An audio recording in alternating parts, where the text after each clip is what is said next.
Alright, you and I are about to dive into a story where magic is a forbidden art, mastered only by a chosen few. Many believed it was a divine power bestowed by God himself, but no one knew for sure if it was real or just a beautiful myth. Magicians became incredibly rare until years later when something unprecedented shook the very foundations of the Burial Empire. For the first time, a young mage actually ascended the throne of this massive empire. Everyone thought this would mark the end of magic, but destiny had a completely different plan. Instead, dark and unusual things began unfolding deep within a stone dungeon, lit only by flickering torches on the walls. Crouching in the dark, the warden mocked his prisoner, asking why anyone would need magic when only weak, low-class trash rely on such parlor tricks. In front of him lay a defeated youth bound by heavy, unbreakable chains, completely stripping him of any hope of escape. Bound hand and foot, his beaten body was covered in bruises. He lay there utterly exhausted, his long white hair resting against the dirt. His name was Yang. Looking up at his captor, Crony, he muttered with a bitter smile that some people never change, ignoring the guard's cold stare. Confused, the guard sneered, demandingly asking what the hell he meant, instantly sensing that Yang was trying to play a trick on him. Thinking back to his childhood, Yang remembered how mages usually came from poor families, and how Crony used to warn him about it. Back then, he kept telling the boy to hide his powers, warning that he would be kicked out and humiliated if the estate found out. But now, our hero realized the servant was just deeply jealous of his magic. Watch closely. When Yang says this, the guard stands there absolutely frozen in shock. Blinded by rage at the truth, he lunged forward and screamed at him to shut up, delivering a brutal, full-power strike straight to Yang's face. As the boy collapsed onto the cold stone floor, the guard spat that nothing had changed, because he held all the power. Grinding his boot into Yang's face, he growled that the kid had been a nuisance for too long and needed to disappear forever. Staring down with pure malice, Crony sneered that it looked like the boy was begging for death. Unsheathing his blade, he claimed he had no other choice. He kept his grip tight, saying that out of respect for their bloodline, he'd make it quick. Staring right at the cold steel, Yang's eyes widened in sheer horror. Suddenly, a chilling draft swept through the hallway, making the torches flicker as heavy footsteps rushed toward them through the dark. A servant burst in, panting, and warned the warden that an urgent message from Duke Hill required his immediate attention. Gritting his teeth, Crony spun around, absolutely furious that someone had interrupted him right before he could finish Yang off for good. Leaving the battered youth on the hard ground, he growled to the servant that he was coming, storming out of the cell. I know what you're thinking. Is this really how our hero's epic journey of struggle and pain is going to end? Looking back, he knew he did everything he could, praying someone would remember his legacy alongside Duke John Vero. But his battered body was failing fast. As darkness started to take over, his vision blurred into a thick, heavy fog. Yet, through the pitch-black haze, a desperate voice called out. A girl begged him to wake up, calling him Your Highness. Cracking his eyes open, Yang recognized Nam and asked how she found him, but she cut him off, saying there was no time to explain and they had to escape now. Stopping her, he whispered that she was the reason he became a mage and reached the throne. Staring up at the moon through the iron bars, he bowed his head, tears streaming down his face, as he muttered that he was done fighting and ready to accept his fate. Nam looked at him in shock, asking if he had completely forgotten about the sanctuary next to the second palace, where he hid and cried so often as a kid, and she promised him that if they could just reach it, he would finally find salvation. In their youth, he always trusted her as they read forbidden spellbooks together, unraveling the deepest mysteries of ancient magic. Though she didn't know what broke him, she grabbed his shoulders, begging him to believe he still had the power to survive. Suddenly, a blinding golden light filled the room, forming a glowing protective dome. Terrified, Yang demanded to know what she was doing. Then he saw blood was dripping down her arm as she frantically drew arcane symbols directly onto the cold stone floor. Horrified, he screamed at her to stop the forbidden spell immediately before it cost her her life. But she whispered that it was too late, the blood was spilled, and trust me, you and I are not ready for what comes next. Alright, let's dive into a world where a blinding flash of lightning suddenly ignites a deafening, terrifying explosion. Crony bursts straight into the chamber, shouting in absolute horror at the terrifying sight unfolding right before his eyes. An eerie, magical glow fills the room, casting brilliant light across the dungeon as the spell starts taking effect. Smiling, Naom remarks that God never sends trials we cannot overcome, while his servant behind him swings a lethal blade. In a single second, scarlet drops of blood paint the cold stone slabs, sending waves of pure terror through everyone watching. With one swift blow, Cone ruthlessly slaughters the girl, leaving Yan to watch in absolute horror as her lifeless body collapses onto the cold stone floor. Staring down at her body, Naom cannot believe this nightmare is actually happening, feeling exactly as if he is trapped inside a terrible and endless nightmare. Raising the blood-soaked sword, The servant declares that the young man should pray he never sees the light of day again. Once more, fresh scarlet blood stains the cold floor. This time, the ruthless killer finished him off. But our hero has no idea this is only the beginning. Jan's head is filled with the girl's final words about God, trials, and faith, words that now feel strangely prophetic. Scattered memories of his past flash by. How he once ruled an entire empire as a powerful emperor. How he spent time with Gnome in a secret mansion of magic, only to end up in this dark dungeon without knowing his crime. His absolute final memory is her warm smile, which vanished in a flash and became a bitter, painful regret. Now pay attention, because magic suddenly makes him float in strange weightlessness, feeling his body fade as his soul is reborn. Staring at his reflection, he sees his younger self from years ago and cannot believe his eyes. Stunned by this miracle, gentle sunbeams pierce through the pine trees, lighting up the forest canopy and bringing an unexpected sense of peace and quiet. Right there in the woods stands a massive, luxurious estate complete with stunning gardens, fountains, and flower beds. Suddenly, the Count's roaring voice echoes down the corridor, his harsh words bouncing off the stone and marble walls. Glaring at Jan, he barks that the boy cannot even walk straight, ordering him to stand up right this second with zero excuses. Standing nearby, the Countess and her son mock him, laughing that they only took him in out of pity for his mother because he is completely useless. She mockingly asks if the Count actually views this young man as his own son, but the Count quickly snaps, warning her to watch her mouth in front of Sir Moline. Trying to stand, Jan feels his head spinning, completely lost on where he is or who any of these people even are. So, you and I both know the Duke is just going to demand he stand up. Once on his feet, the young man looks around the strange room, wondering who these people are and why they are staring so coldly and wearily at him. Catching his reflection in the mirror, our hero is stunned to see himself, but in a completely different form. Confused, the young man looks around with wide eyes, unable to believe this is real. Then, in a malicious tone, the Duke warns Jan to stop disgracing his father and behave with dignity before Sir Moline, since this meeting decides his entire future.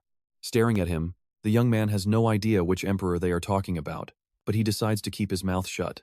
Furious at the boy's blank expression, the man pulls out an imperial decree and shoves it forward to prove his point. He explains that he never showed him the document because of his illiteracy, but Jan knows he never issued any such decrees. Completely stunned, he stands in the corridor, wondering who took his place and whose body he is currently trapped in. His eyes widen as he spots the date, his heart sinking with utter confusion, because everything happening right now completely shatters his entire understanding of reality. Looking closely at the decree dated 1100, the young man realizes all this happened 98 years ago, long before his birth. Suddenly, someone snatches the document from his hands, and Jan freezes, unable to comprehend why everything is moving so incredibly fast. It is Shell, who asks irritably why his brother is staring at papers when he cannot even read, and is just wasting time. Walking ahead, the Count mentions how hard he had to work to secure the central administrator for this ceremony. Behind him, our hero hears the maids whispering about this bizarre situation, wondering what Jan is going to do this time. Checking his pocket watch, he realizes he is in 1100, with zero knowledge of the Emperor. Trust me, that mirror reflection is about to change everything. You and I are watching as our hero stares at a stranger's face in absolute disbelief. It felt like reality was playing a sick joke. Flashbacks of a girl holding a pocket watch fill his mind, the entire era spinning backward in a blur, while he struggles to make sense of the chaos. Recalling Naome's ancient spells, he realizes her magic actually rewound time, throwing him back a whole century. Outside, the blazing summer sun is at its absolute peak. Golden sunlight floods the entire luxurious mansion, and the dining room windows show off a perfectly manicured green garden. Sitting right in front of the young man is a plate of fresh meat and vegetables, smelling absolutely incredible and delicious. Slicing a piece, Yang puts it in his mouth and savors a taste that is worlds apart from foul prison rations.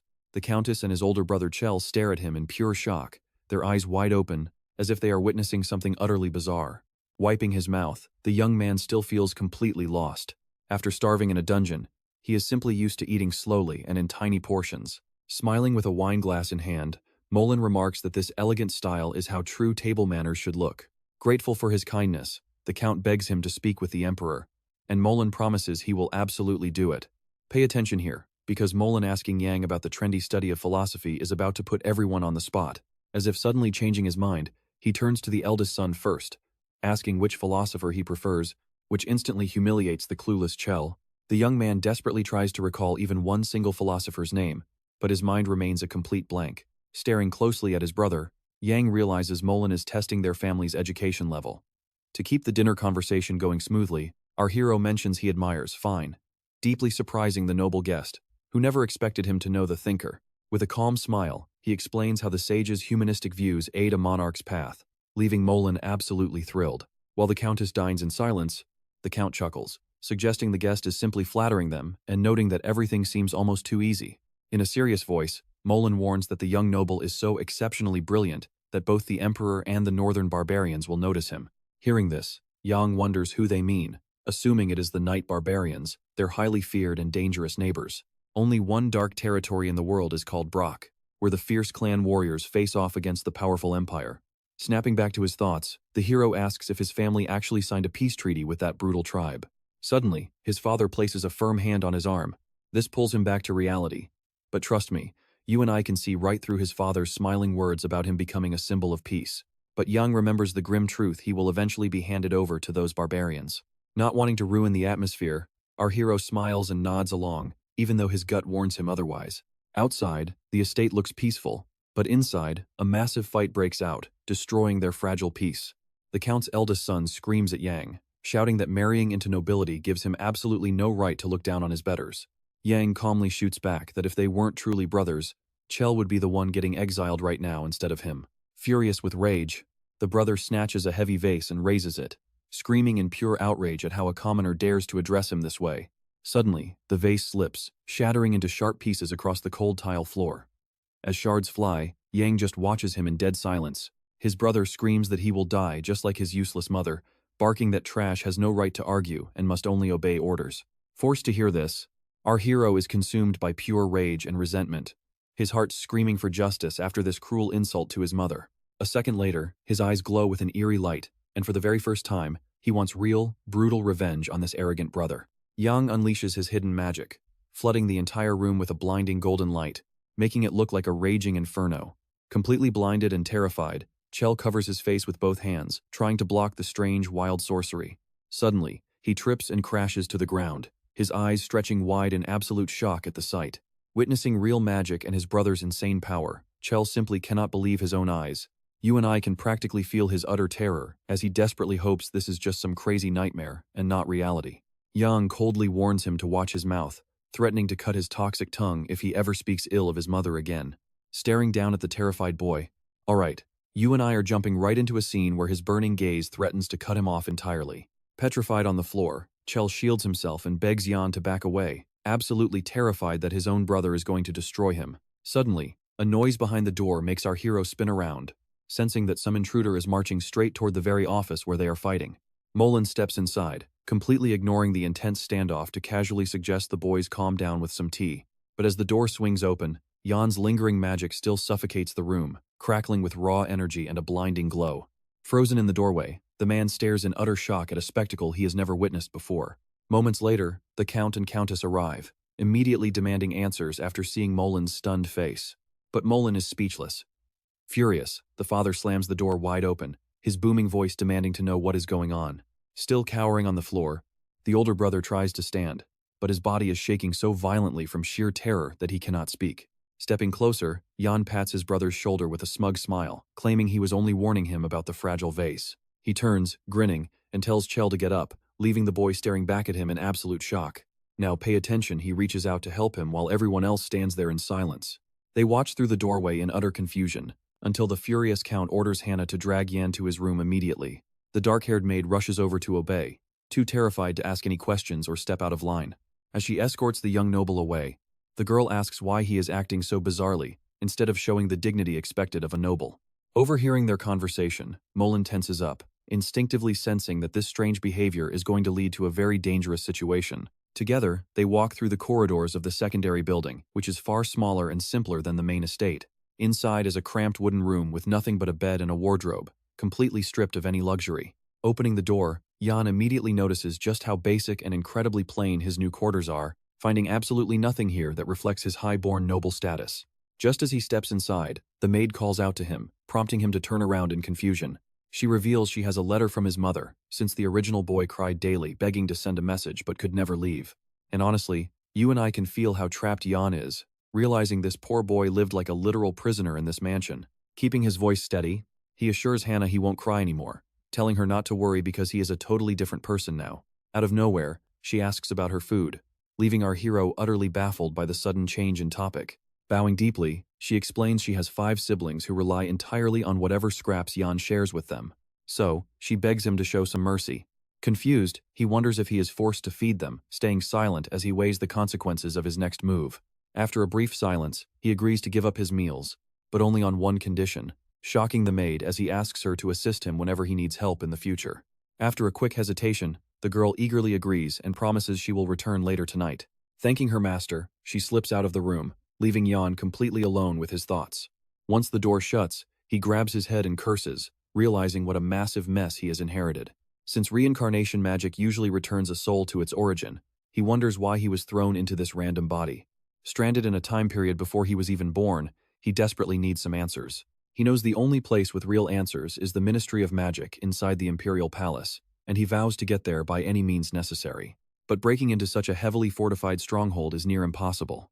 Still, he must risk it all, because failing means losing his only shot at survival. Suddenly, a warm, sunset-like glow illuminates his drab wooden quarters, bathing the space in a nostalgic heat.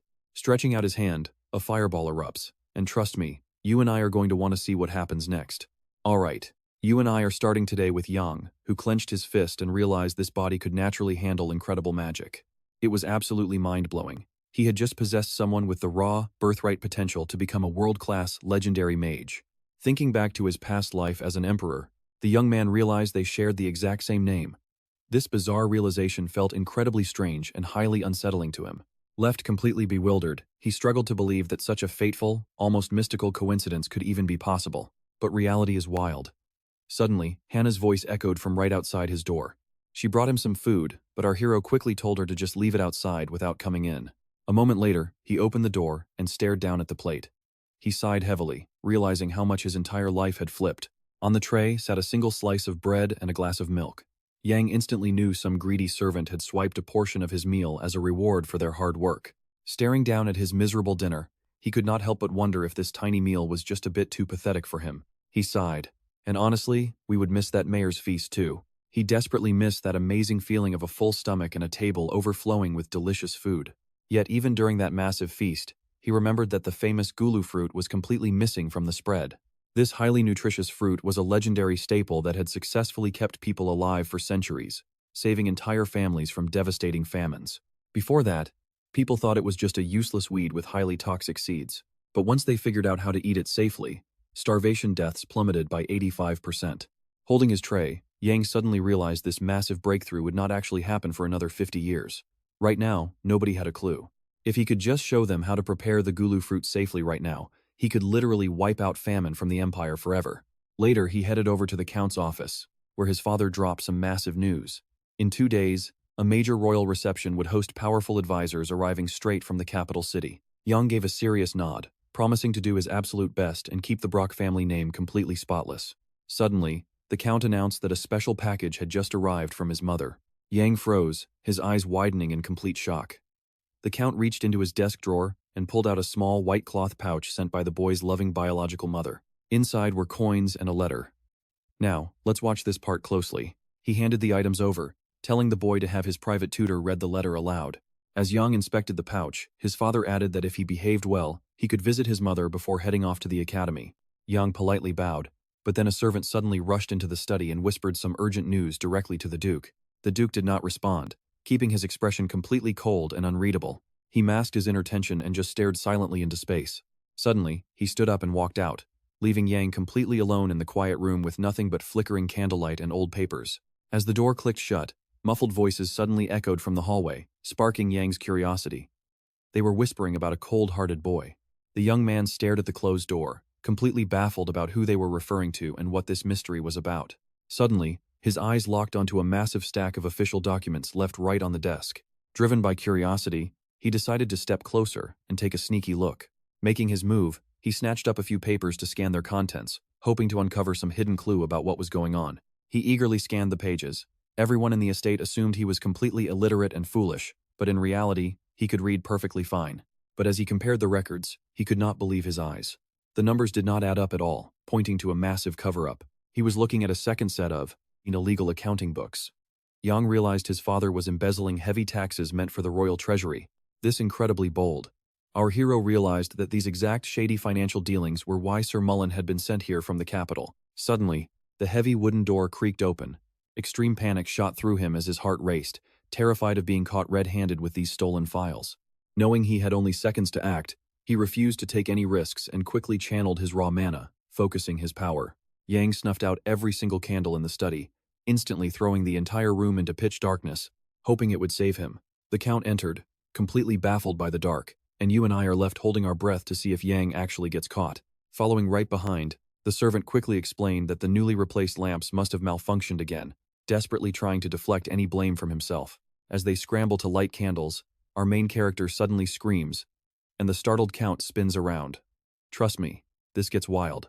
Bowing an apology, the butler claimed he had simply tripped over something, and the Count, barely paying attention, tells him to clean up the mess and stack the papers neatly.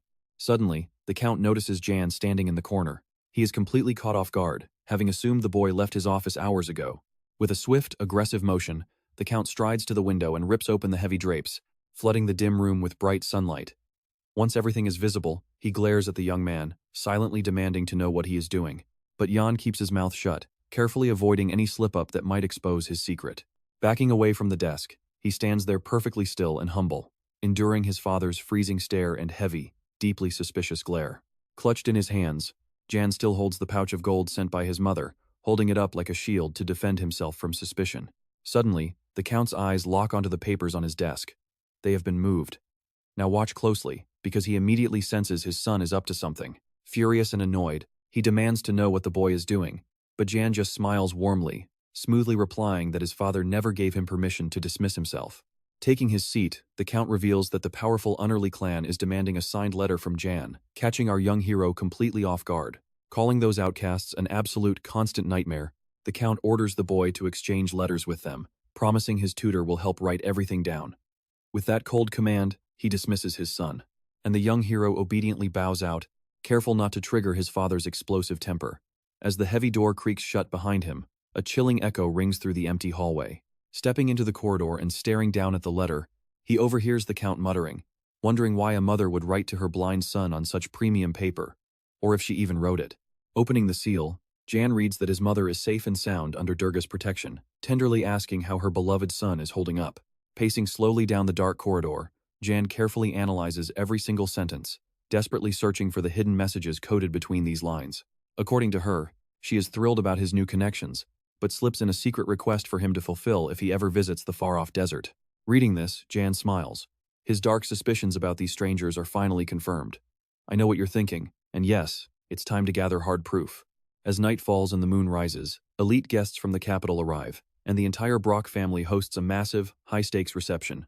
Bowing, Dayor respectfully thanks the Count for the warm invitation, expressing how deeply honored he is to dine alongside such a legendary noble family. Meanwhile, a charismatic guest named Mac kisses the Countess's hand with pure elegance. Outside, the garden pond, covered in glowing water lilies, sparkles beautifully. The starry night sky reflects perfectly on the glassy water, looking as though the universe itself was poured into the pond. During dinner, Sir Mullen compliments Jan's incredibly lavish outfit, and our hero politely replies that he has been anticipating this dinner, eager to learn about the luxurious life inside the capital. Smiling, Mac asks what exactly captured the young noble's attention, a sharp gleam of genuine curiosity flashing in his eyes. Jan asks what the nobles eat at court, pretending he is just fascinated by the daily lives of high society and royalty. Shrugging it off, Dayor calmly replies that capital life is really nothing special. The wealthy feast on endless luxury, while the poor just struggle to survive day by day. He notes that even the elites lack true variety in their cuisine, prompting Jan to ask what kind of food they are missing. Seizing the moment, Jan asks what would happen if a brand new crop, one once thought to be completely worthless, could suddenly feed every starving peasant. His bold words leave the entire table dead silent and utterly stunned. Amused by this, Mac suggests bringing this revolutionary idea straight to the prince, confident the royal would love such a daring and brilliant concept. Feigning surprise, Jan asks which prince they mean, acting as if he has never heard of royalty caring about peasant food. Dayor explains that Prince Gale is always looking for talent. Trust me, you and I need to watch this prince closely. Alright, let's dive in. Yang suddenly realizes they're talking about Gale Varian, the infamous rebel magician who led a massive uprising but ended up suffering a brutal defeat. It hits him all at once, these ambassadors are definitely Gale's lackeys, and they've only come here to serve their own greedy interests. plastering on fake smiles. They keep insisting that the young man will surely become best buddies with the prince. But our hero isn't stupid. He knows to keep his enemies close, planning only to use them as pawns. Setting his wine glass down, Milton smoothly laments how quickly time flies, hinting that he'd love to continue their crucial talk a bit later. He politely asks if the Count would mind a private request, and the host, frowning a bit, reluctantly agrees to hear him out. But then, Milton asks to take a private walk with His Excellency, leaving the Count utterly confused about whether he actually means January. The Count agrees and offers to send Shell along, which Milton gladly accepts, especially since the younger brother is absolutely terrified of staying behind with him anyway. Mopping his sweaty brow with a napkin, Chell steps out into the garden, desperately trying to mask his sheer exhaustion as he asks if everyone arrived. Turning around, Mac replies that they've almost arrived, immediately noticing that the Count's eldest son looks completely drained and pale. Feeling Milton's intense gaze, he suggests Chell sit down and rest, realizing the poor kid is about to collapse. Guiding him over to a bench, Dor promises they'll catch up with the others later, desperately trying to keep Chell from passing out right there on the path. Now watch this, our hero just smiles, playing along like he understands perfectly, tells them to look after his brother, and continues walking with his guest. Staring at the glass-like lake, Milton mentions seeing a strange, terrifying golden glow in John's eyes during their very last meeting. Halting at a scenic garden gazebo, he looks Jan dead in the eye and asks point-blank if he's actually a magician. A heavy, tense silence fills the air. Yang hesitates, knowing that exposing his magical powers right now could be incredibly dangerous. Keeping his guard up, he forces a tense smile and plays dumb, acting like he has absolutely no clue what Milton is talking about. Milton warmly explains that Prince Gale loves recruiting magicians, believing magic is a supreme gift that can reshape the destiny of entire nations. Young responds with a skeptical, ironic tone, openly doubting if that's the only reason Milton is showing so much interest in him. Caught off guard, Milton asks him what he's trying to imply. But think about it, Yang knows this guy wants his power for himself, not just for some prince. Glancing down at his reflection in the water, Yang casually changes the subject, noting that Milton surely has far more pressing questions to ask. Milton stares back in silence, his eyes betraying a sudden, deep hesitation, as if he's terrified of speaking his true thoughts. But the moment Jan asks if he's here to investigate the stolen tax funds, Milton visibly flinches. Calming him down, Jan admits that he wants something from Milton too, putting on a dead serious face as he proposes a mutually beneficial deal. Stunned, Milton asks if Jan is actually offering him Brack's secret double ledgers, since those papers could utterly ruin the entire family. Smiling coldly, our hero demands to know what Milton will offer in return. After all, stealing public money is a massive crime, and since Jan isn't officially adopted yet, he doesn't want to get dragged down. Milton explains that by delaying the adoption, Jan can easily dodge any legal trouble and even escape conscription into the royal army. Yang simply turns around with a smirk, revealing that he wants something entirely different, stating that those financial records are merely a tool, not the real prize he's after. He actually needs protection from the imperial court's wrath, along with a piece of land granted to him under his sole ownership. He firmly declares that he's ready to join the warrior clan even without being adopted, solely to clear his name and secure a powerful ally at his back. Milton is baffled, asking if Yang truly has no idea how brutal life is inside their territory. But the young man confidently assures him that he knows exactly what he's getting into. He explains that leaking the tax fraud would immediately make his own father suspect him of betrayal, making a safe, heavily fortified sanctuary absolutely essential for his survival. Gaining an army of elite fighters is a massive win, so he eagerly asks if Milton will take both him and his mother under his wing. Sighing deeply, Milton dodges the proposal, abruptly stating that he needs to head back to check on Chell. Yang smiles and agrees, but you and I know he's just realizing his bold offer was a bit too much for him to handle. Alright. You and I are stepping into a massive turning point as Yang excuses himself, leaving the heavy tension behind. With a quick farewell, the elder departs, leaving the boy completely alone with massive plans that will decide his entire future. As he looks back, Yang realizes that this was the exact moment the Brock family fell, meaning he must move far quicker than scheduled. Knowing his current low status keeps him locked out of the Imperial Palace, he decides to grab onto any possible chance, no matter how dangerous. After handing Molan the double-entry ledger to frame his own family, he knows the next move is seizing the Count's estate. Clenching his fist in determination, he swears to rewrite his destiny, refusing to remain a mere pawn in other people's schemes and dangerous games. But first, he needs allies. Yang knows his immediate mission is to win over the otherworldly warriors, securing their raw power and backing. Lost deep in his thoughts, gazing deep into the garden's completely still pond, the glowing moon reflection pushes him toward a massive choice. Don't blink, because what happens next is crazy. Spinning around, he spots a woman wrapped in a dark cloak, making his heart stop instantly. This bizarre sight feels completely unreal. Staring wide-eyed, he simply cannot believe what is standing right there. Before him stands the last person he ever expected to encounter in this place. With her back turned, she holds a pot containing a single red lily, waiting quietly as if preparing to hand it over during a secret meeting. Rushing up behind her, Yang grabs her shoulder, his hands shaking, terrified she might just be a ghost, but her warm skin proves she is real. Gasping, she spins around in shock, her face instantly flooding with disbelief, joy, and deep longing. Smiling, Yang gently asks her how she has been, and tears instantly fill her eyes. She cannot believe her own son is standing right before her. With a bittersweet smile, she asks about his life, so incredibly happy to see him, even if this reunion is brief and painful. She whispers that Hannah brought word to meet her son by the third pond. At first, she did not believe a single word, but the girl insisted with absolute confidence, urging her that they could meet right now, so she came with hope. Cupping Yang's face, she looks deep into his eyes as he reassures her that he is fine and got her package. He apologizes for barely writing, explaining how hard it is to be apart, but his hands were tied by circumstances. Suddenly, but then he remembers something critical. He looks his mother right in the eyes and shows her the gold coins. You might be wondering the same thing he is, did she send this? But she looks completely stunned, having never owned such valuable gold. Pressing the bag into her hands, Young tells her to use it to prepare for travel. Hannah will bring her the departure date. Clutching it, she anxiously asks if something is wrong, her motherly instinct sensing heavy danger ahead. Kneeling before him, she tells him that if he needs to escape the Count's estate, then he must run, remembering how much it hurt to send him there in the first place. Tears streaming down her face, she begs him to flee rather than stay and suffer through constant abuse and danger. Holding her trembling hands, our hero calms her down, promising he will handle everything to keep them both completely safe. Suddenly, she notices a strange glow in his eyes, pointing it out excitedly like it is a divine sign of fate changing. Smiling, Yang reassures her he won't flee, declaring he will stay right here because he knows exactly what to do next. Holding her hand, he begs her to follow his instructions perfectly, since their entire future depends on it. Just then, Milton and his guests call out to him. Terrified they might spot his mother, he quickly tells her it is time to leave.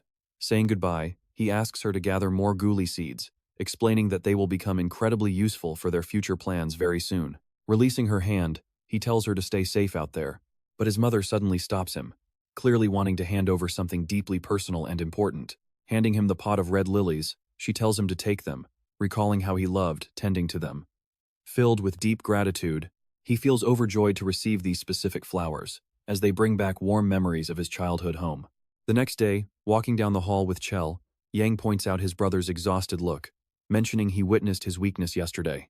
Confused, his brother asks if training really starts today. Our hero just smiles, knowing their father approved. We're about to see some crazy action next. Calming him down, Yang says the captain will go easy on their first session, but stick with me, because a creepy stranger is listening to every word. He stands up, flashing a yellow-toothed grin, and boldly confronts the young noble, sizing him up as if testing his resolve.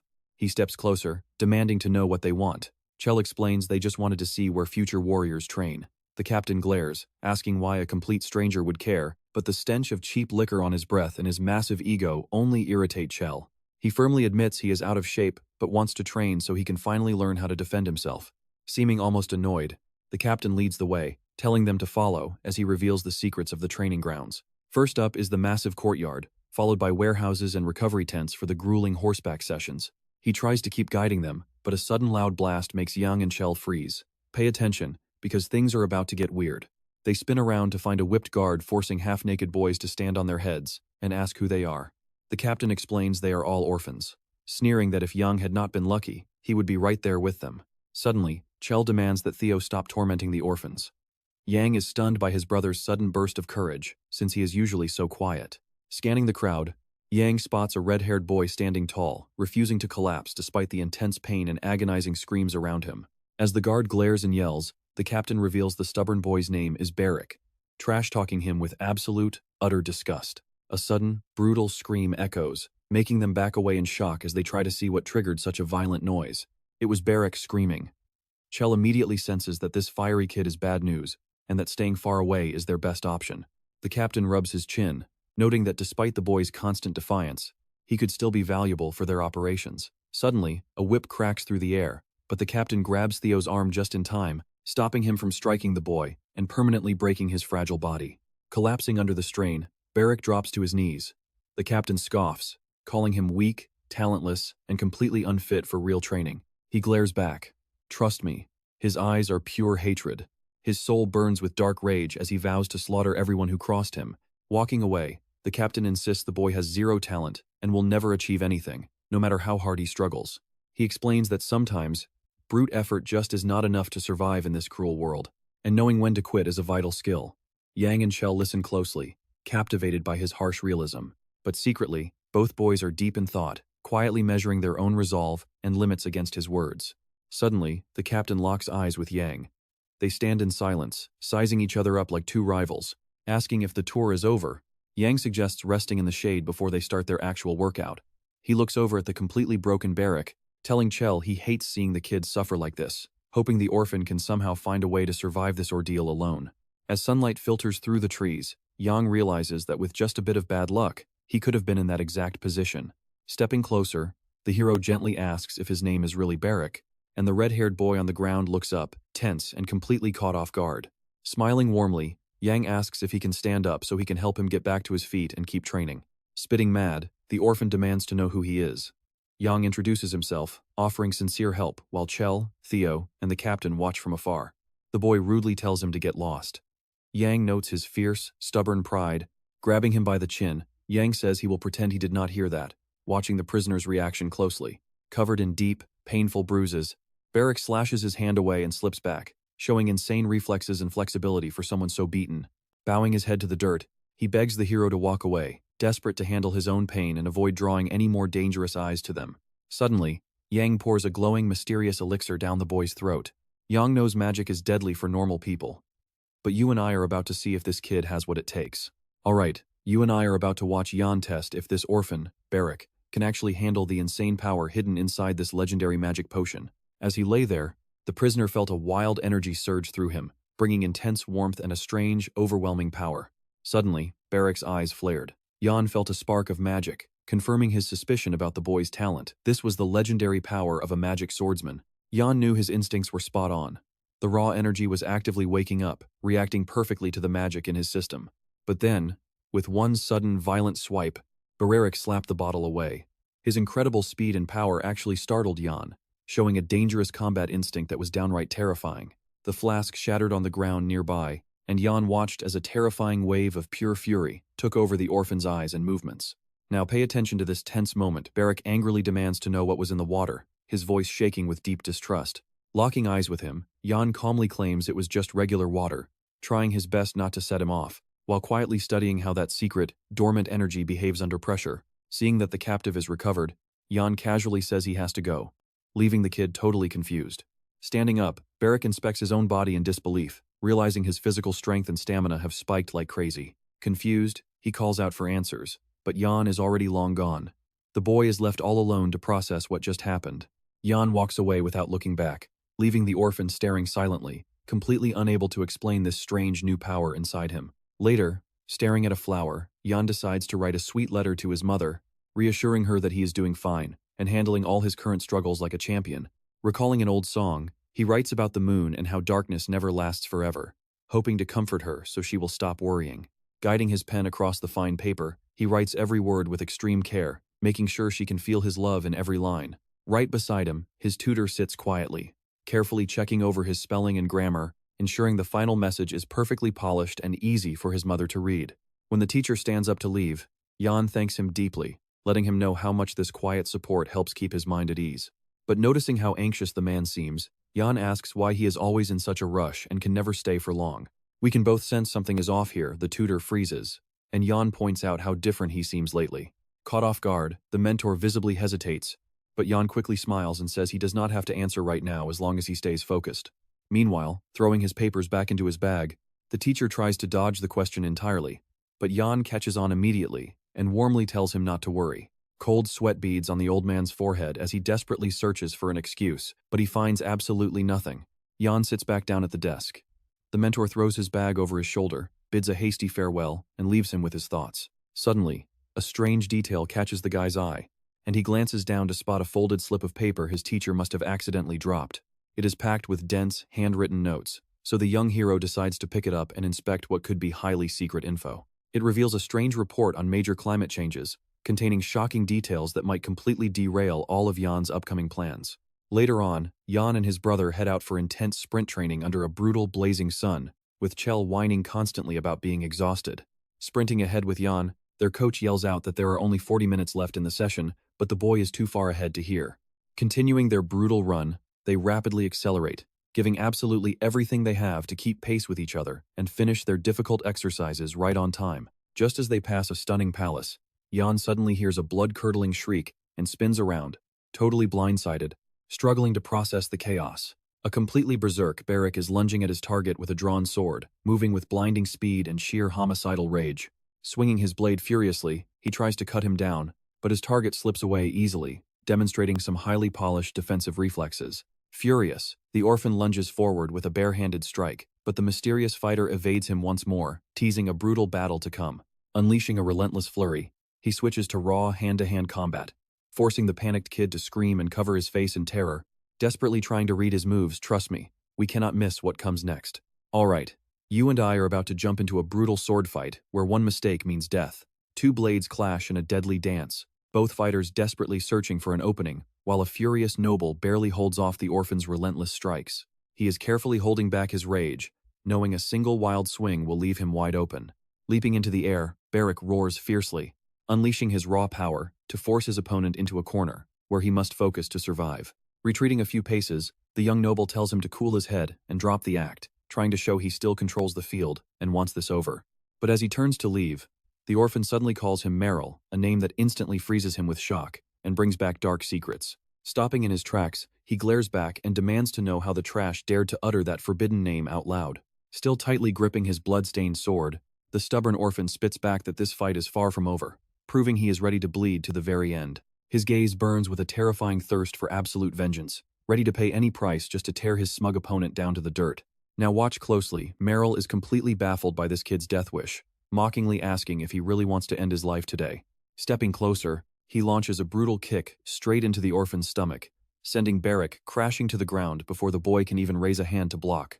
Hurling insults, Meryl asks if he needs another lesson, while his friends on the benches laugh hysterically at the pathetic sight of the fallen boy. Meryl sneers that if he keeps acting tough, he won't survive the week, delivering a cold warning to the prisoner. Slumped exhausted against some crates, Barrack mutters that he never wanted to fight, desperately trying to de-escalate the beating. Silence falls. The harsh afternoon sun beats down. Suddenly, a voice calls his name. Looking up to see Yang standing there, Barrack asks with pure irritation if this is the same annoying pest he ran into earlier. Having zero interest in talking, he tells him to scram, but our hero replies that Barrack must learn to defeat Meryl. The orphan sneers, asking if Yang is suggesting some cheap, underhanded tricks because he doesn't play dirty. Hearing this, Yang just offers a calm smile. Snatching up his sword, the furious prisoner threatens to slice his throat if he utters another single word. But you and I both know Yang isn't scared. He just smiles, saying he genuinely pities Barrack and actually wants to help the angry captive. The orphan swings wildly, but our hero effortlessly shuts down the attack with a single, casual movement of his hand, showcasing his godlike speed. With glowing eyes, he offers a deal. He will grant him strength, but the boy must serve him in return. Laying down his terms, completely dominating the situation. Placing a hand on the orphan's head, a mysterious, blinding light erupts, leaving Barrack utterly frozen in shock, paralyzed by what is happening. Ancient, raw energy suddenly floods through his veins, warping the very air around them as a crazed smile spreads across his face, feeling his limits shatter. The blinding magical aura explodes outward, sending wild crackles of lightning arcing through the surrounding space. Releasing his grip, Yang steps back, eager to see how the young captive reacts to this newfound power, watching closely to see what he does next. Without warning, Barrack leaps to his feet and charges straight ahead, and our hero just chuckles, knowing this is exactly how the wild beast would react.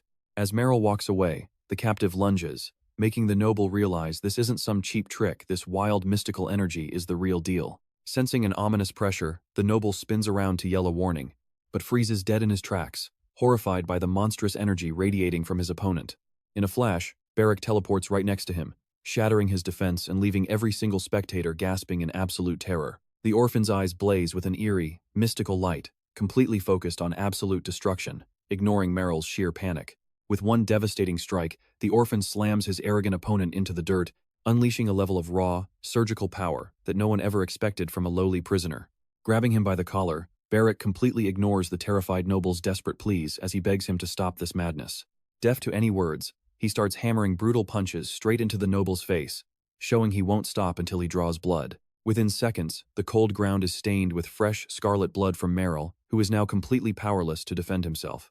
The gang on the benches are left paralyzed in pure shock, unable to comprehend how a scrawny kid suddenly unleashed such monstrous, terrifying rage. Realizing they must act, they charge forward to help, and trust me, you and I are in for a wild ride, because Barrack just keeps beating him with unmatched, terrifying fury. Alright. You and I are diving into a crazy story as this unhinged orphan swings wild, forcing the guards to step in. Stunned, they tackle Barrack to the dirt, desperately pinning his arms to stop this insanely violent and pointless brawl. Pinned down like a maniac, he just looks up and laughs, completely unfazed by the pain and ignoring everything around him. Grinning like a psycho, he sneers that he has been waiting for this sweet payback for way too long, claiming that only a coward would turn back now and leave his work completely unfinished. The guards smash his face back into the dirt, delivering a few hard blows until he finally quietens down, just as the captain charges in to regain control. Taking charge, the commander orders Mial straight to the medical ward and throws Barrack into a cell to stop the violence and keep the peace. Suddenly, Jan feels a cold stare locking onto him and freezes in his tracks, terrified that he will face the consequences for letting this prison brawl explode. Turning around slowly, he pays his respects to Sir John, who stands there observing the chaos with a completely unreadable expression. Watch closely, the captain asks if Barrack went too far, but Jan just replies that he had to listen to a list of pointless duties. Feeling the tension thick in the air, the instructor calls off training as the bruised recruits are dragged away, and Jan quickly nods in agreement. Looking at the silent orphan, Jan asks about his punishment, only to hear he will be whipped and expelled, a brutal fate that sits poorly with him. Shocked, Jan questions the decision, knowing he wants a completely different fate for the stubborn captive. Still, this harsh punishment could work out well. Believing the wild orphan belongs under his wing, Jan decides that Barrack would be far more valuable if he actually learned to control his deadly talents. Once training wraps, Jan sits down with Milton and the noble guests over tea, questioning if they have finalized the deal that shapes their destiny. The seer slowly bows his head in deep silence, leaving Mac and Dor to exchange completely bewildered and surprised glances. They have no idea what he is talking about or how this impacts their daily duties. Pondering for a second, he warns that the Count is clever with politics, meaning they will definitely need hard proof and extra assistance. Nodding, Jan agrees to collect intel on local grain supplies, mineral mining in the Mona Mountains, and the heavy taxes on poor farmers. You and I can clearly see Milton's immense pride here as he praises the young man's sharp leadership under intense pressure. Bowing respectfully, Milton knows this alliance will shape the future, showing deep respect for Jan while reminding him that a massive mountain of work lies ahead. Thanking Sir Milton, Jan realizes that every single one of his gut instincts has been completely correct from the start. He understands the high stakes, knowing that all sides must reach a perfect, seamless agreement. Spotting a familiar brooch on the man's lapel identical to the emblem on the secret letter his master dropped, Jan instantly deduces a covert alliance is at play. Sipping his tea quietly, Jan mentally notes these details, ready to weaponize this new information against whatever hidden schemes they are cooking up. Leaving the meeting, he walks through the gardens to clear his head and plan his next moves, weighing his options and searching for ways to consolidate his power. But out of nowhere, a strong hand violently grabs his collar, catching him completely off guard before he can even react. The attacker aggressively drags Jan around a dark corner, pinning him down with overwhelming brute force that makes any struggle utterly useless. A servant working in the courtyard catches a faint noise, but shrugs and ignores it completely.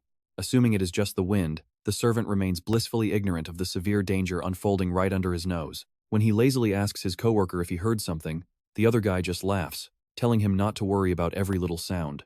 They chalk it up to stray dogs, while back in the shadows, Barrack keeps his iron grip on Jan with shocking confidence. Keeping his cool, Jan mocks the aggressive welcome, casually asking how on earth a locked-up orphan managed to sneak out here. Desperate to uncover the truth behind this ambush, Jan stares back, but the crazed orphan just glares in absolute silence, radiating an intensely volatile and dangerous aura. Breaking silence, Barrack growls that despite arguing all night, the chief butler cleared him to enter any time, his intense gaze drilling holes right through Jan's eyes.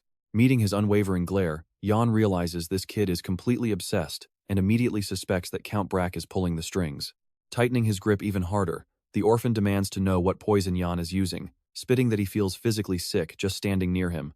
Trust me, you and I can't help but admire Jan's utter calm as he denies using any cheap tricks. Smiling, Jan chuckles that Barrack is brave but incredibly stupid, revealing that the water came from his own stash and he never even laid a finger on him. His eyes went wide. Honestly, you and I can relate to this poor orphan, who had absolutely no idea why magic and raw energy were hitting him this hard. Grabbing the young man's hand, Yang promised to satisfy his curiosity and finally explain how this mysterious magical energy actually works. But first, he demanded a promise in return, making the orphan's eyes widen at how incredibly serious this unusual deal sounded. Smiling with glittering eyes, Yang warned the boy to stay dead silent about his golden eyes and magic. Shaking at the sight, Barrack shouted out, but Yang quickly hushed him, desperately trying to keep things under control. Frustrated, the kid wanted to argue, but Yang casually dropped a bombshell, ordering the captive to become his personal bodyguard, leaving the orphan totally speechless. Placing a hand on him, he explained that this feeling was raw inner power, waiting to be unleashed once he learned how to control it. Now pay close attention to this part as a finger taps his chest. A brilliant light flares up, proving magic is real and leaving Barrack stunned. Staring at his glowing chest, he clenched his fist and asked about this unbelievable magic, struggling to comprehend where this force came from. Intrigued, Yang asked if he had ever heard of magic or magical swordsmanship before. When the boy shook his head, Yang grabbed his temples in pure horror, swearing to teach him everything. He told him to pay close attention, and the young orphan stared back with intense curiosity, hanging on to every single word as Yang explained that certain people can find a powerful resonance deep within their souls. This incredible spiritual phenomenon is what they call magic. He added that Barrack had massive potential, but his own untamed abilities were blocking his energy flow, rendering normal training completely useless. Yang urged him to use these skills, making the confused orphan wonder if they were really the ones holding back his true strength. To unlock his limits, Yang explained they had to walk a path that perfectly unites the raw energies of body and soul. Leaping forward, Barrack eagerly asked if Yang would guide him, but the young master shoved him back, telling him to shut up and listen first. Still, the orphan kept begging for instructions, but here is the catch we all saw coming. Is he ready to protect Yang absolutely everywhere? Unfazed, the kid shrugged and said he did not have a home or a family to go back to anyway. Even when Yang warned him about the deadly risks, the boy just nodded. Grinning, they shook hands to finalize their contract, ready to face the world together. As their hands met, Yang realized just how stubborn and reckless Barrack truly was. Yet, it was this exact wild nature that made him survive against all odds in battle. Recalling their very first meeting, Yang knew this kid was absolutely perfect for the role of his primary swordsman. After all, the stronger a warrior gets, the more unique their personality and skills become. Watching how the orphan handled a weapon, Yang knew he was the type who refused to yield, never giving his opponents a single opening to strike, radiating pure, stubborn grit. That fierce look in Barrack's eyes showed he did not fear death and would stand tall even in a completely hopeless fight. Standing frozen, locked in that handshake, Yang knew a fighter who welcomes death has no equal. Their sheer madness makes them the most dangerous weapon of all. Slowly, a strange, brilliant light surged back into the orphan's body, signaling a massive awakening of his sleeping energy. Seeing this wild power flow, Yang smiled, knowing Barrack was finally ready to unleash the true power of a swordsman. Squeezing his hand firmly, Yang offered him genuine friendship, promising they would face any trial side by side. But as Yang arrived for lunch, his father's harsh lecturing echoed from the doorway. The count's voice was sharp and demanding, but Yang just calmly walked to the dining table. Tuning out the endless nagging, Yang let out a tired sigh, focusing his mind entirely on his own secret master plans. As his father kept drinking wine and talking, the young man practically drifted off to sleep until he spotted a strange ring on the count's hand, wondering why he was suddenly so obsessed with jewelry. Durg had never cared for diamonds, yet he never took this specific ring off, immediately sparking Yang's deep suspicion. Could it be a wedding band? No, he quickly ruled that out the stone was cut so poorly it barely had any shine to it. Staring intently at the accessory, Yang realized this cheap ring was definitely not meant for fashion, but likely held a darker, hidden purpose. Just then, a faint click sounded, the exact noise he had heard in the Count's study whenever that ring was worn, making him highly suspicious. Just what is Durg hiding? Let's uncover the mystery of this strange ring, and the dark secrets Yang's father is hiding from everyone. Catching his son daydreaming, the Count snaps at him to stop spacing out and finish his dinner. While the Countess and Shell eat in silence, the Count suddenly asks about Yang's mysterious new friend. Confused, Yang asks if he means Barrack, wondering why his father is suddenly so interested in him. Yang explains that he only saw Barrack training alongside his own brother once, but after what happened next, he never expected their paths to cross again. The Countess is highly intrigued, so Yang reveals that the orphan boy actually attacked someone, leaving her completely baffled. She gets defensive, unable to believe her adopted son is hanging out with a violent brawler. But Yang calmly shrugs it off, saying he chooses his own friends.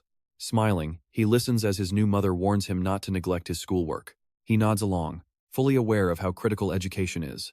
With a cold, malicious sneer, the Count threatens that if Yang fails to read and write within 3 months, he will execute Barrack without hesitation.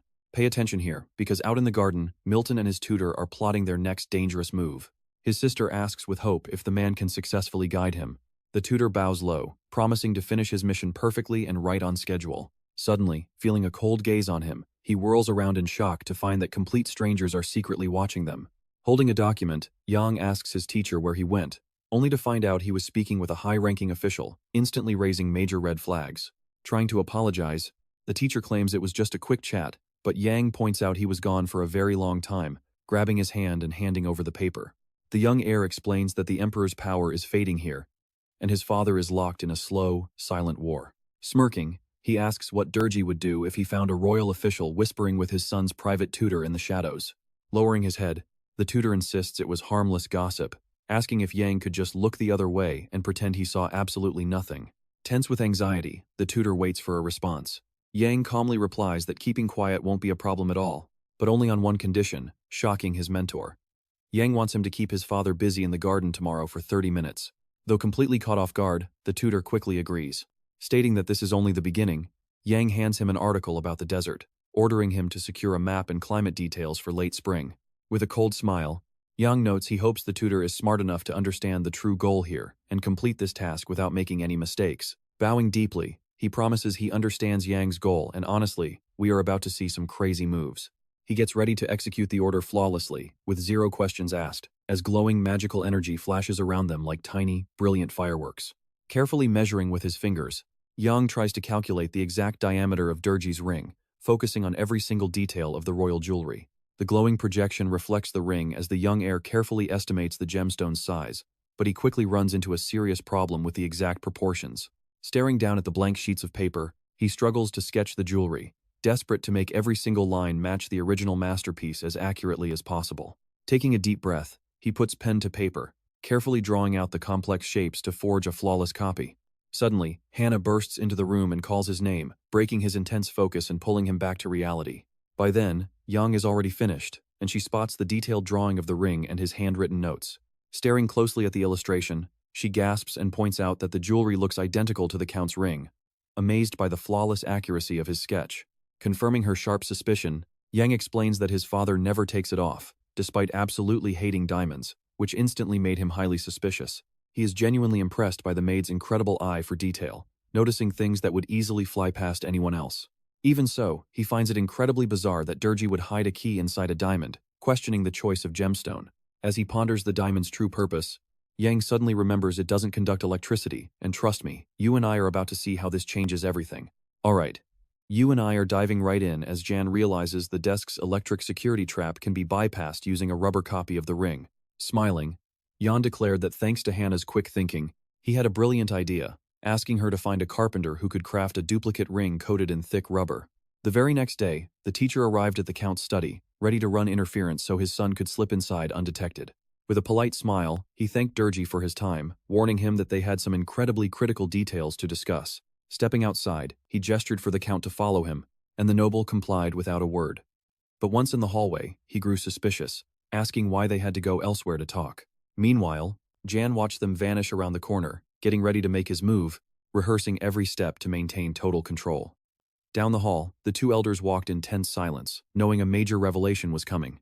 Hannah stood right beside him. Now watch closely, he asks her to pull out the fake ring that's going to act as their lockpick. Unwrapping the white cloth, she handed Jan the duplicate, showing off its flawless shape and incredibly precise detail work. Inspecting it closely, Jan noted it was the perfect size, and that rubber coating would completely block the electrical trap. Thanking her for the quick turnaround, he handed over a heavy stack of coins, praying it would feed her family for weeks, leaving the poor maid completely overjoyed. As he stepped away, he told her to keep watch, and she eagerly agreed, knowing how vital her vigilance was. Jan then turned to Barrack, checking if the young orphan truly understood the massive weight of the responsibility placed on his shoulders. Nervously, the boy asked why he had to do this, clearly terrified of getting caught.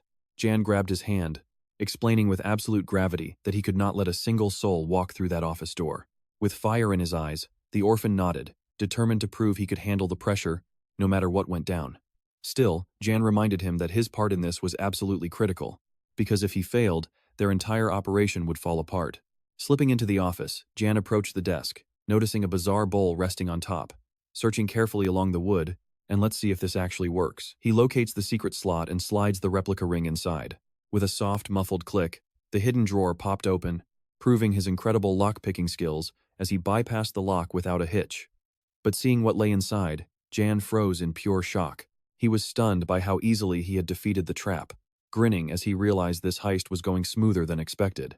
Realizing the hard part of the heist was over, he began sorting through the papers, and realized they were letters from otherworldly warriors.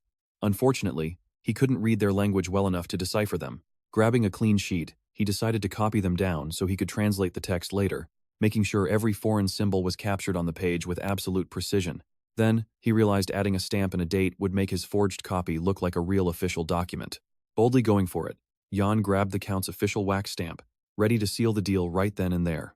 The Royal Treasury would definitely verify this report against the official tax records, completely convincing the auditors that these smuggled papers were 100% authentic.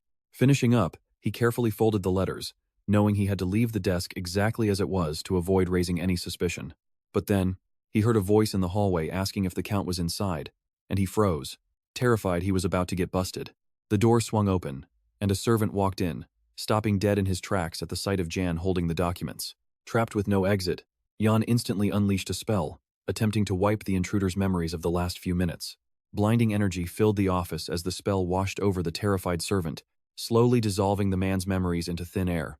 And that's where we leave things, with the Count completely baffled. Trust me, you won't want to miss what happens next. Alright, you and I are dropping right into some absolute chaos in the estate, where a furious Count Durgi is plotting his next ruthless move. Slamming his fist down on the table, he suddenly demands they get rid of the servant. The stunned butler asks in total shock, never expecting such a harsh punishment. Count Durgi screams to have the servant dragged out and all his assets seized, while the rest of the staff freezes in absolute terror behind closed doors. Terrified of the Count's deadly wrath, the maid and the boy flee the estate to save their own skin, while Barrack, crunching on an apple, casually asks how the crazy showdown ended, clearly invested in all the high-stakes drama. With a sly grin, Jan notes that it was close, but everything is handled now, though the young orphan grumbles that he almost lost his life during the reckless stunt. The boy asks if Count Durgi ever realized his office had been searched, but our hero, busy scanning the secret documents, simply asks why that even matters. Flashing back to the moment the assistant caught him holding the stolen files, now pay attention, because this is the exact moment he realizes his father thinks he's the thief. To prepare Jan, his mentor sketches a map and tracks the weather, highlighting critical checkpoints and hidden dangers along their upcoming route. The teacher warns him to keep his guard up, since massive sandstorms are highly likely to ruin their entire trip. He attaches a cryptic note, leaving our hero scratching his head over who his successor will be and how it impacts their future. Staring at the documents, he wonders why locking them in a safe is so urgent, realizing just how dangerous these secrets really are. Sensing this letter was meant for someone specific, he guesses it involves a legendary clan of otherworldly warriors, and he begins to piece together exactly what his father plans to do next. Suddenly, Barrack wanders over and points out that the black ink is text and the white part is paper, making our hero chuckle at his amazing observation skills. Wagging his finger, Jan tells the orphan to quit joking around and asks if he remembers his previous instructions. The boy nods quickly in total obedience. Standing at attention with a salute, he repeats the plan to ditch the key, deliver the papers to Mullen, and message Phalia on his return. Barrack eagerly adds that he must tell Jan's mother to escape right away, hide in safety, and gather ghoulie seeds, proving he gets the job. Happy with his memory, Jan praises his loyal servant. But the kid just giggles, saying it is all way too easy and takes zero effort. Glancing out the window, Jan spots a scrawny horse in the courtyard and a servant in bizarre robes, instantly catching his undivided attention. Smiling, he asks where Barrack ordered their departure today, and the boy confirms they are set for the main gate. You and I both know a crowd means trouble, so he tells his guard they need to slip out the back. Staring from the crowd is a bizarre stranger with a massive eagle perched on his arm, scanning the courtyard with intense eyes. He locks onto Jan standing at the window, staring him down in dead silence with wide, unblinking eyes. Grinning, our hero holds his gaze and warns Barrack that the gate is about to get messy, so they should take a detour. Later that night, in his father's heavily guarded study, he meets a mysterious visitor on a crucial mission, claiming to represent their rival clan. This man is a high-ranking earthly warrior. He goes by Balaman Nurserin, immediately sparking Jan's curiosity and deep respect. Smiling politely, our hero introduces himself, saying it is a true honor to meet such a distinguished envoy and hear his terms. Cutting right through the small talk, the Count demands to know what urgent business brought him here, determined to gauge the true motive and severity of this sudden late-night visit. Revealing that their deputy chief is currently on his deathbed, the messenger proposes a formal peace treaty with his clan. He solemnly urges them to understand the heavy weight of this meeting and prepare for what comes next. For this clan, losing their deputy leader is actually far more devastating than losing the chief himself. Since the deputy serves as their spiritual guide and ultimate cultural symbol, he is worshipped, and his passing would trigger a full year of strict, traditional mourning across their lands. So, before he dies, they want to secure peace with Brack County to prevent total chaos and bloodshed. So, do you and I think the Count will actually accept this peace deal? Or just laugh in his face? With a calm, chilling response. Alright, let's jump in as this young man explains how their deputy chief holds absolute power, acting as a mentor who guides every single member. For generations, this leader steered them in the right direction, earning massive respect from everyone. To earn his approval, you had to look him dead in the eye. Now, he suddenly demands that Yang must face him directly to prove his loyalty. Furious, the Count roars at them for questioning his family lineage, snapping that he already promised to deliver the official imperial documents. But Bellamy sighs, admitting those papers never arrived. Unfazed, Derge argues that Yang is just his second wife's son, and official decrees are not easily handed out.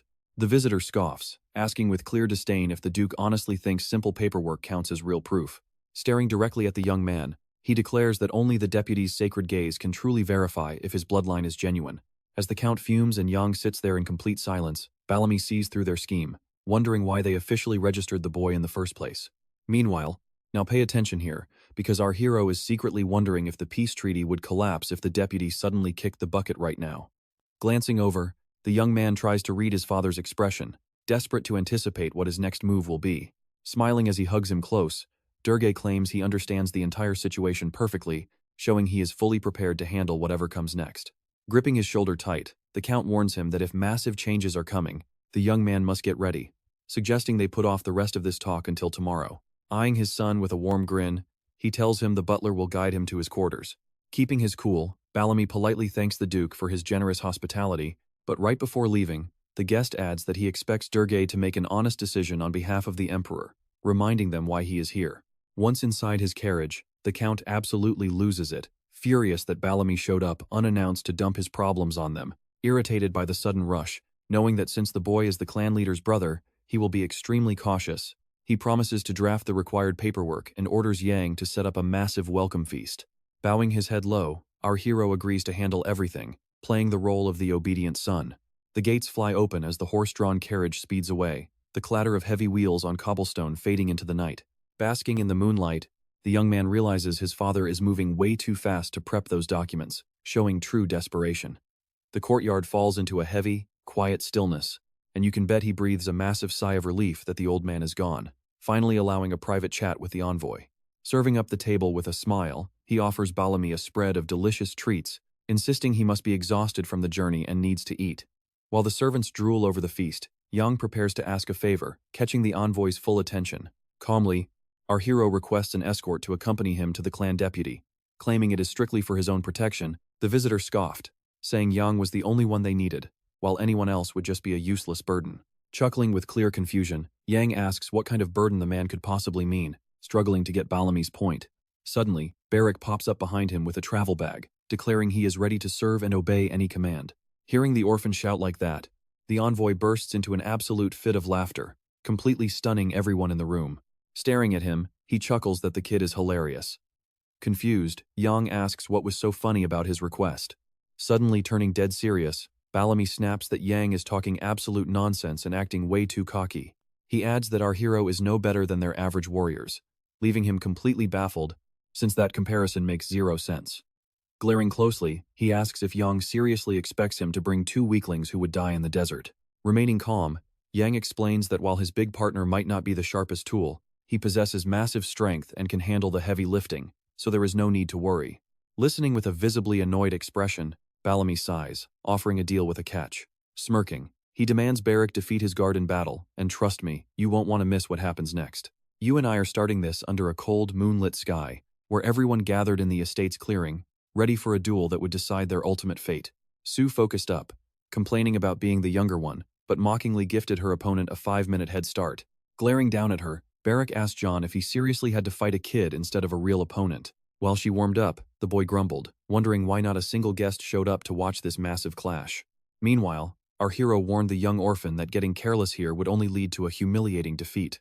Deep down, he knew the crowd stayed away, because the sheer power gap was massive, and everyone already expected Sue to win easily. Suddenly, the young warrior spotted a glowing window in the mansion, shouting in anger and completely losing his focus.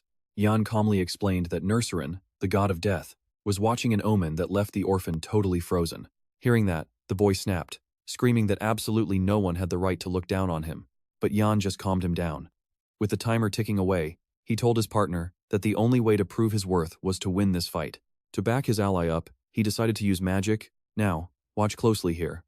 His palm glows with a soft light, reflecting in his eyes as he practically hypnotizes the boy, planting absolute confidence and thoughts of an epic victory right into his heart. Gripping his hand tightly, Yang told the orphan to listen closely, promising to give him the ultimate secret to winning. Confused, Barrack stood there tense, but kept a tight grip on his master's hand, who assured him victory was guaranteed. Right then, clouds drifted over the moon, and Sue confidently called out, asking if her opponent was finally ready to fight. With a smug smile, she set a timer for the 5 minutes she had promised him, readying herself for the clash. She declared that if Barrack could actually knock her out by then, the win was his, but if he failed, he would face total humiliation. Tying his hair back, the boy boldly fired back that 5 minutes was more than enough for an easy win. Securing the band, he mockingly warned her not to start crying and throwing a tantrum once she lost. In a dark tone, the orphan promised she was about to feel real pain and regret, ever agreeing to step up against him. Like a lightning bolt, he surged forward, kicking up thick clouds of dust as he closed the gap. With explosive strides, Barrack lunged at his opponent, who just stood there, completely unbothered. In extreme close range, he threw a heavy punch, determined to crush this cocky girl with a single strike. Light on her feet, Sue laughed that he would be the one crying, instantly slipping away to dodge. I know what you're thinking. How did he miss when his calculations were absolutely perfect? He was completely stunned. Using her small size and agility, the girl effortlessly slipped away. Looking back, the orphan simply could not believe his opening move had totally failed. Relying on her own incredible speed, Sue darted forward to launch a swift counterattack, and the boy never expected her to move like that. Furious, he swung wildly in every direction, but she easily dodged every single punch. Realizing she possessed this kind of overwhelming speed, the young warrior felt completely overwhelmed and lost. Popping up from left to right to toy with him, she playfully teased him about where she would strike next. Suddenly, she planted her palms onto the grass, bracing her entire body and holding her breath to unleash a move. Launching into a handstand, she deftly flipped through the air and delivered a brutal kick right to Barrack's face. Gritting his teeth, he let out a painful, angry roar, just barely dodging a follow-up strike meant to shatter his jaw. Shaken, he backed away to catch his breath and regroup. As blood dripped from his shattered nose, he quickly wiped it away with his hand, desperate to keep his head in the game. Sue mocked him, asking how he planned on winning with such slow, clumsy attacks. She playfully wondered how he would survive another 5 minutes when he could barely even stand. Smirking, Barrack spat back that he was far from done, and still had plenty of time to take her down. Across the silent clearing, this brutal fight raged on as Yang quietly observed everything from the sidelines. We can both see his partner is losing just as expected, with his raw strength running out fast. Alright, you and I are watching Sue rain down blows, while the poor orphan desperately crouches and retreats. This hand-to-hand brawl goes entirely her way, leaving the boy struggling just to stay on his feet. Yet through her heavy onslaught, he keeps staring straight into her eyes, wondering how such a small body could pack such immense strength. Smirking, Sue savors the fight, completely confident she is about to crush her stubborn foe. Winding up her arm, she furiously drives her knee forward, aiming a brutal, finishing blow to put her opponent down for good. Seeing that Barrack is about to lose, Yang decides to use a bit of magic to turn the tide. With a subtle whisper, he mentally orders the orphan to fight until the very end, locking eyes with his tense guard. As Sue launches another kick, Barrack suddenly catches her leg, finally unleashing his real power and catching her completely off guard. She lets out a painful gasp, utterly shocked that this supposedly weak kid could suddenly find the strength to strike back. Now watch closely. While she stands frozen, the boy declares it is his turn to strike, his voice echoing through the silent clearing, shattering the peaceful night, sending a flock of black birds scattering from the tree branches in absolute panic. Basking in the full moon, the girl screams for Barrack to let her go, but his grip only tightens. She struggles wildly, but the orphan tells her he is just following his orders, pinning her down, refusing to let go. With furious, burning eyes, he growls that he almost killed her, his terrifying rage sending a chill even down Yang's spine. Blushing red and holding back humiliated tears, Su curses, feeling the crushing sting of defeat, having never been humbled like this in her entire life. Watching this, Yang realizes Nursen sent her to test them without spilling blood, and now she has to report their victory. Grinning, he teases her that the bruises actually look good, giving her a completely new, rugged aesthetic. Lying flat on the cold grass, she finally accepts that her luck has completely abandoned her, making this unexpected defeat a deeply shameful disgrace. Standing close by, Yang watches as his loyal orphan bodyguard still refuses to release his rival. But wait, did you feel that? Suddenly, Yang senses a strange energy rising behind them and quickly tells his partner to release her. Through the glowing window, Bellamy watches them intently, evaluating not just the combat, but the deep bond between these two partners. Locking eyes with him, Yang is thrilled to have officially won their bet, yet he knows these negotiations are far from over. Staring at Su's beaten face, their guest fumes with silent rage. He expected a simple friendly match, but this feels like an outright mockery and a slap to his face. Sitting opposite him, Yang politely apologizes for his bodyguard's rough handling, while Su sits nearby, unable to hide her irritation. With a dead serious tone, Bellamy demands to know if the young count is mocking him, barely holding back his anger. Feigning surprise, Yang asks what his crime is, pointing out that he did not even participate in the brawl. The ambassador presses on, gesturing to Su as bruised, face to make Yang realize the sheer gravity of this insult. Annoyed, Nursen asks what would have happened to the girl if Barrack had actually struck her with full power, since the outcome would have been far worse. Yang simply smiles, while the guest glares at him with a cold, piercing gaze that cuts right to his soul. Before him stands the orphan, but suddenly Bellamy bursts out laughing, treating the entire situation as an amusing and unexpected test. Yielding, he admits the young count possesses a truly respectable character, and without wasting any more time, declares him the winner. Glancing at the orphan standing behind Yang, the ambassador announces that they will bring him along to journey across the great desert. Lowering his head in respect, Yang thanks the guest for permitting his partner to tag along, deeply appreciating their allies' trust. Fuming with rage, Su screams at Barrack to give her medicine or face her wrath, but the boy just jokingly shrugs her off. The following morning, the count meets his guest to officially accept the proposal, finalizing a peaceful truce and cementing their brand new alliance. Bowing low, Bellamy thanks Daner for his deep understanding and support, expressing gratitude on behalf of his entire clan. As they shake hands, he requests that his deep respect and support be conveyed to their chief. As they part ways, their trust is set. A week later, you and I watch as Yang prepares to bid farewell to Hannah. They embrace tightly, and she begs him to please come back alive. Weeping on his shoulder, she promises Alan will cook a massive feast once he returns, leaving the young count feeling a bit anxious about the journey ahead. Listen closely, because you and I are about to watch a secret conversation that completely alters her destiny. Leaning forward, the young master whispers in his maid's ear, ordering her to resign while he is gone, completely shocking her. Terrified, she asks him why. But without giving a real explanation, the hero simply insists it will save her life. Grasping her shoulders, he sincerely thanks her for everything she has done. Hannah tries to object but finds herself speechless. Realizing he has burned all his bridges at the estate, the hero sets off immediately, refusing to waste another single second. The blazing sun shines down, as he marches confidently toward the gates, giving the servants no chance to question his absolute resolve. Eagles soar high in the cloudless sky, their massive wings beating as if guiding the caravan toward destiny. Meanwhile, Bellamy, John, and their allies journey across the endless desert toward the warrior clan, where a massive golden palace rises from the sands, where the emissary and his companions have long been expected, and grand preparations are already underway. Sitting tall on his throne, Chief Kakanir welcomes them, ready to negotiate their crucial terms. Bowing with his hand raised, the Count introduces himself on behalf of his noble family. Now watch closely, our hero stands in silence, carefully scanning the room without wasting a second.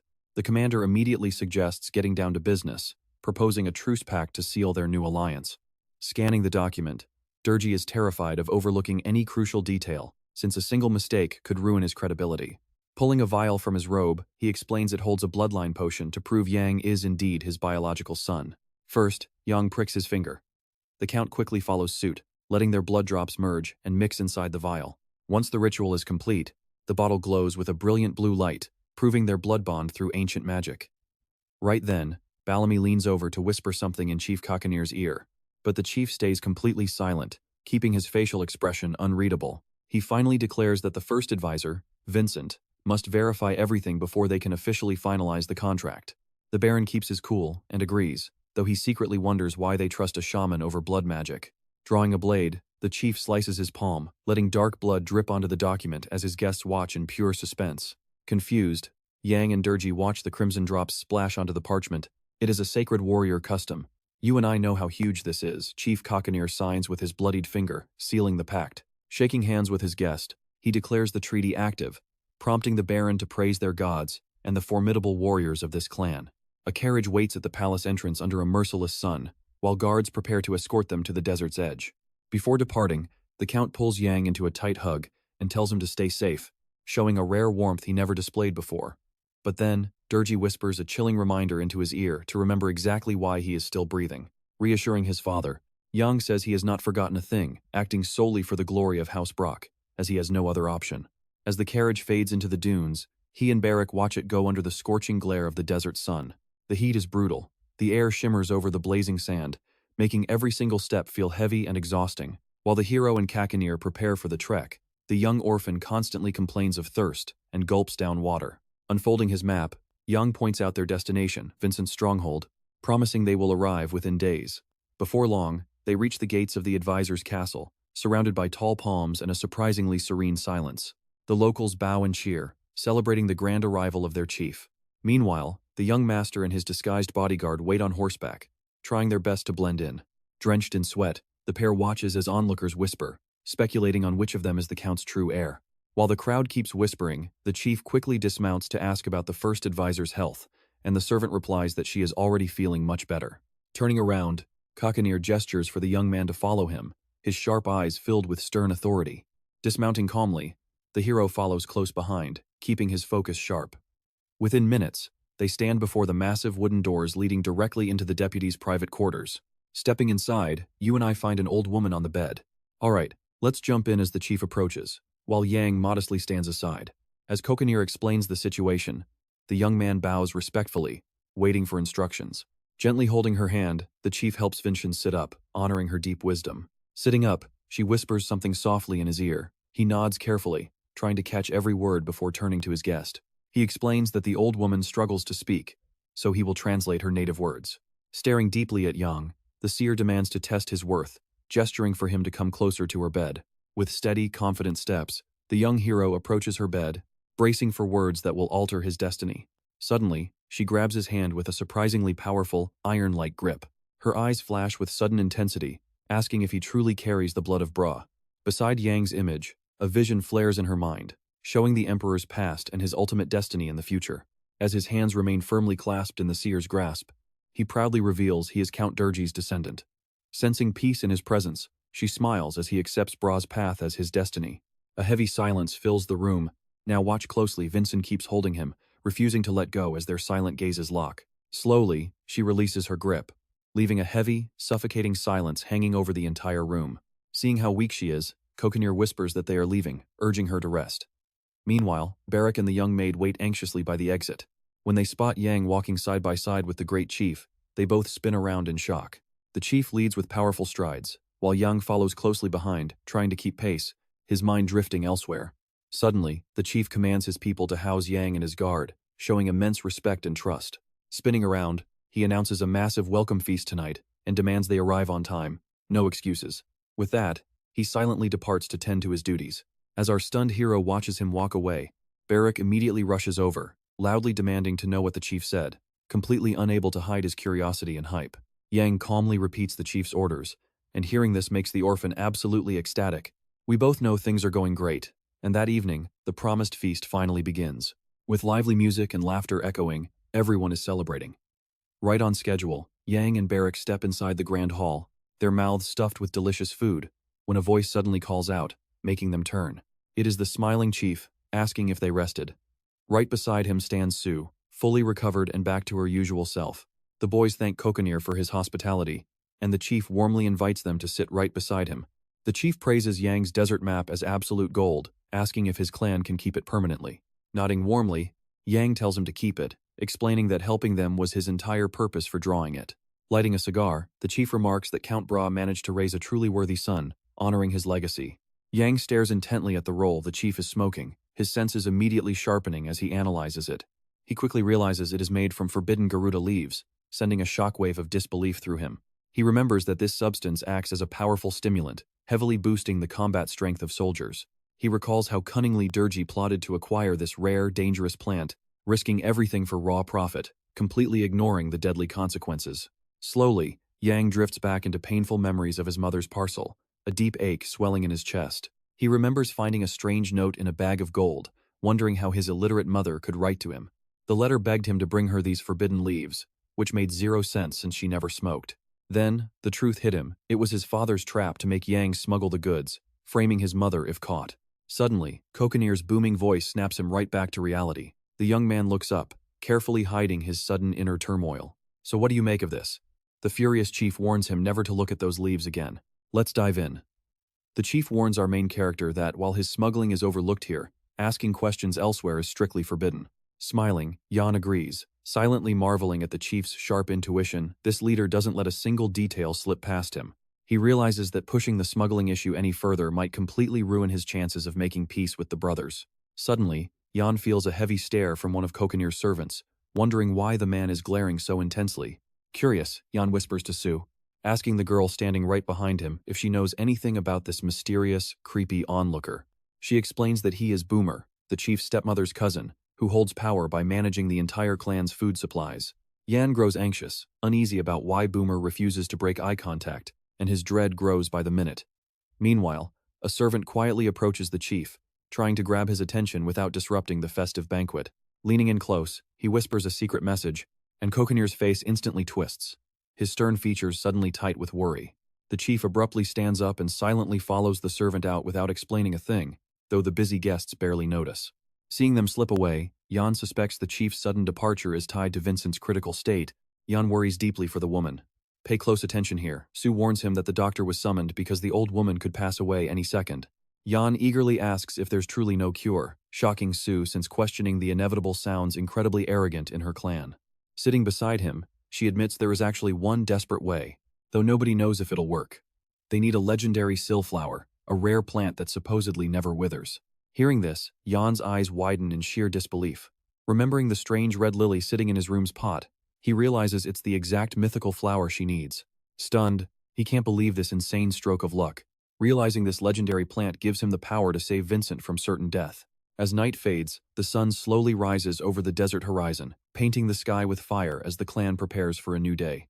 Deep in the shifting desert sands lies a legendary town of otherworldly warriors, shrouded in ancient mystery. Inside, the first advisor has been unconscious since last night, while the doctor and the chief watch over her bed, anxiously waiting to see if she will survive. The elders debate fetching the sillflower, but remember their last expedition never returned. Kokanir is left completely torn on what to do. Spotting the outsiders, the chief demands to know why Naren brought Yan, viewing the boy's presence as a useless distraction. Standing alongside Balam, Yan stays quiet near the door, keeping out of their dispute as the room's tension grows thick enough to cut. But then, the advisor reveals that Yan actually knows where the sillflower is, instantly freezing everyone in shock. You and I can feel the tension as the gathered clan members and their chief stare at the boy, demanding answers. The skeptical older warriors refuse to believe in miracles, and begin whispering doubts among themselves, dismissing the flower as a children's fairy tale. Kokanir glares at Yan, demanding to know if he truly knows where to find this mythical plant. Leaping up, he slams his fist onto the table, warning the boy not to meddle in their clan's sacred business. Fuming with anger, the chief points to the exit and orders his guest to get back to his quarters immediately. But Yan refuses to budge, describing a unique plant that never withers, hoping this detail will break through the chief's stubbornness. Yan asks if the sillflower is vibrant red, an unexpected detail that makes Kokanir freeze dead in his tracks. Skeptical, the chief demands to know if he has truly seen it, his voice shaking with a mix of doubt and desperation. Yan claims he saw one back at his father's estate, but before he reveals anything more, he demands a negotiation. He reminds them that Brack County belongs to the Burial Empire, and the Emperor is well aware of their mutual peace treaty. Looking deadly serious, the young representative demands full diplomatic respect and strict guarantees of safety. But Kokanir merely smiles a dark, mocking smile, stepping closer with a cold, predatory gaze. Nearing the boy, he mockingly asks if he can raise just one simple question, his voice deceptively calm and quiet. Suddenly, he grabs Yan by the throat, demanding to know if the Empire would really launch a war if he crushed his windpipe right here. Struggling against the chokehold, Yan gasps that while war is uncertain, his death would bring unmatched ruin, and trust me, we are about to see if the chief takes that gamble. All right, You and I are jumping right into a crazy fantasy where this kid claims the legendary Imperial soul is resting inside him. Smirking with pure contempt, the leader scoffed, warning him not to make a joke out of this because his claim sounded completely absurd and disrespectful. Thinking that Jan was exactly why God sent them Madame Vincent, the chief dragged him toward her room, pushing past the swaying beaded curtains. Seeing the chief drag the boy inside, the frail old woman struggled to sit up, her weak body kept steady only by her doctor's hands. Gripping Jan's hand tightly, the chief explained everything to the old seer, desperately asking if it was true and waiting in suspense. Remaining seated, the old woman just stared at him, not saying a single word. Yet her eyes held an eerie, hidden power. Suddenly, a strange magical glow flared in her gaze, shifting the room's energy and making everyone there uneasy. Letting out a strange gasp, she slowly reached out, pointing her trembling finger straight at the young man to confirm his unbelievable claims. The worried doctor quickly caught her before she collapsed. Now watch closely as Kakanir stares in absolute horror, completely baffled by the ancient magic unfolding right before our eyes. Still holding Jan's hand, the chief stood there frozen, completely stunned and waiting to see what would happen next. A bright, glowing aura suddenly sparked above Jan's head, but seeing Madame Vincent's failing state, he quickly turned to her with deep worry. Instead of answering, the old woman coughed violently, her body completely drained as she gasped for precious air. She collapsed heavily back onto the bed, and a dark thought of her passing flashed through the chief's mind. Everyone rushed to her side, but Madame Vincent lay completely still, showing no signs of life as the heavy silence grew. Knowing how dire this was, Jan announced that the healing Silask flower was in his room. Hearing this, the chief instantly ordered his men to fetch it, hoping to save their beloved seer. Standing by the door, Barrack watched in total horror, asking why everyone was so panicked and what they should do next. His voice trembled with pure terror. But with a calm smile, our main character assured him that everything was under control. He was acting cool to hide his panic, but deep down, he was extremely worried. Staring at the red lily, Jan smiled, knowing this rare flower would be his first official gift to the clan as their imperial guest. Sometime later, they gathered around a wooden table holding a map and the potted plant, with Balum and Kakanir waiting. You and I both know the chief is desperate, bowing low to thank Jan for giving them a real shot at saving their dying advisor. But Jan looked serious, warning them that based on her condition, one single flower wasn't going to cut it, and they would need several more roots to brew the actual cure. Appreciative of his efforts, the chief insisted that Jan had already done so much, before asking if he could source any more of it. Pausing to think, the young man admitted he couldn't guarantee anything since this plant was incredibly rare and near impossible to track down. Touching the delicate petals, Jan explained that while the pot belonged to him, he didn't know how to farm it, though a certain contact could help them in a month. Jan thought of his mother back in the capital, while the chief frowned, asking why it would take an entire month to get this ally's help. Smiling, Jan explained that traveling to the capital would only take 3 or 4 days, but in return, he needed Kakanir to make him a promise. Lighting up a cigarette, the chief told him to state his price with serious eyes, fully expecting a bold demand. Jan boldly declared that during their upcoming negotiations with the Brock family, they must deal directly with him, bypassing his father, Count Durgi. Growing suspicious, the leader asked if Jan was trying to overthrow his own father, but the young man simply replied that the strongest always leads. Catching on to the young master's ultimate goal, the chief smirked in response, easily reading his bold strategy to take over the entire county. But he pointed out that handing him full control was risky, since Jan had 0 soldiers to command and held no control over grain. Surprisingly, Jan froze, having fully expected the chieftain to agree with him without a second thought. Closing his eyes to gather his thoughts, he decided to drop a massive piece of future intel, proving just how serious he really was.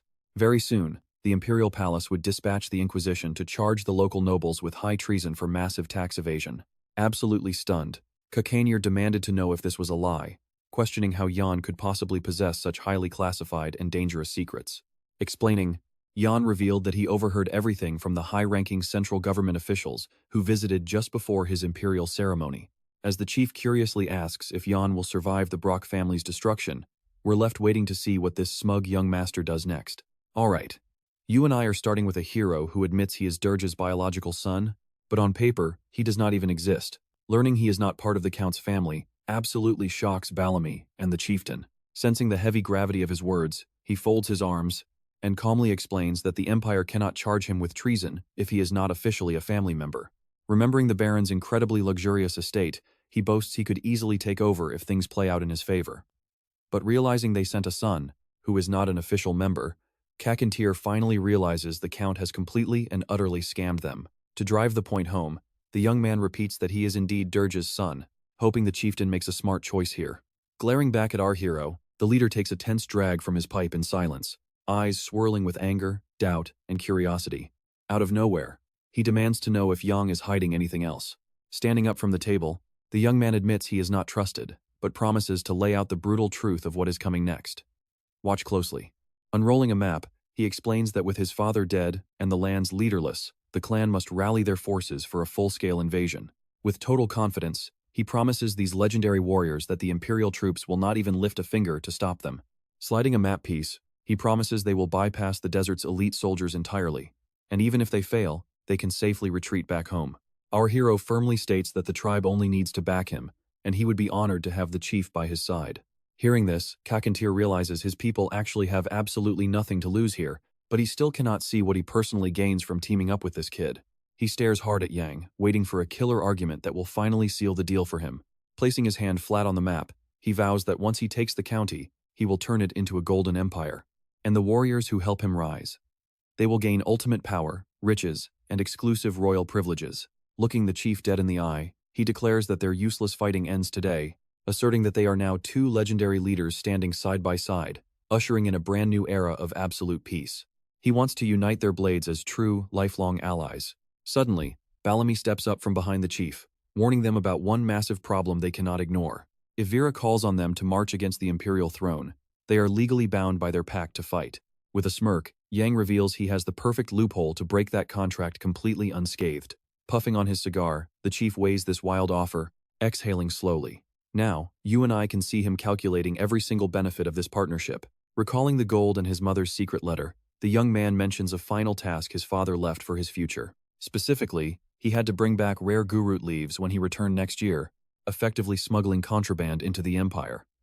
He tells the chief that trading this illegal Garuda tobacco is a crime they cannot ignore. He asks with a grin if smuggling contraband is not a perfect reason to tear up the old agreement. Laughing, Kakantir admits it is a clever angle, but not quite enough to legally void the entire pact. He demands proof, but Young admits there is no paper trail, though they can easily verify it with Vincent. The chief glares and tells him to swear on his life, and our hero confidently agrees without a second thought. Kakantir bursts into roaring laughter, instantly melting away the suffocating tension that was filling up the tent. He always thought the Brocky family was filled with idiots, but this kid is proving to be incredibly special. Arms crossed, our hero waits for his final answer, until the chief asks if he only needs their clan's support. With a firm nod, they clash their weapons together, sealing this legendary new alliance in stone. But the chief asks one last question, demanding to know the kid's true, ultimate goal behind everything. Contemplating his grand plans, Yang prepares to face a perilous future. Staring at the map, he declares his ultimate destination is the capital, specifically his family's county. Hanging on to every single word, the chief keeps his eyes locked on him as Young explains that Brack will be his only sanctuary. Let's see what happens. Banging his fist on the table, Kakanir demanded to clear up any misunderstandings immediately. Stick with me, because this Bellamy's meeting is about to get intense. He bluntly declared that his clan would not shed blood for Yang, but the young warrior calmly replied that he never wanted that anyway. Stunned by this, the chief asked if he truly had no fear of death, especially since he risked his life at every turn.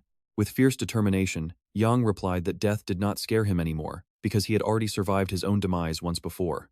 Remembering his past, Yang simply said that his original life had already ended, but now he had a second chance. Smiling, the chief took a drag of his cigarette and watched him, deeply impressed by his incredible courage. Shaking his hand, Kakanir admitted he really liked Yang's fierce determination and held immense respect for him. As the hero turned to leave, Kakanir suddenly called out to him, prompting the young man to look back in confusion. Curious, the chief asked if his journey to the capital involved the emperor himself, waiting intently for his response. Yang said absolutely nothing, but his sharp, determined gaze, shining in the sunlight, spoke louder than any words.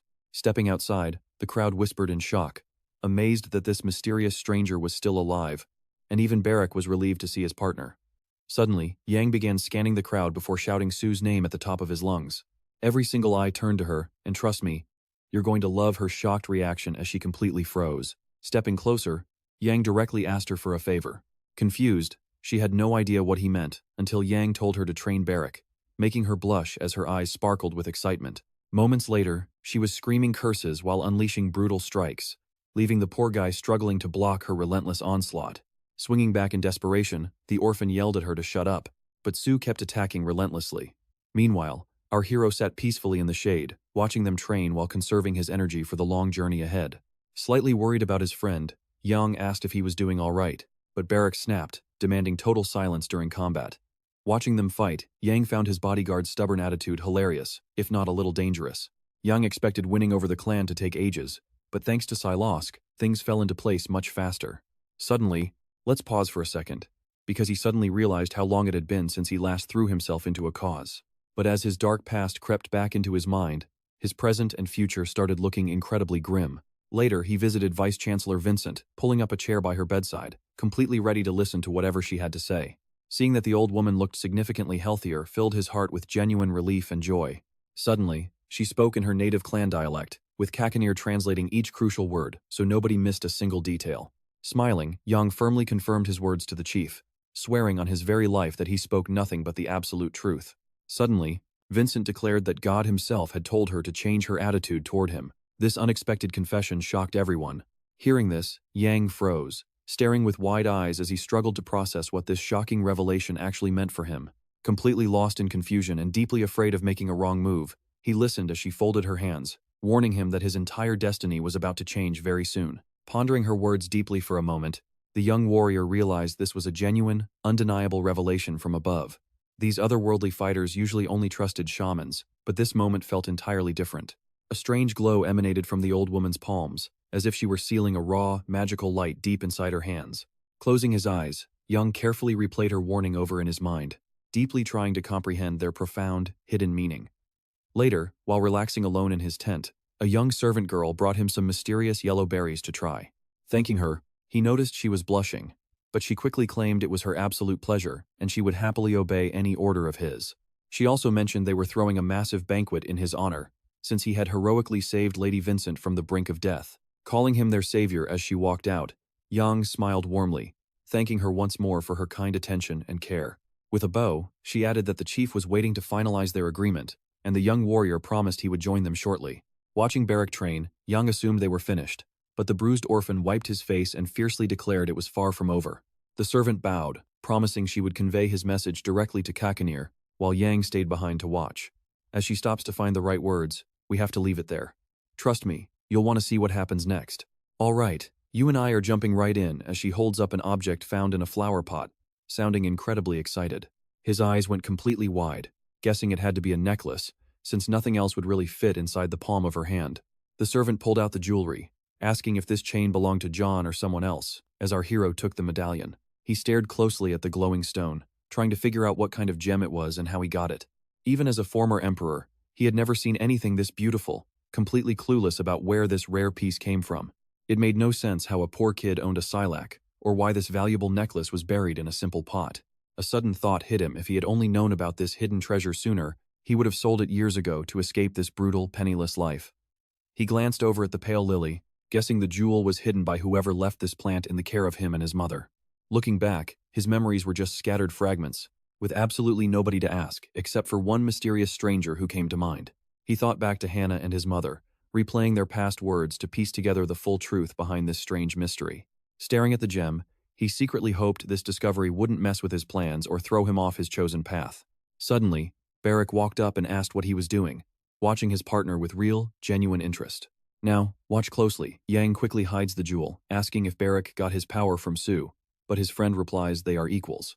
Slipping the chain around his neck, he told his bodyguard it was time to meet the clan chief and his top deputy. He also realized he should ask his companion about the legendary desert warriors to see what rumors and wild achievements he knew about them. Knowing that Barrack dreamed of becoming the absolute strongest, our hero looked at him and knew his friend was still light years away from that goal. He smiled warmly, fully believing that one day his partner would actually succeed and make those wild dreams a reality. With the morning sun shining over the clan settlement, he realized everything was moving exactly according to his plan. "So, you and I are about to see him focus entirely on the next crucial phase of his master plan." Right then, pure panic erupted in Brack County as the butler burst into the Baron's office, shouting, shattering his focus. Furious, Durgy snapped at the servant to shut up while he worked, demanding to know what was going on. Stuttering in fear, the butler revealed that the capital's tax police had arrived, urging the completely shocked Baron to go downstairs and see them himself. Meanwhile, armed soldiers already flooded the main hall of the massive estate, sending a wave of absolute dread straight through him. Leading the pack was Captain Batty Erica, whose sharp, freezing glare immediately marked her as a dangerous force to be reckoned with. Scanning the room, she picked up on every tiny detail, hunting for any proof that something major was hidden here. Spotting the Count, she spoke up, and he tried to introduce himself with forced calm, even though he was shaking inside. Flashing her badge, Erica announced they were investigating massive embezzlement and treason on Imperial orders. Gripping the wooden railing, the Baron roared that this was total lies, refusing to believe the Emperor would order this. Placing his hand on his chest, he claimed he had defended the Empire against northern barbarians for years. And what did he get in return? But Captain Erica wasn't buying any of his desperate excuses. She had a job to do, and she was going to execute this order to the very end. Thrusting the document forward, she demanded to know if that was indeed the official seal of House Durgi, forcing him to look closer. The documents actually contained a signed confession from the Count himself, begging for an official state investigation. Staring at his own seal, the Baron simply could not believe his eyes. He desperately wondered how these papers got here, and who would dare forge his signature. Walking slowly down the carpeted hallway, Erica admitted the estate was gorgeous, feeling a slight sting of regret over his downfall. Ignoring his loud protests, she coldly informed him that they would be occupying his estate and running everything during the investigation. She added that Durgi and his entire staff were now expected to follow her every order, no matter their personal feelings. Heading up the stairs, Erica ordered a search of the study. "Trust me, you and I can't miss what they find next." "All right, let's jump right in," as someone suddenly grabs her arm, whispering that they know the dark secrets of this house. The Baron is completely baffled. How did first-time visitors know the exact way to his private study? Someone definitely knows his secret plans. Furious, he refuses to suspect Mullen, since the old man was always right there by his side. Still, doubt creeps in. How did the old man steal his official seal? The traitor has to be hiding among his most trusted staff. With his former secretary comatose, the Count suddenly remembers that Mullen had demanded to meet with Jan completely alone, with no witnesses. Suddenly, the image of his smiling boy flashes in his mind, and a freezing realization pierces his chest. His own son might be the informer. The Count is utterly horrified, unable to believe his own flesh and blood would betray him. Seething with absolute rage, he roars his son's name, and his furious voice echoes across the entire estate, terrifying every single servant and guard. The next day, a messenger from Brasha arrives at the warrior clan, holding up a peace flag to request an audience with their chief. Kakandir asks in disbelief if Count Durgi is actually begging for help. This is a highly unexpected move from him. Now pay attention here. The messenger reveals the Count was reported to the Emperor, sparking a massive treason investigation. The chief demands to see real proof of a setup. Is the Baron seriously asking them to rebel against the imperial crown? If Durgi is actually guilty, this entire clan instantly becomes enemies of the Emperor. The chief refuses to take that risk, but the messenger fiercely defends his master's innocence. He explains that Durgi is willing to prove his loyalty by sacrificing his own son, Jan, and demands his death. Hearing this, the chief is stunned.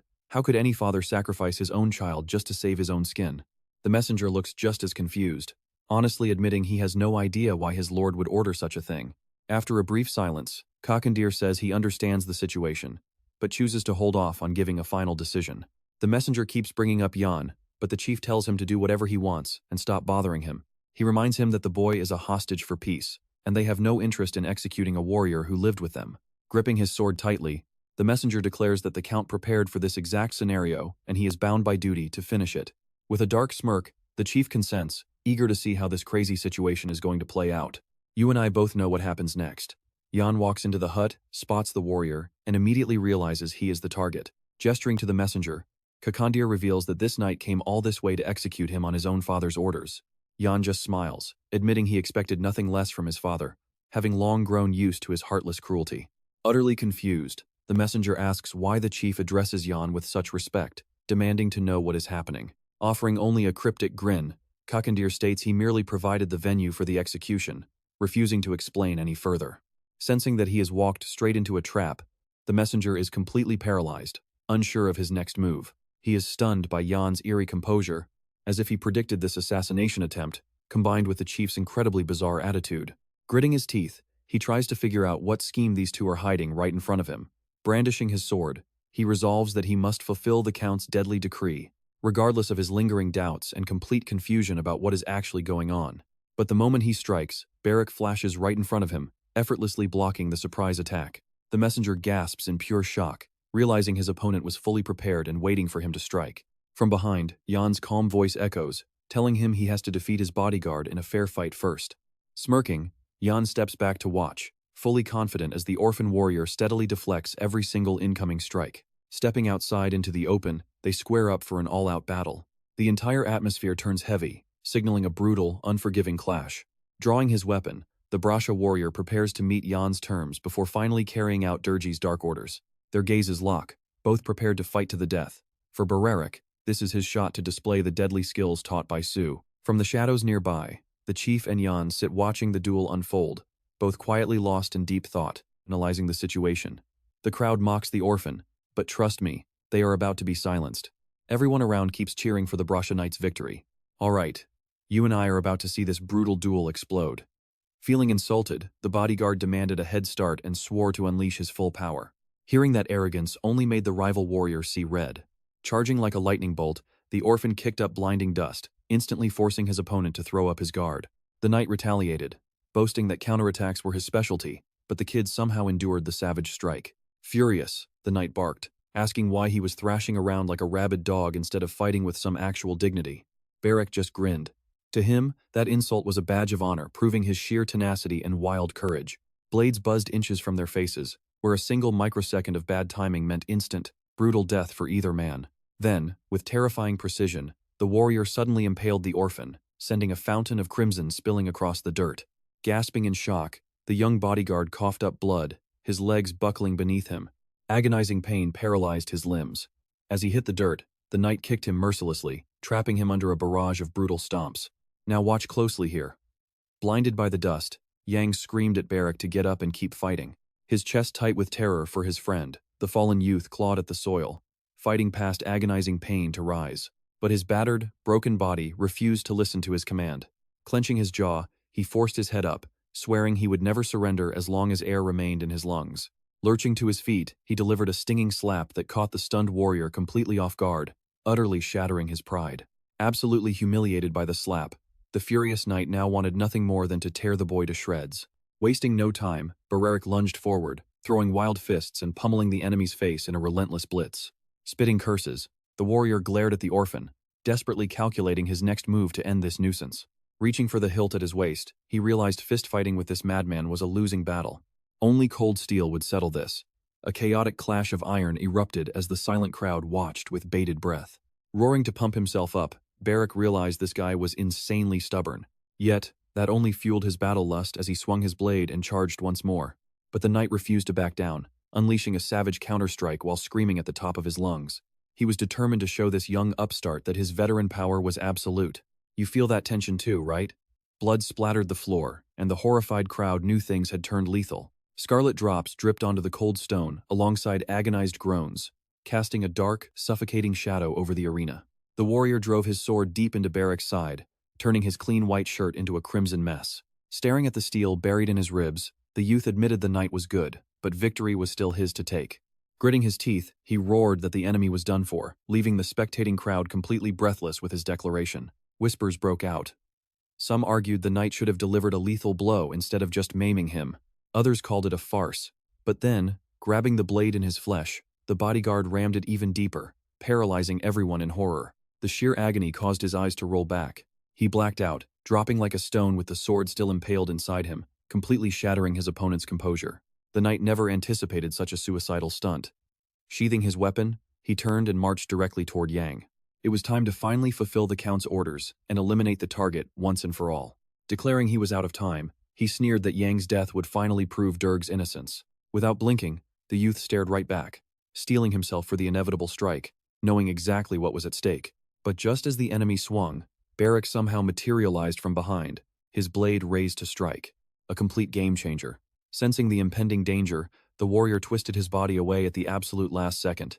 Only a sheer miracle of luck prevented the razor-sharp edge from taking his head.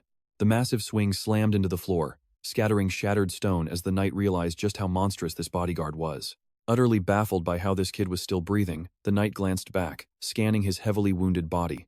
Bleeding out, Bereric remained seated with the sword still impaled, desperately trying to yank the metal from his flesh. Blood pooled on the dirt, but his grip never faltered as he gripped the blade, refusing to die. And that's where we leave it, as the orphan gritted his teeth, pulling the steel out to defend his friend until his very last breath. Let's dive into a battle where a stubborn orphan faces certain death. The knight snaps, deciding to end this persistent pest right now. Staring back with pure hatred, the boy remembers how every single day of his life has been a dance with death. Steel crashes against steel as they collide once more, their heavy blows echoing like thunder across the scorching desert. Grabbing the knight's blade with bare hands, Barrack struggles with everything he's got to wrench the weapon away and disarm him. And it actually works. He rips the sword free and leaps aside, instantly gearing up for his next strike. Digging his boot deep into the dirt, he lunges forward to deliver the fatal blow that will end this fight. Now watch closely. He leaps high, realizing that to truly break his limits, he must fight with every ounce of his soul. Blood drips from his hands, his trembling fingers barely gripping the sword. Yet his absolute will to survive remains unbreakable. With one final slash, Barrack carves straight through his opponent. The scent of fresh blood fills the air as the stunned crowd gasps in absolute shock. It is over. The boy stares down at the fallen knight, slowly lowering his blade, barely standing as he fights off the excruciating pain. With the knight dead on the ground, the exhausted orphan gasps for air, his legs buckling after this brutal, bloody ordeal. Sweat stings his eyes, and his remaining energy fades to zero. A horrific wound leaves his body shaking in agony, screaming at him that he simply cannot take another step. He collapses hard, his sword clattering right next to his dead opponent. The crowd watches in stunned silence, completely awestruck. You and I can even see the shock written all over Sue's face. Observing the aftermath, the chief admits to Jan that he finally sees why he recruited this bodyguard and what insane talent he possesses. He points out that the kid has the potential of a true master, destined to surpass even the strongest warriors one day. Knowing his friend's true worth, Jan just smiles, swelling with quiet pride. Meanwhile, bleeding out on the hot sand, the boy clutches his wound as his breathing slows, his vision fading to black as he slips into unconsciousness. Meanwhile, inside Count Darris's castle, the royal inspectors are hunting down treason, while heavy guards patrol the gardens, keeping a watchful eye on every single shadow. Sentries block the doors to the room where the Countess and Shell wait, while the nervous Baron paces the floor like a caged animal. Suddenly, a sharp crash from the window makes him spin around, desperate to find out what is going on out there.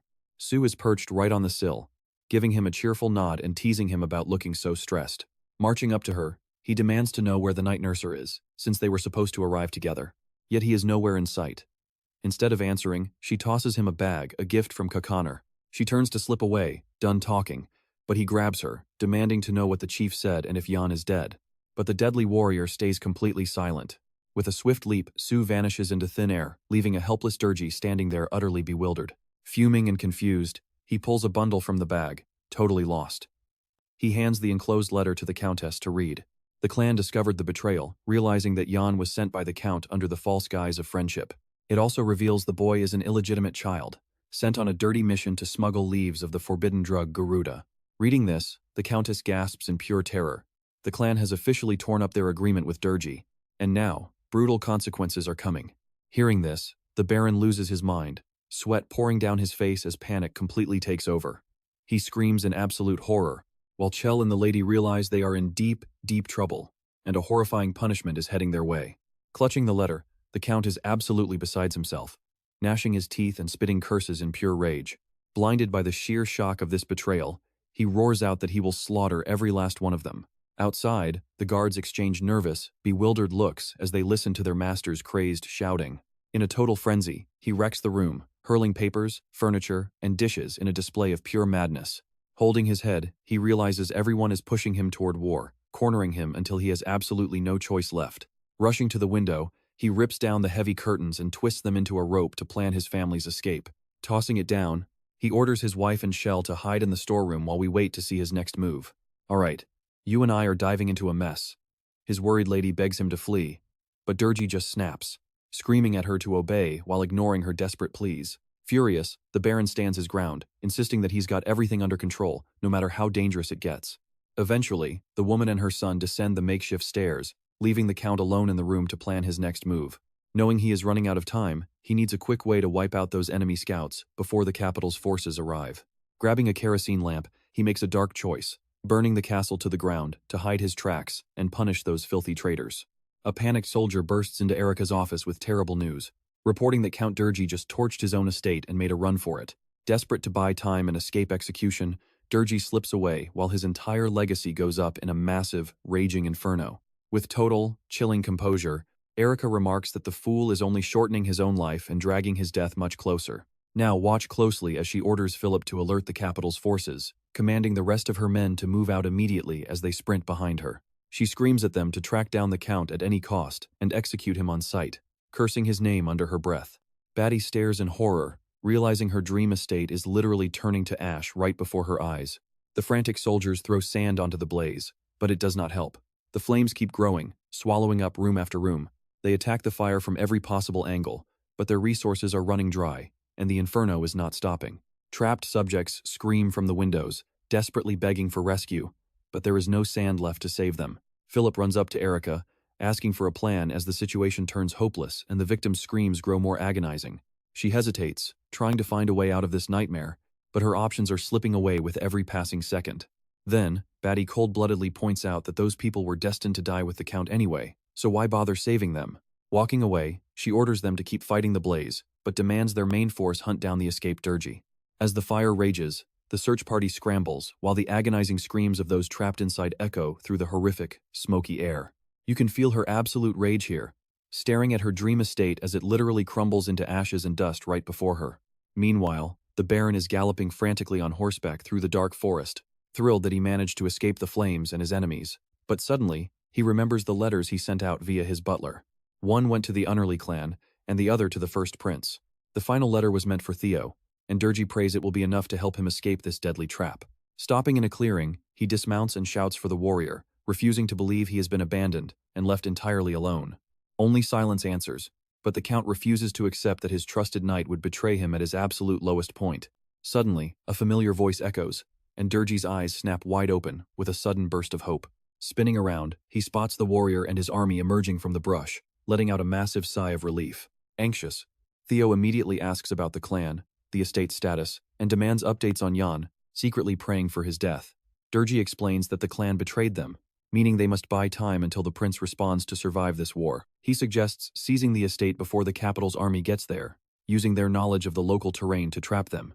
With a cocky smirk, he boasts that his soldiers are the absolute best, entirely confident in their upcoming victory. Remembering the tiger seal, a legendary symbol of ultimate strength and courage, the Baron guarantees his elite forces are ready to crush anyone. Eager for blood, the soldiers bow obediently and march out, fully prepared for the slaughter. Convinced this victory will make him commander, Theo eagerly awaits the clash to show off his deadly strength and superior skills. Brandishing his sword, Durgi orders a full assault to slaughter the tax inspection army and retake the estate as his troops march forward. Completely unaware they are being watched and have already been spotted by the scouting eagle of the Heavenly Warriors clan. Soaring high through the sky, the bird knows it must quickly convey this massive news to its master, because everything is about to change. Spreading its wings, the beast harbors pure disdain for the Baron's foolishness and speeds out to deliver the report. Perched high in a tree with a griffin on her shoulder, Sue watches the burning estate unfold, ready to bring this news straight to Kokanir. Meanwhile, back at the clan, a doctor frantically fights to save Barrick's life. That's where we leave things today, with a guttering candle burning beside his sword. Alright, you and I are jumping right into a high-stakes moment here, as the medic tells Jan to watch his critical friend, while Kochander's voice echoes outside. Standing right in the doorway, the chief asks about Barrick's condition, wanting to know exactly when the boy will finally wake up. The doctor answers that because of his severe wounds, it will take 3 or 4 months, but Barrick is fighting to stay alive. She notes that any ordinary person would have died long ago, but this orphan somehow endures the agonizing pain, shocking everyone around him. Hearing this, the chief worries because without their strongest warrior, John's side has practically zero strength left, risking their entire future. But Jan steps up and tells the leader he is completely wrong, because as long as Barrick has the will to fight, they still have a real shot at victory. Placing his hand over his partner's chest, he decides to channel his own magic to accelerate the healing and get him back on his feet. Suddenly, a brilliant yellow light floods the room, pouring raw energy into the dying man's body. Yet, he remains completely unconscious and still, realizing his current output is not enough, the young hero decides to intensify his magic, concentrating his energy and gritting his teeth. Suddenly, the doctor and Kochandir burst inside, their faces filled with pure shock at the sight. Seeing the exhausted hero, the worried doctor rushes over to check on him. Jan admits that he feels a bit dizzy, so she guides him to a seat, promising to inspect the patient's condition immediately to ensure nothing went wrong. Inspecting Barrick's body closely, watch closely because she snaps, demanding to know what happened to him, while a confused Jan can only ask her to repeat herself. But the doctor grows angry, shouting that she did not ask for the boy's name, but rather about his actual state. She notes he will not recover easily, finally realizing why they call him such a stubborn warrior, while our hero simply stands there and smiles beside her. Suddenly, Kochandir holds a mysterious piece of paper right over a burning candle. Watching the flame quickly catch, he mutters that this small piece alone will not be enough, adding that if he had known about Yan's exhausted state, he would have brought a much larger supply. The chief suddenly shoves the leaf directly into his mouth, and Yan instantly recognizes it as Garuda, a legendary healing herb. As thick smoke fills the room, the leader mentions that Yan is the very first outsider allowed to use this sacred medicine. Chewing on it, the boy thanks Kochandir, amazed that he would so easily share his warrior clan's secret healing remedy. An eagle suddenly taps at the window, and the chief announces that Su has sent urgent news about a threat to their estate. Hearing the grave news, Yan realizes he must immediately discover the size of the Empire's forces and intelligence units to assess the danger and plan their next move. Feeling the strange medicine take effect, he pulls the leaf out of his mouth, sensing a surge of wild energy coursing through his veins. Now, I know what you are thinking, but Kochandir tells him they only have a couple of days left to rest and recover. But our protagonist is restless, admitting he cannot just sit around doing nothing. The sheer helplessness and lack of action are driving him insane. Barrack remains completely unconscious as the doctor tends to him, leaving the young man alone with his heavy thoughts. Noticing his extreme exhaustion, the kind healer decides to step in, knowing the weary young hero desperately needs to rest. After gently laying Yan down right next to his comrade, the doctor slips out, and he immediately drifts into a deep, heavy sleep, forgetting all of his heavy burdens. Outside, the silver moonlight softly bathes the quiet room where the two warriors rest after their brutal battle. When he finally opens his eyes, the young hero cannot immediately figure out where he is. His head spins violently, accompanied by a sharp, high-pitched ringing echoing deep inside his ears. Looking at Barrack, he calls out in surprise, but his loyal bodyguard remains completely silent. Glancing toward the door, Yan senses an ominous presence, feeling that danger is closing in on them. Slipping his hand onto his dagger, he remembers the incredible kindness of these warriors, yet the chilling sensation refuses to fade. Suddenly, the door violently bursts open, shattering the silence with a deafening crash, as if a powerful gust of wind has blasted into the room, hitting him square in the chest before he can even think to defend himself. A masked assassin charges straight at the young man. Blades flash under the cold moonlight, and the brilliant gleam of the weapon temporarily blinds our hero as the deadly strike descends. Slamming him down, the attacker grabs the hero by the throat, squeezing tightly to cut off his airway entirely. In a raspy, venomous voice, he warns the boy that he should have stayed hidden, demanding how he dared plot against him. Tightening his grip, the assassin furiously asks if Yan understands the gravity of his actions, calling him nothing but useless trash. He spits out that Yan is just like his father, Durga, and trust me, you and I are about to see everything change. Alright, you and I are about to watch this masked assassin raise his dagger and try to end our main character. Desperate, Yan taps into his magic, his entire body glowing as raw, powerful energy surges through his veins. Boom, a massive explosion rocks the entire room, shattering the silence and sending heavy shockwaves through the air. Hearing the blast, startled clan members rush out to find the source. Lantern in hand, they realize the noise came from Jan's room. Confused, Kochandir worries if Jan and Barrack are hurt, and a panicked girl leads him straight to the ruined room. Stepping inside the totally wrecked room, they demand answers. Jan points directly at the masked intruder, explaining he was just brutally attacked. Furious, the chieftain orders his men to secure the boy and identify the assassin, glaring down at the defeated attacker. But he is skeptical. How did an untrained kid defeat an assassin alone, especially with Barrack knocked completely unconscious? While the doctor treats Jan, the leader investigates the blast. He is highly suspicious because there are absolutely no signs of fire anywhere. Now watch closely as they pull off his mask, and trust me, this identity reveal is going to leave you speechless. Looking at Kochandir, the servant struggles to find words to identify the attacker, his lips trembling in absolute shock. The commander grows incredibly impatient and angry, staring intensely at his warrior while waiting for a straight answer. The traitor is Boomer. Shocked, Kochandir immediately orders the guards to drag him to the dungeon, planning to interrogate him personally come morning. Later, the bound prisoner wakes up screaming as harsh sand blows directly into his burning face. Suddenly, a cold voice asks if he is finally awake, paralyzing him with fear and crushing any hope of escape. Soon, they drag him out in heavy chains to face the chieftain in the middle of the crowded square. Forced onto his knees, Boomer thrashes violently. He screams that he is innocent, shouting desperate curses at everyone around. Ignoring his desperate claims, Kochandir demands to know if he truly tried to assassinate Lord January. Boomer flinches, glaring back with absolute malice. The chief will never forgive this level of betrayal and cowardice. I know what you are thinking, he is totally cornered. And yeah, this villain knows he is completely trapped now.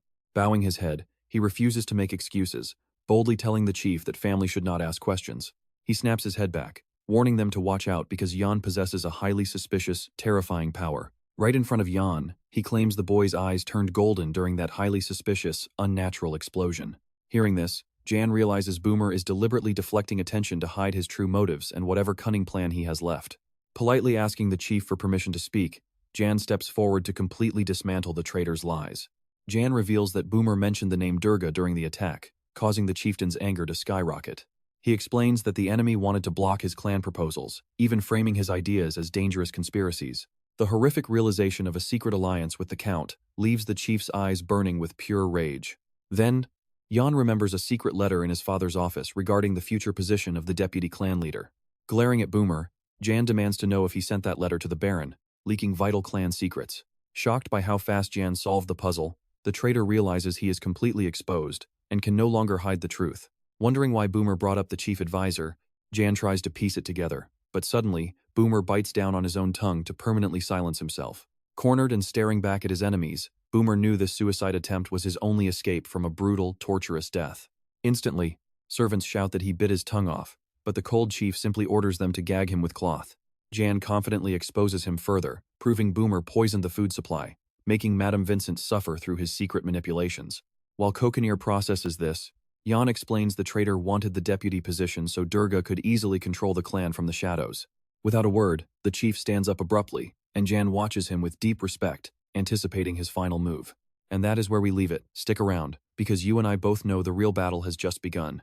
Alright, you and I are starting today with a criminal who bit off his own tongue, leaving him mumbling absolute gibberish. Turning back, Kokonier strictly ordered his men that absolutely nobody enters the deputy's quarters without his personal, direct command. Grabbing the broken traitor by his hair, he dragged him across the dirt, completely ignoring his muffled, pathetic groans. Chilling, terrifying screams soon echo from behind closed doors, sounding like a brutal, one-sided slaughter is happening inside. A moment later, Kokonier steps out with a stone-cold expression, his hands and clothes completely drenched in fresh blood. Immediately, he orders the traitor's body to be fed to the vultures and demands they bring his family next as the corpse gets dragged off. The imposing Kokonier walks right up to Jan with heavy, threatening steps, clearly wanting to talk. Kokonier demands to know about the massive explosion during the raid, asking if it was truly the young man's doing. Deciding it was finally time to stop hiding the truth, Jan directly admits that he orchestrated the blast, keeping the actual details to himself. Kokonier mentions he knows people like him are called mages, and Jan lowers his head, confessing he has no intention of lying to him. Pay attention here. Jan looks Kokonier in the eyes and promises to reveal his secrets when the time is right. He explains that Kokonier might find it hard to comprehend because Jan comes from an entirely different world and a completely different time. Kokonier stares back in heavy silence, his tired eyes filled with grim resolve, before taking a quiet moment to think things over. The chief suddenly announces a major change of plans, prompting Jan to immediately ask what exactly he intends to do. The leader reveals he originally planned to escort Jan directly to the Bracha estate and back him with his full authority. However, since Durgi dared to betray and trick the clan, Kokonier must throw out his old designs and adapt on the fly. Since the Count plotted to assassinate Vincent using a fake pact, the chieftain vows to personally track him down and take his head. Nodding in agreement, Jan warns him that there is still one massive problem that could completely derail this entire operation. The tax enforcement guards won't stand by if he attacks the Baron alone, as they would instantly execute him for treason. Jan also points out that if he successfully takes control of the territory, he can officially back Kokonier, letting them crush their goals together. Standing in the village, the chief agrees they must aid each other, but Jan quickly clarifies that he is the one requesting their brotherhood. Smiling, Kokonier calls the kid a demos and promises that is exactly how they will handle this together. Offering his blood-stained fist, Kokonier waits for a response while Jan stands there totally puzzled. You felt that awkwardness too, right? Catching on that this is a sacred warrior's ritual, Jan smiles and meets him halfway, embracing the clan's ancient custom. With a firm slam of their fists against Kokonier's, the blood pact is sealed, forging an unbreakable alliance for the war ahead. Walking into Barrick's room, Jan is thrilled to see his loyal bodyguard is finally awake and immediately asks how he feels. Too busy throwing up to speak, the exhausted Barrick is struggling, but Jan is just relieved his friend survived the ordeal. Groaning from severe nausea, Barrick weakly asks if someone spiked his soup with cheap booze, instantly making the doctor furious. Stepping closer to inspect his ally's symptoms, Jan finds this slow recovery highly unusual since elite magic swordsmen normally heal instantly. Sweat pours heavily down Barrick's shivering, freezing body despite his high fever, making Jan wonder if his loyal partner will actually make it. Curious, The hero asks Barrack if he remembers anything about his real parents, and the fighter weakly nods, yes, but they passed away ages ago, and there is no trace of any non-human ancestry hiding in Barrack's family bloodline. Jan still cannot fathom why a legendary magic swordsman has such pitifully slow regeneration. The bodyguard keeps demanding when they will depart for the county, while the doctor applies a compress, and Jan promises it is tomorrow. But once his head is bandaged, Barrack hears that he is being left behind, completely shocked by this sudden decision.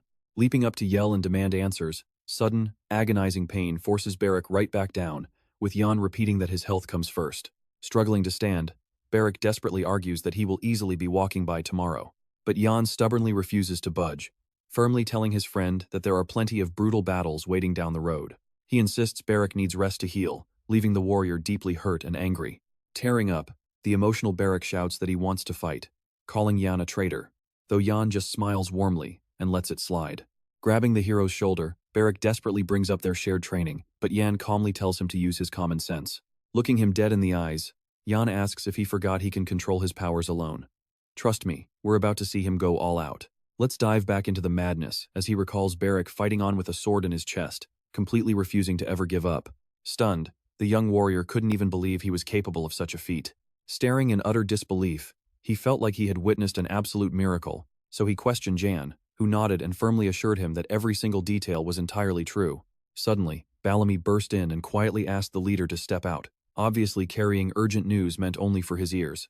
It turned out a messenger eagle had just arrived with a critical note from Brock that changed everything. Gently patting the eagle's head, the chieftain muttered that this vital message couldn't have come at a better time. The letter warned that Durgi had ordered his entire force to surround the estate, leaving the tax office to desperately hold out for backup. Civilians were packing the local bank, which Yang pointed out was strictly neutral territory. This Neiman building served as the beating heart of imperial wealth, tightly regulating all financial flows. Every single province relied on its local branch, meaning the entire imperial economy would collapse if it fell. Because of this, neither the guards nor Durgi dared touch anyone inside, or every allied territory would feel the pain. A baffled Cockatier asked if this place was truly sacred, and the youth nodded in agreement. Watch closely here, Yang knew they had to move fast, or the defenseless crowd would side with the count. The solemn chief declared they would set out for the burial grounds tomorrow morning, refusing to delay any longer. As the desert sun slowly dipped below the horizon, its warm light washed over the camp, signaling a fateful tomorrow. The estate erupted in flames as the Baron's forces ambushed from the flanks, raining fire on the tax guards. In the chaos, the furious count demanded to know why Marilov hadn't sent any reinforcements, but Theo replied that the coward had locked his gates and ignored their messenger entirely. Spitting curses, the count labeled him a traitor, but Theo argued the small trading hub could easily be taken down the line. Suddenly, a loud, piercing trumpet blast cut through the smoky air, putting everyone on high alert. You and I can feel their confusion as they spin around, desperate to find who sounded that alarm. Far down the road, a massive army with glittering weapons and fluttering banners marched steadily forward, striking cold terror into the soldiers' hearts, while the count muttered a bitter curse. Knowing he had to fall back immediately to prevent a total slaughter, he ordered a retreat. Meanwhile, pure madness erupted on Portlow Street as desperate screams echoed into the clear morning sky. An angry mob swarmed the Hayman Bank, demanding they open the gates as tension reached a boiling point. Angry citizens shoved and screamed, while desperate workers tried to force their way inside, yelling that the Imperial forces were out to slaughter them all. Behind a boarded-up window nearby, a terrified Hannah huddled in the dark, praying for the violence to end. Clutching her tiny brother on her lap, she gasped as he suddenly pointed toward the sky, directing her eyes to a massive shadow soaring high above the city. Peering through the wooden cracks, they watched a magnificent eagle ride the wind, like a true symbol of hope. A spark of hope flashed in her eyes, sensing that this majestic bird meant rescue was finally on the way. At that very moment, Yang and a host of powerful warriors charged toward the city, surrounded by a swirling storm of birds. With buildings burning all around, their sudden imposing entrance on horseback struck deep fear into the cowering citizens. Screaming children huddled in the dirt, some begging for bread while others lay silent from starvation. Pure dread hung in the air. And looking at the ruined streets, the leader muttered that the devastation was far worse than imagined. Shockingly, the young warrior replied that this horror was exactly what he had expected, given how brutally his father had ruled. But then, a citizen saw Cockatier's towering shadow and shrieked in absolute terror. Fleeing in panic, the man screamed that ruthless barbarians had invaded, sparking even more madness across the streets. Terrified mobs scattered in all directions, believing the foreign clan had arrived to slaughter them in their weakest hour, though Mugaroon found their panicked screaming to be incredibly irritating. But Cockatier kept him calm, ordering him to ignore the panic and keep their focus entirely on the mission. A weeping boy looks up, his eyes widening as riders appear, leaving us wondering, is this finally the rescue he was praying for? Alright, let's watch Cochander order his men to ride carefully, avoiding a child standing on the road. Surrounded by burning debris, the little boy stared at them in absolute shock. He had no idea who these strangers were or what they wanted, only hoping this nightmare would end soon. Suddenly, a hand reached out to him, terrifying the child even more as he trembled with fear for his own life. Kneeling beside him, Jan told him to get up from the cold ground, offering a hand to show they meant no harm. But as Jan approached, the boy's father rushed over, crying out in panic to check if his son was okay. Looking closely at the young man, he asked if he was really Jan. Jan asked in surprise how they knew each other, and the man explained he used to be a stable boy on the family estate. Recognizing him, Jan was relieved that Janos was alive, while Janos quickly asked what on earth was happening to the city. An uncomfortable silence fell over them as passers-by stared suspiciously, trying to figure out who these strangers were. Another local came up to Janos, asking in disbelief how he knew the newcomer and why these foreign warriors had arrived. Janos calmly revealed it was the young master, leaving the other man stunned to see the Count's son who was sold to desert warriors. Then Jan explained that the tribe had come to save them, hoping the townspeople would realize they came in peace. Now, pay attention here as Jan and Cochander stop at the gates to size up the entire situation. Suddenly coughing, Barak drew everyone's attention, making his presence known and forcing the entire group to turn and look at him. Hearing his coughs, Cochander asked the young master in surprise why he brought a sick man along, but Jan explained that leaving him behind would have only caused far worse trouble. Suddenly, some soldier shouted, "Who are you?" raising a sword high in the air, clearly ready to fight and demanding answers immediately. Brandishing his weapon, the guard demanded to know why these barbarians had come, ready to defend the manor at all costs. Just as Cochander reached for his blade, Jan stopped him, signaling that now was definitely not the time for a fight. Stepping forward, Jan announced he was the son of Count Bra, accompanied by legendary desert warriors who only wanted to settle the matter in a civilized way. Spotting a shadow in the window, he called out that they came in peace, hoping the tax inspector would listen to reason. Catching Erica's sharp gaze, his eyes widened and he offered to sit down, showing he was fully prepared to talk things out and end the conflict. At sunset, they enter the hall, and you and I can feel the tension as they wait for the head inspector. Suddenly, a girl's voice from behind put him on high alert, making him realize this conversation was going to be tough. She stated that Sir Mullen had told her about him, introducing herself as Captain Erica with supreme confidence. Surprised, Jan asked if that old man was her boss. Erica explained that technically he was, but she made all the real decisions here. Bewildered, the young man demanded to know what on earth was happening to put the city in such a dangerous situation. The captain calmly replied that they had some problems, but everything would be settled soon, as they had already uncovered massive embezzlement of state funds. Gesturing toward a blood-soaked sword nearby, she added they had to fight hard to deal with the Count's soldiers. Then, she coldly asked what Jan was doing here, hinting that with his dark past, he probably came just to watch his own father's public execution. Without uttering a single word, Cochander and Jan just stared silently at her, glaring intensely as they carefully weighed her words to see if she could be trusted. Before Jan offered a calm smile, saying this estate was still his beloved home, and once he heard what was happening, he naturally feared for the safety of its innocent people. He added that his powerful desert warrior clan stood in absolute solidarity with him, which is why they accompanied him to ensure everyone's safety. Pivoting on her heel, Erica scoffed at his words, calling them total nonsense while deeply doubting his actual motives. After all, everyone in the capital knows the desert clans and the Brochi are mortal enemies, so she dismissed his claim as nothing but lies. Staring right at him, she added that Jan himself was living proof a commoner's bastard son sold off to the people of the sands. Instead of arguing, the young man simply closed his eyes, knowing words were pointless, choosing silence over conflict. His calm response completely threw Erica off, as she had fully expected a fiery lash of anger. And that's where we leave Jan, calmly bowing in apology. Stick with me, you and I are about to look at one bizarre family dynamic. Seeing her arrogance, he mockingly asked if the police only hired lowborns, instantly making the captain absolutely furious. She held herself back, trying to figure out what he actually meant. Suddenly, Cockatier stood up and demanded her attention, proudly declaring himself the lord of the great desert. He boldly warned her to watch her language around him, or the consequences would get extremely serious. If Durg was already proven guilty, they should execute him now so they could finally settle the fate of this entire domain. Erica jumped up, screaming at the chief, asking if he had completely lost his mind.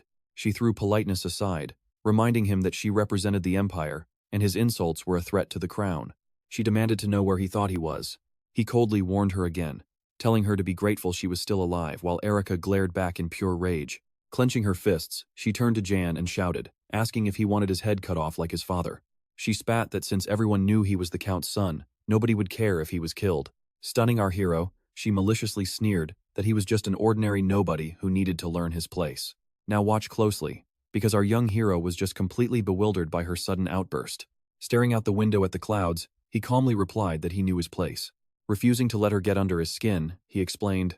He added that although he was not truly a Brock, he was the only person in the Empire who had successfully earned the alliance of the legendary Otherworld warriors.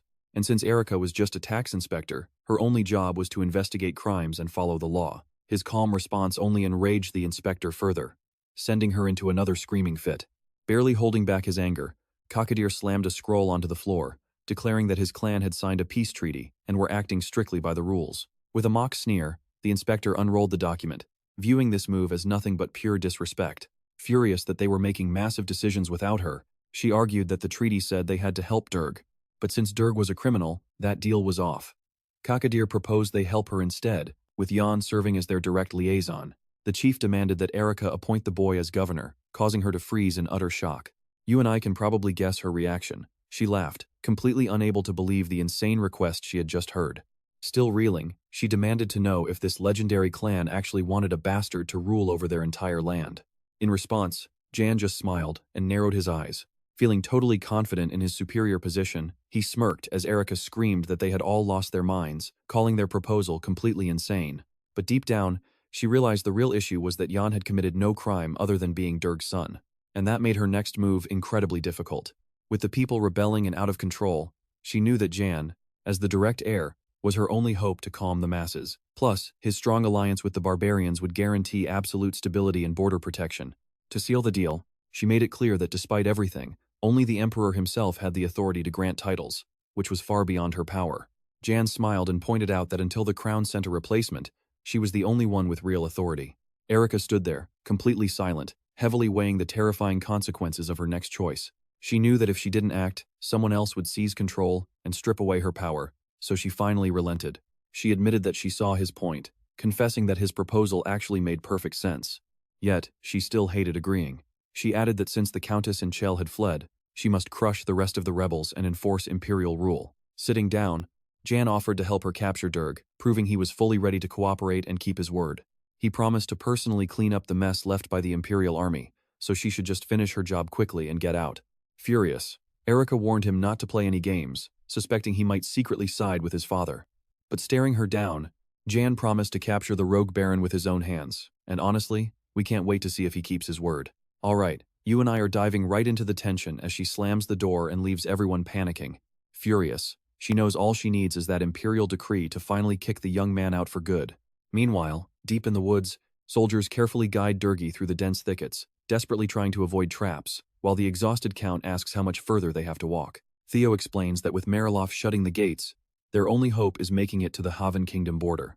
Clutching his heavy bag of gold tight, he knows he is doomed and tries to hide his absolute terror. But right above, a massive eagle is circling closer. Nobody sees the threat until it is too late. The bird swoops down, tearing into a soldier and sending blood spraying everywhere. Panic immediately grips the remaining troops. Theo instantly charges ahead, realizing they are ambushed, and screams at his men to raise their shields and guard the Baron at all costs. Up on the mountain peak, they spot the Heavenly Warrior clan and Kakadir. Watch closely as the chief viciously greets them, completely ready for battle. The arrogant chieftain mocks them, demanding to see just how low the pathetic Durgi has fallen today. Terrified by their numbers, Theo locks down their defense while the Count stands paralyzed with fear behind him. Out of nowhere, a fighter drops from above, nearly crushing Theo, who barely blocks the lethal strike with his shield. The young hero is covered in painful old wounds, but he refuses to take a single step back. Pushing forward with absolute focus and determination, he smiles and asks the enemy if they remember him, while Yang nervously calls out to ask if Barrack is all right. But the young fighter says he is fine, and tells his master that no backup is needed here. Stepping out from the shadows mid-battle, the hero gives his own father a cold, mocking smile. He is radiating absolute confidence, fully prepared to settle this score out in the open. Shock and horror consume the Count, who never expected his own son to be the mastermind pulling the strings this whole time. Distracted and confused, Theo lowers his shield, giving the young orphan the perfect opening to strike him down. Crimson blood coats the dirt as the remaining soldiers watch the brutal defeat in pure, unadulterated horror. Let's pause here. With their bloody shield held high, our victorious hero and clan crush the enemy. Walking right into the inspector's hall, our hero announces that he has brought the captive Durgi.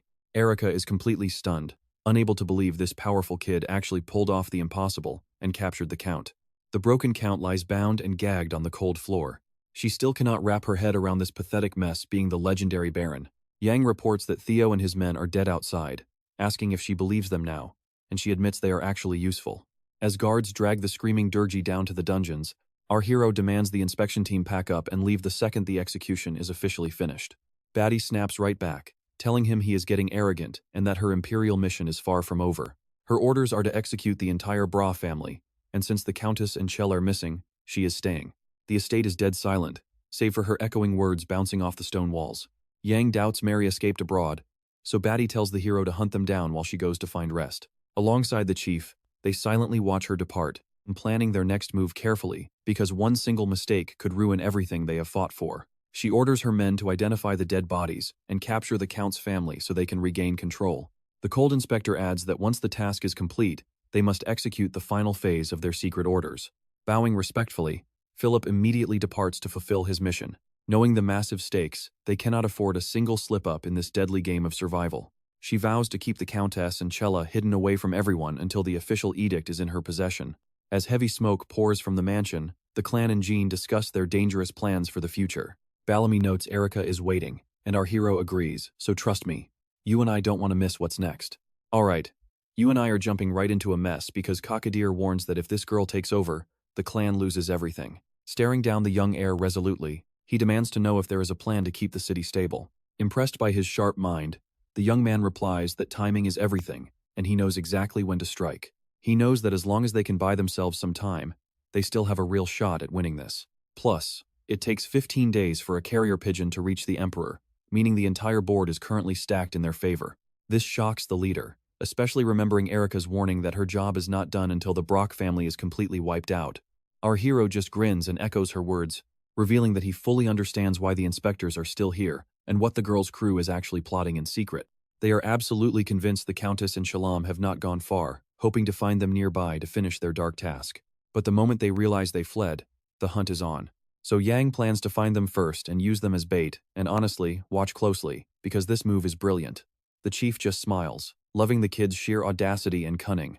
Crossing his arms, he admits he wants to see how this plays out, earning a quick nod of thanks from our hero. Right after that, Cockadeer asks what the young heir plans to do next, and standing up, the young man says he still has plenty of business to take care of. He needs to meet Bareric outside, telling the chief and his men to rest up. Secretly, he suspects the Countess and Shell are still hiding somewhere inside the mansion.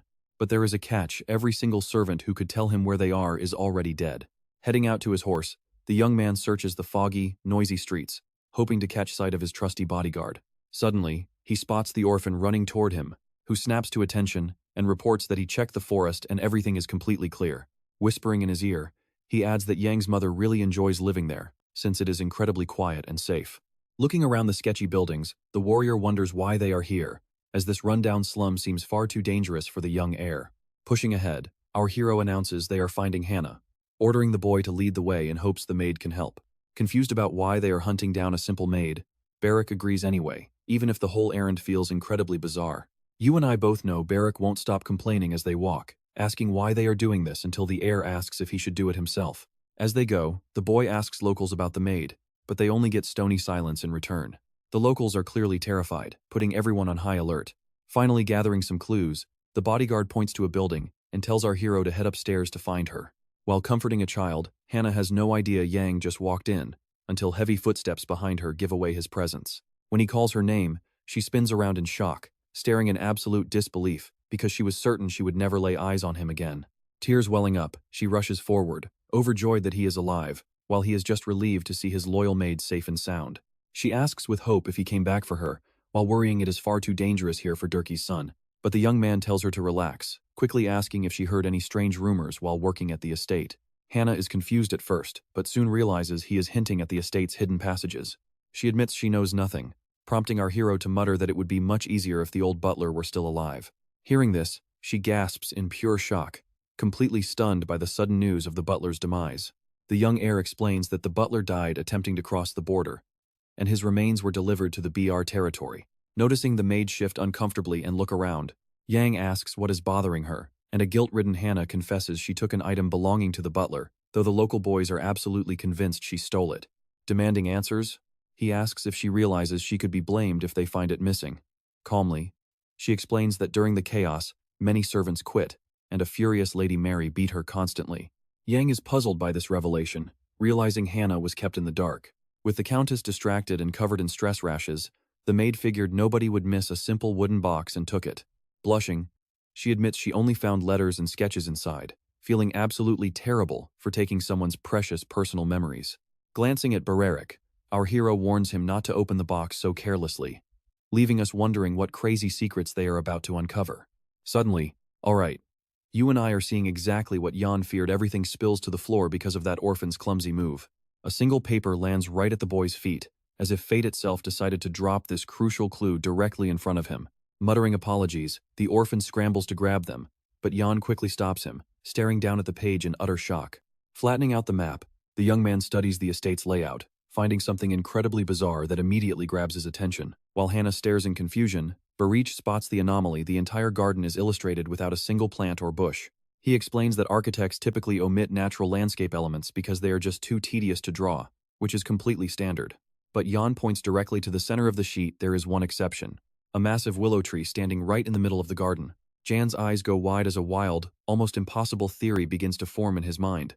Now watch closely. Could a secret passage really be hidden under this tree, keeping the missing Countess and Chell safe?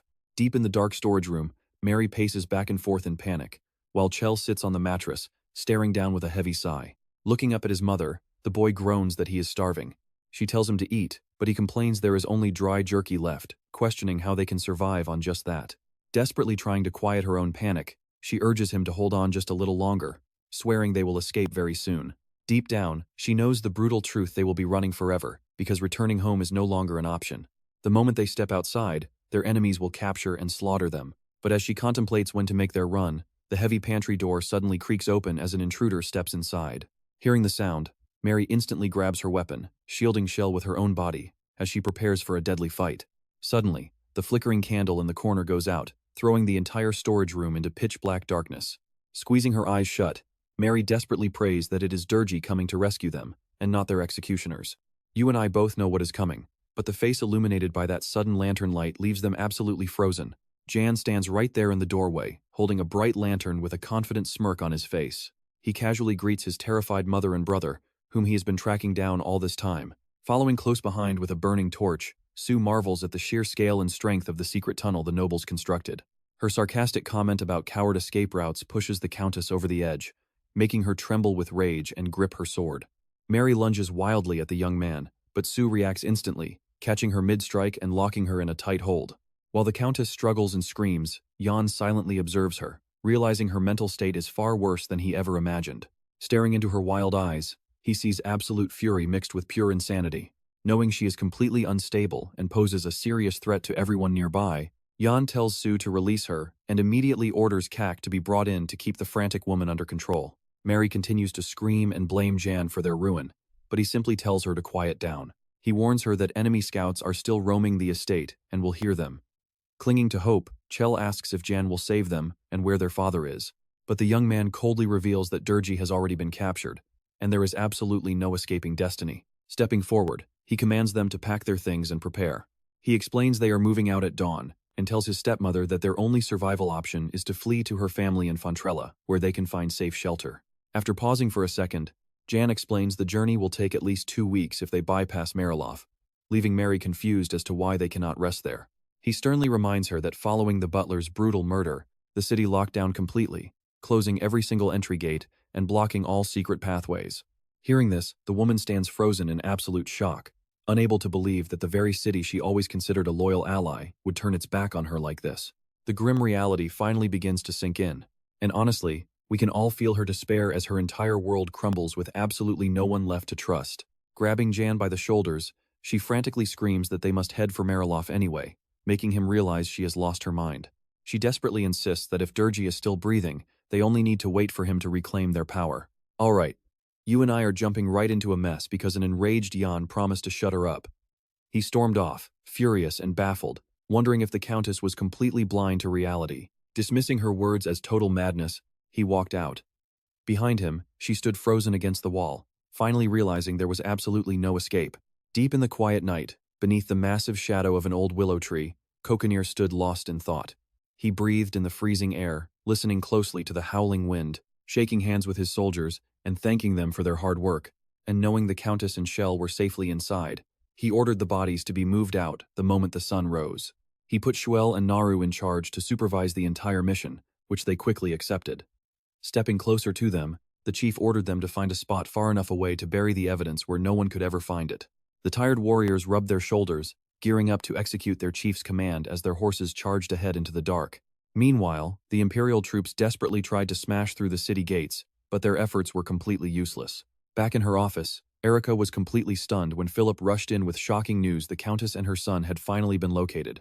Lunging forward, she fiercely demanded to know exactly where they were, and the boy explained that 4 people at the north gate had managed to escape together. Now here is where things get tense. Erica stared at her map, trying to calculate which way the fugitives fled. Knowing Mariloff was locked down, and that the Countess came from Fontrul, she ordered an urgent warning dispatch sent there immediately. The soldier then asked how many men he should take along, and the captain carefully planned her next move to avoid walking straight into a deadly trap. Doubt consumed her, but she knew she had to move now, or lose her targets, and her only shot at the estate. She knew a massive force could trigger a siege on the estate, while a tiny squad meant certain death on the road. She desperately weighed the pros and cons. With the risks calculated, Erica ordered Philip to take 20 fighters and secure Mary and Shell alive, but to kill them if necessary, knowing this was her golden ticket to unlimited power. She just had to play her cards right to secure her grip and rule these lands.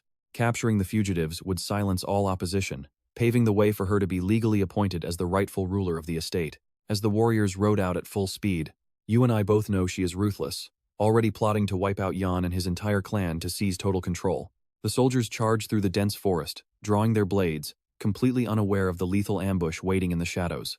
Out of nowhere, an unidentified army ambushed them from behind, delivering fatal, devastating blows to the troop.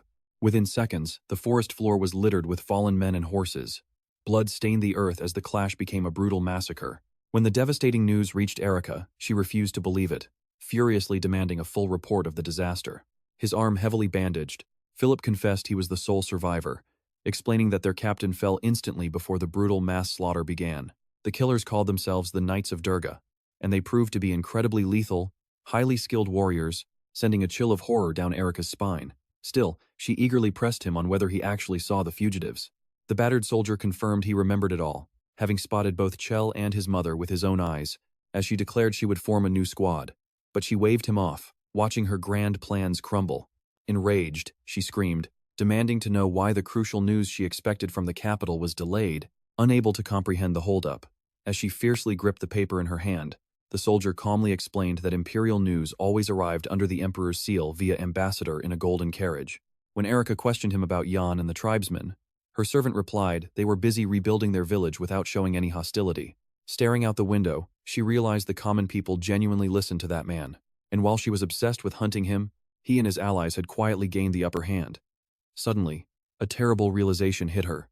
The fugitives had been missing for a very long time, only to suddenly reappear out of nowhere, escaping on horseback. She strongly suspected Jan was behind this, but lacked the concrete evidence to prove her theory, and the mere thought of betrayal deeply infuriated her.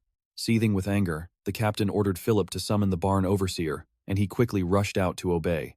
Trust me, she just realized her massive mistake. You and I are starting with Erica kicking herself for not checking those horses sooner. Exhausted and holding her head, Erica let out a deep sigh until a sudden knock interrupted her.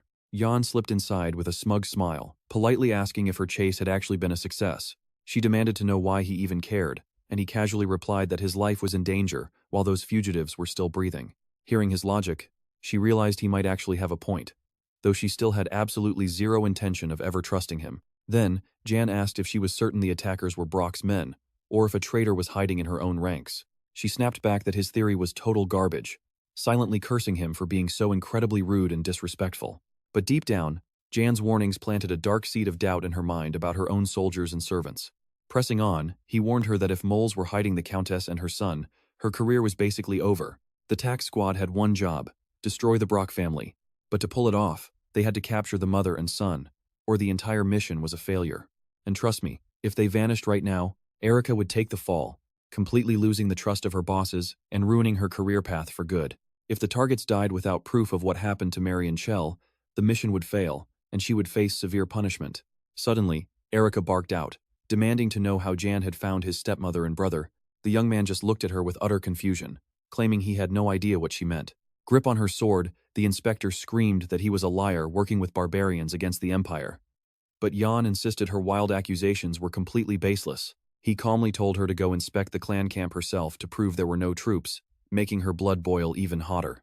Still, our hero openly mocked her, saying the tax office was just getting lazy if they refused to verify. As Erica seethed with pure rage, a servant nervously slipped in to report that the head groom noticed 2 imperial horses were suddenly missing. As she stood there gripping her weapon, the young man realized those stolen beasts belonged to his own family. Now, you and I can see this is clearly the work of a dirty traitor. He demanded they send a pursuit squad right now, leaving the captain absolutely struggling to hold back her fury. Storming out, she threatened to slaughter him herself if he dared to get in her way again, and she meant every single word. With a smirk, Jan asked why she was making threats when they both knew he held all the cards. Her explosive temper just amused him, but Erica shot back a venomous smile, making it clear she was not backing down from this fight. Striding down the hallway, she ordered her commander to rally his men and give chase to satisfy her hunger for revenge. Knowing they faced deadly clan warriors, she ordered extreme caution, hoping to expose Jan's secret alliance with the barbarians by keeping them under tight surveillance. On the surface, the mansion looked peaceful, but behind closed doors, a storm of betrayal and dangerous schemes was brewing. Right then, an eagle landed on Balam's shoulder, confirming that the Imperial tax force had made their move exactly as planned. He wanted to send a bird ordering his men to eliminate Mary and Chell while asking to dispatch grain, but Kokanir remained totally indifferent. Binding the message to the falcon, the youth noted the army was likely in the cold mountains already, worrying since they only knew hot deserts. The chief asked in surprise if he doubted his own brothers, but he replied that he trusted them completely as true warriors. The chief added that Durgi must be executed to restore order once the Imperial forces leave, allowing their clan to recover its full strength. Tossing the bird out, Balam warned that their family estate could not remain defenseless, and Kokanir agreed with a heavy nod. Suddenly, the chief addressed him, and the boy spun around in surprise, anticipating a declaration that might alter his entire fate. Crunching on an apple, the commander asked who would be left to govern their territory if Jan departed for the capital on urgent business. Mulling it over, Nursen figured the hero would take Barerica, since the orphan was basically his shadow and never left his side. But even if Balam thought leaving a bodyguard behind was foolish, he knew it was no life for a true warrior. But let's see how this all plays out. Alright, you and I are jumping into a moment where he denies it, realizing Kakanir is hinting at something while surprising his servant. Calmly, Naren points out that staying put is best for the clan, though he admits Yang might not agree with the call. He claims he is leaving simply because it is too cold, prompting a sarcastic remark from the chief about his highly respectable excuse. Staring up at the sun, Balabi prays his official appointment letter arrives before the freezing winter, since the messenger is clearly running late. Slowly, the estate returns to its normal routine. The long-awaited peace finally settles in, and the people slowly forget their past worries and anxiety. Meanwhile, in the burial capital, a mysterious and incredibly important meeting unfolds deep inside the first prince's palace at night. Candles flicker beside stacks of books on the table. It is a quiet, peaceful evening, with the young prince completely lost in his book. Suddenly, a sharp knock echoes at the door. Marv takes off his glasses and calmly tells the entering servant to get straight to the point without delay. Bowing respectfully, the butler apologizes for his late arrival. Slightly embarrassed but curious, the prince asks what could possibly bring him here at this late hour, while closely watching the confused expression on the young man's face. Now, watch this. On the tray lies a ring and a letter from Count Brock. Confused why the Baron would reach out, the prince frowns and takes the note. He wonders why Durgi suddenly decided to write, especially since the two of them have never been close or spoken directly.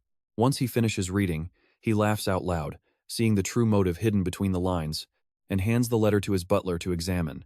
He wants his opinion on what parts are true and what parts are lies, since the writing is incredibly clever and misleading. As he studies the letter, the butler realizes the secrets are so tangled up that it is almost impossible to separate the facts from the lies. The prince knows the noble alliance is real, and the invitation seems genuine since Mullen is known to be one of Gale's trusted men, but saying they refused out of respect for the prince is a lie. They barely know each other, and Durgi even claims he is being falsely accused. Even so, the butler suggests that the refusal to join might actually be genuine, But Marv believes the Count is just dodging the second prince out of fear that his crimes will be exposed. Curious, he asks who the tax office sent to investigate Count Brack's affairs, only to hear the name Erica Batty. Everyone knows she is closely tied to Mullen and highly biased, meaning this entire investigation is bound to be completely rigged. With growing worry, the butler asks if the rumors of Gale plotting a full-scale rebellion are actually true. But Marv remains uncertain. But honestly, we both know he suspects it is already in motion. Burning the Count's letter over the candle flame, he orders his men to bring all records on Brash and Melina's reports so he can see the full picture. As the paper turns to ash, he sends word that he will attend tomorrow's council, ready to take decisive action. Deep down, the prince quietly prays Gale avoids doing anything reckless, or it will trigger a massive war across the empire. The next morning, the council gathers in a grand arched hall, with everyone whispering and feeling the immense tension of Marv's sudden presence. The nobles are deeply unsettled by his surprise arrival, desperately whispering about whether the emperor himself invited him. Hearing all their quiet whispers directed his way, the prince stays perfectly calm, offering only a silent, knowing smile, making it clear he knows exactly what they are thinking. Finally, the council turns to Count Brock's tax embezzlement scandal. They took control of the estate, but Durgi is actively resisting. The furious nobles demand the Baron be dragged before the Emperor's Supreme Court immediately to face justice and end this mess once and for all. Suddenly, drawing everyone's eyes, Marv raises his hand to ask a crucial question about the Baron's family and the targets involved.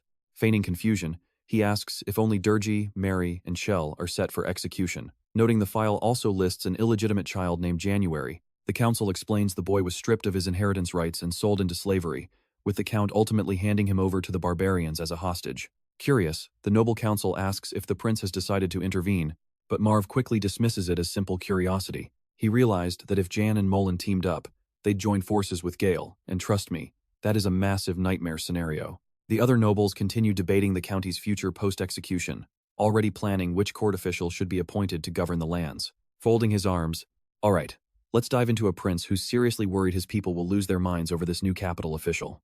The corrupt tax police already had a brutal history with the locals, so forcing a foreign administrator on them would completely shatter all trust. To make matters worse, Brack County now hosted otherworldly warriors, and the prince needed to know if anyone understood their culture. Everyone at the table exchanged tense glances, but dead silence followed. They all knew this massive issue could easily destroy their fragile future alliance. Suddenly, the Minister of Magic broke the silence to ask Marva a question that had plagued her all day. With a sharp smile, the dark-haired Wesley asked if anyone actually had a real solution for this mess. Meeting her eyes, the prince simply smiled back. He clearly had a plan, but he wasn't about to show his hand just yet. He crossed his arms and suggested delaying the Lord's appointment entirely, hoping to avoid a disaster while buying some precious time. But the minister firmly believed that leaving these lands leaderless would only invite utter chaos. So, the prince countered, proposing they appoint a temporary ruler first to test their true capabilities. The magic master quickly reminded him that the tax police captain still held official authority and hadn't finished her mission in that territory. Slapping her papers down, Marv snapped that the citizens viewed the captain as a ruthless killer. Though ordered to execute 3 targets, she let 2 slip away, utterly destroying their trust. But that direct order came straight from the emperor himself. It had to be executed instantly, as the pride of the entire empire was on the line. Watch closely here, both arguments hold massive weight. The council leader asked if anyone else had a way out of this deadlock, but only a heavy, suffocating doubt filled the chamber. Anxiety echoed off the walls, wrapping the entire room in a thick, gloomy layer of dread. Lifting his gavel, the judge announced that discussion was over and called for a quick vote to bring this meeting to an end. As the final ruling was read, Marif and Wesley locked eyes, their intense hatred for one another practically radiating through the air. Meanwhile, back in Brack County, the Imperial Army was retreating with flags flying high, leaving only bitter memories and dark rumors behind. Whispers spread that they were searching for the Countess and Chella, though many branded them traitors and warned others to stay quiet. But most of the crowd just cheered, mocking the retreating soldiers and praying they would vanish forever, never to show their faces again. High on her balcony, Erica watched the troops march away, the mocking cheers of the townspeople ringing in her ears. She was fueled by pure malice, desperate for her own agents to return with news that would change everything. This was her ticket to reclaiming absolute control. But out of nowhere, a heavy club slammed into her shoulder, sending her spinning in absolute terror. You and I both know who dared to strike her. It was a brutal warrior from the fierce Heavenly clan. He coldly announced that this estate was now their personal playground, since they were the only real power left. With the army officially gone, only 5 measly police officers remained to defend the entire place. He demanded Erica help set up their tents in the garden, shocking her to the core. Furious, she shrieked, asking if he had any idea who he was dealing with. The warrior simply shrugged, calmly telling her to direct all complaints to their supreme leader. Storming into the office, she let out a scream so loud it shook the walls of the entire estate. Every door rattled with her sheer fury. The enraged inspector roared that John and Cockadeer would never live under her roof, demanding they sleep in tents because this manor belonged to her alone. Their leader calmly replied that if she wanted to survive here, she would need to cut down her staff, or they would never reach a peaceful agreement. He even offered to personally show her to her new room, pointedly pointing down the dark corridor to a dusty storage closet. Staring her down, he suggested she get rid of the remaining tax police. He would handle the dirty work, noting a sword must taste blood before it rusts. Clutching her fists, Batty went absolutely ballistic, shocked he could casually threaten her with murder right to her face. She cursed them as vile savages who had to be kicked out. Yet, her voice trembled with bitter rage. If only she held that official appointment letter, she would have thrown these beasts out already. Suddenly, Philip burst into the room screaming. Gasping for air, the boy shouted that it had finally arrived, leaving a totally confused Erica demanding he repeat himself through her shock. Sifting through his panicked words, she realized the official letter from the capital had finally arrived. Her eyes flared to seize power. And trust me, you and I know John and Cockadeer are in serious trouble. All right, you and I are jumping right into a moment where she is practically spinning with joy, waiting to finally claim her absolute power. Her heart is racing with pure excitement, dreaming of the absolute power and freedom she's about to grasp. But Philip cuts her off, handing over a tray with a letter while trying to hide how nervous he actually is. Instantly, she freezes like ice, while the hero behind her facepalms and the leader watches in utter confusion. Philip anxiously asks the commander if he messed up, totally expecting a thank you instead of this dead silence. The bright midday sun pours into the room, but absolutely nobody cares about the beautiful view outside right now. As she opens Eric's letter, her hands shake violently while her eyes scan the page. She literally cannot believe what she is reading. The chief points out that official papers do not travel by pigeon, putting Yang instantly on high alert. The decree states the Emperor appointed Romandro, Melina, Maka, and Dora as administrators, instead of her, a massive blow to her pride. Batty is absolutely fuming with helpless rage as all her grand plans instantly crumble to pieces right before her eyes. Seeing her shock, now, pay attention here, because the leader snatches that letter away to read the words for himself and verify the truth. She demands it back, but Cockadeer completely ignores her and calmly reads the document anyway. Once he sees the stamp of the Imperial Council, he is deeply intrigued. Realizing the gravity of the situation, he hands the decree to Jan, telling the hero to read it aloud for everyone to hear. The young man scans the lines, his face visibly changing as the true weight of the message sinks in. Then, he announces that her promotion is postponed, and temporary administrators from the capital are taking over effective immediately. The leader asks what these newcomers will handle, and the young man explains they will manage the rebuilding efforts. They will run the government and report on the clan, while Eric is blocked at the door by a guard.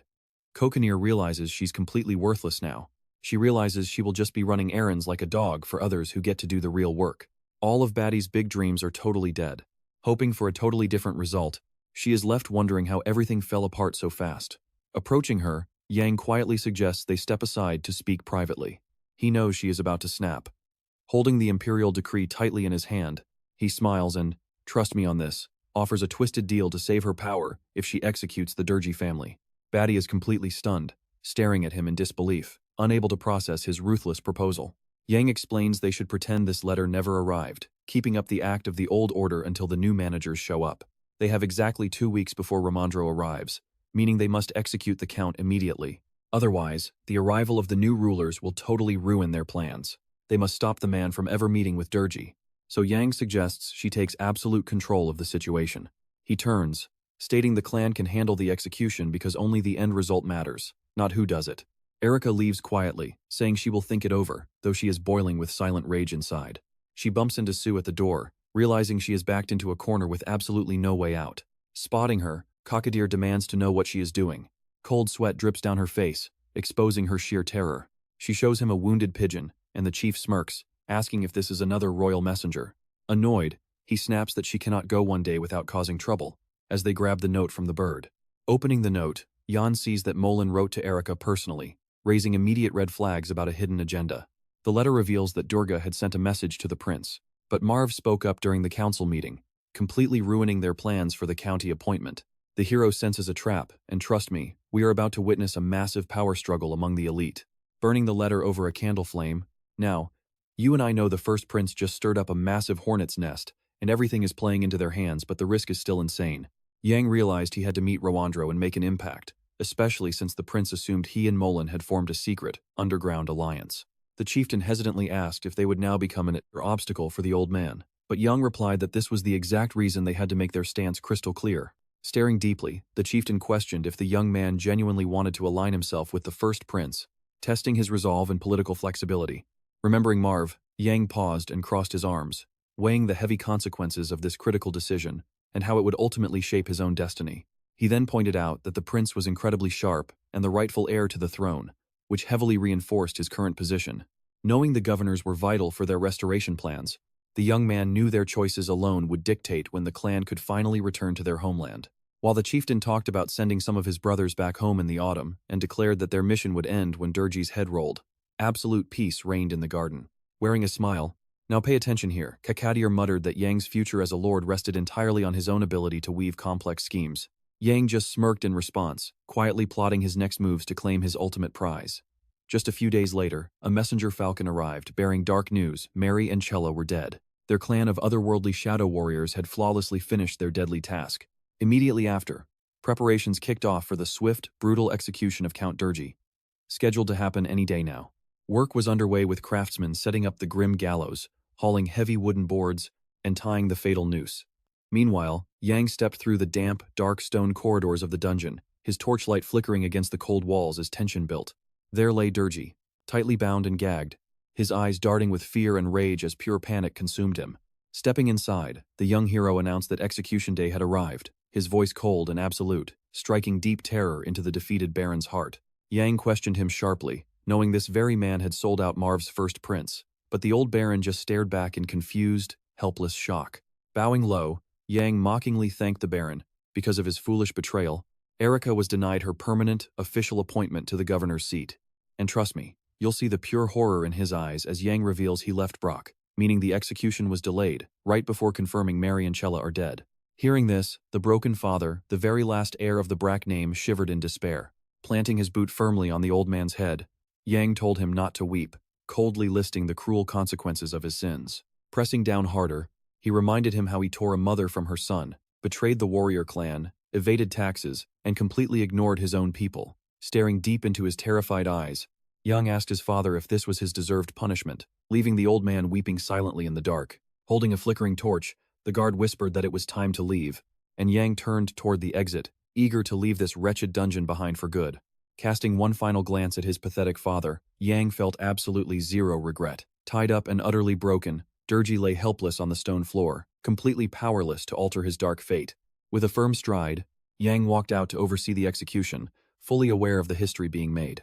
Stepping outside beside a warrior, he met a cold, gray, gloomy sky where his loyal clan members waited in the streets. A heavy silence fell, and Yang stayed quiet, fully absorbing the fact that his vendetta against Durji was finally over. Suddenly, his gaze drifted back toward the manor house, realizing that soon, his brothers would no longer remain here. A single silhouette in the window caught his eye amid the quiet, though the rest of the manor stood dead silent. From within, Erica glared down in absolute fury, watching her grand dreams of supreme power shatter completely. Yanking the heavy curtains closed, she vanished, leaving Yang to chuckle at how utterly desperate and helpless the inspector now felt. To Erica, this entire mess was absurd. She couldn't fathom why Molan kept silent after the Emperor officially signed the decree. Gritting her teeth, she knew, and we do too, that staying in Bra after this execution is impossible. Alright, let's dive into the moment of ultimate judgment. A servant enters, reporting that everything is ready for the Count's punishment, leaving her completely stunned. After a quiet moment, Batty nods silently, accepting the cold reality of the sentence and her own fate. Clutching the incriminating documents, she heads toward the gallows, her entire body trembling with intense nervous energy. Dark clouds block out the sky. Dead trees loom nearby, and crunching leaves underfoot set a grim, mourning mood. As the massive crowd gathers in the city square, Erica steps forward to read the sentence, casting an ominous silence over everyone. With a cold look, she commands her guards to drag the condemned man forward. Covered in heavy chains, Durji slowly climbs the wooden stage, trembling and completely drained of life. Knowing there is no escape, the cold-faced warriors shove him from behind, forcing him up faster. The disgraced Count looks absolutely pathetic and weak, completely defenseless before the furious crowd. People mock his pathetic state. Without his expensive, luxurious robes, the noble looks far worse than any common beggar on the street. Angrily, The citizens scream demands about the Countess and Chell, totally unaware that those two are already dead. They desperately hope these imperial strangers will leave their territory to hunt them down. Right in the middle of the town square, a wave of relief washes over the crowd, hoping life will finally return to normal. Meanwhile, the Count is dragged straight to the center, right under the noose. A heavy, suffocating silence grips the square as everyone waits. Suddenly, loud, booming trumpets echo through the air. The piercing blare signals the start of the execution, sending a rush of nervous adrenaline through the watching crowd. Unrolling the heavy parchment scroll, Erica steps up and declares she speaks directly on the Emperor's behalf. She begins listing Durgee's crimes to the public. First up is falsified tax documents, and the realization hits them. They have been brutally lied to for years. She reveals the local mine produced 60,000 tons of coal, yet the records hid half of it. Pure fury erupts on the people's faces. Stones and rotten garbage rain down on Durgee. The citizens are completely furious because the heavy taxes he forced them to pay were downright unlivable. Pay attention to this part. Angry citizens who lost their homes and broke their backs in the fields scream directly into the blindfolded Count's face. Finishing her speech, Erica coldly announces that every single member of the Brock family is now sentenced to immediate death. Step by step, a soldier approaches and rips off the blindfold, forcing the trembling prisoner to face the angry mob. Hearing the absolute decree to wipe out his entire bloodline, Durgee stands frozen in complete shock, unable to believe his ears. As he stands there, the crowd chants with savage joy, knowing his end is incredibly close. His fate is sealed. The citizens absolutely despise him for robbing them blind and stealing the very food from their tables. Hearing their hateful screams, Durgee is consumed by a sudden, intense rage. No one has ever dared defy him like this. Then he spots Jan staring right back. And then, the moment we've been waiting for. The wooden trapdoor snaps open beneath him. The rope snaps tight around Durgee's neck, choking him instantly as he desperately gasps for air.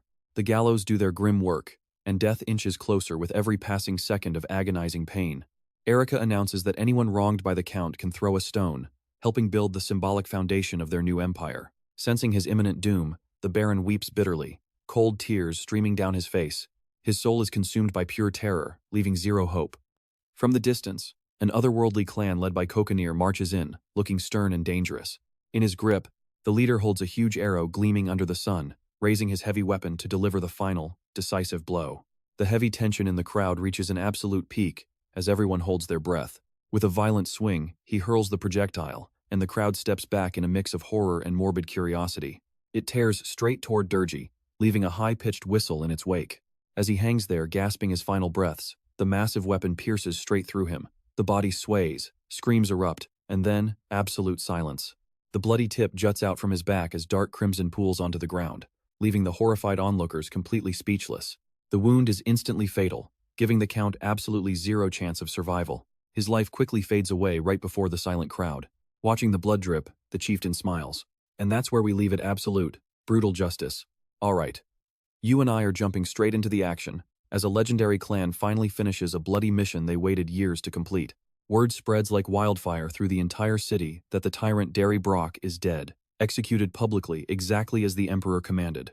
Sighing with immense relief, Kokanir stands tall and straightens his shoulders, finally free from a heavy burden he carried for so many years. Standing nearby, Jan is quiet as the chief asks if the young man is doing okay, since a brutal execution like this can scar even the toughest souls. Looking at the rocks and trash near the corpse, the chief notes Jan didn't throw a single thing at his own father, thinking it would have been way more satisfying to strangle him barehanded.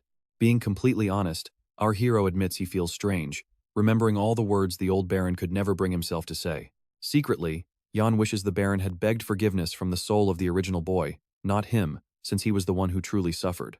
Looking forward, he realizes he has completely rewritten history and altered the destiny of this boy, whose body he possessed through a dark magical ritual. In the original timeline, Jan would have been sold off to some distant land, ending up as a mere speck of dust, entirely forgotten by the world. Surprised, the chief asks if Jan finally feels some peace now that his ultimate revenge is fully complete. Looking up, the young man smiles and says yes, but get ready, because this is only the absolute beginning of his journey. Suddenly, the whole vibe shifts. The suffocating tension fades as the citizens realize a bright new era has finally dawned with the tyrant's death. Walking across the blood-slicked plaza after the execution, Batty asks Philip if there is any update on those backup troops they expected from the capital. He reluctantly admits they completely lost track of Mary and Shell, making the furious inspector snap, demanding to know exactly where. The trail went completely cold at the forest edge, and now the palace warns that if they fail this hunt, they will be dragged back to headquarters immediately. Hearing this threat, Erica gasps in utter shock, completely unable to believe her ears and wondering if someone is playing a sick, cruel joke on her. The soldier adds that all provincial troops are being recalled, causing the captain to let out a heavy sigh, barely holding back her rage. She is plagued by one major frustrating question. I know what you're thinking. Can a tiny scout squad really succeed alone when the elite force failed to catch them? Philip looks at his captain and asks if she ever got a message from old Sir Melina, making her furrow her brow. He explains that the reinforcement leader acted on direct council orders without waiting for her reply, which only deepens her confusion. Suddenly, it hits her that the carrier pigeon was supposed to bring a letter containing a magic stone, meaning there is no way it just got lost. A terrible thought flashes in her mind. Coconier's falcon must have hunted the pigeon, ripped away the magical pendant, and stolen the secret message itself. Furious, Batty marches straight to Yan's office, absolutely determined to get to the bottom of this and demand immediate answers. Seeing her burst in, the young man is surprised, asking if something critical just happened. Instead, the captain viciously snaps that she wants to slaughter every single falcon. Stunned, our hero and Bellamy, who has the bird resting on his shoulder, exchange bewildered looks, completely lost by her bizarre outburst. The furious beast tamer screams at Batty, threatening to gut her, but she fiercely fires back that his bird murdered the official palace pigeon. Finally, realizing what is actually happening, Yan repeats her accusation out loud, genuinely shocked by the bizarre claim. Startled, Erica demands to know if he has information, and the young man calmly explains the pigeon died by accident, but he kept all its contents safe. Opening a small container holding the message and the glowing magic stone, he casually hands it over, leaving her completely dumbfounded. Enraged, Batty demands how he dared intercept Imperial mail, but he coolly replies it is a private letter from Sir Melina. At his words, she freezes on the spot, utterly speechless, struggling to comprehend how this is possible. She desperately wonders what the elder wrote, knowing he would never willingly expose his secret plans, since this document could easily prove his ultimate betrayal of the Empire. Scowling fiercely, she demands he hand over the paper immediately, her blazing eyes showing she will take no excuses. Instead, our hero calmly orders her to wrap up her business in 3 days and leave his territory, wanting no more trouble. He hands over the envelope, noting Melina sent it hastily, and trust me, we can all feel how desperately he wants her gone. Clenching her fists, "All right, you and I are jumping right into the moment the captain realized this young man was holding all the cards, shattering her plans completely." Snatching the note, she snaps that they will take the body and leave tomorrow, while Yang calmly praises her for making the smart choice. But then, she suddenly warns him to clear out before the advisors arrive, catching our hero completely off guard. Finally, she calls him foolish for thinking he is safe, since he is not a Brock, adding that the incoming advisor was just appointed governor of these lands, and some nobody from a brothel stands zero chance, even with the clan chief backing him up. Yan and Nurserin exchange heavy glances as they stare at her, the silence in the room growing more suffocating by the second. Right then, the hero warns her not to call the chief a barbarian, threatening serious trouble while promising to report Erica's death to the council. Stepping closer, the captain smirks, convinced the young man does not understand the danger he is in as her confidence surges. Furious, she vows that she will return, warning him to be ready or suffer the deadly consequences of his arrogance. Bowing with a hand over his heart, he firmly declares that will not happen, his voice laced with absolute steel. Now, watch closely, because his eyes flash with a brilliant gold light as he decides to show off some truly terrifying magic. Holding a sphere of pure light, he warns her never to return, advising her to find Mary and Chella's bodies instead if she wants to live. Shaken to her core, she asks in sheer horror if he actually commands this power, her voice trembling with absolute disbelief. Wrapped in a blazing aura, our hero stares her down, instilling pure terror as his silent gaze completely shatters whatever composure she had left. Closing his eyes, he lets the pressure fade, warning her not to push her luck or face a grim fate. Exiting the office with her head low, Erica is rushed by Philip, who desperately demands to know what Yan told her. Knowing he has the power to back up his confidence, she refuses to end up as a slave when the Central Army arrives. Coldly, she orders her troops to pack up, shocking the soldier, before walking toward her mount.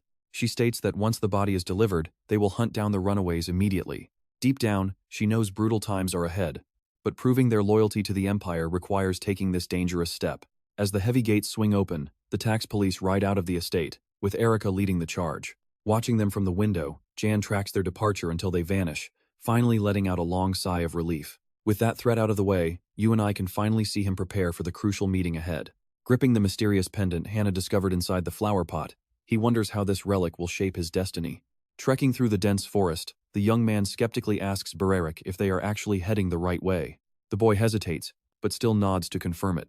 Prompted again, the orphan assures Jan they are on track, pointing out the dark stone markers he left behind earlier. Suddenly, his bodyguard announces they have reached their destination, and the young man opens his eyes in complete disbelief. Nestled in the quiet clearing sits a small cabin, a cauldron bubbling over an open campfire nearby. Bereric steps forward to scout the place, but finding absolutely no one around, the orphan assumes the woman has abandoned the home. Approaching the creaky entrance, Yang pushes the door open and steps inside, eager to inspect the hidden cabin. A simple wooden bed covered with a blanket rests in the corner, illuminated by warm sunlight streaming through the window. Realizing the rare Salaska flower is nowhere to be found, a heavy shadow of disappointment washes over his face. Suddenly, a sharp rustle sounds behind him. A painting of berries slips and clatters to the floor, but our hero, completely distracted, fails to notice. Behind him stands a woman, utterly stunned to see her own son. Trembling with a mix of fear and desperate hope, she whispers his name, praying this is truly Yang and not a cruel illusion. Turning around with a gentle smile, he softly asks how she has been faring all these years. Crying out in pure joy, his mother throws her arms around him, tearfully thanking the heavens that he finally came back. She asks if he is eating well, noting how thin he looks, but Bereric quickly speaks up to say it is just his natural build. Cupping his face, she listens as he gently explains that it is a long story, suggesting they sit down to talk things over. And as peace settles over the quiet forest, you and I are left wondering what incredible secrets they will uncover next. Let's join our hero sitting by the peaceful campfire. His mother explains that the entire Count's family turned out to be traitors, betraying both the Emperor and their own people. Yang quietly replies that he has something huge to share, and she listens with absolute care to every single word.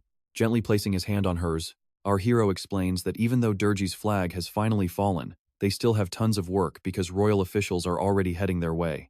He firmly declares he must go with them, admitting he might not be able to stay by her side much longer. Tears fill her eyes as she bows her head, weeping bitterly. She feels completely helpless, realizing their precious time together is slipping away.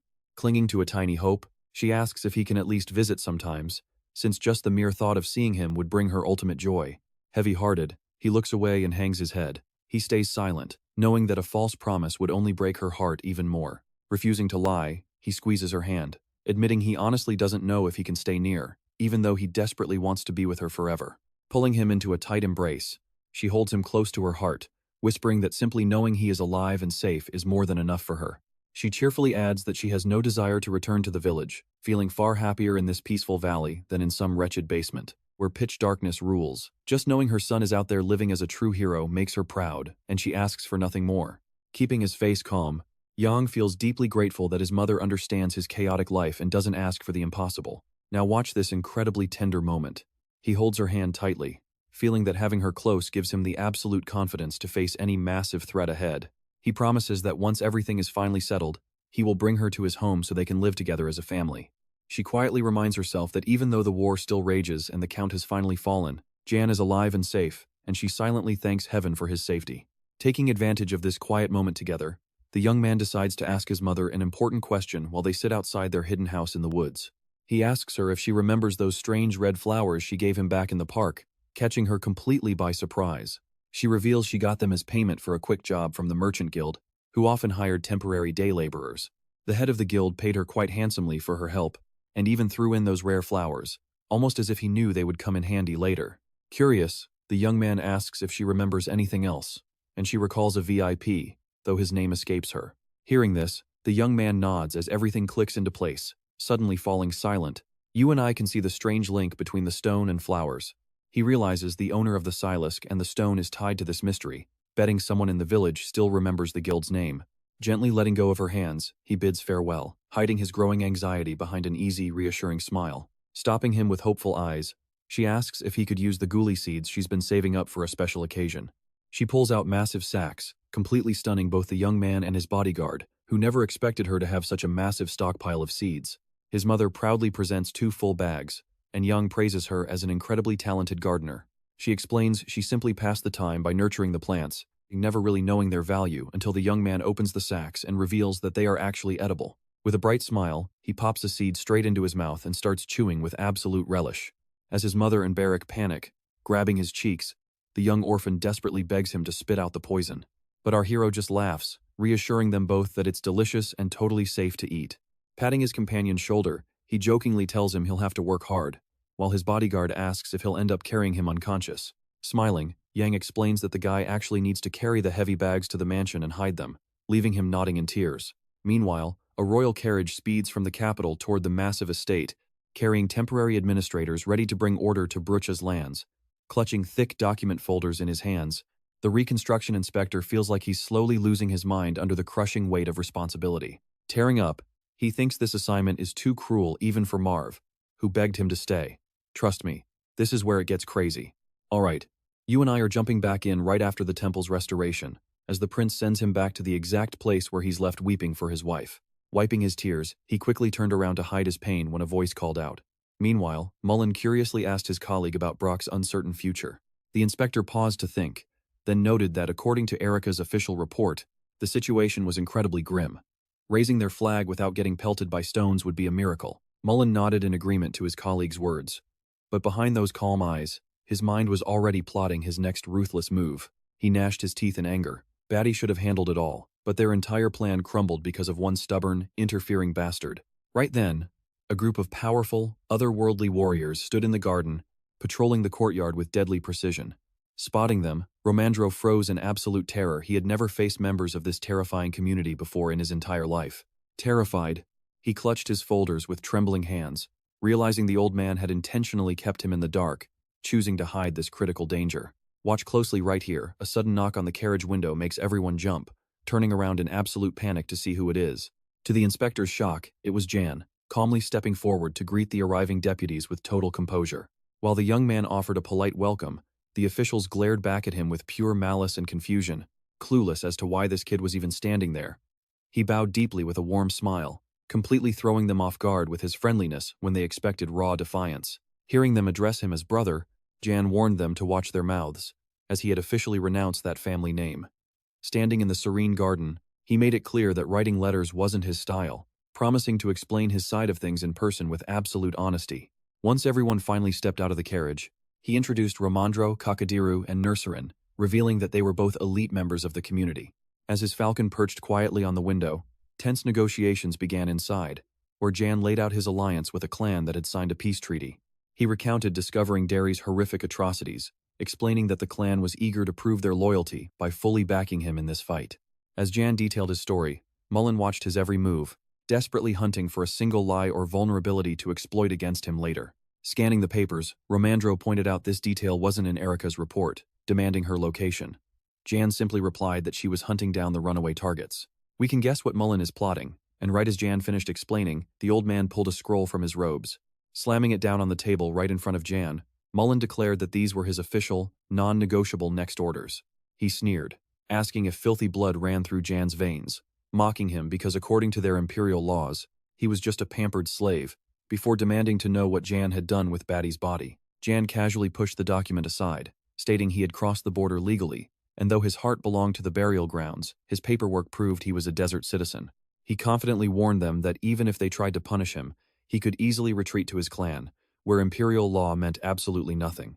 Mullen roared, demanding who would ever permit such defiance, fiercely arguing that the authority of the central government was absolute and untouchable. Out of nowhere, the chieftain's commanding voice echoed through the hall, declaring that he would allow the boy's safe return, causing the old official to freeze in shock. Kakadiru noted that with peace restored to the region, most of the clan would depart, leaving only a minimal guard. Sensing that the heated argument was boiling over, Romandro stepped in, urging everyone to seek a peaceful compromise and avoid unnecessary bloodshed. Smirking, Jan admitted he was waiting for the rebuilding expert, who had already noted that the wreckage was in better shape than expected. Furious, Mullen barked that bringing foreign savages into imperial territory was treason, demanding to know if the overseer actually intended to let this slide. Standing tall, the old official spat that only imperial laws governed the burial lands, and if Jan dared to walk away, he would face deadly consequences. The auditor quietly observed the chaos, realizing that keeping this troublesome kid around might be their only hope of keeping the young prince in check. Jan dryly pointed out that forcing him back to the desert would trigger a massive crisis, leaving them to deal with a whole different world of trouble. Deep down, Mullen knew eliminating Jan was his ultimate goal, but coldly noted that the clan's support had already reached the royal palace. He bluntly ordered Jan and the chieftain to pack up and get out of their way, while Kakadiru silently processed every threatening word. Suddenly, Jan tosses the papers into the air and unleashes terrifying magic, leaving the deputies speechless, and trust me, you and I won't want to miss what happens next. Alright, stick with me on this one. His eyes flare with rage as he warns that returning to the desert brings disaster. Looking completely stunned, Rowandro asks if this young man truly possesses such frightening, impossible power, while our hero just stares back with absolute, calm resolve, and lets a blinding yellow light erupt around him, showing off his insane inner strength and calm in this critical moment. Full of admiration, the inspector asks when Yang's abilities first awakened, but the boy simply replies it happened a long time ago. The inspector admits he never expected to find someone with actual magical abilities outside the elite Imperial Ministry. Before this, he simply thinks Yang is unusual for his age. But now, the young man is right at the center of events, reshaping the entire history of Bra. Jumping to his feet, the man begs to shake his hand, saying meeting a mage is incredibly rare. Laughing, the boy gladly agrees. Grabbing the young man's hand, the controller can barely contain his massive excitement. While Molan watches in pure irritation, the old man secretly realizes that the hero's mind-blowing power, which he is seeing for the very first time, is no illusion. It is completely real. But Yang quickly changes the subject, avoiding the topic entirely. But now, his background does not even matter. Looking totally puzzled, Molan wonders if the young man actually has the nerve to try and become the next Count of Brock. Suddenly, Yang flips the script, asking if Mr. Rowandro is indeed the top candidate for Lord of this territory, catching him completely off guard. As they oversee the rebuilding of the city, the inspector explains he only came here to collect taxes, but now he sees a whole new path forward. Amazed by the kid's potential, he promises that partnering with him will bring massive success. Yang only responds with a burst of cheerful laughter, while quietly noting to himself that the first prince delaying the administrator's appointment is stalling major decisions for the entire empire. The second prince has sent Melina here, and our hero deeply questions whose orders he is actually following. It is incredibly suspicious. Blown away by the kid's sharp insight, the controller confesses that Prince Marv is highly interested in this land and its citizens. Flashing a polite smile, Yang claims it is an absolute honor and promises to give the inspector his full support. Molan barely controls his deep irritation, suggesting they talk business tonight so the exhausted deputies can finally rest, which the inspector happily agrees to do. The tired officials and clan reps leave, groaning about their miserable 2-week journey packed inside a cramped, bumpy carriage. Now watch closely, right here someone suddenly calls his name, causing him to spin around and see who wants him. Only Molan stays behind, clearly planning to have a heavy confrontation, and his dark expression does not look good at all. Sensing the danger, Cockatier hesitates at the doorway and stares worriedly at the hero, but Yang just gestures for him to leave. Once the heavy door clicks shut, the kid and the old man are left completely alone, and the thick tension immediately fills the quiet room. Gripping his knee, Molan asks bitterly why the kid is doing this and purposely making his own life so difficult. Confused? I know what you're thinking, but Yang calmly explains he just traded his father's betrayal for freedom, making these accusations totally pointless. He bluntly points out they never made any deals for the future, pushing Molan right to the absolute limit of his temper. Screaming in rage, the old man barks that the kid once claimed to know absolutely nothing about anyone possessing magical powers. Glaring with venom, he spits that Yang is just trying to steal the land, claiming that all this trouble could be avoided with simple honesty. Genuinely baffled, the young man asks why he has to report his every plan when he is never actively hiding anything. He coldly adds that his past moves are completely justified, meaning the old man's bitter complaints literally mean nothing right now. Staring like a predator with white-knuckled fists, Molan demands to know what he wants, his voice dripping with a subtle threat of violence. Kicking the heavy table out of the way, Yang sits directly opposite him, intentionally cutting the distance to show he is fully prepared for a dangerous face-off. Locking eyes in a fierce stare-down, Yang asks what the old man truly wants, since his words sound incredibly suspicious. Molan demands absolute control of the territory, offering to strike a deal. But Yang counters that only the Emperor can decide that. Frustrated, the old man opens his mouth to shout a protest. But before he can speak, a sudden knock rattles the door. A voice announces a crucial letter has arrived from Mariloff. As the servant waits, Yang agrees to leave. Ending their fight, trust me, you and I will want to see what happens next. Alright. You and I are about to watch our main character outsmart everyone. Starting with this promise to make sure the palace wants for absolutely nothing. Watching him walk away, Molan boiled with pure rage, barely holding back a scream, as his master plan completely fell apart before his eyes. Gritting his teeth, the old man fought with everything he had to keep from totally losing his temper. He realized that tasting defeat in this power struggle was simply unacceptable. As the first stars lit up the night sky, Mr. Rowandro sat at his desk, writing intently with elegant calligraphy. He kept writing line after line until a servant suddenly appeared with a dinner tray, interrupting the inspector's focus and breaking his train of thought. Looking up, the man waved him inside, deciding his paperwork could wait since some food would help him rebuild his fading strength. The servant carefully set down a tray holding a few slices of cheese, some simple sausage, and a cup of plain water. Staring at the pathetic meal in utter surprise, the inspector asked if everyone in the mansion was really eating the same food. The servant hesitated awkwardly, explaining that this simple fare was exactly what the gentlemen traveling with the inspector were eating, before asking if he needed anything else. Noticing there wasn't a single fruit or vegetable, he realized that local food supplies still hadn't recovered from the brutal war that had completely ruined their fields. Chewing the dry food, he felt grateful to eat under a roof and sleep in a warm room instead of wandering the roads with no shelter. Once the moon rose, Yang knocked quietly on the office door and watched closely, because this is where the real mind games finally begin. Stepping inside with a smile, the young man casually asked if Rowandro enjoyed the food, curious to hear his thoughts on the simple dinner. Greeting the hero, the inspector waved him in and asked about Melina, only for Yang to reply that he was also busy eating his own dinner. Handing over a red folder, the hero explained that he had compiled data on the recovered territories and wanted the inspector to review it. Rowandro asked about their food supplies, and the main character admitted that because of the investigation team's arrival, their stockpiles were totally drained, leaving only empty storage rooms. Presenting the documents, he suggested it would be best to collect only a quarter of the winter taxes, so the starving people could actually survive. The local residents had harvested only half of their usual crops, desperately begging for a tax break to rebuild their lives. Stunned, the inspector asked if he had crunched these complex numbers himself, and the young man proudly confirmed that he did it all alone. The inspector knew the hero was just a low-born bastard, but these calculations were so flawless they could be implemented right away.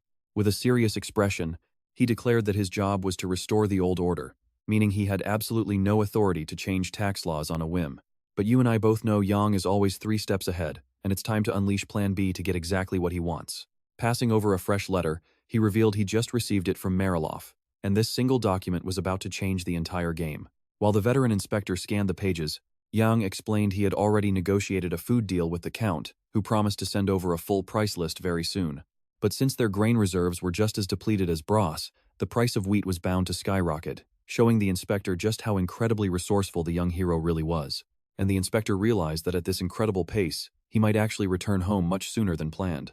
Wrapping up, the young man noted that these food purchases would only buy them one single week, but the inspector assured him that imperial subsidies would secure enough supplies for 2 full months.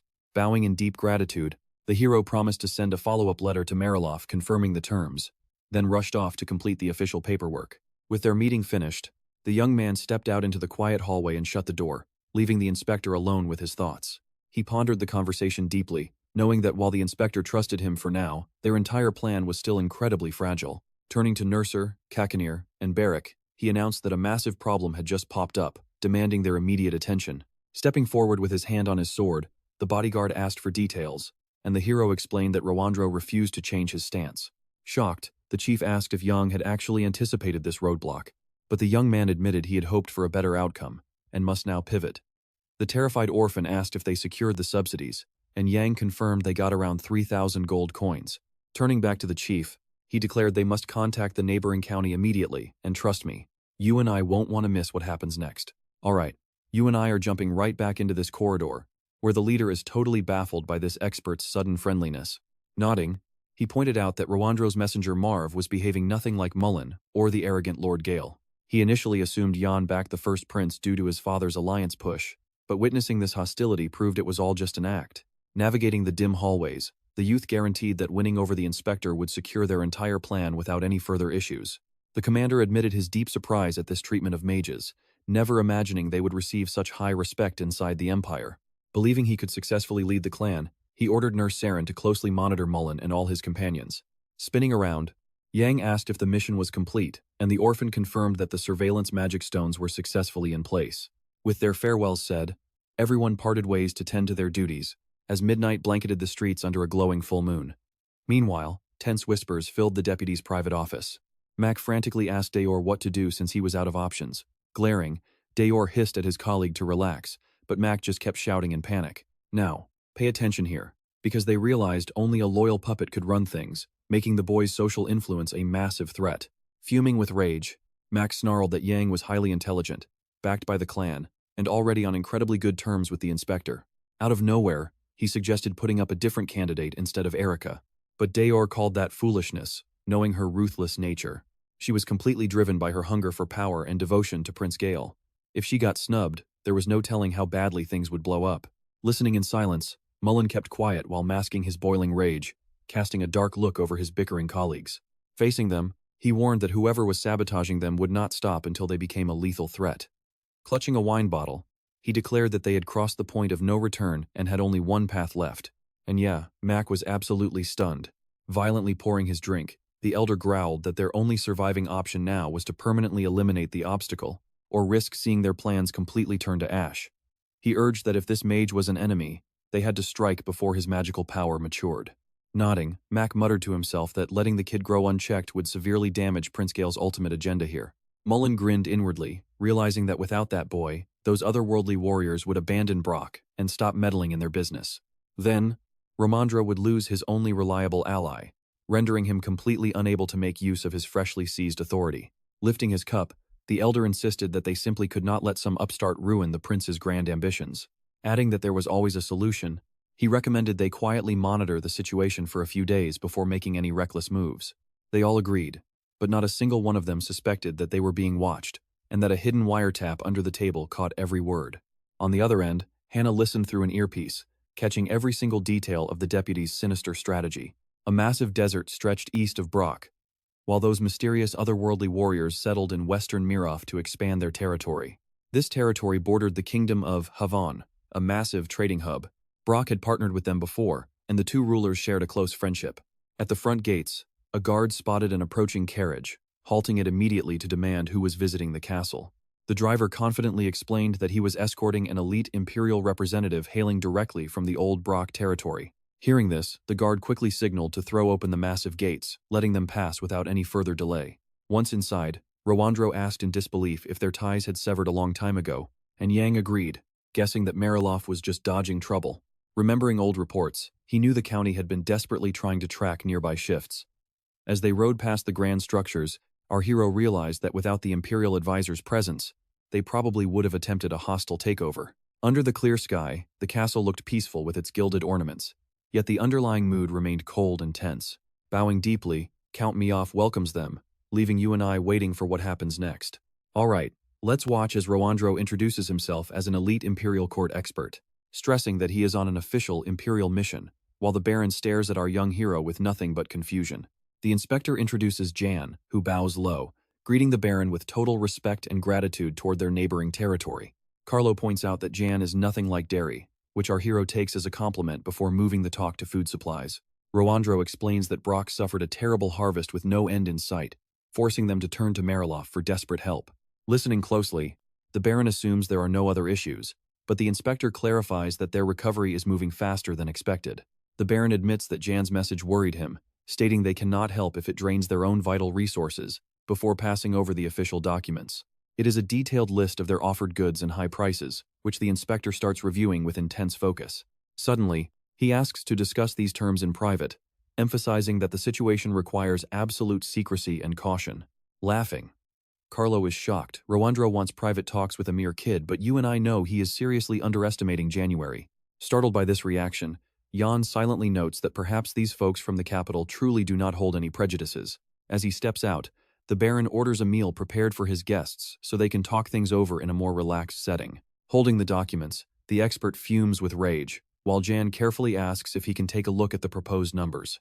Passing the papers over, the man agrees, letting our young hero examine every single item and its listed price closely. Jan quickly flips through the pages, analyzing how well this offer actually fits Brock's desperate survival needs. It turns out there is absolutely no wheat, no corn, and 0 root vegetables, and what little food remains is marked up 5 times the normal price. Holding his head, Rowandro is horrified because even for post-war times, Mariloff's ridiculous prices are completely insane. Setting the sheets down, Jan turns to him with a bold new plan that could completely shift the negotiation.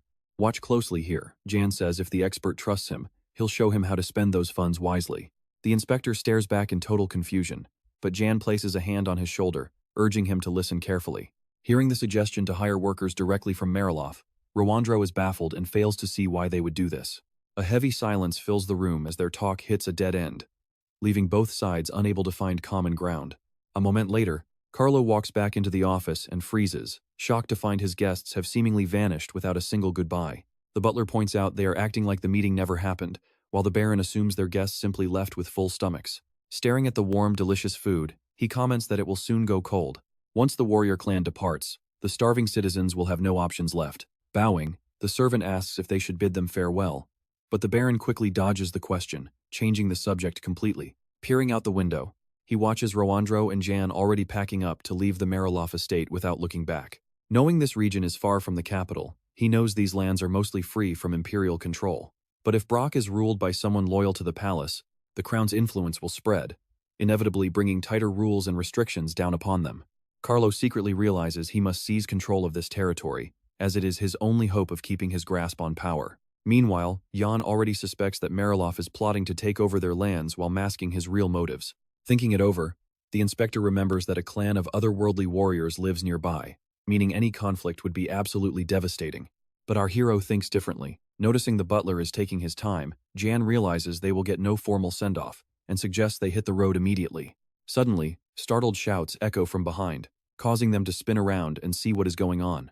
Shocked, the young man wonders if this is truly Countess Mariloff herself, arriving out of nowhere. Smiling warmly, she asks if he is indeed Jan, her voice sounding incredibly smooth, confident, and gentle. Her calm, poised expression gives the clear impression that she is entirely in control of both herself and the situation.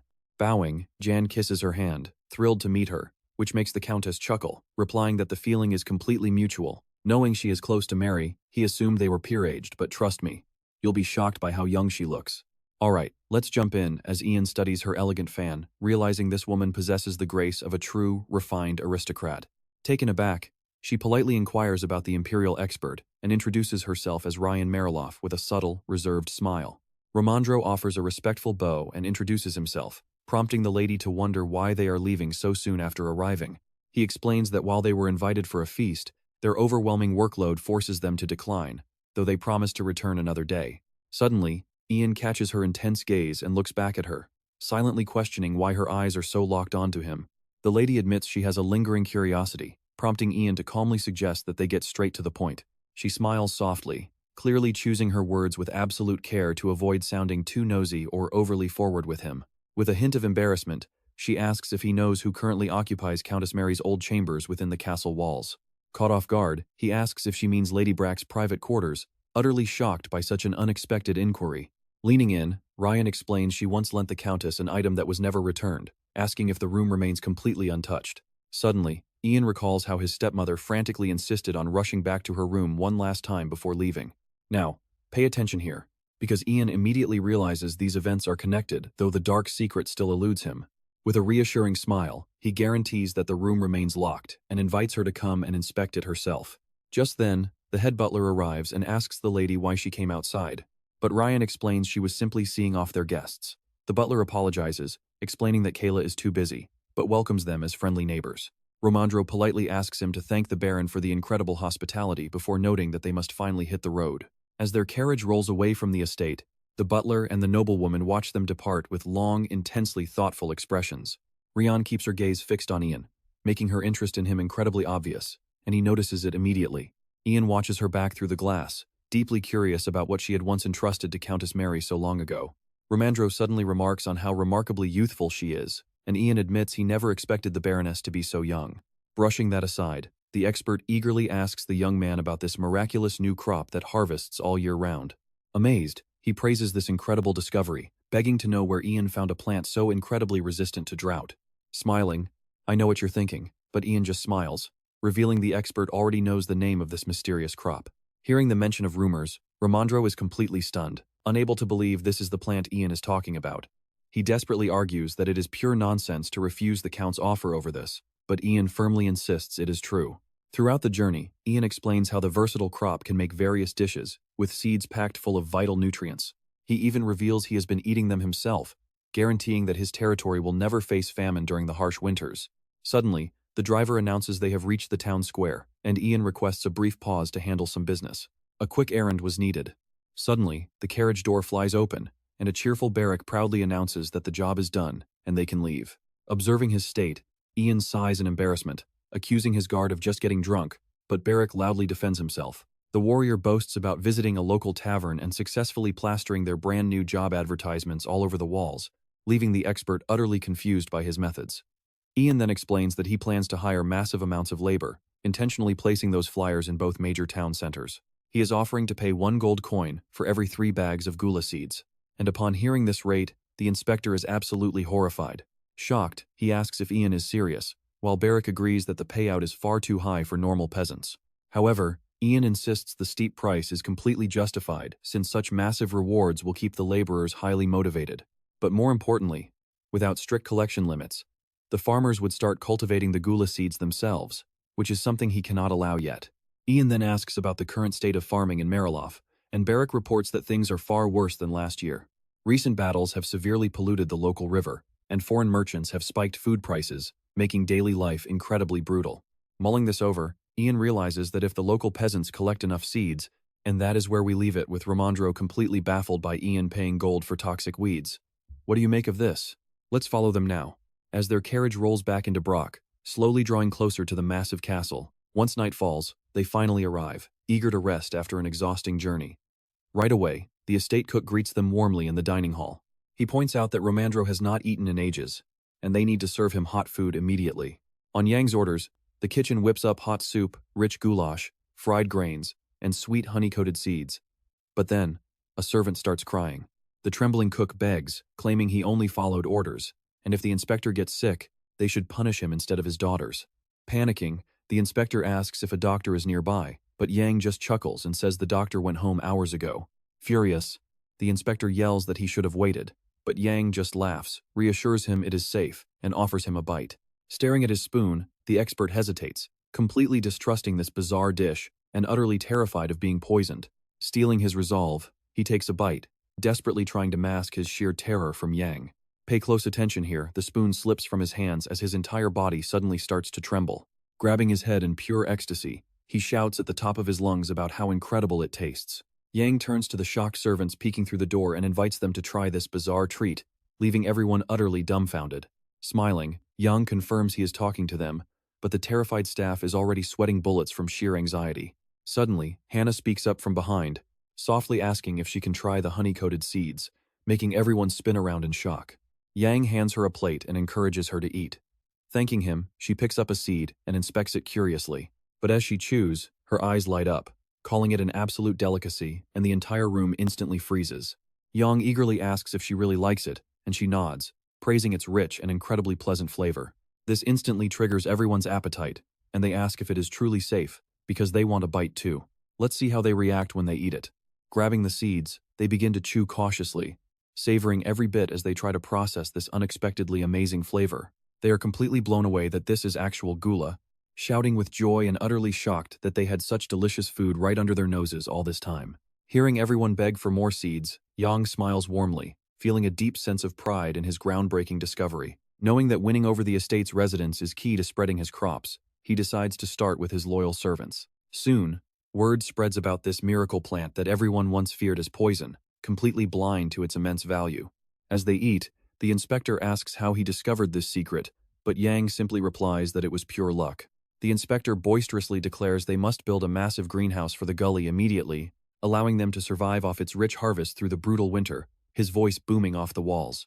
Yang silently plots that while they prepare for the cold and sow the seeds, they will also sweep the entire territories of Brock and Mirov to harvest every last fruit. Ramondro asks if he can include this miracle in his report to the Imperial Palace, and Yang gladly agrees. Vowing to write the absolute truth, the expert begs for another serving, but Yang calmly notes their supplies are limited.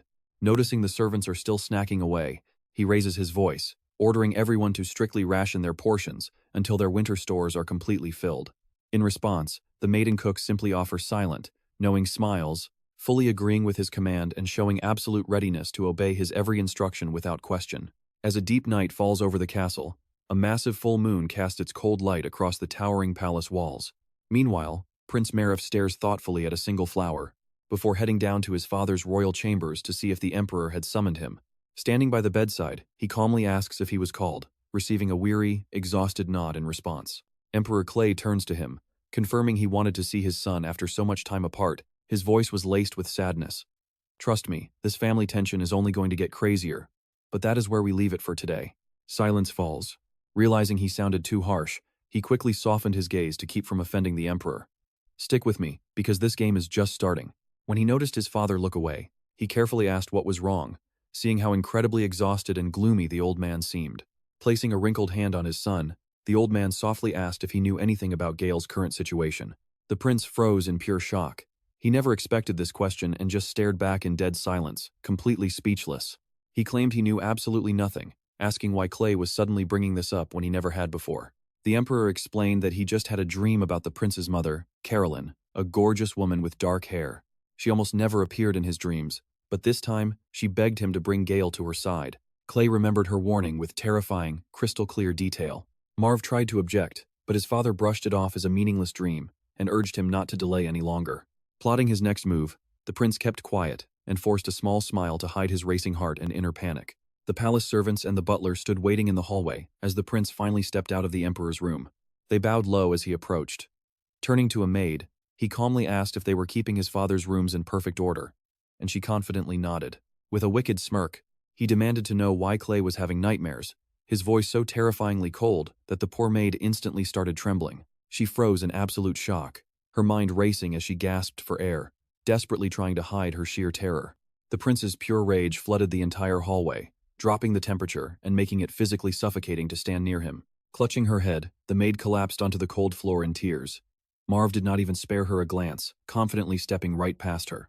"Watch closely, because if he ever hears his father speak of such dreams again, he will execute every single person assigned to guard him. He demands that she remember this threat." The maid wept on the floor while the butler stood frozen in silence, and Marv walked back to his chambers. Along the way, he asked his butler if today's business was wrapped up, but the man calmly mentioned an urgent report that needed reading. Rubbing his tired eyes, the prince demanded a quick summary instead of wasting his energy reading through the boring documents. Leaning in close right there in the hallway, the butler whispered the secret directly into his ear, and as Marv listened, "You're going to love this reaction," he suddenly shouts out in pure, ecstatic delight. Utterly shocked by the news, this secret information was absolutely massive. That bastard Jan actually possessed powerful magic, taking control of Brock and fully rebuilding the territory alongside his clan. They kicked out Captain Eric, sending the inspector riding off to track down the fleeing refugees who vanished into thin air. Tying back his thick hair, the prince spat in anger that this was pure anarchy, and nobody should get away with such madness. Pivoting quickly, he ordered his butler to the office to break down the details, his footsteps echoing through the dark halls while the night sky rippled like a deep ocean. The vast night remained completely still, with only a few glowing windows and the pale moonlight casting shadows across the silent ground. By morning, rumors flooded the streets of Mariloff about Brock trading common ghoulie weed for hard cash. The confused locals simply couldn't fathom why anyone would ever need this useless weed. But nobody outside of Jan's mansion knew that this plant was actually fully edible. Surveying the land, a merchant remarked that harvesting would take a while since the nearby fields were already picked clean, forcing them deep into the dangerous forest. Meanwhile, in Brock, construction workers kept hammering away, talking about the seed collection, completely shocked that just 3 bags of this grass would fetch a full gold coin. Some thought Jan had way too much money to burn, completely baffled by the weird logic behind his bizarre spending habits.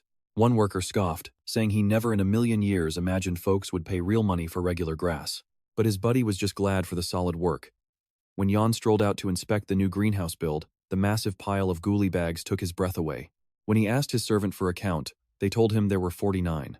Our hero grinned, noting that their stockpile was growing much faster than he ever anticipated. Meanwhile, the gardener argued that growth rates depended on proper watering and soil types, while Hannah suggested using rich river silt instead. We leave it there, with a maid screaming at him to stop eating that weed. She shouted that there was not enough to plant, her voice full of anger.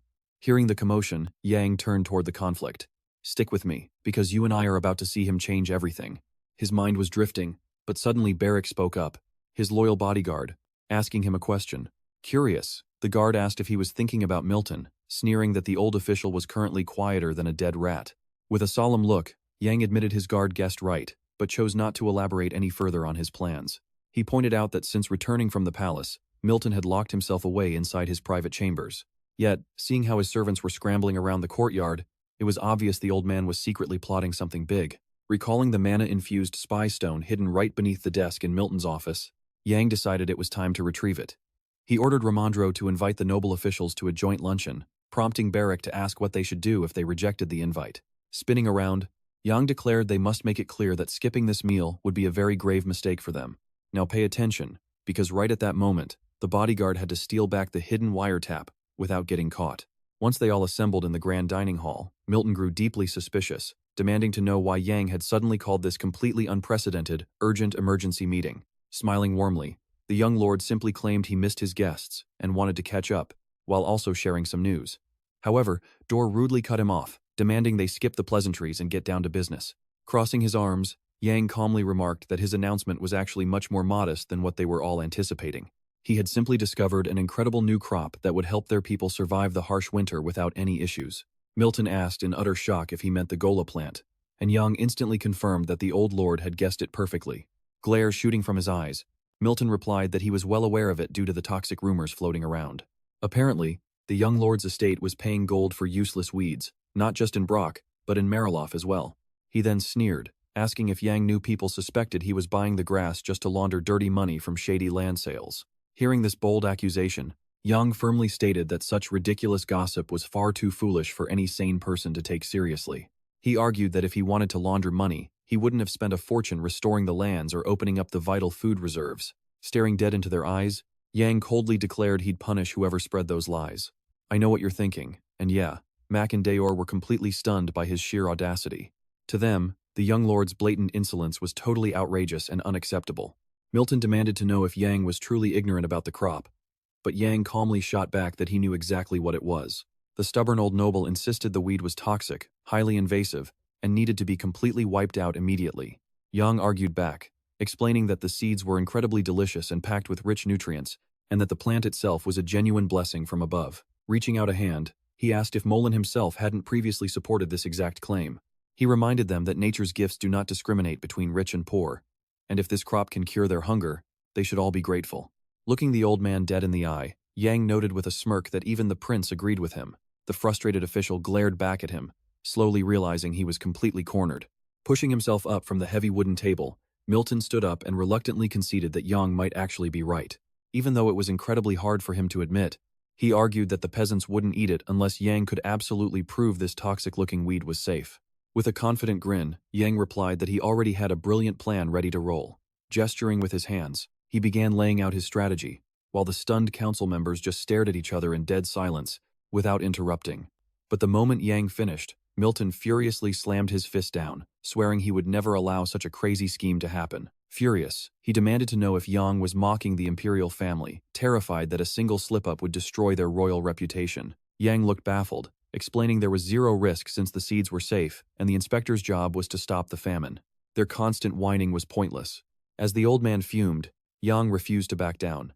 And trust me, you and I are going to want to see what happens next. He added with a cold smirk that, when facing death, alright, let's jump in, as Jan calls it a complete joke, asking Milton if he is really going to preach about reputation while people are starving to death. He also makes one thing very clear. He had not asked for his permission in the first place, but was presenting them with a done deal. If they chose to get in his way, they would be kicked out immediately under armed soldier escort. Furious, Max yelled that this was completely rude. Staring right back, the young man told them to look at things rationally, instead of selfishly twisting the situation to suit their own agenda, while they glared at him with stony expressions. He demanded to know what they had actually done all this time to help anyone. Hoping to keep the peace, Rowandro begged everyone to calm down and stop fighting, noting that gulu seeds actually tasted delicious and worked perfectly in many different recipes. Suddenly, the young man glanced toward the entrance, completely done with this tense argument and ready to make his exit. There stood Barrack in the doorway, grinning and giving a subtle hand sign to show that their secret mission was a total success. Rising from his seat, the hero declared he had said his piece and would not let a single soul get in his way on such a crucial matter. With a polite nod, he wished them bon appetit and walked out with the expert, leaving Max to scream after him about his terrible attitude. Once outside, Barrack laughed and said that Jan had handled those greedy officials perfectly. Jan just smiled, immediately asking if he had successfully recovered the magical wiretap stone. Pulling out the glowing artifact, the bodyguard proudly grinned and confirmed that the mission was fully complete, his eyes shining with triumph.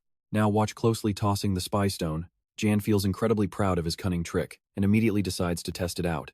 Back in his private office, he drops the artifact into a glass of water to activate the magical audio feed, sitting down to listen. He carefully transcribes every word of the corrupt official's scheme onto paper, while Barrack relaxes on the couch right beside him. Even when he hears them plotting his execution, the young man keeps a totally stone-cold face, calmly calculating his next move.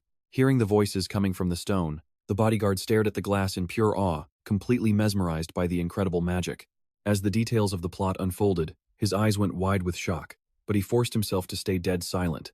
Shocked by the treason, he asks if those corrupt politicians are actually planning to assassinate John, who calmly explains that killing him is easier than losing their main puppet, Brock. Panicked, the guard urges a preemptive strike, but the hero simply pulls the stone from the water, examining it with a smirk. Jan firmly tells him they need to wait and locate their enemy's fatal weakness, fully aware that the corrupt council is also biding its time. Grinning, he knows they will absolutely send a deadly assassin tonight, unable to resist such a perfect chance to strike. It brings back memories of his past life as an emperor, when constant assassination attempts were just another Tuesday. Standing up, he tells Barrack to prepare for a fight, though the confused warrior insists he is always ready to crack some skulls. Placing the spy stone and a letter on the desk, Young warns him to stay extremely alert and orders tight surveillance on Molina's faction. Meanwhile, massive reconstruction efforts are underway to rebuild the shattered county capital. And trust me, Inspector Romandro is confidently managing the whole project. The workers call out to him, and he, chewing on some strange seeds, sighs deeply, complaining he has no time for a real meal. The laborers watch him in utter confusion, wondering what bizarre crop he has pulled out of his coat and why he is snacking while working. Another worker walks up, asking if they have heard the wild rumors about gulu seeds, leaving the group completely bewildered. Leaning in, he whispers that a close friend told him about these magical grains, but the others just laugh off his gossip. But in reality, Young is actually using this exact gossip mill to build massive hype around his new supercrop. Years ago, the Imperial Palace ran secret farming trials to discover a revolutionary food source. They found that gulu seeds were insanely delicious and packed with nutrients, making them perfect for cultivation, which is why Roandro is here. Using his authority as a palace inspector, he personally takes charge of harvesting and securing the precious stock. Still, the inspector asks Jan if this crazy plan will actually work. Jan simply smiles, explaining that the Emperor only believes the rumors coming out of Molina. By revealing his research, the young lord knows he will secure ultimate loyalty and respect from his people.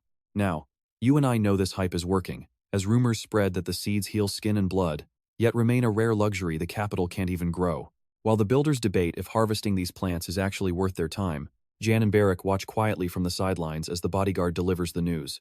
Meanwhile, tavern rumors claim the Emperor eats gola fruit for eternal life. Jan decides they have heard enough. Trust me, it is time to start the next phase.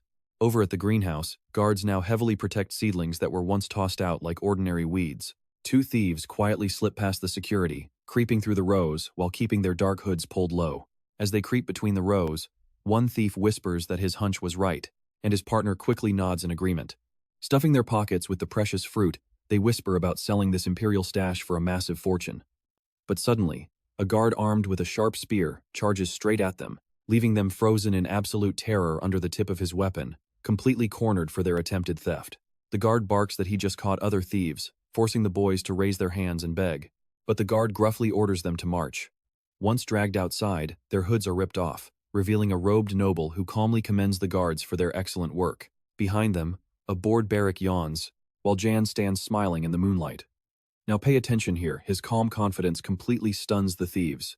The startled servants ask if the Lord is seriously out walking this late without any personal protection. Jan replies that his loyal guard is more than enough. His eyes flash coldly as he demands to know who these two intruders are. Are they actually dangerous criminals, or just foolish locals who accidentally disturbed the peace? Petrified of the consequences, they shake and dare not move, knowing one wrong word could land them straight in prison. Dropping to their knees, they desperately plead for mercy, crying that work is incredibly scarce, and they only did it to feed their starving families. Jan casually praises the guards for their vigilance and orders the trembling thieves thrown straight into the dungeons. As they leave, a yawning Barrack speaks up and questions Jan's sudden decision, arguing that they were supposed to loosen security to bait the real thieves, but now they are doing the exact opposite. Jan calmly explains that while that strategy works elsewhere, this lawless territory has no ruler, and chaos would quickly destroy them. Stepping through the massive gates, he explains that they must find a safer way to protect both the people and the crops. As the pale moonlight washes over the estate, the bodyguard stares at the young lord, completely amazed by his absolute control and unshakable composure. With heavy sacks slung over their shoulders in the dead of night, they wander the cold streets of Birch. Let's watch as they personally knock on doors to distribute these winter-saving seeds. When no one answers, Jan pounds harder on the thick wooden door, his face showing absolute determination. A tired man holding a sleeping child slowly opens the door, asking who could possibly be visiting at this hour. Pulling back his hood, Jan reveals his face. The man gasps in shock to see the Lord himself, but senses no danger. Jan gently raises a finger to his lips, whispering for the man to be quiet so they do not wake the kids. The startled father immediately nods and goes silent, careful not to wake his sleeping little ones. Tense with anxiety, he asks what is wrong, terrified his family is in deep trouble. But Jan simply smiles and hands him a small leather pouch, explaining that these seeds are incredibly nutritious and will grow beautifully if planted with proper care. Stunned by the gift, the father listens as Jan clarifies that while the food is delicious, it will not grant eternal youth.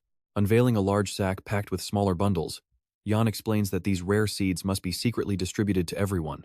Because this poor man is raising 5 younger siblings all on his own, Jan wanted him to have the crops first, so his family could survive the brutal winter. Tears well up in the father's eyes as he struggles to find the words to thank Jan for saving his family, realizing this is their literal lifeline. Gently clasping his hands, Jan explains that each seed yields 10 fruits, advising him to eat some and plant the rest. The father bows deeply in gratitude as the young lord waves goodbye, heading off into the night to help the next family. Strolling through the quiet streets, Jan admits he still barely knows his bodyguard's quirks, but you and I can tell he already trusts him completely. Amused, Jan asks if his guard is falling asleep, and the exhausted warrior yawns that he is, but must stay close. Alright, you and I are jumping right back into the action where the Empire's monopoly on ghouls is finally running dry. Yang wanted to distribute the seeds, but Barak worried the villagers would find this random act of kindness incredibly suspicious. Hesitating for just a moment, the young leader replied that he had planned this perfectly. He wanted the villagers to see him as a savior, not a tyrant. Walking through the center of town, he felt confident they'd see him as a hero. He urged his crew to move fast since they still had tons of families to visit. Stopping at the next doorstep, a grateful mother and her surprised kids welcomed them, happily accepting the unexpected gifts.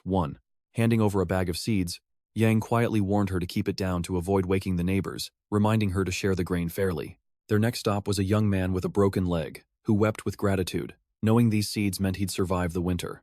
One by one, the villagers accepted his life-saving grains, rejoicing in his kindness and realizing their days of starving were finally over. The village elders smiled and blessed him, truly seeing him as a noble savior who actually cared about their future. Suddenly, Barak felt eyes on them. He turned sharply to Lee, instantly on high alert. But keep your eyes peeled here, because Dor is hiding around the corner, watching their every single move, recording every single move Yang and his guard made, desperately trying to stay hidden. Peeking out just a bit, terrified of being spotted, he decided to retreat. His dark silhouette slipped away, vanishing into the alley. Hurrying back to his comrades, he prepared to report that the mysterious youth was distributing seeds to the locals. With a sudden heavy crash, he threw open the chamber doors, stepping inside with absolute tension. Eager for answers, Mac demanded to know what he saw. Listening with intense concentration, pulling down his hood, the spy stood silent, carefully choosing his words with a completely blank, expressionless face. Stepping forward, he revealed that Yang was out late distributing the Gulu seeds. The news shocked Mac, proving just how serious this kid really is. Turning to Milton, he muttered that while the boy was incredibly bizarre, his deeds actually benefited the common folk. The old man smirked, realizing this entire harvest would be credited to Rowandro, not our main hero. This guaranteed they would keep the absolute trust of both the villagers and the palace. Taking a slow sip of wine, he mused that if Yang and his bodyguard had waited until dawn to leave, things would have ended very differently. Now, I know what you're thinking, they almost got him, but Yang was just too smart to fall into their trap. Back in his study, the young master noted that the rebuilding of Gilam village was finally, successfully finished. Rowandro eagerly asked about their stock of ghoul seeds, and Yang assured him they would manage just fine since the seeds were selling out so fast. Glancing at the heavy bag, the inspector asked if the young man planned to continue his charity work, and Yang confirmed he would keep distributing them for 3 days. The inspector worried about him working day and night, though he figured the kid's massive magical reserves explained his bizarre endurance. Smiling calmly, the hero asked if they could wrap up the meeting now that all issues with the ghoul supply were completely resolved. Raising his hand, Naren spoke up, revealing that scouts from the Great Desert had sent urgent updates about the outer regions. Word arrived that advisor Vincent was on his deathbed. Yang stiffened, immediately realizing he had to make a move. He recalled the old woman, and the rare Silisk, which had managed to stabilize her condition before, and the young hero decided it was absolutely necessary to craft a foolproof plan. Assessing the dire situation, Bellamy explained they were halting cultivation of the flower to use the remaining roots for themselves. Raising his hand, Rowandro asked for details about both the advisor and this plant while Naren and Yang traded silent glances. With the sunset glowing a deep crimson outside the window, the crew decided to explain everything so the inspector could fully grasp their dangerous situation. After hearing the whole tale, the inspector quietly repeated the facts, carefully weighing if this choice was truly right for both the estate and the village. Staring intently at our hero, Kokanir explained the grim decision was forced by the crisis in Brush, then asked if Yang knew their funeral customs. Tapping his fingers on the table, the young master replied that he was fully versed in the clan's ancient rules, sacred rituals, and traditions. And that means a whole year of total isolation, trust me. You and I are going to want to see how he survives this. Alright, you and I are diving into a story where the chieftain resolutely warned they couldn't stay on the estate. With Vincent's condition, time was rapidly running out. Intrigued, Yang asked Rowandro if there was any official reply from the royal palace yet. Rowandro shook his head, though he hoped for news soon. But when he heard Yang wanted to demand answers from the first prince, he hesitated, deeply worried about the dangerous consequences of such a bold move. Clasping his hands, the inspector admitted he had only sent a single report, strictly meant to brief the higher-ups on the current situation of the estate. He calmly added that confirming if Yang possessed magic was absolutely critical for the safety of the entire empire. Confused, Yang asked if the emperor truly wanted a new Margrave who had zero ties to Mullen's faction or the second prince. Yang admitted he agreed with Malav's view, pointing out he was also at odds with the old man, just as the expert noticed. Placing his hand over his heart, he sincerely asked Rowandro to recommend him for the count title to keep Brock safe. Upon hearing this, the inspector was stunned, genuinely wondering if Yang had lost his mind, since such a request was unheard of for a commoner. But watch closely, Yang explained that without a noble title, he would be forced back to the desert, where the royal palace would enslave him for his powers. He saw this as the only possible way to guarantee safety for himself and Brock. Noticing the inspector's confusion, Yang assured him no one else could do this. Meanwhile, the inspector stared at the bag of ghoul remains on the table. The inspector realized Yang was right. He was leading the village reconstruction and had successfully secured edible seeds. Slapping his hand onto the documents, he resolved to be completely honest with this power-hungry young man. The prince honestly did not understand Yang's ties to Mullen, and had likely misjudged his moves, completely missing the deeper details. Remembering the young man's past, the inspector knew Yang had used the old man to turn in his own father just to protect himself. This gave him the chance to appoint his own Margrave, though Captain Erica was also vying for the position, making things complicated. He also believed that as a powerful magician, Yang could easily join the ministry and showcase his skills. Gale believed Yang's strategic brilliance, raw strength, and charisma would make him the perfect ally to crush the conspirators. Yang calmly replied that he could easily explain it all, leaving the inspector puzzled as to how he planned to do that in his chambers. The inspector promised to deliver the message to the first prince, noting some details were far too dangerous to write down in a letter. Tightening his fist, "Now, you and I both know they're rivals," and Yang declared he could easily prove he and Mullen were working completely different angles. Staring intensely at his allies with shining eyes, Yang swore this division would remain true until his death, and even beyond. Even when his body turned to ashes, he would never betray his own ideals, or the solemn promises made to his people. This shook Rowandro, while Nuran and Kakandir smiled, realizing the kid was dead serious. Glancing at the papers on the desk, the inspector agreed to relay everything to the prince, acknowledging the gravity of the mission. Standing up from the table, he suggested wrapping up their meeting, and Yang thanked him sincerely for his understanding. Almost as an afterthought, Yang asked if anyone in the village specialized in Susk to help kickstart their production. The expert promised to look into it, though he doubted he could locate a rare flower he had never even heard of. Realizing the plant was completely unknown, Yang worried about how tough it would be to track it down in the graves. Before departing, the inspector advised Yang to get some sleep, and the young man bid him farewell, promising to meet again tomorrow. Left alone with Bararik, Yang suggested calling it an early night, making the bodyguard ask if he was exhausted. Stepping outside into the warm glow of the fading sunset, Yang admitted his eyes were practically heavy enough to close. By the time the stars and moon lit up the sky, they had returned to the village, where the locals joyfully welcomed Yang. Spotting a familiar woman, he asked why she was still up, considering they didn't have much work prepared for today. Sneaking up behind her, the guard warned her not to trouble Yang since he was hiding from imperial officials, causing her to gasp in sheer panic. Crowding around, the villagers pleaded for more seeds, fully aware that their survival this winter depended entirely on a successful harvest. With the distribution done, Yang dismissed his guard and "Trust me, you and I are going to see if this harvest actually saves them. Let's dive in." Our main character notices the warrior staring intently. Yang asks what is wrong, noticing that Barak is paying close attention to their surroundings. The bodyguard anxiously warns him that there are 3 ambushers, making our hero realize they just stepped into a deadly trap. Knowing they must act fast, they quicken their pace toward the estate, feeling the clock ticking against them. As they move through the dark streets, those mysterious strangers follow them closely, trying desperately to blend in. Our heroes walk forward with absolute confidence, while the quiet shadows stalk behind, waiting to strike. Suddenly, the attackers halt and shout, demanding to know which of the two boys is Yang to identify their target. Turning around, Yang calmly asks what happens if he is indeed their guy, sizing them up for an immediate fight. Suddenly, loose stones explode off the walls in all directions, causing instant chaos. Slipping between the attackers, Barrack unleashes a brutal, shattering blow straight to his opponent's face. Right then, a sharp blade flies incredibly close to his chest. Thanks to his insane reflexes, he deftly dodges the ambush and launches a fierce counterattack, demonstrating his god-tier combat mastery. Now watch this. Yang suddenly shouts, "They are under attack from above." The bodyguard immediately looks up, ready to defend against the incoming threat. As he blocks the strike, another enemy dives down from the sky with a massive saber, aimed directly at his neck. He dodges at the very last second, and the blade smashes into the ground, sending dust flying everywhere. Without losing a single second, the bodyguard fights back, using his high-level techniques to protect both of them. But the attackers are highly skilled too, easily dodging his strikes with perfect tactical coordination. Watching them clash, Yang notices these assassins are well-trained and familiar with Barrack's abilities, meaning they were definitely sent by Mullen's group. As the bodyguard trades blows, Yang calls out, telling him to leave at least one survivor. Barrack yells back in agreement.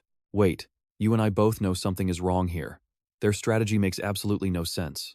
If they know all about his bodyguard, they must know Yang can use magic. So why are they completely ignoring him?" Right on cue, a massive gang armed with clubs and swords emerges from the shadows, fully surrounding Yang. Facing the mob, Yang mutters that he saw this coming, knowing he has to fight for his life now. With the massive crowd blocking them, Yang realizes they have an incredibly long night ahead of them.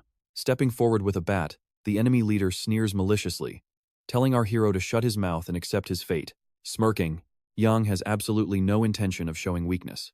Channeling his core, his body glows with power as a massive fireball ignites inside his open palms. He confidently declares that he is indeed the target they have been looking for. Glaring at them, he now understands why they waited so long.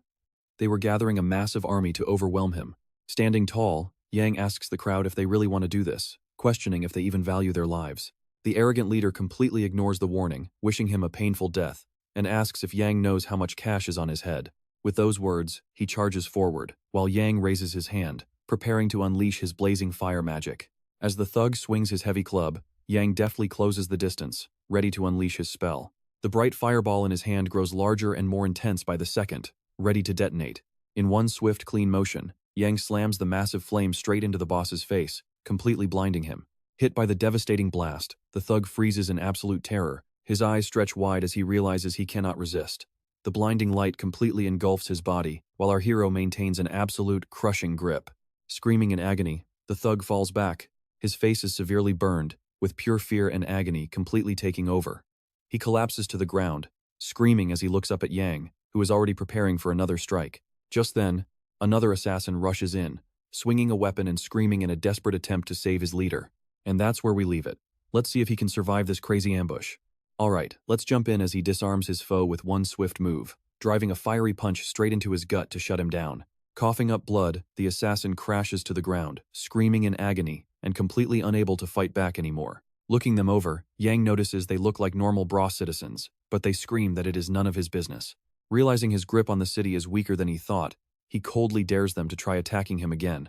Several of them back away, shaking in pure terror, while others lie beaten or try to mock him as a mere child. Even with their comrade down at his feet, the rest charge forward in a desperate, suicidal attack. Standing tall, he scans the area, noticing his bodyguard has finally arrived to help as stones go flying and bounce off the nearby walls. Barrack leaps right in front of the killers, shielding Yang as he plunges into the chaotic brawl, his eyes burning with absolute fury. Refusing to show even a shred of weakness, he moves forward with total confidence in his absolute victory. Trading brutal strikes, he demands to know who dared ambush them in the dead of night, spraying blood everywhere. He raises his blood-soaked blade, demanding to know who orchestrated this ambush in these dark, quiet streets. Slicing through his targets, the bodyguard is highly annoyed that his night of relaxation got ruined by this combat practice. Watch closely as Yang looks on, asking if these attackers will even survive. Wiping blood from his face, the guard says yes, as Yang places a hand on his shoulder and praises his incredible combat skills.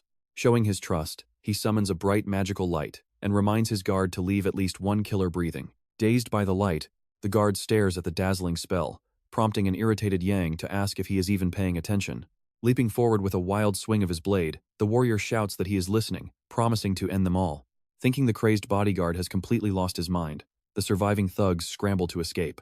Cutting off their escape, Bereric intercepts them with lethal force, disarming his foes as blood splatters across the pavement. The few who escape witness the guard's terrifying rage and immediately give up on claiming Yang's bounty.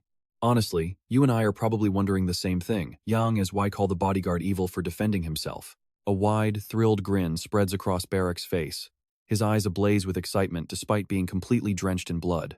He truly relishes the thrill of combat, standing proudly among his bleeding, broken enemies as the battle finally settles down. As Yang steps carefully through the bodies, his guard points out some good news. One of the assassins survived and is ready for interrogation. Looking down at the captive's blood-masked face, the young master ponders exactly how to put this prisoner to use. Turning to his loyal bodyguard, Yang admits he has a strong feeling he has seen this guy before, asking Beric if this criminal's face looks familiar to him. But the bodyguard just calls the guy a total scarecrow. Suddenly, as the villain covers his face, a sparkling ring on his finger catches Yang's attention, raising instant suspicion.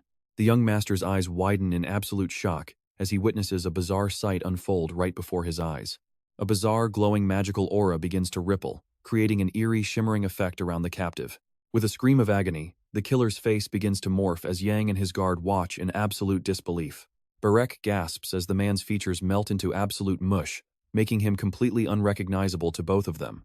It is a horrifying sight, a brutal melting poison used by top-tier assassins to destroy their own flesh and protect their identities. From the ground, the dying leader hears Yang order his men to round up any survivors and drag them to the mansion. Beyond this alley, the town remains entirely peaceful and quiet. Its sleeping residents have no idea what just occurred outside. Meanwhile, deep inside a quiet office, corrupt officials gather late at night to plan their next moves.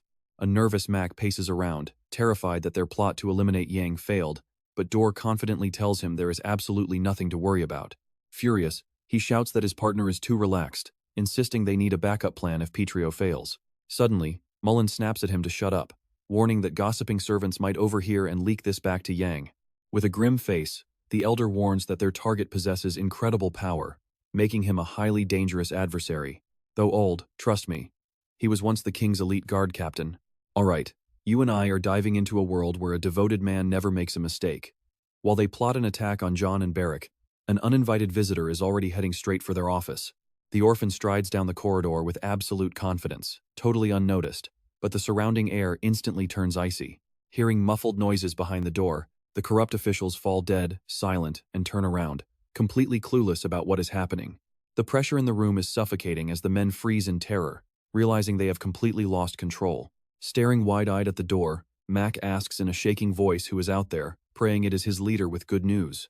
Slowly, the door creaks open, revealing the bloody body of John, the very bodyguard sent to execute the young master's ruthless commands. With an insane, bloodthirsty grin, Beric asks in a vicious voice if the target they are waiting for is really named Petrio. The panicked managers are utterly frozen by this sudden twist, having absolutely no idea how to handle the situation. Stepping into the room covered in blood and gripping a razor-sharp saber. Now watch this, the warrior orders them to move, but Dor snaps, screaming that this punk is crossing the line. Pressing the cold tip of his blade against the official's shoulder, he demands silence, threatening to scalp him on Yang's direct orders. Hysterical with fear, the man yells that he belongs to the royal palace, but with a sharp blade at his throat, he dares not move. Beric bluntly reminds him that they are at the border, where nobody gives a damn about their highborn origins. By sunrise, the local villagers stumble upon a horrific, bloody massacre right in the middle of a field, which was sealed off with thin threads. Rumors whisper this happened during Yang's return to the palace, making a young girl scream out in terror, demanding to know how this could happen, while the young master quietly replies that he is trying to uncover that exact secret. Meanwhile, deep in the dark dungeons, Bereric wipes the horrific, poison-melted face of the chained prisoner, as our hero asks if his true name is Petrio, but the broken villain just hangs his head in absolute silence. Yang notes that everyone seems to call him by that name anyway. The prisoner shrieks in agony, prompting the worried bodyguard to urge him to hang on while he cleanses the severe burns. Lost in his thoughts, Yang stays silent, replaying every moment of the ambush. When they searched the assassin, even his identifying tattoos had been completely burned away. He was desperately erasing his entire identity. The young master coldly asks if the killer realizes how hideous he looks, while the healer warns he won't survive 3 days. Knowing his time is short, Yang offers him a seat on the council if he just confirms his real identity before dying. But the assassin stays quiet, barely lifting his head as tears fill his eyes, though whether from unbearable pain or deep shame, nobody knows. Locking eyes with him, our main lead stares back in dead silence, calculating his next strategic move. Now, you and I might expect him to push harder, but he decides to leave the dying criminal in peace. Waiting right outside the door is a fierce soldier from an otherworldly clan. Fierce warriors who live for vengeance and never forgive an enemy. Yang wonders what the assassin's name is, hoping he has no living family, because anyone sharing his bloodline is marked for death. Finally, he orders Barrack to keep a close eye on the prisoner, and the loyal bodyguard immediately gets to work. The warrior continues swabbing the attacker's gruesome facial wounds as the criminal screams in agony, his melting skin dripping like hot tar. Yang hears the horrific cries on his way out, but blocks them out to plan his next move. He strides purposefully through the gloomy dungeon corridors, surrounded by the echoes of agony and terror from those locked inside. Suddenly, an anxious voice calls out to him, causing him to stop dead in his tracks. Slightly startled, Ramondro rushes up, frantically checking him over and asking if he is hurt after the ambush, but Yang calmly reassures him that he and Barrack are perfectly fine. The inspector marvels that Yang's magical powers must make him exceptionally formidable. Confused, the bodyguard mentions he fought the thugs, while Yang reveals they captured 2 assassins, one silent and one knocked cold. Pulling a spiked ring from his cloak, he asks the inspector if he recognizes the poison, explaining that a single scratch melted the assassin's face. Carefully taking it, the inspector notes that these gruesome symptoms point to debarfine, an incredibly lethal substance. It is a dark drug heavily favored by mercenaries to wipe their identities. Staring at the deadly trinket, our hero is deeply troubled. Ramondro asks about Molina's squad, but Yang says they still play dumb, and trust me, you and I need to see what happens next. Let's find out if Yang is actually going to kill them, but our hero has no such plans, or the palace would just send investigators.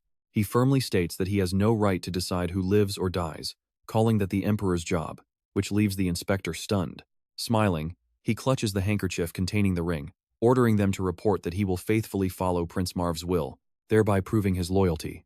Meanwhile, a deadly silence fills the dark dungeon cells.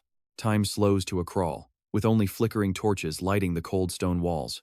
Suddenly, a bowl of watery porridge flies across the room, splashing everywhere from a violent throw. Catching sight of Yang at the door, the angry officials scream insults and hurl dishes, trying to smash him right in the face. Stepping inside, the hero calmly ignores their rage, asking if the 3 of them actually managed to get any sleep.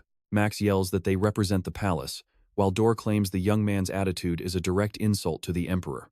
Addressing these elite desert warriors, he asks if they truly realize the consequences of harming imperial officials, but Yang smiles coldly, saying that is the sole reason they are still breathing. Had they been mere commoners, they would have ended up exactly like Petrio. Furious, Mac demands to know what the boy means, playing dumb and pretending not to understand him. Now, pay attention. Yang whips out a magic recording stone and a flask of water, throwing them right in. Instantly, their own voices echo out, plotting to murder him, and their faces instantly pale with dread. Listening to his own threats, Milton freezes as absolute terror grips his body. Realizing they have walked straight into a trap, Dor screams that this recording can never be used as evidence, frantically demanding they receive a proper, formal trial. But the young man only laughs. Yang coldly reminds them this is the wild borderlands, not the safe capital, and absolutely nobody is coming to investigate. Lifting his plate, he reminds them he is now a member of the legendary unearthly clan, and trust me, on this desert, warriors never take revenge lightly. As he departs, he warns them he has drawn his final conclusion and won't forget this, promising to settle the score in the near future. Staring deeply into their eyes, he tells them to respect their food, knowing they fully grasp how helpless they really are. Mac and Dor grind their teeth in fury while Milton remains stoic. Their entire plan has collapsed. Walking away, Young relishes this sweet victory over his rivals, knowing that he will very soon be able to wrap up every single loose end. Suddenly, he hears a voice calling his name and pauses, wondering who could possibly be looking for him now. Hannah runs up to him in pure excitement, saying a massive crowd is waiting outside, all chanting for their hero. Hearing that the entire town wants to see him, Yang is both stunned and slightly unnerved, completely clueless about what he did wrong. Racing after her, he asks why, wondering if they are trying to steal the ghoul despite the greenhouse guards. Getting no answer, he begins to worry that Mullen has set the crowd against him to execute his deadly plan. Reaching the exit, he worries that rebuilding these lands might spark conflict with the unearthly clan of warriors. Frowning at the bright sun, he wonders with deep anxiety, what if a massive riot has quietly broken out among the locals without him knowing? But as the crowd spots him, people holding flowers instantly freeze in shock, acting as if they had not just been screaming his name and were seeing him for the first time. Swarming him, they frantically ask if he is all right, explaining that someone spread rumors of his injury. With pure gratitude, they pile beautiful bouquets into his arms. And our hero, completely stunned by this unexpected love, freezes in total shock. With tearful eyes, they pour out their worries and fear for his life, having seen pools of fresh blood back in the alley. Suddenly, a memory flashes in Yang's mind, and his eyes glow as he barely restrains his immense powers. Feeling their warm hands, hearing the grateful cheers, and seeing the sea of flowers, he remembers his past life. Moments like this were the sole reason he survived those 3 brutal years and the crushing weight of the imperial throne. Smiling, he realizes he is on the right path and we are about to see him achieve his goal, reclaiming all of his former glory and power.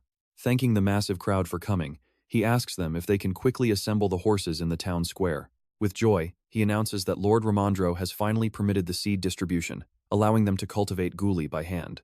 With this smart move, alright, you and I are about to watch how he saves his starving people with this legendary new crop as crowds line up for seeds. The chief inspector announces that their seed allowance will be determined strictly by their land size and the number of mouths they have to feed. Yang declares that the initial seeds are completely free, but come next year, a 10% tax on the harvest will be collected. He wants everyone to share their tips on how to grow and cook this amazing crop. Of course, buying or selling these precious seeds to outsiders is strictly forbidden without going through the Lord's mansion directly. Any violation carries a 50 gold coin fine, but reporting smugglers will earn you a solid cash reward.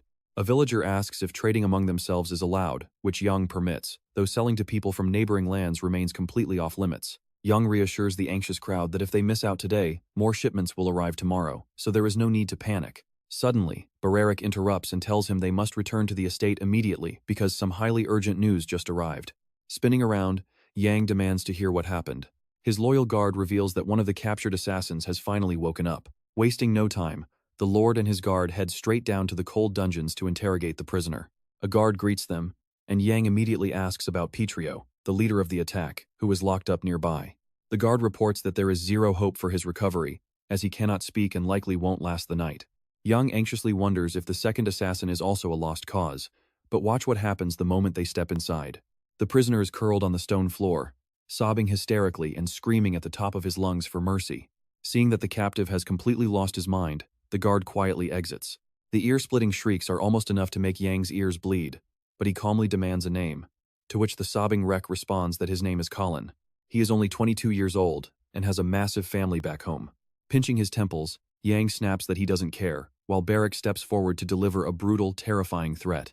The Lord coldly demands to know where he is from. Colin stammers that some guards at a local gambling den promised him easy cash and pointed him toward a mysterious contact. You and I both know the drill here. Powerful villains always hire desperate, poor kids who can't say no to quick cash. Yang asks for the mastermind's name, but Colin blubbers that he knows absolutely nothing, sending Bararik into an immediate rage.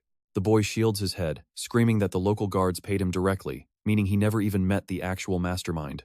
Tapping his guard's shoulder, Yang stops him, realizing this pathetic kid could help open trade with Mariloff. Walking out, he orders Bararik to keep Colin safe, while the boy weeps and vows to do whatever Yang wants.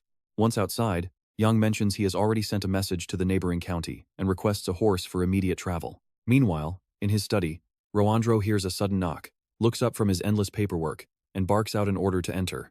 Spotting Yang, he immediately asks if something went wrong, fearing that Petrio had passed, but Yang reveals the leader is alive, and that the captured attackers confess to being from Mariloff. The young lord then asks the inspector for help in delivering a letter. Shocked that a legendary hero is asking for such a minor task, the official hesitantly asks if he heard that correctly. Confused, he guesses that Yang is just looking for an excuse to correspond and openly asks him about his real intentions. Amused by the official's sharp intuition, Yang smiles and admits that his guess is not entirely off. Chuckling, Roandro agrees to deliver the note to the neighboring lord because he holds immense respect for the young hero's capabilities. Presenting his own documents, he explains he was already preparing to send highly critical recommendations to Prince Marif himself. Handing the document to Yang to review, he asks for his honest input, fully aware of the political storm ahead. Smiling, Yang expresses hope that both the Emperor and the Prince will appreciate and respect the inspector's advice. Hesitating, the official asks if the Lord's letter should be sent alongside his, confirming that Yang's message is addressed to Mariloff. Yang firmly states they must report the direct assault by foreign bandits targeting the future ruler of the Brock territory.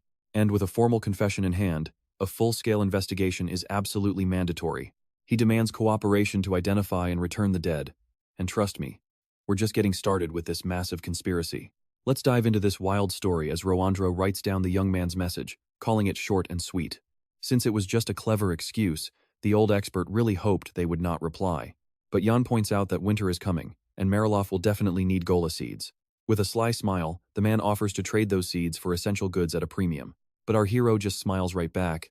After thanking him, Jan reports that county affairs are looking up, and everything is slowly getting back on track. He also hopes that Prince Marv can provide some support, earning a knowing smile from the inspector, but deep down, he knows they cannot truly rely on him since everyone only cares about their own interests.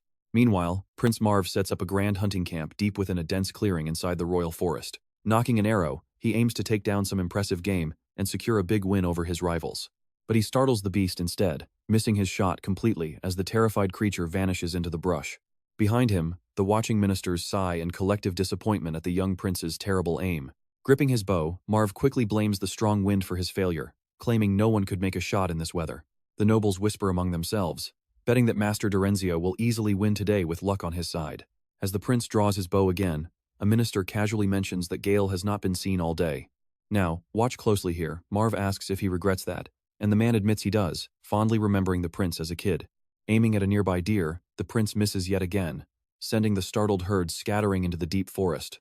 Smiling softly, the prince remarks that he was exactly the same way as a child, and the confused official looks back at him in absolute bewilderment. Turning around, Marv apologizes that the ministers are disappointed with his poor hunting skills, still wondering what Gale is up to. Sensing the growing tension, the nervous official quickly makes excuses, terrified the prince will get angry and punish him.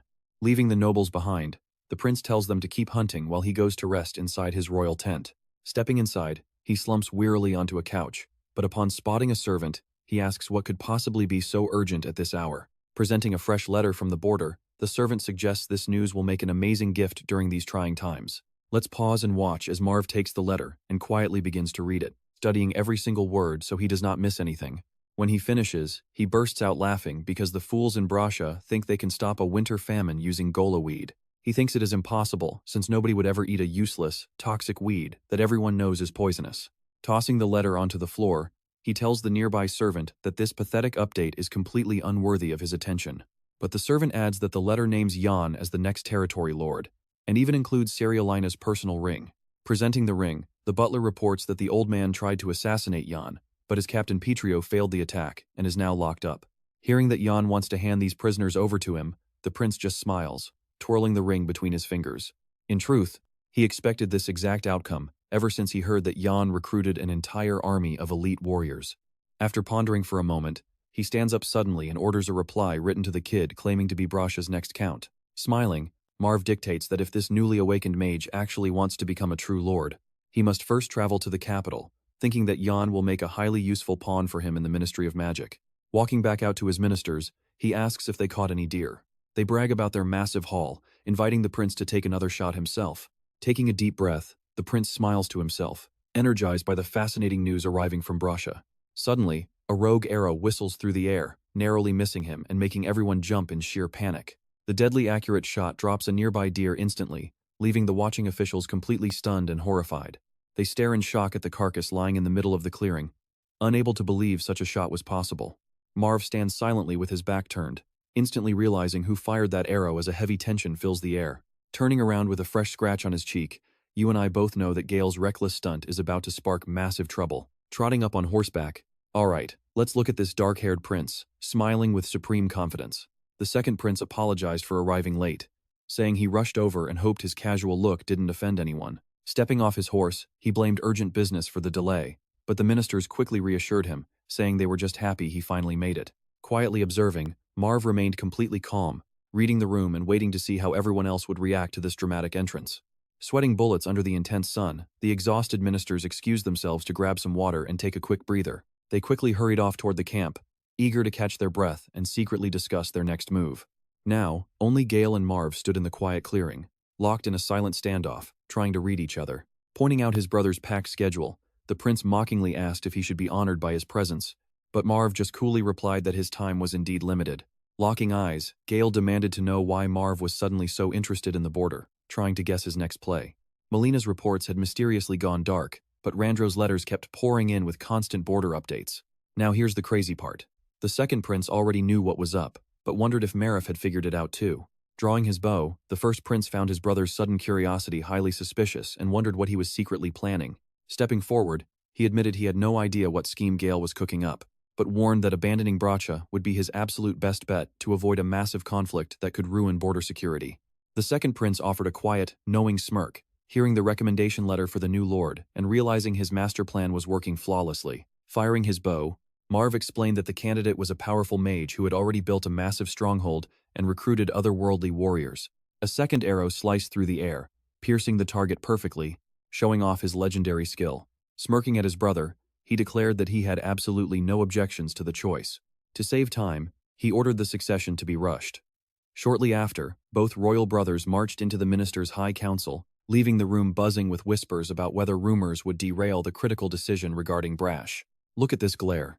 Hearing the county named, the princes glare with pure hostility, knowing exactly how high the stakes were for both of them. Soon, the high minister declared that a formal recommendation letter had arrived from an expert for the lordship.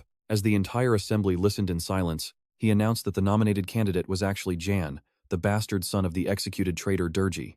The ministers instantly lost their minds, shouting about how a criminal's trash son could ever rule a territory, and demanding to know why his family's sins were being ignored. Many argued he should be branded a slave, but supporters countered that the boy himself had exposed his father's treason and cut ties with them completely. Slamming his hands on the table, Marv declared that the kid had already performed every duty of a true lord, and met every single requirement perfectly. Gale glared, burning his brother with a deadly gaze, desperately trying to uncover his schemes and foresee the massive fallout. But the prince just continued, explaining that Jan, born right in Brock, had secured an alliance with the lethal warriors of the Great Desert and earned the local people's deep respect. He even proposed promoting him to Viscount, sending a wave of absolute shock and nervous glances through the gathered ministers. Whispering, they realized they couldn't even object since both the prince and the great expert Rowandro fully backed this nominee.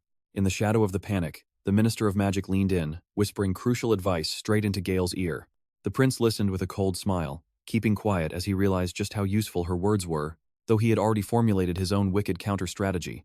The hall erupted into fierce arguments about the dangerous consequences of Yang taking power, questioning if a bastard even had the right to rule. As his brother argued that taxes were all that mattered, Gale suddenly snapped his fingers, instantly silencing the chaotic room. Laughing out loud, he praised the speech with mock enthusiasm, but his dripping sarcasm made it obvious that he absolutely hated the first prince's decision. Gale turned to the Minister of Magic, suggesting they throw the boy back in chains as a palace slave. Trust me, you and I won't want to miss what comes next. All right, let's dive into this royal struggle, where Wesley agreed with Gale that upkeep is costly, since even rookies get over 100 gold coins. Glaring right at her, Marv demanded to know if she truly wanted to enslave the man closest to God, while the girl desperately tried to object. Slamming his fist down, the prince declared that regardless of everything, Yang absolutely deserved to become a lord after his epic heroic deeds. If you calculate the annual taxes this young man could secure as a manager, it totals 10,000 gold coins. Asking if everyone was satisfied with this, Gale glared nastily at his brother, stating that if Yang failed to meet these terms, it would only be fair to throw him back into chains, though secretly, he realized Marv had planned all of this. The Brock territory could only scrape together that massive sum by completely draining the local residents of all their hard-earned taxes. Otherwise, the entire budget would collapse instantly. If Yang failed, Wesley would seize the land, but if Yang actually paid, the territory would plunge deep into debt. The leader of the council noted this was a brilliant idea, and pay attention here, because this massive payment would justify the young man and prevent any public outrage. The rest agreed, since despite his incredible talents, many nobles hated the fact that the blood of an absolute criminal ran deep through his veins. Marv knew his trap had sprung, but he kept his composure completely cool. Carefully hiding his triumph, the ministers sighed in deep relief, deciding that they absolutely had to appoint Yang as the new lord to restore total order immediately. Meanwhile, Gale and the Minister of Magic kept whispering, secretly plotting against the illegitimate son's sudden promotion. She hissed something fiercely into his ear, and the prince listened intently, smiling coldly as he digested her devious scheme. Closing his eyes, Marv focused entirely on his own plans. His brother grew highly suspicious, wondering what Marv was planning, and expecting the ministers to defend the magician much more fiercely. Truth is, the first prince did not care if Yang drowned in debt or not. His absolute priority was keeping his brother's loyal allies from claiming any noble titles. Smirking, he knew the kid was smart enough to rule Brockwell, navigate the tricky politics, and win over the local citizens. The next day, a grand imperial carriage rushed straight to the estate, completely shocking the servants and local residents. Everyone instantly realized this meant huge news for Yang. And seeing the carriage, the panicked villagers ran off to find our hero. You and I know this single moment could completely change the kid's entire destiny. The instructor rushed over to report that an official carriage from the palace had arrived for him, and Yang asked in pure surprise if this was because he had thrown Molina and his men behind bars. With glowing eyes, Romandro explained that it was a gold carriage, meaning they carried a direct decree from the Emperor himself. Stunned, Yang stared at the expert, never expecting this wild turn. He could barely process that they might actually make him the new lord. As every single servant lined up outside the mansion's main gates, the gathered crowd whispered anxiously, wondering if another royal investigation team had arrived. Once the carriage came to a halt, the doors flew open. An imperial palace official, Colonia, stepped out. With a cold, stern voice, she introduced herself and announced she had brought a direct order from the Emperor himself. As Yang and his staff knelt before her, she demanded absolute obedience, reminding them of the sheer gravity of this royal visit. Unrolling the scroll, she declared that the official recommendation from Prince Marv and expert Romandro had been fully approved by the High Council. For his immense efforts in rebuilding this ruined land and defending its borders, Yang was officially granted the noble title of Viscount of the Bra territory. The stunned servants and onlookers outside the gates immediately began whispering, shocked by this massive decision and wondering how their lives would change under a new ruler. But Colonia quickly added that since he was a criminal's bastard son, he had to meet strict conditions, or lose the title forever. He had exactly 1 year to pay 10,000 gold coins to cover the massive unpaid taxes left behind by Derg. Hearing that this steep payment would fully secure his family's legacy for future generations, Yang kept kneeling silently, his head bowed low to the ground. He knew in his heart, his current lordship was only temporary, and meeting these harsh conditions was his only path to true power. With her speech finished, the royal messenger rolled up the decree, signaling the official ceremony had officially drawn to a close. Turning to Yang, she made an offer that you and I both know he simply cannot afford to refuse. Trust me, this illusion of choice only cranks up the tension. A bright brooch sparkled on his neck as he stood frozen in place, carefully weighing every risk before making his final choice. Looking up, Jan announced decisively that he wouldn't refuse, calling it a great honor to accept the Emperor's ultimate decree. The woman finally asked another question, and Jan looked at her, waiting for her to get to the point. A worried Colonia asked if Sir Molan was alive and safe, and the young man assured her he was perfectly fine. Next, she demanded to read the decree from the second prince, Gale, making Jan watch her with intense curiosity. She wanted the subjects of Molan, Mikam, and Dayor returned completely safe and sound. Jan gritted his teeth, staying silent as he calculated his next moves to protect his own safety and Bra's life. He forced a smile, asking what the official was planning with the second prince. Watch closely, he is testing her, exposing the dirty political games behind her back. He firmly declared that only the Emperor rules beneath the heavens, and according to strict palace etiquette, only imperial decrees are read inside the golden carriage, shocking both Colonia and Randro. She knew even high nobles didn't know that rule. So, how did a mere border bastard learn such highly kept secrets? Refusing to back down, Jan accused the official of disrespecting his majesty, agreeing to guard the old man but warning them not to expect anything else. Jan wondered to himself if the powerful Minister of Magic had already chosen Prince Gale's side, or were they backing Molan? Either way, he refused to give up the prisoners. Clutching the decrees, Colonia boiled with silent rage, but she held it back, knowing any outburst would just be used against her. Afterward, she demanded to check the prisoners herself to send a full report back to the Imperial Palace, and Jan agreed to show her the way. Outside, the bright sun lit up the mansion, adding a heavy silence to their walk. They headed down into the dark dungeon, lit only by flickering torches. Anxiety gripped Colonia as she walked with January inside. Mac, Molan, and Dayor yelled in shock upon seeing her, and she gasped in return, completely blindsided by the brutal reality of their capture. Rushing to the bars, Mac begged Colonia to save them, desperately hoping the palace would intervene and protect them from their captor. Then, his eyes locked onto the scroll in her hand, sparking fear over whatever was written inside. You and I can feel his dread as Mac asks if that decree officially makes Jan the Lord. Smirking, Jan confirmed he was indeed the new Viscount, demanding they start addressing him with proper respect from now on. Spinning around, Colonia requested to speak with Molan alone, wanting to discuss the final decision in private. Stepping forward, Jan coldly reminded her that these men were still suspects in his attempted murder. As the minister and Mac stared in shock, he explained that as Lord, keeping them locked up was necessary for his own survival. Walking up, he grabbed her hand and led her away, completely dominating the space and leaving her with zero room to resist. After showing her they were alive, he shut down any negotiation, leaving Colonia with no choice but to get out. Smiling, he casually asked if the minister was ready to head back upstairs, hiding a sharp, sarcastic bite. Back on the castle grounds, massive celebrations kicked off to honor their newly appointed lord, with everyone happily drinking, laughing, and feasting. Laughing, the locals invited the Beast Warrior clan to join, while Sue and Barrack stuffed their faces with roasted meat. Villagers crowded around to congratulate Jan, and he welcomed them with a warm smile, eager to connect with his new people. But when Kokanir's voice rang out, Jan spun around in shock, never expecting the Beast Clan chief to show up. He shook the chief's hand, thanking him warmly for the congratulations and the crucial help that secured his new title. Amid the noise, the chief announced they would return to the Great Desert in 2 days. Jan asked in surprise why they were leaving so quickly, especially since winter was coming. His people missed the sands, but Nararan and a few warriors would stay behind to help protect Brock. With a grin, the chief admitted backing Jan was their smartest move yet, earning them respect as allies instead of savage barbarians. Glancing over, they saw Rowandro standing alone, quietly pouring himself another glass of wine. Clearly bitter, he muttered that the Emperor only granted a border Viscount title, leaving you and me to wonder if this new lord's brutal challenges are only just beginning. With tears swelling up, watch closely. Furious, he downs his drink after calculating the insane 10,000 gold pieces in taxes the young man is forced to pay. Jan realized the royal court set this impossible amount on purpose, and he was absolutely certain that Gale was the puppet master behind it.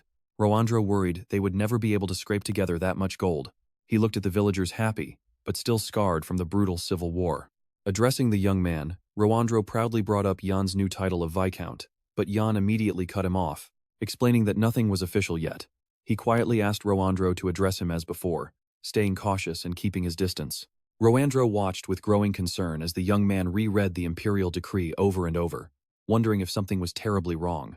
But Jan simply replied that everything was fine. Even so, something about the document felt off, raising doubts and forcing him to double-check if the information was truly correct. This empire was ruled by Clive Rochin, but Jan couldn't recall a single remarkable thing about the man. Yet, the official seal stamped on the decree was completely different. The Emperor had used the same seal for years and wouldn't just change it. If he did, Jan definitely would have heard about it.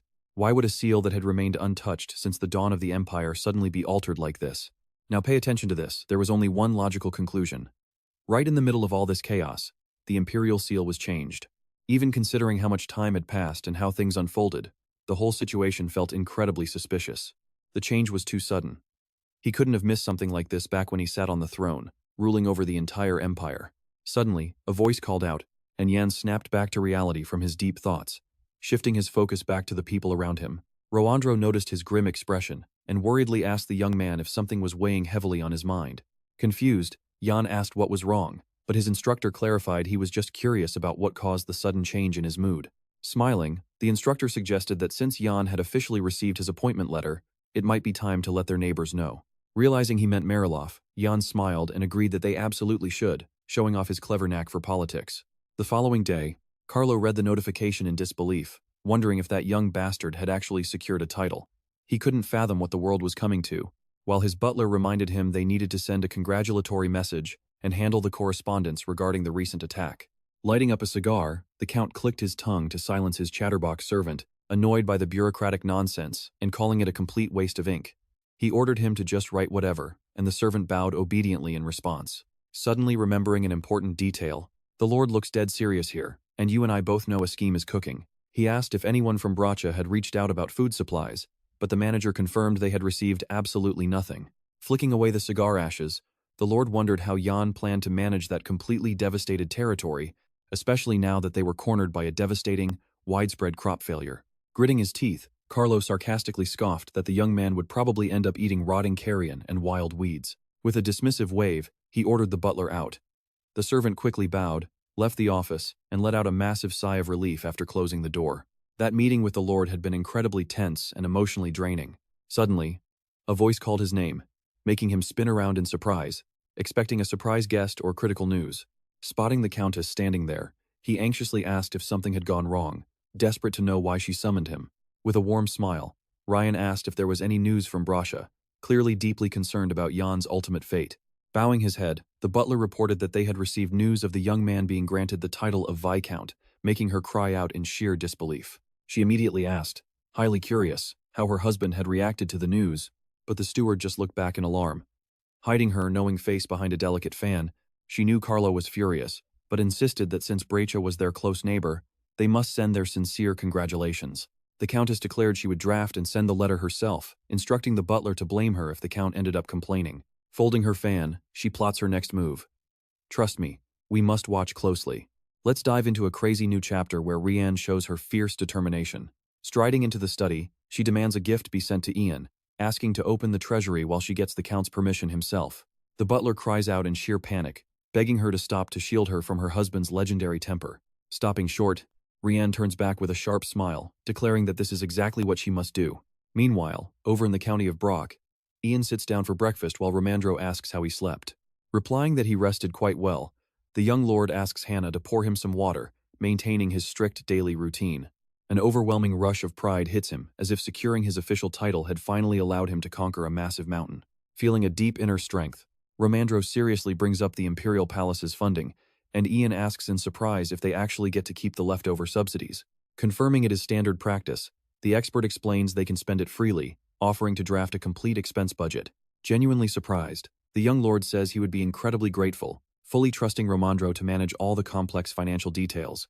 The expert calmly notes that this is the best path forward, because if Ian fails to successfully trade the Grula, 3,000 gold coins are as good as gone. Now pay attention here, this is where Romandro shows absolute faith in our main character, trusting him to spend the money with great wisdom. With a warm smile, Ian thanks Romandro, promising to keep his valuable advice in mind as they move forward. The seasoned inspector is just glad the young lord is letting him return to the capital in the dead of winter, instead of forcing him to wait around for warmer spring weather. Ian playfully asks if this is about his beloved wife again, and twirling his mustache, Romandro just grins, keeping his secrets. Beaming with pride, he reveals they are expecting a baby, and Ian warmly congratulates him on the upcoming family addition. Breaking the happy moment, a servant suddenly announces urgent news from Mariloff, making both men spin around in shock. Ian firmly commands the messenger to enter at once, eager to uncover every single detail of this highly unexpected report. The messenger hurries in holding a small box, announcing he brings formal congratulations from the neighboring county's leadership on Ian's brand new title. Finding it highly suspicious that congratulations arrived first, Ian asks if they mentioned the official complaint they had filed earlier. Seeing the messenger stay silent, he smoothly accepts the letter, keeping his composure like a true diplomat.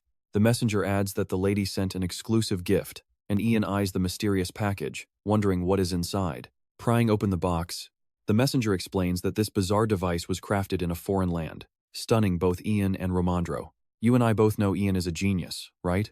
While Romandro stares blankly at the mysterious gift, Ian instantly recognizes it as a dripper, proving his legendary powers of quick observation. Both the expert and messenger stand completely dumbfounded, highly impressed by his deep mechanical knowledge, and the young lord asks again if this is truly from the Countess, which the messenger confirms without hesitation. Smiling, the messenger assures him that Rian explicitly stated this rare tool would help him immensely, urging him not to feel burdened by its high price. Pondering this odd behavior, Ian suspects there must be a calculated motive behind sending such a unique, expensive trinket. Chuckling softly, he wonders if that really is her game, or if this whole gesture is just complete nonsense. Timidly, the messenger stammers that he is only delivering the lady's exact words, completely oblivious to her secret plans. Romandro chimes in, noting that the eccentric countess has always had highly specific, unpredictable tastes. Privately, Romandro worries that Mariloff will soon pressure them over the Grula trade, but this bizarre gift is a provocation he never expected. Glancing between the young lord and the gift, the seasoned expert wonders how Ian will react, closely analyzing his expression.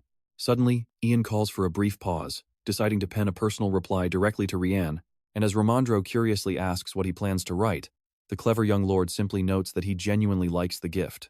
Handing it over, Ian confesses that he would love to meet her face-to-face eventually, keen to uncover her real motives. After all, the dripper is a recording puncher that stamps a precise hole with every single click. You and I just saw a useless tool become the foundation for all future machinery. Talk about epic foreshadowing. Alright, let's dive in. Before his death, this project became national news. Jan wondered if this was an insult, or if the Countess actually realized the device's true value, trying hard to read her hidden motives. Rian's image lingered in his mind, refined, mysterious, holding her fan. He knew right then that he absolutely had to speak with her. Later, Kakandar stepped into his office, and Jan asked if the clan was ready to set off. The chief confirmed they were ready but sensed something else. That's when Jan spoke up, asking the leader for a massive, top-secret favor. Come winter, Mariloff was expecting vital food supplies from Jan to make everything much easier. The chief agreed it was possible, but warned that winter gave the mountain county a massive tactical advantage. Because of that, they had to move with extreme caution. Jan insisted that fighting was out of the question. If anyone found out the clan interfered, it would ruin Brock. Intrigued, the chief asked if he had another plan. He was clearly excited, betting everything on the young man's sheer brilliance. Now pay attention, because Jan looked at him confidently and revealed he already had a safe alternative. Stepping outside, Jan watched the crowd bid farewell to these otherworldly warriors, showering them with deep respect and gratitude for their loyal service. One fierce warrior said a tender goodbye to his beloved servant, and Jan realized the clan was far more loved here than expected. Roandro smiled, noting that love can blossom in the shortest time. Even though their tribe is completely nomadic, Jan realized that marriage would strengthen their union and cultural exchange, making it the perfect way to cement their relationship with the clan. Slowly, Jan began drifting back to his memories of being the emperor, a faint smile freezing on his face. Suddenly, he was back in his own palace corridor, surrounded by massive red drapes, as a familiar voice called his name. His mentor told him that his choices alter lives and shape destinies, warning him to always listen to their voices. With a warm smile, she said it wasn't enough to just debate political agendas, you have to truly understand how the common people feel. Snapping back to reality, Jan thought it over and decided this marriage must be a genuine choice, not just some cold political alliance to gain power. He walked forward to join the clan, preparing to lead them to the Great Desert and bid his allies a proper farewell. Bararik reported that everything was set, ordering the march to begin while wishing Kakander the best of luck on the long journey. Mounted on his horse, the chieftain officially handed his duties to Nararan, who accepted with thanks and wished his leader a safe path. As the heavy gates swung open, the tribe proudly announced their return to the vast, sweeping desert sands. The proud citizens cheered for the departing warriors, shouting blessings and openly admitting that without their critical help, the county of Brock never would have survived these brutal hardships. You and I both know everyone used to fear this clan as barbarians, but now they leave as honored heroes. Suddenly, the chief heard a loud shout, asking for a moment of his time. The chief slowly looked down. Standing there was a man holding a child with a bouquet of flowers, both of their eyes sparkling with pure gratitude. Shyly, the young boy held up his simple gift, looking at the chief like he was a literal god. Kakander's stern, battle-hardened face melted into a soft smile. Finding the child's sweet gesture incredibly endearing, he accepted the gift, softly called the boy a Demos, and rode on, deeply proud that his clan was finally recognized for their loyalty to the county of Brock. Arriving at the border fortress, the clan halted. Endless desert sands surrounded them, burning hot despite the coming winter chill. From his saddle, the chief thanked Jan for escorting them and promised to handle the request regarding Mariloff once they returned. He also expressed hope that Jan's journey to the capital would bring good luck, opening new doors to help Brock achieve its massive goals. With a confident smile, Jan agreed, proposing they both do their absolute best to fulfill their duties to their people and each other. Presenting a heavy chest, the young master explained it was a reward and a token of appreciation for their loyal service to his land. With a quick, smooth movement, the chief took only the pouch of seeds, declaring that he had no use for the gold. His hands were full, he explained, clutching the child's simple bouquet of flowers, refusing to trade something so precious for mere coin. Spurring his horse, he charged forward into the endless wasteland, eager to return and check on his ailing deputy. Kakaner, desperate to return home quickly. Waving them off, Barak roared Diosha, wishing them luck, leaving us to watch them ride off into the endless sands.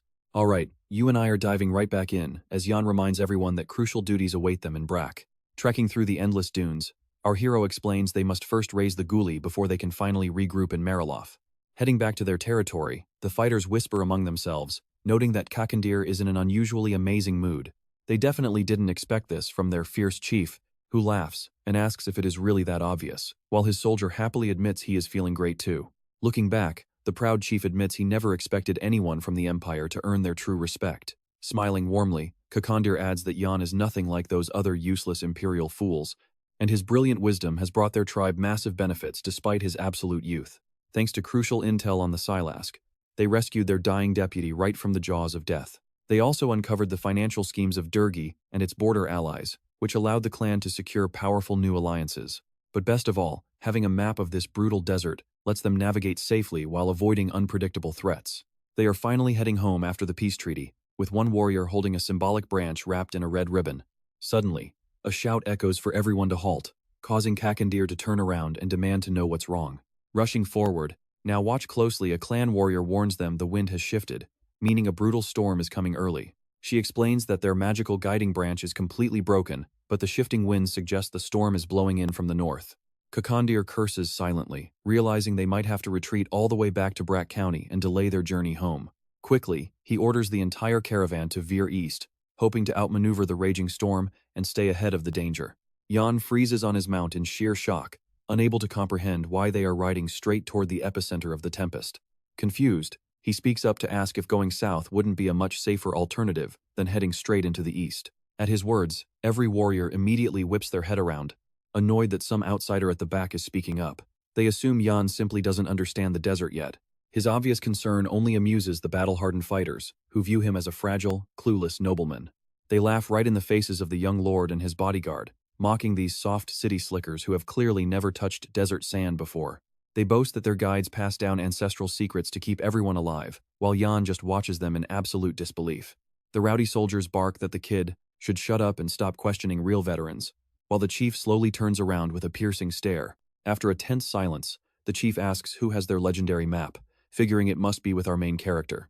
Unrolling the parchment, the youth explains this map was hand-drawn by the greatest explorer of the Burial Empire, who spent decades studying this wasteland. According to his calculations, the storm is actually heading from the northeast. And yeah, I know what you're thinking. Jan is just smiling on his horse, completely calm. Heading east means riding directly into the heart of the tempest, and going forward is impossible, so they must pivot south instead. Snatching the map away, the chief demands he hand it over immediately, reminding him that all their lives are on the line. He shoves the document to Nururen, ordering him to quickly translate the complex Burial Empire language. The assistant gasps, noting the insane detail showing local rainfall and temperature records for the past 100 years. Kakandir tenses up, completely blindsided by this revelation, marveling at how advanced their science has become. Balloon points out that they had to discover all this manually, yet a hidden oasis is already clearly plotted right here. Whipping around, the chief demands to know where Jan obtained this treasure and waits intensely for his response. As the entire crowd stares in stunned silence, our hero calmly reveals his mentor gifted it to him, leaving Kakandir wondering what kind of ordinary tutor possesses such forbidden knowledge. Jan explains his master only took up teaching due to unfortunate circumstances, but spent his entire life charting this deadly wilderness. The chief marvels at the Empire's terrifying technological superiority, stunned that they can actually manufacture a masterpiece like this. Gazing up at the confident young rider, he realizes Jan is exceptionally sharp to easily decipher such maps, making him someone they must keep a very close eye on. Sure enough, using the map's route, they safely reach their outpost before the deadly storm strikes, saving the entire caravan. As Jan calmly watches them, the chief respects his deep intelligence, unwavering composure, and fearless courage. You and I both know a genius like Jan shouldn't be wasted in Brak, because this hero, trust me, could completely reshape the Empire's entire future. Deep in the mountains, Kakanir eagerly awaited news of the hero's triumphs in the capital, fully expecting him to succeed.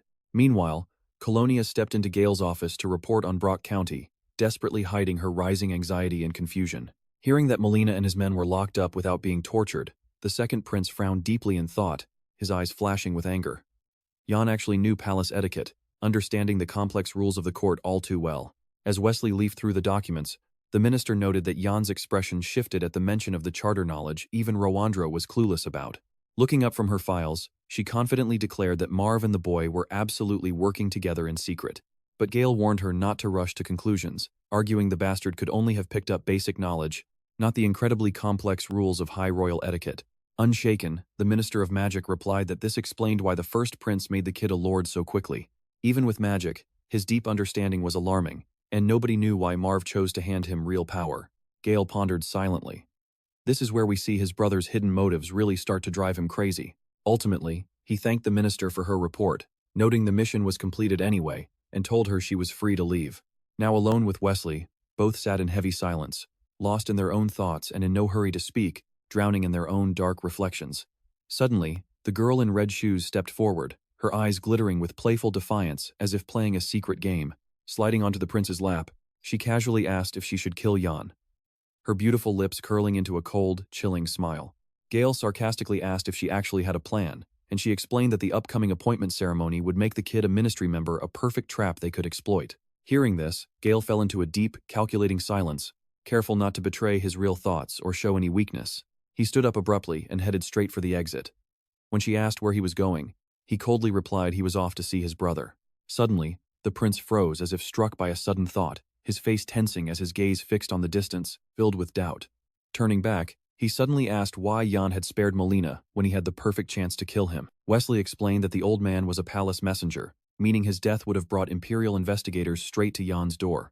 Flashing a sly smile, the prince agreed. But you and I can tell from his face that his mind is already somewhere else entirely. Confused, she asked what other reason there could be, but Gale just leaned in and whispered that he didn't even know the answer himself. Gently touching her face, he murmured that she wasn't suited to be Minister of Magic, hinting at a very different destiny. Pondering his words, Wesley wondered if he was hinting she should remain his secret lover, rather than a political ally at court. Left completely alone, she wondered what Gale truly meant by those strange words, leaving her anxious, confused, and trying in vain to call out to him. She cried out, but the prince vanished, leaving her in despair as his carriage already sped through the city streets. Gale focused strictly on his own designs, clearing his mind of emotion. To him, Wesley was simply the perfect lover, but as an ally, she was far too reckless and aggressive, constantly getting in his way. The threat of an investigation team might explain why the hero spared Melina, but Gale was absolutely sure the real reason was his brother. If that official had died during the clan's raid, the palace wouldn't have sent investigators, they would have sent an entire punishing army. Ultimately, the final choice belonged to Marv. And Jan, fully reading the balance of power, strategically chose the path of extreme caution. The prince realized Melina's life didn't depend on the bastard's whim, but on his older brother's ultimate will. As they neared the palace, he knew his influence in the ministry was thin, making the old general a critical military figure and a necessary ally. Clutching his own shoulder, he struggled to quiet his racing thoughts and suppress the anxiety bubbling deep inside him.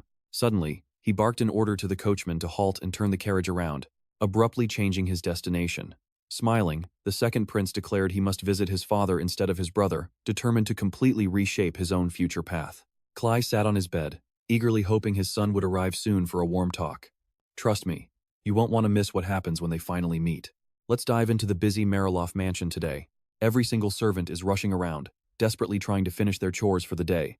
The butler approaches the count's private chambers, quietly knocking before asking for permission to enter. Once allowed inside, he presents some letters on a tray, politely asking if Carlo felt cold overnight. Carlo shrugs, saying the morning air is just a bit fresh. With a quick bow, the butler promises to fix the fireplace and hands over the mail from last night. Carlo flips through the papers in surprise until a strange stamp from BR catches his eye. Recognizing it as a reply to his own letter, he wonders why they were delivered here, and the butler mentions his wife's orders. Scanning the stack further, Carlo spots a specific letter addressed directly to his wife, and he frowns at the messy handwriting. The envelope is marked for Lady Rianne, instantly making him highly suspicious. Carlo demands to know why this is a personal letter, but the butler suggests Jan simply replied directly to her. Reading the note, Carlo realizes his wife liked the gift, but the butler notes he sent an old device he picked himself. Curious, Carlo asks if they ever met, only to hear they briefly crossed paths at a farewell party. Now here is where it gets interesting. The Countess suddenly sneaks up and snatches the letter right out of his hand. She demands to know why he is snooping through her mail, and the Count coldly orders her to just read it. Seeing that Jan is happy, Rianne feels a strange mix of doubt and excitement. Shaking off the tension, Carlo suddenly orders dinner to be prepared, and she suggests venison steak for tonight, and the butler quickly rushes off to inform the kitchen staff. Rianne notices that the head butler completely forgot her usual food preferences, and the butler quickly apologizes. Ren then approaches her husband, gently placing a hand on his shoulder to keep things calm. Holding him close, she softly suggests they have some goulash. But Carlo snaps back that Jan has become a savage living with desert barbarians. You and I both know she has an agenda, calmly suggesting she should travel to the next county herself to meet him. Furious, her husband snaps at her to stop talking nonsense, reminding her that their people are starving and a massive trade caravan is arriving soon. He orders her to stay quiet and patient instead of making foolish plans. Rianne stays silent, knowing full well that Brack is the reason their lands and farming are completely failing. Meanwhile, the local entertainment and hotels are somehow booming, making the Countess realize that the entire local economy is totally off balance. She softly warns him about these internal and external threats, hinting at the lurking danger. She carefully asks when the merchants will get here, and Carlo says his sources expect them in 1 month. Leaving the room, Ria remembers that dangerous mountain passes could easily delay them even longer. Shutting the door, she quietly prays they arrive safely, since the starving people desperately need their help. Stepping into the empty hallway, the Countess closes her eyes, taking a deep breath to gather her strength for whatever lies ahead. Sensing someone watching her, she looks up to spot a servant standing nearby and quickly calls him over. The young servant spins around, listening intently to her commands and nodding his head in absolute agreement. Before walking away, she orders every window washed, demanding everything look flawless when the guests from Havana arrive in 1 month. Her stern command echoes in his mind, forcing him to mentally prepare for these highly distinguished guests. The sound of her footsteps fades down the corridor, echoing off the cold stone walls of the mansion. Meanwhile, Jan's desk is piled high with endless documents that desperately need his review and official signature. Staring down at Lady Mariloff's letter, the young man suddenly realizes he knows absolutely nothing about her background. Nurerin asks if he means her maiden name, and he admits he has no clue if she is noble, only that she has been married for 3 years now. Stick with me to see what happens next. Let's dive into a story where their wedding was extremely modest, and the locals only found out about it much later. Rowandro heard the tale and assumed a massive status gap existed, guessing the mysterious woman was nothing but a mere commoner, and our hero simply nodded in agreement. Still, he suspected Rianne wasn't from Mariloff, and her deep knowledge of the Dripper proved she was definitely no ordinary commoner. Intrigued, Jan eagerly asked if the servant had gathered any new intel regarding the caravan from Havana, and the young man reported back about the ILC trading organization, which only traveled once every 5 years. Despite having just 100 members, the journey required a massive army of heavily armed escorts. Hearing this, the expert determined they needed to intercept that traveling caravan before anyone else, and Nurserin noted that building mutual trust would simplify the mission. But our warrior confidently countered that in an emergency, survival depends solely on their own strength. Jan was just about to reveal their master plan when a sudden, echoing blast of gunfire cut off his words, freezing the entire room. Shocked, they all whipped their heads toward the young messenger. As dead silence returned, even the messenger stood there completely baffled. Grimacing with clear irritation, Bellamy snapped that someone was acting incredibly rude and disrespectful to everyone gathered in the room. Every eye locked onto Sue, who had just walked in, immediately blaming her. But the girl began defensive, shouting, insisting she had absolutely nothing to do with it. Standing right in the middle of the office, "Now pay attention here," she nervously looked around, whining that she refused to go to the caravan because it was freezing, and she absolutely hated Nurserin, and of course, she didn't even know the way. Barrick scoffed that her excuse was complete nonsense, making Sue immediately suspect he was the one who volunteered her for this job. Sighing, Jan stood up and gently walked over to calm her down, speaking in his most soothing and confident voice. He explained that Kokante deeply trusted her as a highly capable warrior, which is why she was chosen for this crucial, top-secret operation. Placing a reassuring hand on Sue's shoulder, our hero admitted the task was dangerous, but with her unmatched endurance and responsibility, she would survive where others couldn't. He gently reminded her that her legendary speed made her the ultimate choice for this journey.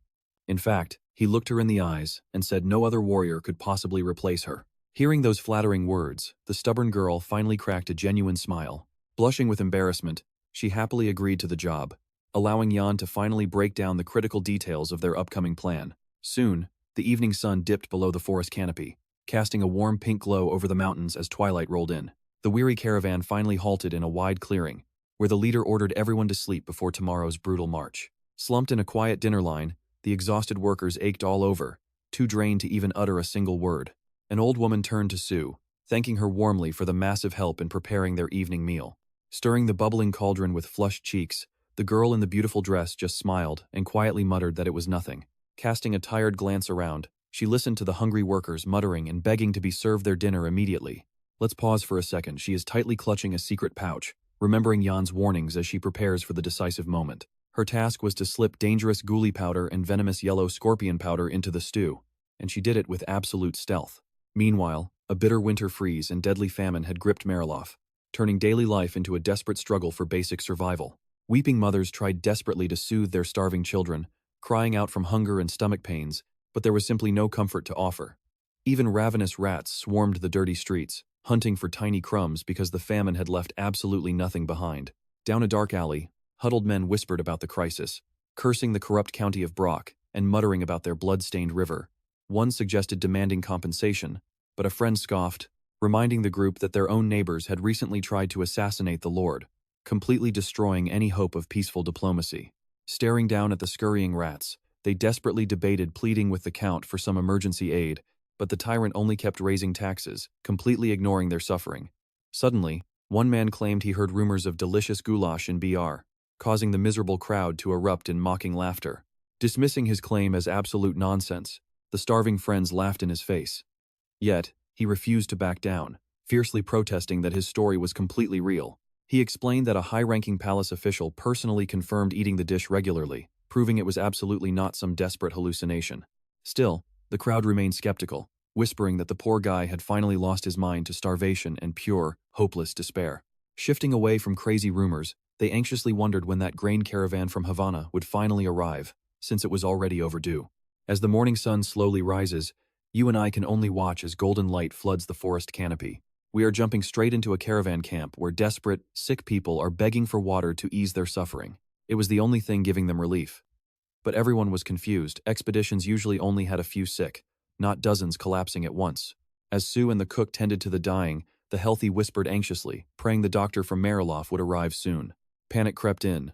She knew her master plan was on the verge of collapsing, and if she got caught, she was dead. Out of nowhere, she asked if they were closer to Havana or Mariloff, but the old woman just stared back, totally confused. Sue figured the flat plains to Havana would be an easier trip, meaning a doctor could ride in much faster from that direction. Groaning in agony, a young boy begged for just a sip of warm water, his weak voice sounding absolutely heartbreaking.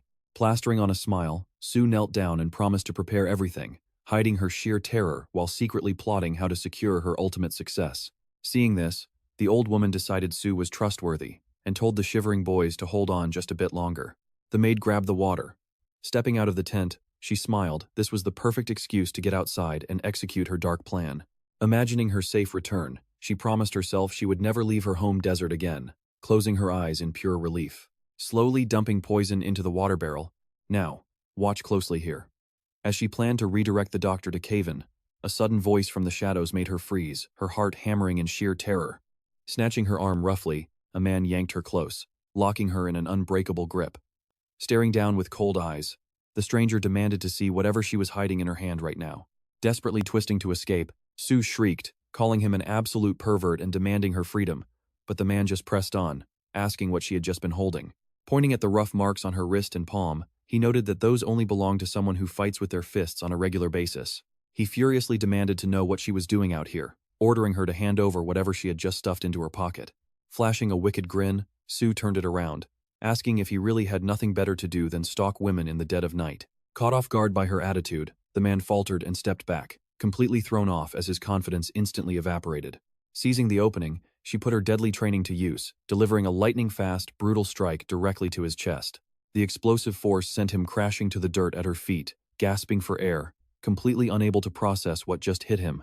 Alerted by the commotion, camp workers rushed over to investigate, shouting about the noise and demanding to know what kind of fight was going down. Spotting the newcomers, Sue realized she was in deep trouble, knowing taking on multiple opponents at once would be next to impossible. But get this, just as things look hopeless, the bushes rustle, and a lost woman stumbles out asking where she is. Clutching a drawn weapon with wild, messy hair, Captain Erica demanded to know what was happening in this place. Sensing an escape, Sue pointed at them and screamed that they were bandits, igniting total chaos as the terrified workers scrambled for weapons. Meanwhile, Batty stood there utterly puzzled, having no clue why everyone was reacting so wildly to her arrival. She screamed that she was an Imperial Army captain, trying to clear things up, but nobody was listening to her. Drop torches scattered on the ground. As the panicked workers fled from Erica's squad, Sue slipped away, climbing a tree to quietly watch the madness unfold. She smirked, knowing that in the pitch black, nobody could tell friend from foe, meaning half would kill each other, and she could easily finish off the survivors. Looking up at the stars with a wicked laugh, she whispered to herself that she would be returning to her clan very soon. Meanwhile, a nearly empty cart holding just a few sacks rolled into Mariloff, leaving the onlookers whispering in complete shock. Slamming his hands on the desk, Carlos stared at the reports in utter disbelief, furious that Havana sent such a pathetic delivery. He roared with anger, refusing to believe only 3 men arrived with an empty wagon, completely shutting down his stuttering servants. Attempting to explain, the butler squeaked out that bandits might have hit the caravan, but Carlos slammed his fist down, yelling that it was absolute garbage. The scout then intervened, reporting that he had visited the camp and found almost every traveler either badly wounded or completely unconscious. The caravan leader had taken the heaviest beating, which was exactly why he had abandoned them, fleeing back to Havana and leaving his crew behind. Hearing this, Carlos snapped, violently sweeping all his papers off the desk. So trust me, as ink scattered everywhere, his terrifying rage left everyone absolutely trembling. All right, you and I are jumping right back into the madness of Count Carlo fuming over a bowl of porridge while his territory completely falls apart. Taking a deep breath, the furious Baron leaned over the table, clenching his fists while desperately trying to plan his next move. He demanded to know the current food prices in Chiron, and the butler reported that flour cost 6 silver coins a bag. Realizing he had no other choice, Count Carlo ordered him to find out who needed supplies and quickly put together a trade group. Apologizing with a shaking voice, the butler summoned every ounce of his courage and dared to voice his own opinion. He tentatively suggested they should reach out to Brock for help, sending a wave of pure fury through Carlo. Shocked by the butler's sudden boldness, Carlo demanded he repeat himself, since the servant had never dared suggest such a thing, while the butler explained that Cold Shear was freezing. The winter snows would hit early, making any cargo transport incredibly difficult and time-consuming. Pressing on, he added they could source guli, an edible weed currently being used as food in the neighboring county. Carlo slammed his hand onto the table, roaring that this was utter trash, and he would never buy weeds that even pigs refused to eat. Now, watch closely. As he refused to waste money on useless things, he completely shut down the idea and ended the discussion right then and there. Dismissively waving his hand, Carlo ordered the servant to get out, commanding him once again to find the exact prices in Chiron for more reliable data. The butler realized with mounting dread that his proposal was a total failure and the Count had rejected it completely. With no other choice, Mariloff secretly decided to write a confidential letter to Brock, keeping his master in the dark to save the estate. By the next morning, bright sunlight washed over Ian's castle, bathing the beautiful grounds in a peaceful golden glow. Soon, a secret letter from Mariloff arrived at the young lord's office, and Ian was highly surprised to see it was sent by the butler, not Count Carlo himself. Munching on cookies nearby, Bararic asked why, but Ian pointed out that the lack of any official seal on the envelope was incredibly suspicious. In the letter, the butler proposed a covert trade deal to sell guli, keeping everything hidden from Count Carlo's knowledge. Analyzing the situation, Ian realized the Count must be trying to source his goods from somewhere else. Roandro chimed in, noting they might be heading to Chiron, though that trek would take at least 10 days. I know what you're thinking, but Ian had to decide if accepting Mariloff's shady offer was worth risking his entire territory. Making up his mind, he ordered Barrick to accompany him to the dungeon to give their prisoner a highly classified mission.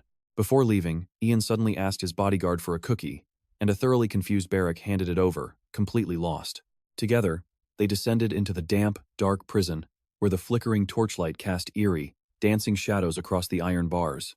Stepping inside, Ian and his bodyguard stopped right in front of the cell, staring intently at the captive huddled in the corner. Colin shivered from the biting cold and absolute terror, looking so battered and broken that it seemed like he had been locked up for months. Seeing his miserable state, Ian quietly noted that the young man was at his limit and wouldn't survive much longer down here.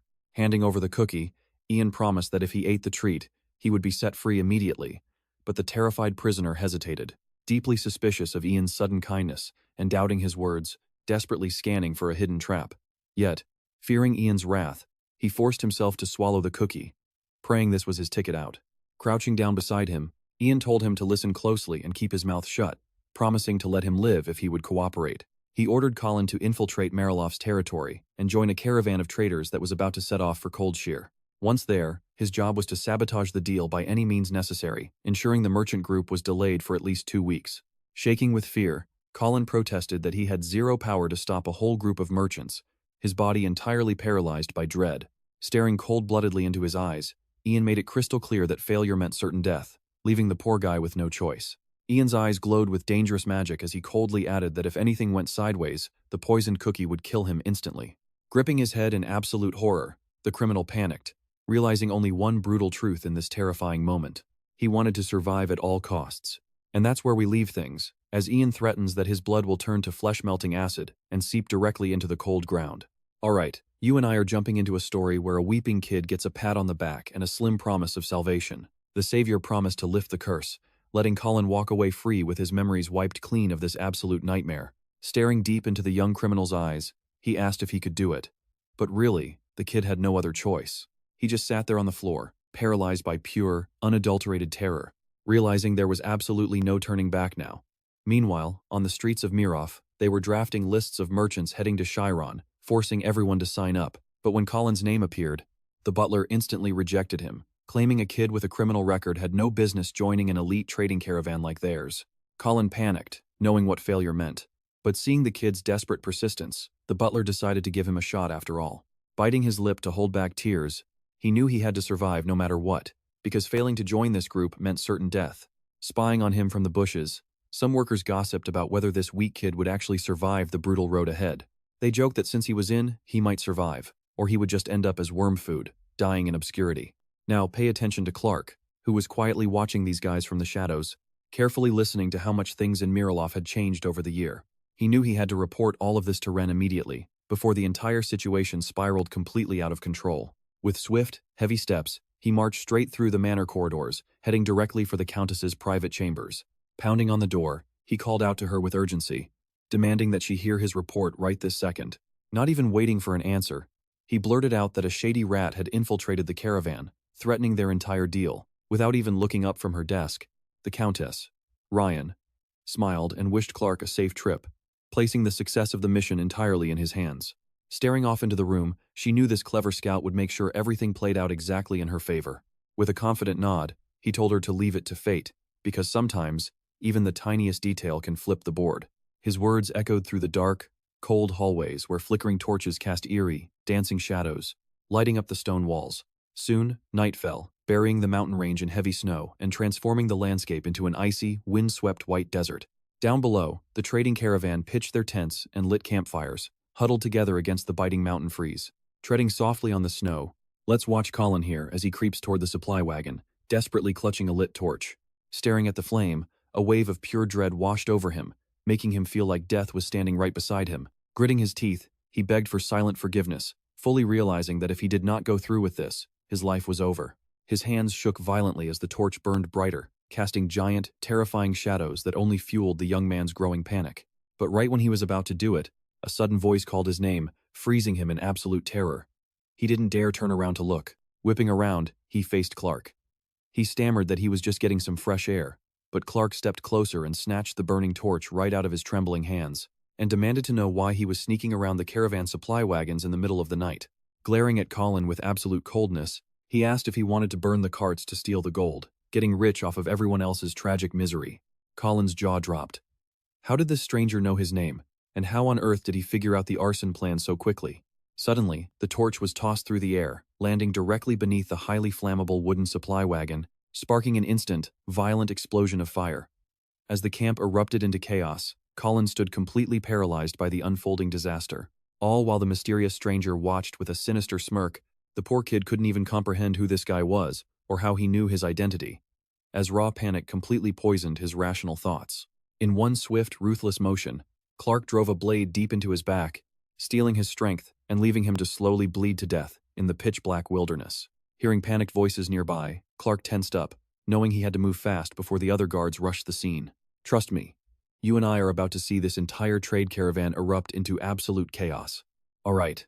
Let's dive into this madness as blood drips from Clark's sword, and he boldly lies that Colin burned the gold cart, forcing him to kill him to save everyone else. Everyone instantly calls the dead man insane, rushing to dump sand on the flames while the corpse lies there under Clark's cold, silent stare. Hiding behind a massive bush nearby, another young man watches. He takes in the scene, fully realizing something terrible just went down. Confused, but assuming Clark is just following the plan, he rushes to report everything to Jan and Ramondro. Over in Miraloff, chaos erupts as the butler runs straight to the Count, with horrific news of the ruined caravan and fire. Slamming open the office door, he shouts that a total disaster has struck.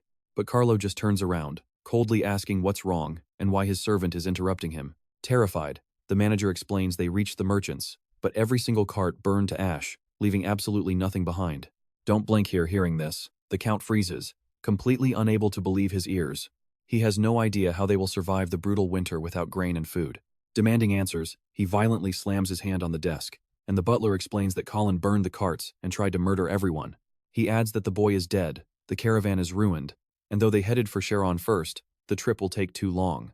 Realizing this winter will be pure torture, Carlo glares at his servant, pure rage boiling up inside him. Trembling, he grips the wooden table, knowing even the mansion's private stores will empty soon, leaving his entire family to starve. Suddenly, a servant suggests that if Sharon and Hav won't help, they should turn to Jan, since he is incredibly powerful and rich in supplies.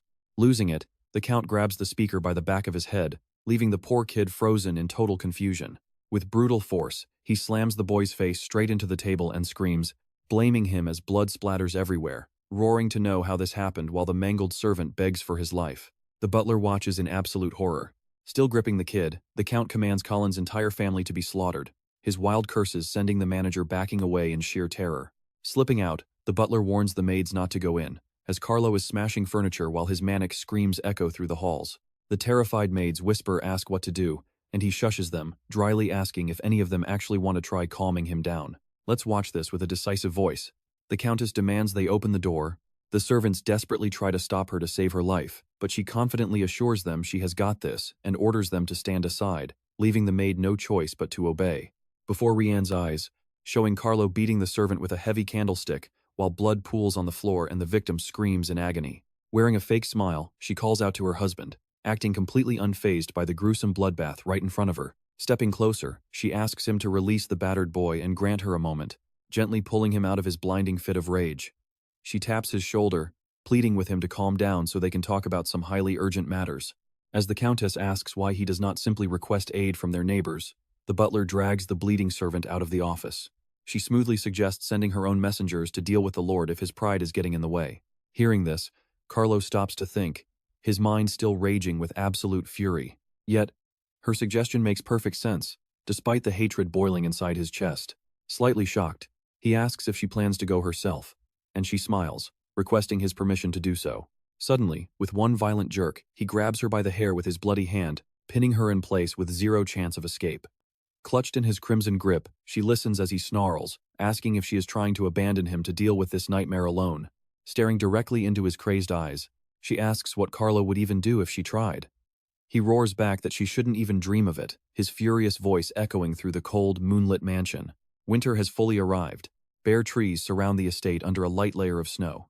Rianne decides to visit John anyway, who bows and politely asks if her journey was difficult, peeking behind her fan, and trust me, we're all wondering how this meeting goes as she notes they haven't met in ages, asking if he is really a Viscount now, while our surprised hero welcomes her. Approaching the castle, alright, you and I are jumping right back into the story as she apologizes for not celebrating his new title, but the young man just smiles and tells her not to worry. He points out that they did send a gift after all, playfully asking if Rianne actually regrets parting with such a highly valuable item. Smiling, she admits she actually worried that the present might put Jana in a really awkward spot. She explains that she wanted a different surprise, but the Count insisted this exact item was what the young man needed, leaving her with no room to argue. Our hero realizes they only gave him the dripper to get him off their backs, making him absolutely certain that Rianne is a true, high-class aristocrat. As they walk down the hallway, the Countess finally decides to reveal why she actually came to Brock. Putting away her accessory, she explains she wants to check Lady Marie's old chambers to search for her missing item. This catches him off guard. His eyes go wide as he wonders to himself, is it possible that Rianne didn't actually come here for that highly valuable ghoul? Laughing softly, she reminds him that his stepmother, Jana, never returned a certain item she borrowed a long time ago. Walking up to the doors, the young man tells her to go right ahead. He hasn't touched the late Countess's rooms, so if it's there, it should still be in place. He tries to wave her off and lead her out, but she tells the young Viscount not to waste his precious time. Still, our hero insists on coming along while Ryan watches him silently, glaring right through his soul. They step into the dusty room, where every single piece of furniture is draped in heavy blankets. Now pay attention here, Young asks what she's searching for, offering to help her find it faster. But she flatly refuses, warning him not to touch it. She apologetically asks him to leave her alone in the quarters, promising to call when done.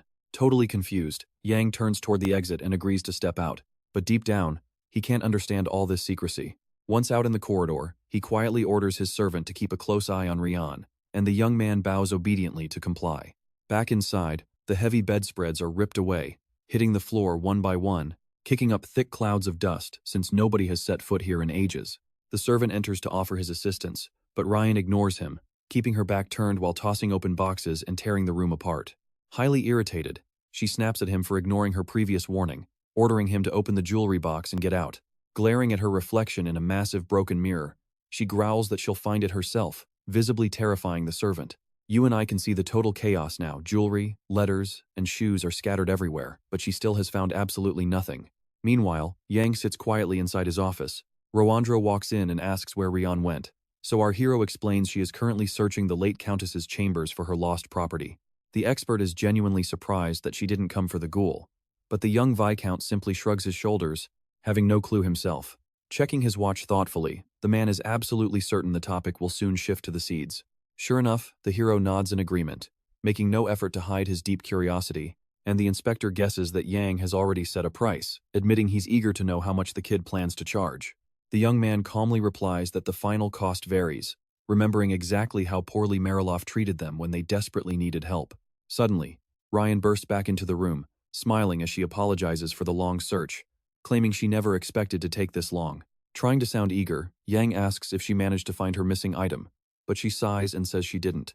Expressing his sympathy, he invites her to sit down for some warm tea before she leaves, hoping to steer them toward a bigger deal. As she walks over to greet the expert, the Viscount signals the servants to bring over some drinks. Leaning in, he whispers to his subordinate to find Barrack and order him to quickly clean up the late Countess's rooms. Moments later, a stunning white and blue porcelain tea set is brought to the table. Cradling her cup, Rian finally admits that she didn't actually come here looking for any lost item. Bringing up the local rumors, she mentions hearing that Yang has massive debts to settle with the royal palace. The hero is shocked she knows this, but she just smiles and claims absolutely nothing escapes her. Recognizing the massive amount, she offers to help, catching him off guard. But instead of a loan, she wants to buy his ghouls, asking what he thinks of the deal. Flashing a polite smile right back, the young man candidly admits that he doesn't really care for that proposal. Hearing this bold refusal, Rowandro immediately chokes on his tea. Thanking her, he firmly states they've already found the money. Trust me, you and I are going to love what comes next. Alright, let's dive into the moment Rian gets the shock of her life when Ian confirms those Gola seeds still cost 5,000 gold. Staring at the table, she points out that these exact seeds used to be completely worthless, and our hero simply nods in agreement. Looking closely at her, the Viscount asks if she really wants to pinch pennies when human lives are at stake, and she watches him, explaining. He claims that on the contrary, if Rian actually decides to buy the Gola from them, she wants to know the exact price Ian expects for the deal. The hero happily reveals it is 50 gold pieces per bag, making Romandro spit his tea right back into his cup in pure shock. Before this, the young man had been calculatedly planning his margins, searching for the perfect, profitable price point to sell these valuable seeds. The expert turns pale, utterly speechless that Ian, who literally promised not to rip him off, is now demanding 50 gold. Meanwhile, a startled Hannah walks into Madame Marie's chambers, completely caught off guard by the strange noises coming from inside. Seeing Barrack, she asks what he is doing there, and the bodyguard replies that he is simply following the Viscount's direct orders. The maid curiously asks what he is hunting for, and the warrior admits the Countess is strange, confessing he doesn't even know what he is supposed to find. Continuing to rummage through the room, he notes that whatever it is, it absolutely has to be hidden here. Now pay attention here, the girl thinks for a second, points straight up, and asks Barrack if he checked the ceiling, catching him totally off guard. Spotting a small, gilded stool in the room, they quickly decide to use it to execute their impromptu plan. Rubbing his aching head, Barrack is definitely not thrilled, but they have no choice if they want to find the secret stash. Stepping onto the stool, he lifts Hannah high up toward the ceiling, so she can pop open the hidden hatch, as she blindly searches, not even knowing what she is supposed to find. Shouting out, the maid gasps that she felt something, leaving the warrior shocked that the secret item was hidden in such a bizarre spot. Pulling out a powder compact shaped like a cookie, she can't believe the Countess went to such lengths for a silly trinket. Helping her down, the warrior wonders why Madame Marie would hide it up there, while the maid notes how bizarre the item is. With a quick flick, Barrack pops it open and stares at his own reflection, curiously inspecting what is inside. Suddenly, a bizarre scent hits him and he freezes instantly, trapped in a daze as his mind begins to grow completely foggy. The overwhelming scent of the powder has him stumbling backward, leaving the terrified girl completely clueless as to what is happening. Before she can even ask if he is all right, Barrack crashes hard to the floor as a sudden, sharp explosion rings out. The open compact lies smoking on the floor nearby, while the panicked maid desperately tries to wake the unconscious warrior. Now, you and I both know 50 gold is steep, and Rian is visibly struggling with that crazy price. She hesitates over the deal, knowing this is a massive fortune for the county to pay, carefully weighing every single pro and con. Trying to sway her, Ian reminds her that in just 2 months, this crop could save everyone in Marilof from starving. Setting her cup down, she contemplates his words as our hero points out that she, of all people, knows saving her citizens is vital. Watching her closely, the young man realizes she is completely distracted by her lost item instead of buying the seeds. He adds that both he and his expert helper, just like the Count, only care about the people's survival, reminding her of the insane prices Marilof wanted to charge them for basic food. As the expert angrily points out that essential wheat and corn are completely missing from the trade list, Rian tightly purses her lips. Gently tapping her temple with one finger, she says the final call belongs to the Count, though she knows Brock is just trying to turn a hefty profit. Her polite thanks echo through the closed doors of the hallway as the Countess prepares to finally make her departure. Suddenly, a pale-faced Hannah bursts into the room, screaming that something absolutely terrible has just occurred. As everyone stares at the panicked maid, Ian demands to know what happened, and learns that Barrack finally found the item. It was a compact filled with a strange white powder, and Barrack passed out the instant he inhaled it, leaving Ian and Rian staring in shock. Rian abruptly bolts up and storms out of the room, leaving Ian barely enough time to shout after her and ask where she is going. He immediately gives chase, sprinting down the grand, brightly lit hallways of the massive estate. Desperately trying to catch up, he calls her name over and over, but she refuses to slow down. Grabbing her arm, he begs the Countess to calm down, but she screams, furiously demanding he let go as she violently struggles. Wrenching herself free, she bolts, and as Ian reaches out to grab her, well, we will have to see what happens next. Alright, you and I are about to see this massive mystery unravel as Hannah and Roandro rush to help Ian, asking if he is okay. Fortunately, he says he is just fine. Suddenly, Ian looks over at Countess Rian to ask if she is hurt, but he freezes completely mid-sentence. His eyes widen in shock. Rian had tripped on the stairs leading to the second floor, falling into an incredibly awkward position as she struggles to stand back up. Ian's attention is immediately drawn to her leg, which is covered in bruises, looking like they are from the fall. Meanwhile, Lady Marie's chambers are in total chaos. Bed sheets and personal belongings are scattered everywhere, with absolutely no trace of the room's former neatness. Beric lies completely unconscious on the bed, pale and helpless from the powerful effects of that strange powder. The scheming Rian sits bound to a chair, and Ian turns to her, knowing they have a lot to discuss. Standing over the Countess, alongside Hannah and Roandro, Ian demands that she explain everything from the very beginning. Now watch her closely. She tries to stay calm, claiming it's just ordinary face powder and demanding to know why they tied her up. Holding the cosmetic container, the maid standing behind Ian points out that ordinary powder shouldn't have such bizarre effects. Normal makeup powder is much coarser, and she has never heard of anyone passing out from using it. Offended, the Countess demands to know who this maid is, but Ian proudly replies that she is highly educated. Rian glares at him with pure hatred, while Ian stares right back, waiting for her to finally explain herself. He then asks Hannah to fetch a wet towel, and she bows before leaving to do so. Hannah nudges Roandro, signaling for them to leave the room so Ian and Rian can talk alone. The combat expert is confused and starts to protest, but he follows her anyway, leaving the room in dead silence. With Beric still out cold on the bed, Ian keeps his eyes locked onto the Countess. Pulling up a chair, Ian decides it's time for some straight talk about the strange details he spotted. Sitting right across from her, he points out that a noble woman like her shouldn't know what a dripper device actually is, yet she clearly knows its true value, and when Ian confronts her on this, Rian nervously bites her lip. Staring into her eyes, Ian begins putting the pieces of the puzzle together, trying to guess where she came from. You and I are about to hear a wild theory as Ian asks if she originates from the distant Rajan Mountains. He takes it even further, asking if she is actually a member of the Dara tribe. Furious, she snaps back, asking if she looks like a mole person. Since she knows exactly what they look like, Ian knows his guess was spot on, making her squirm in her seat. But then, she finally breaks, confessing she was born near the mountains, befriended the Dara tribe, and her mother was actually a dryad. Ian is stunned to realize she is half fairy, a truth that is far more bizarre than anything he had imagined. Dryads are cruel, mystical creatures who guard ancient trees and devour their lovers alive just to keep them forever. Unable to understand her mother's nature, Rian chopped down the dryad tree and fled, leaving her father's remains unburied in her haste. Ian asks how she ended up in this county, and she explains that slave traders captured and sold her the moment she left the forest.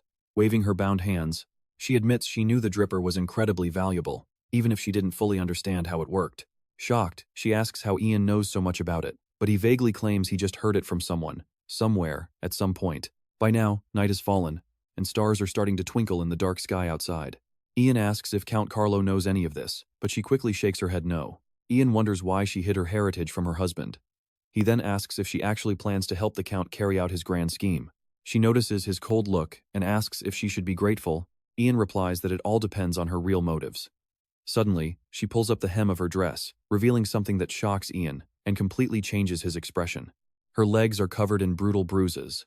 She confesses her husband is a madman who beats her, and as a low-born woman, she has no hope of getting a divorce. She cries out that she simply cannot live this way anymore. She needs the powder to eliminate the tyrant and finally live in peace, proving she didn't betray her mother for nothing. Beric still lies motionless on the bed nearby, showing absolutely no signs of waking up, even though hours have passed.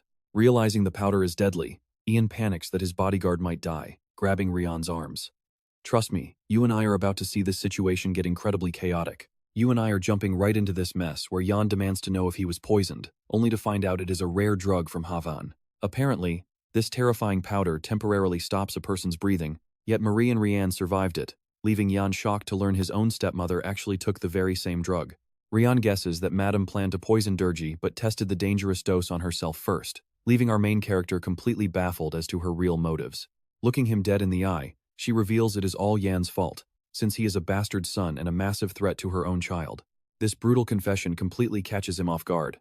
But suddenly, a lot of puzzle pieces finally start falling into place for him. Recalling how she acted in the basement, Yan wonders if her erratic behavior was actually caused by severe drug withdrawal. Rian admits her deep hatred for the Mariloff name, bitterly questioning if there is even any difference between herself and her cold mother. With fierce determination, she declares that her only goal is the freedom of choice that has been stolen from her since childhood. Lifting up her bound wrists, she offers the young lord a business proposal, claiming she wants to avoid any unnecessary hostility between them. Since they share a common enemy, she proposes a full alliance, hoping Yan will show mercy and set her free right now. Now pay attention to this offer. If Yan overlooks her shady past, she promises to wipe out his debts and serve him faithfully, gesturing toward her open hands. However, Yan points out that Carlo still has younger siblings in line. If Carlo dies, Rian won't inherit the noble title, but she insists that doesn't bother her. Seeking absolute clarity, our hero asks if this golden opportunity will still stand if she agrees to support him. But the Countess genuinely has no clue. Knowing she needs to head back soon, Yan weighs his options, debating whether to accept this risky alliance or just cast her aside. Suddenly, a loud commotion outside snaps them both back to reality, forcing them to turn toward the door in utter shock. Throwing the door open, Yan hears an angry voice demanding to see the Countess, while guards desperately try to block his path. Even with the staff and an expert holding him back, the intruder furiously yells, demanding to know what Yan did to his lady.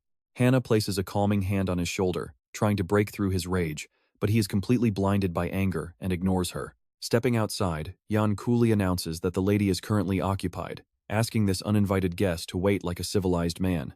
Clark spots her tied hands as she steps out looking terrified. Gritting his teeth, his face flushes with pure rage as absolute determination courses through his veins. With zero intention of backing down, he moves to strike. Mocked with a threat of being fed to the worms, Clark sneers, demands to know what that means, and lunges straight at Yan with a wild punch.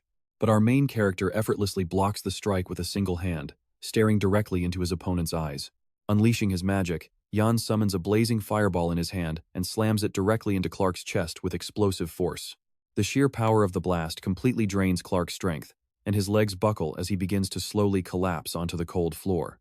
Staring at the sudden defeat, completely unprepared for this brutal outcome, the Countess shrieks in utter horror.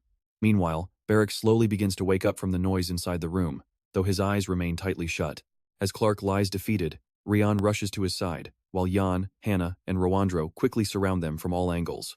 You and I can feel the tension peak as a frantic servant runs in, pointing directly at Clark, leaving the nearby expert completely baffled by the sudden accusation.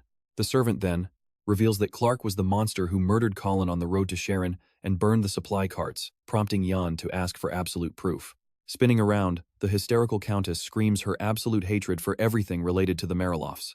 But Yan firmly points out that her own loyal servant destroyed the caravan, though she quickly fires back, accusing Yan of ungrateful aggression. Yan calmly counters that he was only acting in self-defense. And besides, the hot-headed kid is merely knocked out cold. As night falls, Yan demands to know how she even knew about Colin, and she explains that since card dealers vanished after the attack, it was highly suspicious for only one to return. The young lord presses further about Count Carlo's sketchy behavior, but she insists the old man did nothing, and likely knows absolutely nothing about it. Yan finds himself completely unable to read the Count. Is it possible he truly does not care what heinous acts the people of his territory commit? He then orders his servant to carry the unconscious Clark straight to a room, and the guard quickly complies, lifting the boy up as the Countess and Yan watch silently, both lost deep in their own thoughts. Observing Rian's deep distress, Yan asks if their bond is more than just mistress and servant, and trust me, you and I are going to want to see her answer next time. Let's dive right in as she immediately reads the Viscount's mind, denying his suspicions without even turning to face him. Confused by her cold reaction, our hero simply nods in agreement and falls silent, completely out of words. Facing her once more, he demands every single detail, determined to finally lay all their cards on the table. As he unties her hands, her ultimate plan becomes crystal clear, but he still needs to settle his debts. Still, he doubts she'll ever lay eyes on that gold once Carlo is put in the ground. Besides, if the Count catches wind of this plot, they're both doomed because he's practically aiding Rian in murdering her own husband. They had to figure out a safe way to smuggle the gold out of Mariloff without exposing the Countess. She smiles, slyly, and nods, fully aware that his motives go far beyond simply paying back the Emperor. To her, Yang is just desperate to sell this gold at any cost, chasing after personal glory and rewards. Now watch closely as night falls, and a highly anxious Carlo paces the courtyard with his servants, waiting for his wife. Behind his back, the maids are literally shaking, feeling the sheer wrath radiating from their terrifying master. Though he tries to look calm, the Baron's blood runs cold, because everyone knows his legendary cruelty when plans fail. Out of nowhere, the sharp sound of hooves breaks the silence as the Countess's carriage finally rolls up. The moment he spots her, his temper flares, and keeping his rage under control becomes almost impossible. Clutching a mysterious bag, she offers a sweet smile, and apologizes for getting held up so late in Brashi. She hands over a gift, promising to explain everything, but he is completely lost. Exploding in a fit of rage, his deafening roar echoes through the courtyard, absolutely terrifying the poor maids nearby. Without hesitation, she explains that she traded their servant, Clark, for goulash seeds to save them from starvation, blaming her long delay on a grueling negotiation over the price. She asks if he wants a taste, immediately ordering the kitchen to prepare the dish so they can talk over dinner. Soon, a fresh salad and warm soup are served alongside a rich red wine crafted from her newly acquired seeds. Stunned that she actually traded a human servant for a plant, Carlo calculates the trade at 15 gold coins but wants to be absolutely sure. She smoothly explains the merchant wanted 50, but eventually agreed to the discount as a charitable gesture. Dismissing it all as utter nonsense, Carlo admits the dish actually looks decent and decides to take a bite. The exact second the food hits his tongue, his furious scowl instantly melts into a look of pure astonishment. After chewing slowly, the Count admits the food is actually incredible, while the Countess sits right beside him, wearing a triumphant smile. Rianne then adds that the rumors of its popularity in the capital are totally true, noting that these magical seeds will sprout in just 1 month. But you and I know Carlo is still suspicious, demanding to know what she discussed with that Viscount so late. She smoothly responds that she was simply trying to secure their future business dealings with the help of young Jan. Earlier that day, she had easily read his hints and asked if his goal was to have her convince her husband. The young man had pushed for more, greedy for profit, pointing out that Mariloff was completely backed into a corner. With the main trade routes closed, Rianne listened to his proposal. Finding his strategy solid, she agreed to the deal in exchange for a powder compact and a promise to protect Clark. As she pours more wine, the Countess spins her carefully fabricated tale, designed specifically to keep her husband calm. She claims she searched Marie's chambers after the transaction but couldn't find her special cosmetic powder anywhere. Assuming it was lost during the war, Carlo asks in confusion why she's even digging through a dead traitor's old things. But Rianne coldly reminds him that those items belonged to her first. A servant suddenly enters to clear the table, but the Count snaps furiously, ordering him to get the hell out. The very moment his back is turned, she seizes her chance and secretly slips the toxic powder into his glass. Wearing a sweet, victorious smile, she's caught off guard when the Count suddenly turns back and addresses her coldly. With venom in his voice, he warns her that there won't be a second chance, promising to brutally break her legs if she ever returns late again. But she secretly knows he is finished, and she smiles while softly clinking her glass against his. She tells him not to worry, silently celebrating that her long-awaited freedom is finally within her grasp. The very next morning, Clark wakes up screaming. He demands they open up, fearing for the lady. But trust me, you and I are about to see our hero step up. Stick with me here, hearing his voice. The guy was shocked and started listening intently. Pounding his fist on the floor, he desperately begged the Viscount to show mercy and not harm Madame Rianne. Dropping to his knees, he pleaded that protecting her in the mansion was already hard enough, and thanks to her, many had escaped the Count's terrible wrath. Stunned, Jean asked if she really helped others, unable to believe a woman he always saw as completely selfish would do that. Taking pity on Clark at last, he revealed that the lady had already returned to the manor, leaving the young man completely unable to believe his ears. Jean added that the kid was their guarantee against Mariloff, ordering him to stay put and wait. Realizing he was just a pawn in their game, Clark looked utterly devastated, his eyes filled with exhaustion. Staring at the door in the silence, our hero was surprised by the boy's submission, slowly sinking into his own deep thoughts. He kept thinking about how the Countess was feeling and what she was doing. Now, pay attention here, anxious for her safety. He vividly remembers escorting her to the carriage and begging her to be careful. Knowing her husband's temper and seeing her bruised leg, he wanted to protest, deeply worried for her well-being. Sensing the Viscount's worry, the Countess assured him she was fine and resolutely stepped inside the carriage.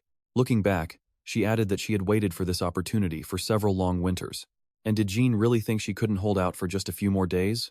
With those words, the door slammed shut, leaving him entirely alone as the carriage wheels spun and started moving. The horse-drawn carriage slowly departed for Mariloff, while he silently watched it fade away, pondering their agreement. Assuring himself that the plan would succeed, Jean shook off his thoughts and stepped back inside the estate. Finding himself near Clark's room, He decided to check on his bodyguard instead, whose condition remained completely unchanged. As the doctor checked Barrick's heartbeat, our hero anxiously asked how his loyal warrior was doing. The doctor said the boy was only sleeping, asking if the hallucinogen caused this, but Jean warned it could be fatal. Reassuring the Viscount, the physician explained that Barrick had only inhaled a tiny dose and would recover. He added that they must watch the boy closely until he woke up, warning he might sleepwalk, which absolutely shocked Roandro. I know what you're thinking, but as the terrified expert suggests tying the guard up, Jean has absolutely no clue. Suddenly, Barrick snapped his eyes wide open, looking terrified in his sleep, but he didn't make a sound. Jean quietly asked if he was awake, while the weak bodyguard confusedly asked why he was lying in bed. Jean explained that he had inhaled a strange powder from Madame Rian's compact, and instantly blacked out, and the guard grimaced, muttering that nothing hurt. He mentioned feeling incredibly strange, leaving Jean completely baffled by his words. Before the guard could explain further, Jean warned that the hallucinogen could blur dreams and reality, but the guard's real issue lay elsewhere, as everything turned blurry. He even claimed to see strange figures, groaning that he felt incredibly sick to his stomach. Lifting his head, the warrior struggled to stand, but his strength failed, sending him crashing back onto the pillow. Roandro stood trembling behind the door, peeking into the room, terrified to make a single sound or move. Meeting the bodyguard's gaze, the expert nervously squeaked, his voice shaking, asking if Barrick recognized him. With a manic smile, Barrick called him a dog, making the expert scream in absolute terror. Springing from his bed, the crazed young warrior lunged straight at the inspector, begging any warrior clan in existence to intervene and stop this absolute madness. Taking in the chaotic scene, the doctor noted his physical strength was perfectly intact. Jean silently agreed he was a magic swordsman, after all. A week later, a letter arrived from Mariloff. Carlo wrote demanding to buy more guli, and Jean knew their scheme was succeeding. Penning his reply, our hero thanked the Count for agreeing to the deal with beautiful calligraphy. Once the expert thoroughly evaluated the neighboring county's dire situation, they concluded 100 bags would feed everyone, but Jean boldly added they wouldn't sell a single seed bag for under 50 gold coins. Reading the firm response, and that's where we leave it, with Carlo reading Jean's promise to drop old grudges and desperately wanting to renegotiate. Alright, you and I are about to watch this greedy Count grit his teeth because the price is just way too high. A few days later, the Mariloff couple rolls up to the Brack estate, with a massive fleet of carriages filling the courtyard. Peering through the window, Yang spots their rush, while his advisor points out that today is decision day and suggests a distraction tactic. Gathering in the drawing room, our hero thanks Rianne and Carlo for visiting in person, while Romandro sits quietly right next to him. The Count awkwardly chimed in, asking if they were interrupting any of the young man's crucial business. But Yang smiles, saying their visit is far more vital, mockingly asking why the Baron and Countess traveled all this way, surely not for gulu seeds. A bit surprised, Carlo nervously taps his fingers on the armrest, mentioning that Brack calculated the exact amount of seeds Mariloff actually requires. Given the massive size of the order, they want to know why the price is so steep, believing it is simply overpriced. Our hero fires back that the price is firm since these seeds have an incredible shelf life, while Romandro listens closely nearby. He firmly adds that they are not dealing in cheap, wild gulu here, but premium crops carefully cultivated by his own people, making their asking price more than reasonable. Now pay attention to this part. He asks the Count if he knows these seeds die the second snow hits the ground. Because of this, our hero points out that this is a one-time deal, since Mariloff will grow their own next year. So, he has to maximize his profit right now, either by pushing higher volume or demanding a premium rate. Glancing outside, he remarks on the strange weather, warning that future harvests might completely fail, which justifies his current steep pricing. To combat this, they plan to build massive greenhouses down the road to scale up their production capacity. Yang proudly declares that they cannot let a single bag go for less than 50 gold coins. Left alone with the Countess, Carlo fumes over why they should drop 5,000 gold coins on useless weeds. Rian worriedly reminds him that their situation is desperate this year, and they must save their lands before it is too late. With Yang and Romandro stepping out to handle urgent matters, the couple has a private moment to talk. But little do they know, the guards outside can hear every single word. Turning to Carlo, Rian asks for his absolute limit per bag. Pondering for a moment, the Count scoffs that, in his honest opinion, the entire crop is not worth a single coin, because it is nothing but a useless weed. Facing his wife, he sighs and says their absolute maximum offer is 35 gold coins per bag. Rian stares back, deeply skeptical that Yang will ever accept that. Based on his confident attitude, the young noble clearly wants a much bigger slice of the pie. And you know what? She actually thinks they should jump on it if Yang drops the price to 40. They should accept it immediately. Looking at Carlo, she reminds him that since the seeds perish once the snow falls, prices will only skyrocket. making future purchases nearly impossible for them later. She confidently proposes buying a mix of seeds for consumption and farming, which really gets the Count thinking. As he ponders this, the doors suddenly swing open, and Yang and Romandra walk back in with a polite apology. Noting that their tea has gone cold, Carlo offers a quick, polite apology for the delay. Our hero immediately instructs Hannah to brew a fresh batch, and she bows and leaves to do so. Suddenly, Yang's eyes lock onto the distinct earrings worn by the Countess, his face turning into a picture of genuine shock. The vibrant purple jewels catch the light with a brilliant sparkle, their unique shape mimicking some ancient, mysterious symbol. He internally chuckles, realizing he set his initial price at 50 gold coins while they were ready to offer 35, proving his strategy of highballing them early was absolutely brilliant. Suddenly, Rian stands up and addresses him with fierce resolve, snapping Yang back to reality. Keeping things strictly professional, she firmly declares his pricing unacceptable, accusing our hero of attempting to monopolize the entire Gulu seed market just to squeeze them dry. Demanding this much makes it look like he has absolutely no interest in doing business with them. But Yang just meets her gaze with total composure, flashing a calm grin as he offers to sweeten the deal. Playing along with his neighbor's high-stakes game, he casually slaps his palm against the tabletop to make his move. He offers to sell Mariloff each bag for 40 gold coins, stating that this is his absolute final and fairest price. However, he demands that Carlo sign a non-interference pact, ensuring they stay completely out of his territory's economy. Hearing this condition, the Count immediately tenses up, completely baffled by our hero's sudden, suspicious demand. The Count wonders if Yang plans to conspire with barbarians to steal from them, so what do you and I think is his real play here? Remember that warrior clan guard? Carlos thought Jan was a complete fool. Let us dive into Carlos's smirk. He knew he could report Jan to the capital and stop him instantly. Believing Bra's financial freedom meant true independence, Carlos finally agreed to the deal. But Carlos only offered 30 gold coins. Jan reminded him the price was 40, pushing Carlos to raise his offer to 31. Jan countered that the discount was too massive. Sweat dripping, the Baron offered 32, then 33, desperate to drop the price. But Jan stood his ground, gritting his teeth in silence. Furious at how unyielding Jan was, Carlos snapped. Losing his composure entirely, he barked out a new offer of 35. He declared he wouldn't go a single coin higher. Rian watched her husband in utter dismay, realizing he was completely at his breaking point. Sensing the extreme tension, Jan decided to throw him a bone and accepted the offer. Roandro stepped in to draft the contract, and Carlos immediately asked if they could change the word fresh to a week after harvest. But that meant they had to add a strict clause about the harvesting schedule. Agreeing to the expert advice, Carlos added the fruit's average size to the new contract, then smoothly noted that Rian must be exhausted from these endless negotiations. Jan politely suggested she go rest in another room. The Countess looked to her husband for permission, and Carlos snapped at her to leave before she irritated him further. Now watch closely. When Jan offered to accompany her for fresh air, the Count nearly exploded with pure rage. Seeing red, Carlos couldn't comprehend how a mere servant dared get close to his wife, and opened his mouth to object. Sensing the Count was distracted, Roandro sharply asked if he was listening, reminding him how crucial these contract terms were. Once in the hallway, Jan and Rian could hear the negotiations echoing through the door, though neither of them cared. Shutting the door, Jan quietly thanked her for enduring all that misery. He knew how hard it was to force her husband into this deal. As they walked, she quietly asked how Clark was faring, and Jan assured her he was staying in the finest quarters and eating like royalty. Hoping to dig up some intel on the neighboring territory, Jan carefully chose his words before addressing the Countess. Curious about the Baron's family dynamics, Jan asked if she had ever met Carlos's younger brother. Rian admitted she had only seen him a few times, explaining that he lived in an old eastern mansion and possessed a nasty temper just like her husband.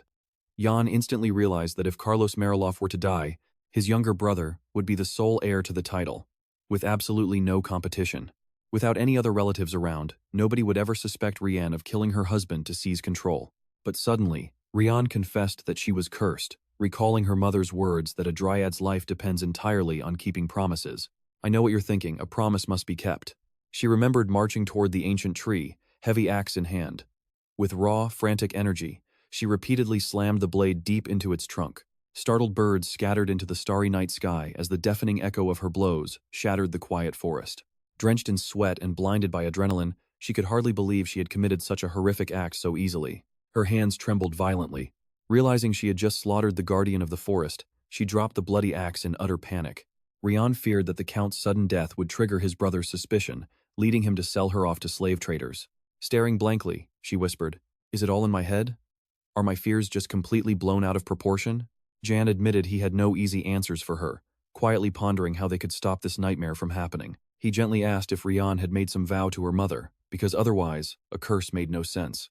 As they neared the chambers guarded by Barrack, Jan explained that everything boiled down to the Countess's own mindset.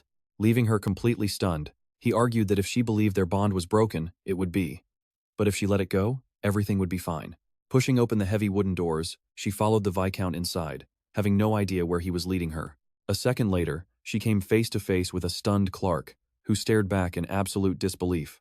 And that's where we leave them, with Rian staring in shock at the servant she left behind as collateral. We are jumping into a tense moment as the ashamed Countess nervously presses her lips together. She spins around to make her escape, but Clark stops her, prompting Rian to admit she had no other choice. Looking him dead in the eyes, she confesses she sold him into slavery and just wanted to check if he survived, leaving him completely betrayed. Barrack just stands there watching silently, feeling terrible for the poor kid, but there is absolutely nothing he can do to help. He steps closer to question their presence, looking between the Countess and the boy, genuinely wondering why they even showed up here. Behind closed doors, the warrior is absolutely sickened by this era, furious that desperate people are actually selling each other off just for seeds.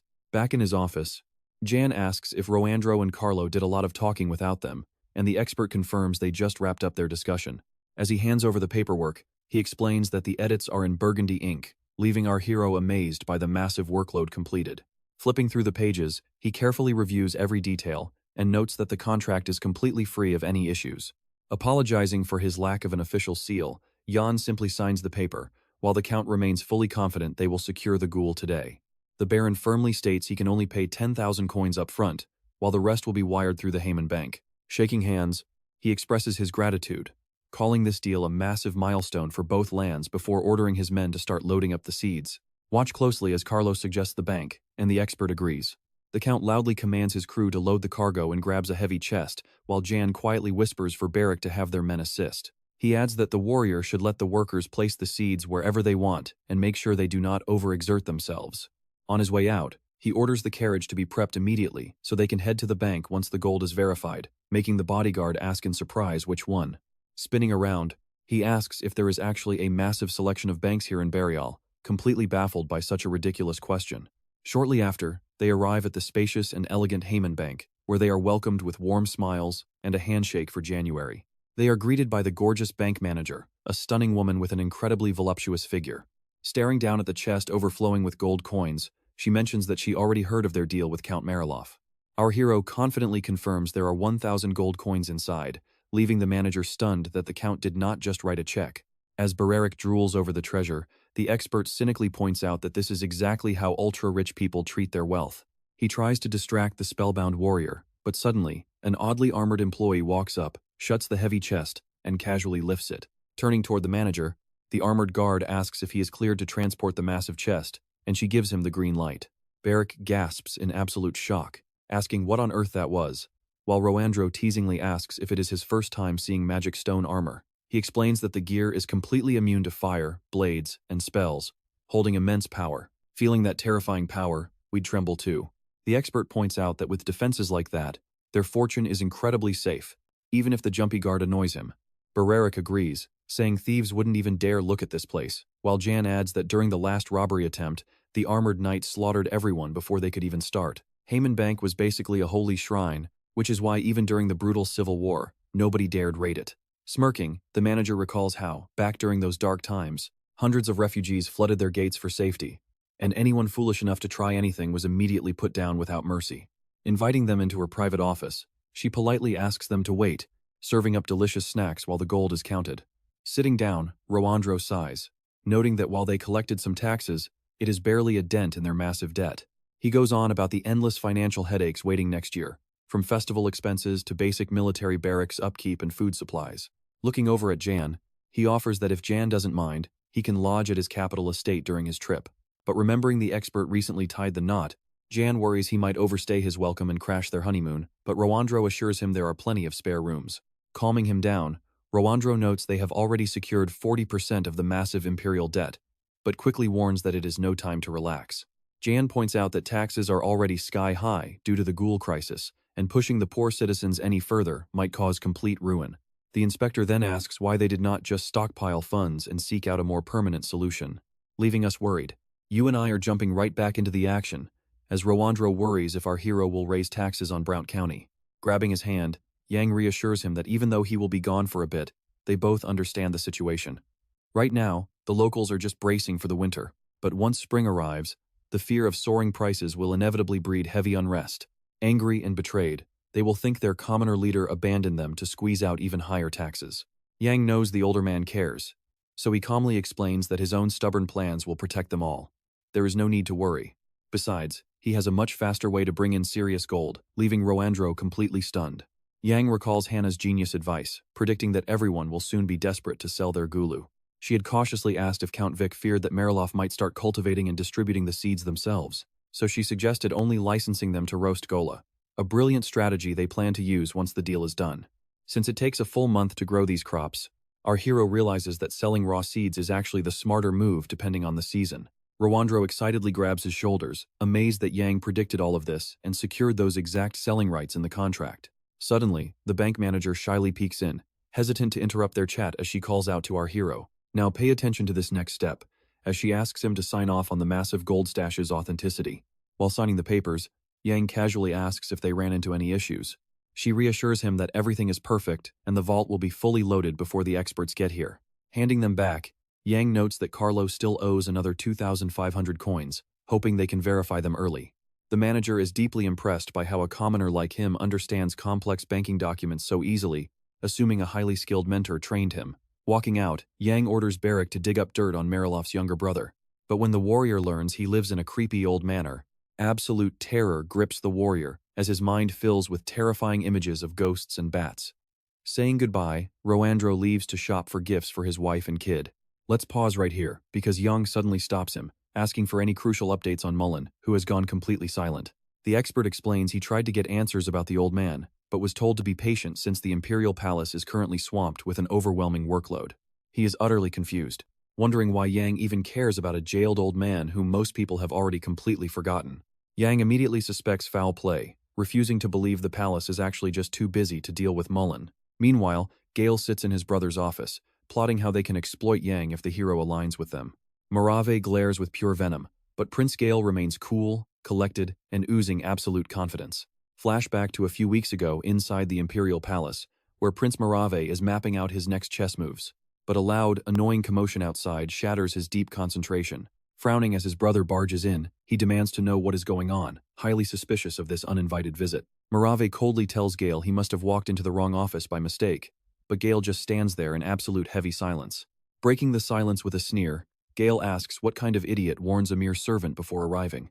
Annoyed, Morave snaps that he is extremely busy and demands his brother cut to the chase.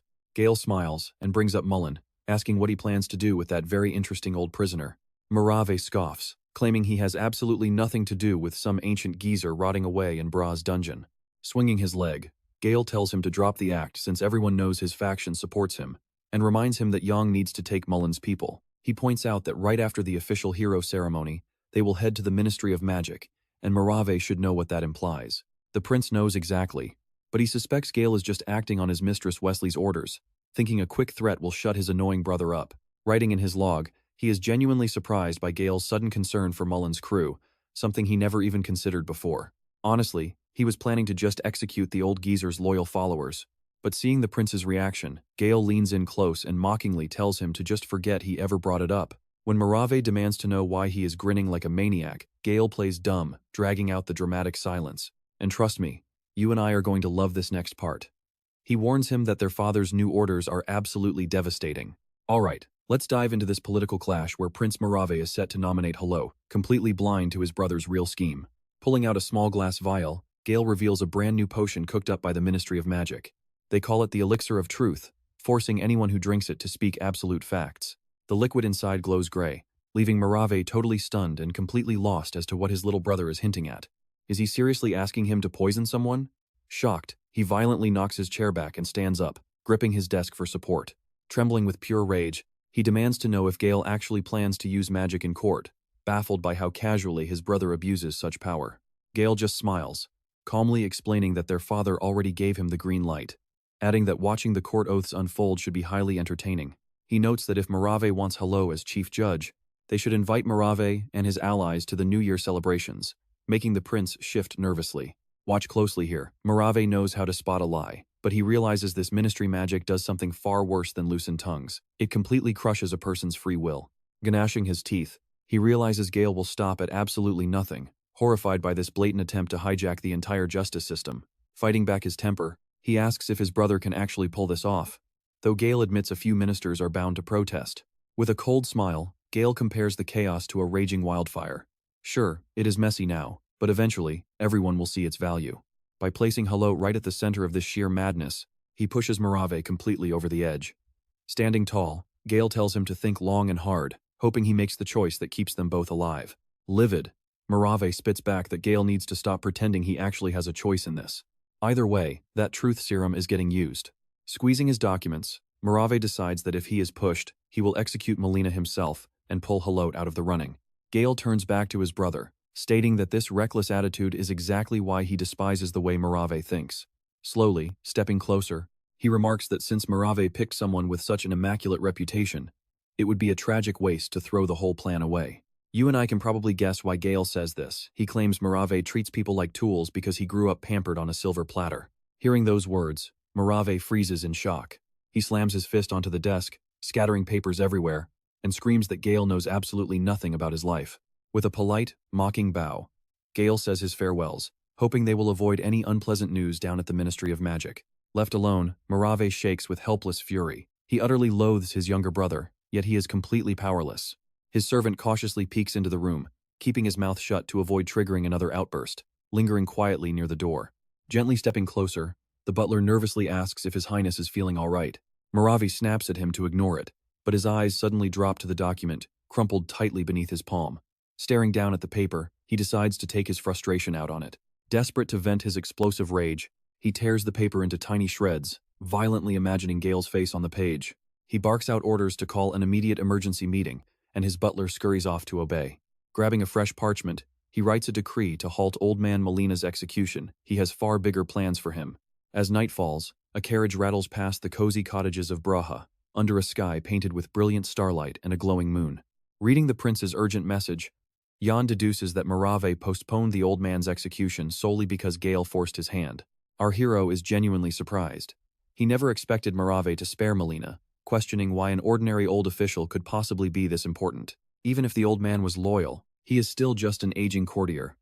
Either Gale cares for his subjects, or this old guy holds real value. The young man begins to wonder if there is some deep, hidden secret within Brock that he has yet to uncover. Placing his hand over the map, Jan is certain that with all these sudden shifts, the answer lies somewhere in their own territory. Lost in his thoughts, his carriage finally pulls into the square near the estate, his destination right after visiting the bank. As Jan steps out alongside his bodyguard, Carlos spots him and asks if the young Viscount has concluded his financial business. He replies calmly, explaining they needed to review every detail. But right behind him, a nasty red welt marks Ryan's cheek, looking like a fresh slap. Trust me, we can both tell that greedy Countess cannot wait to seize everything. Alright, let's dive into some serious noble drama as Jan notes how petty this is, while he and Barrick eagerly look over the documents the Baron hands them. The official bank letter reported that savage bandits were actively raiding several nearby areas, making mountain passage impossible for trade caravans, while also noting that Havana had completely run out of paper. Carlo begged to delay the rest of the payment, but Jan coldly warned him that doing so would cause major issues. Totally bewildered, the Count asked if he seriously intended to refuse actual gold, but Jan shot back that they must stick to the deal, which explicitly promised a bank check, not raw cash. Respecting the Viscount's strict standards, the Count yielded, knowing our main character would never accept a deal that ended in a loss. Feeling the heavy tension, Carlo panicked, absolutely desperate to find a way to feed his starving people. Spinning toward Rian, he demanded she hand over her jewelry as collateral, deciding her rings and earrings would make a perfect guarantee. Without a word, she submissively began removing her valuable pieces, visibly terrified of speaking out or provoking her husband's wrath. Now, watch closely here, because as Jan and Barrick watch her surrender her treasure so easily, a strange gem on her ring catches our hero's eye. His eyes went wide with pure shock. It was a yellow ruby, instantly sparking a memory of something he had seen before. He desperately tried to place exactly where. Then, he remembered the mysterious flower pot containing that hidden chain, realizing both pieces belonged to the very same set. Catching his intense gaze, the Countess asked what was wrong, prompting Jan to ask if she knew the gem's true origin. Glancing at her husband, she admitted it was just a gift, meaning she had no clue where Carlo had originally found it. Scratching his head, the Count admitted he forgot the details, only recalling he bought the piece from a merchant in the capital. The only certainty was that he had acquired it from a traveling caravan, which was run by a suspicious alchemist. Hearing this, our main character found the connection highly intriguing. In this world, those who used natural laws instead of magic to turn metal into gold were viewed as complete lunatics or heretics. But the Count disagreed, noting that foreign kingdoms welcomed them as highly profitable, walking factories for producing rare, valuable materials. As the young man examined the jewelry, Carlo admitted he would love to see an alchemist's work firsthand, given their immense popularity across the borders. I know what you're thinking if an alchemist made this. Why on earth was a matching chain hidden inside Jan's flower pot? Passing the gold over, the Countess quietly asked if this collateral would suffice, and Jan agreed that once the check arrived tomorrow, he would gladly return every single piece. Just then, a servant reported that the entire cargo was loaded, signaling to Carlo that it was time to depart. Offering her hand, Rian politely thanked the young Viscount, who smiled and expressed his absolute satisfaction with how things turned out. Staring directly into his eyes with cold malice, the Countess whispered that they only had to wait 30 days for the inevitable. Overhearing this, a confused Carlo asked what she meant, but she brushed it off, blaming her exhaustion on ghoul rumors before urging him toward the waiting carriage.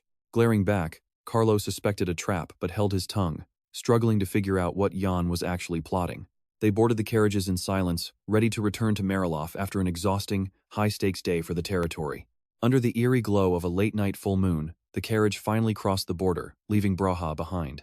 Anxious, Bereric asked what they would do if the jewelry was fake and the check never arrived, but Jan felt his friend was overthinking. He smirked, noting that a breach of contract would actually let him file a formal complaint directly to the Imperial Palace. The moment the Count cleared their borders, they needed to gather the townsfolk, ban raw food sales, and announce the upcoming defensive measures. Back at the estate, Bereric asked what to do with Clark, but Jan decided the man would stay and prove useful later. The orphan boy asked nervously if they were truly sparing his life for now. Jan offered no reply. After a pause, he told Bereric to take action if he must, but only if nobody got hurt, causing the excited warrior to jump for joy. Bright and early the next morning, the butler from Mariloff arrived, bearing the agreed payment check for Count Carlo's seeds. Jan slides out the check, and we are about to see if it is real. All right, you and I are diving right in as Jan orders Hannah to bring Ryan's jewelry, which was left as collateral. He calmly invites the servant to sit down, and the old man bows, thanking him. Suddenly, Jan asks if his name is actually Salmon, leaving the old man absolutely shocked that this noble young man actually remembers him. The servant cautiously admits he rewrote the letter multiple times, assuming that must be how Jan knew his identity. He secretly sent messages from Count Carlo and the estate, agreeing to any terms. But things take a turn.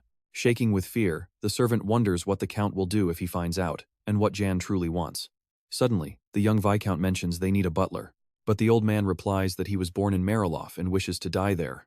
Understanding his loyalty, Jan smiles and makes another offer, saying they actually need a teacher, which catches Salmon completely off guard. While Hannah goes to grab the jewelry, they agree that they still need Carlo's official permission first. Now watch closely. Jan promises the butler handsome pay and even offers to return Clark to them if they agree. Bowing submissively, the old man promises to discuss this offer with Count Carlo of Mariloff, knowing he has no right to make decisions alone. Just then, Hannah enters carrying the collateral jewels. Jan gestures for her to bring them over to the table and hand them over. With a warm smile, the Viscount introduces her to Salmon. She greets the butler politely, completely confused by this sudden respect. Bowing once more, the butler says he understands and will relay the message to Carlo, leaving the maid utterly lost. By the time the butler returns, a massive crowd has blocked the main streets of Mariloff.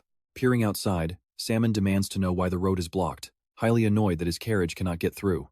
Without getting a straight answer, he realizes with shock that the Count actually bought the ghoul from Broke, causing this massive public frenzy. Entering the private study, he pours all the sparkling jewelry onto the table, letting the Countess inspect every single piece to verify it. The furious Count orders his wife to double-check, paranoid that the butler stole something, but she tells him to stop joking. He glares at Rian with deep suspicion, silently thinking he has not liked her behavior at all lately.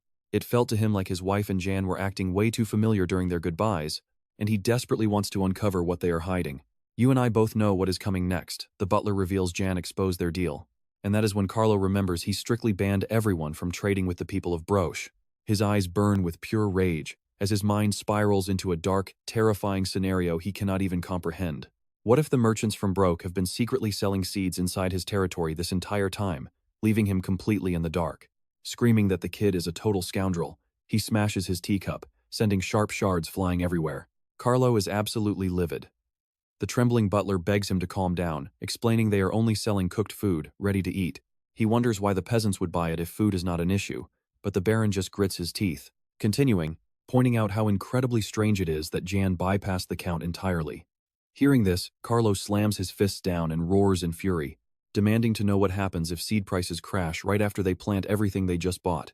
In his rage, he realizes they should have planned for this outcome the moment they established trade ties. Attempting to soothe her husband, Rianne notes they still have time and do not truly know the young man's real motives yet. Suddenly, the butler reveals that Jan requested his help to train his own servants, leaving the Count utterly baffled and demanding a repetition. He adds that he was offered amazing wages and the return of Clark, but wanted Carlo's blessing first. The Countess stays silent. She knows this play is directed at her, yet she cannot tell if Jan wants a trade, or when this endless mind game will finally stop. After hearing this, Carlo orders a new message to be sent, determined to seize complete control of the situation. Staring down at his shattered cup, he demands a dinner invitation be sent, disguised as thanks for the seed trade. Carlo snarls that he will deliver a stern warning, finding it highly bizarre that Jan decided to use the Count's leverage. Staring at the chest, Barrack cannot believe his eyes, and trust me, you and I have never seen this much gold either. Let's look at this mountain of gold with our hero. Honestly, earning this much in one single day feels completely unreal. Ian remarks that his crew turned out to be far more resourceful than he ever expected, and he is genuinely shocked they managed to squeeze so much wealth out of Count Mariloff. With a grin, the young lord admits he is highly curious too, ordering his bodyguard to count every single coin and sort them into safe storage. As the warrior cracks open the chest, Ian jokingly adds that he can always call Clark for backup if it gets too heavy. But Clark instantly refuses, calling the chore boring. While stacking the glittering gold, the bodyguard speaks up with an awkward question. He nervously asks if Ian plans to bring him along to the capital, or leave him behind to watch over the estate. The young lord freezes in sudden silence. Honestly, he does not have an answer since he had not even considered it before. Taking a seat nearby, Ian gently answers that the choice is entirely up to him, whether he wants to go or stay. The warrior asks what kind of things he could learn out there, and Ian promises he will learn plenty, since the Imperial Palace is packed with master archers. Amazed, Barrack asks if they outnumber their own clan, but our hero tells him that they are on entirely different levels. Since he cannot remember the exact details, let's watch how he plays a hilarious little prank on his bodyguard. Keeping an incredibly serious face, he claims even the mightiest warriors of the North cannot match the Imperial Guard captains, leaving the bodyguard staring in utter disbelief. Seeing right through it, Barrack laughs and points out that Ian is a terrible liar. Our hero offers a playful apology, surprised he got caught.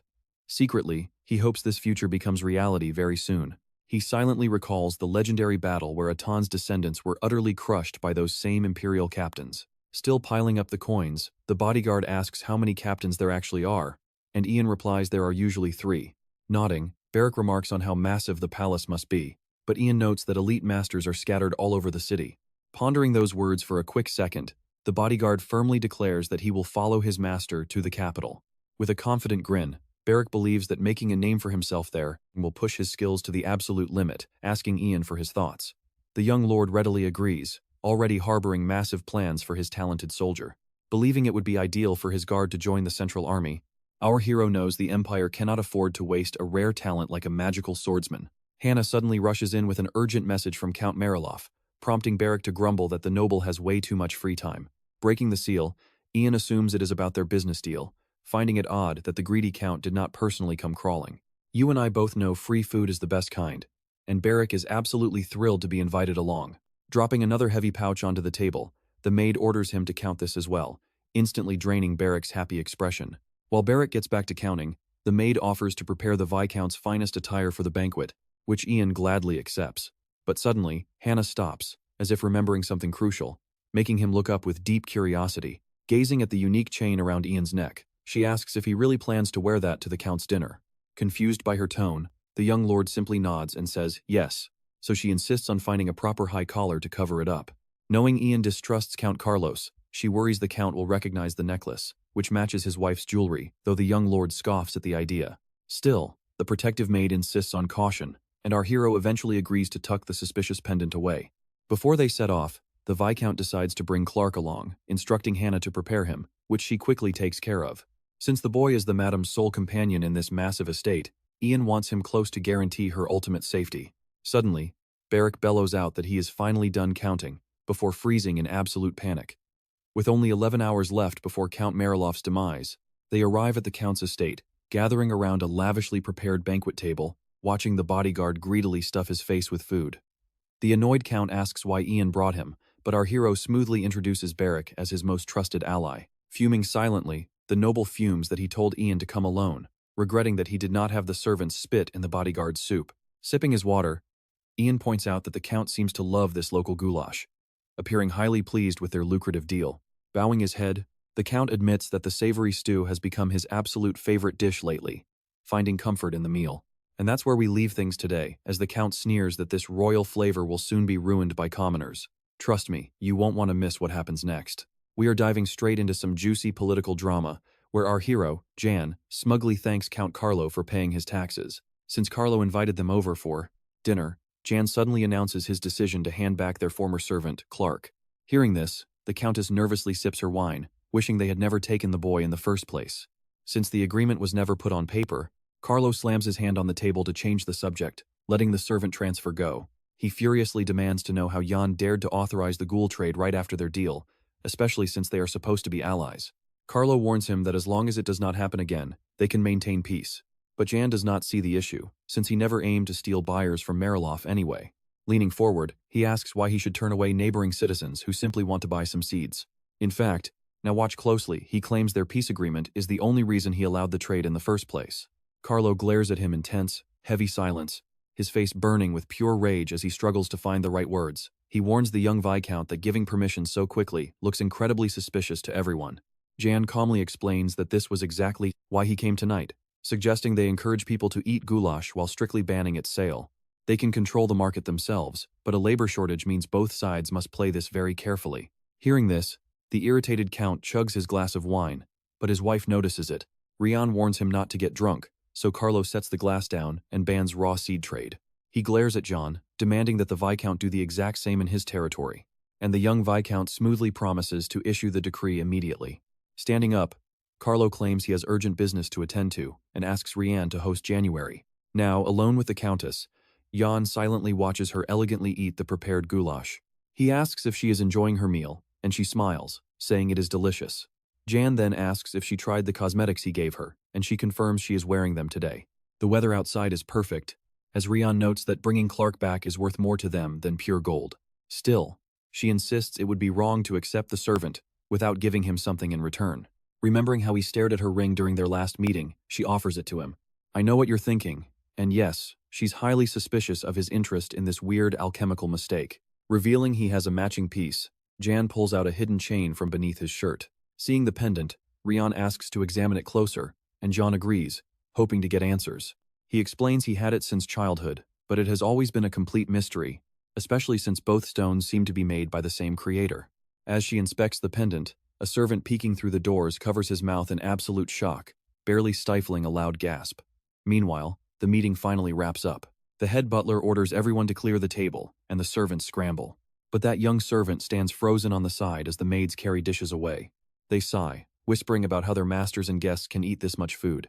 Seeing the boy paralyzed, another servant asks why he looks so stunned, and he whispers that he never knew Jan and the Countess were this close. He thought they had only met twice, prompting an older butler to ask what he meant.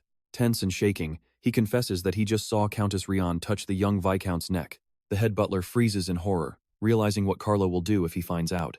A passing maid drops her plate, shattering it on the floor as the gossip echoes through the hall. And that's where we leave it with the tension in the room about to absolutely boil over. Instantly, the staff starts screaming at the boy to stop spreading lies before he gets them killed.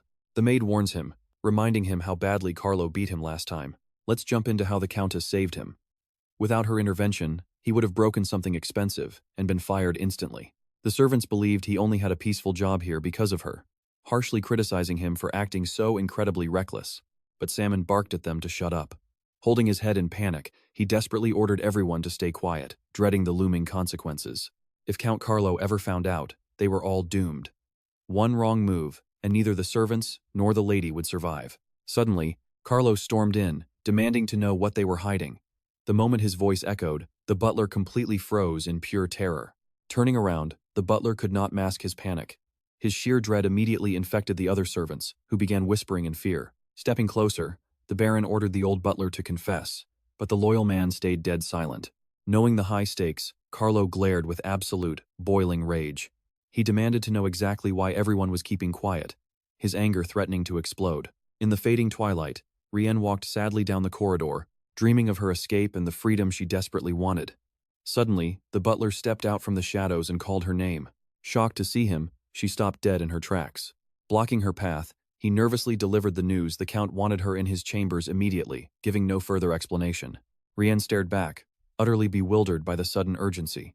That was when she noticed the butler's cheek, heavily bruised and swollen red from a brutal strike. He struggled to find the right words, stammering nervously as cold beads of sweat began to drip down his pale forehead. Choosing to confess, he whispered that the Count now suspected her secret bond with Jan, causing her eyes to widen in horror. Hearing those words, the Countess froze, completely numb with shock. How could her husband possibly know? Watch closely as the panicked butler demands to know if the rumors are actually true. Grabbing her head, she cried out that it was all lies. But Salmon couldn't understand how she made such a fatal mistake. She knew exactly how cruel her husband could be, but she sobbed that her life had become completely unbearable. Terrified and weeping, she had no idea what to do next, knowing full well what her husband's wrath looked like. The crushing realization hit her she might be trapped in this miserable estate forever, with absolutely no escape. Suddenly, she bolted down the long hallway. The butler chased after her, shouting in confusion at her sudden burst of frantic desperation. Spotting the breathless Countess, the guard asked what was wrong, but she frantically ordered him to fetch a carriage or horse immediately. Salmon caught up, desperately pleading with her to stop, but she refused to face her husband and die. She chose to escape. But a heavy armor gripping her arm tightly, Puna warned Rien that resisting was useless and she must obey the Baron's absolute command. Cornered and desperate, she thrashed against his grip, screaming at him to let go and demanding who gave him such authority. But the knight's iron grip wouldn't budge. Struggling wildly to break free, she shrieked for him to release her. The helpless butler could only stammer apologies, completely powerless to save her. Suddenly, the Count's booming voice echoed from behind, commanding everyone to disperse and end this pathetic scene in the foyer. He coldly declared that nobody would leave this estate alive without his permission. Tears streamed down her face, fearing the worst. Meanwhile, Clark finally returned to Mariloff. You and I can already sense the dread as he hears a strange noise echoing inside. Staring anxiously at the dark windows, he instinctively felt that something terrible had happened to his lady. Stepping inside, he saw broken glass, high heels, and shattered jewelry scattered across the floor, absolute, unprecedented chaos in this usually pristine mansion. Yet, the corridors stood empty, and as he rushed forward, he couldn't spot a single soul, not even a guard. Quickening his pace, a wave of sheer panic for Rien washed over him. He had to save her, no matter the cost. Approaching the Count's heavy doors, he spotted the old butler and a guard blocking the entrance, letting no one pass. With sheer panic in his eyes, Salmon begged Clark to run, leaving him utterly confused about where Rien was hidden and what had happened. Suddenly, a violent crash and the Countess's blood-curdling scream echoed through the door, freezing them both in pure terror. Determined to save her, Clark threw himself forward, but the soldier shoved him back, blocking his path. Yet, peering through a tiny crack, Clark caught a glimpse of Carlo's crazed face. He knew that mad look all too well, and trust me, you'll want to see what happens next. Alright, you and I are about to witness the absolute horror on his face when he saw Renee's state. The battered, exhausted woman collapsed on the floor as her husband tightly grabbed her hair to stop her escaping. Screaming at her, the furious Count accused his wife of sleeping with both Jan and young Clark. As a servant tried desperately to enter, she begged her husband that it was a lie, blood dripping down her face. She shrieked in pain as he dragged her across the room, demanding to know why she summoned the boy. Yanking the door open, Carlo commanded Clark to step inside, declaring that he would end this entire mess right here, once and for all. Sensing the deadly danger, the helpless woman screamed at the boy to run while he still had a chance. Knowing there was no escape, the young man refused to act like a coward. He closed his eyes and stepped forward. Though his entire body was shaking with sheer terror, he resolved not to abandon the Countess, no matter the cost. Now watch closely as the doors shut, leaving the butler and warrior outside to feel the horrific tension building up.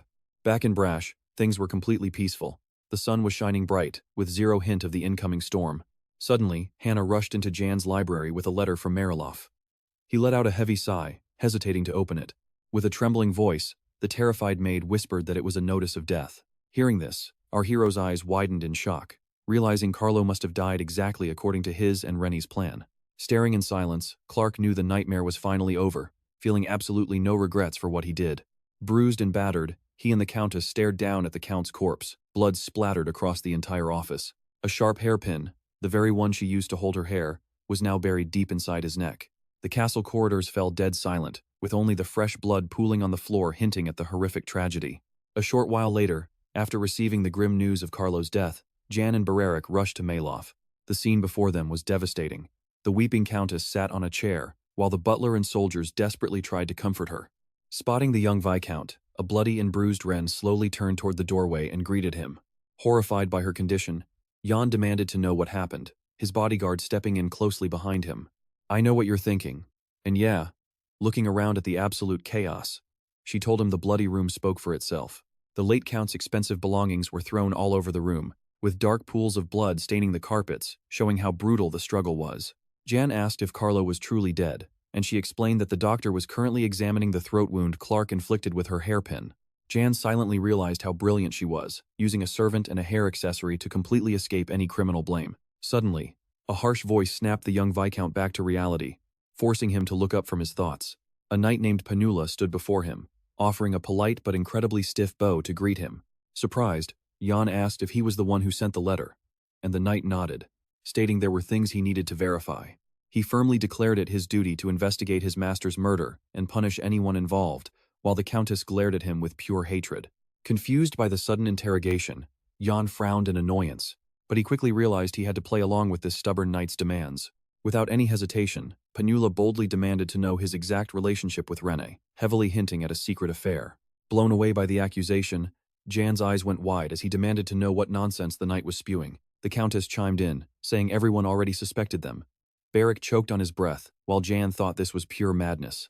Jan demanded to have Clark brought to the room, but Panula coldly refused, stating that the young boy was currently held in solitary confinement.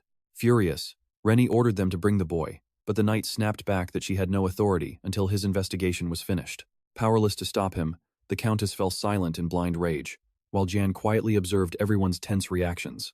The elegant brooch on Jan's neck sparkled under the light, as he asked Renee to explain the events herself.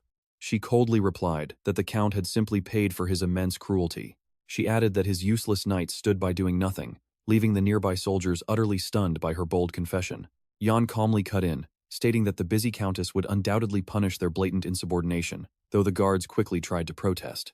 Instantly, Beric stepped forward to shield his young master, drawing his sharp saber. And that's where we leave it, with a tense standoff about to explode. All right, you and I are about to see how ousting Countess Rian for her brother-in-law will cause serious trouble for our main character, Ian. The bewildered knight just stands there frozen, taking no action while whispering quietly into the ear of his loyal bodyguard. Ian orders him to clean up this disaster, but when his guard asks about wiping out the soldiers, Ian snaps at him to stop talking nonsense and fetch Ramondro. Renee, the orphan, quickly obeys and runs to fetch the master wizard. Turning toward Punel, Countess Rian dismisses everyone, wanting to speak with the new Viscount, Ian, alone to coordinate their next moves. She commands the guards to bring the expert straight to them and finish their duties without getting on her last nerve. They cast resentful glares but obey. She then instructs the butler to prepare tea, determined to host her guests properly despite the ongoing chaos. Choosing to fall in line, everyone slowly exits the study one by one, leaving only the heavy sound of their boots echoing across the tiled floor. Now that Beric, Ian, and the Countess are left completely alone, they finally have a chance to plan.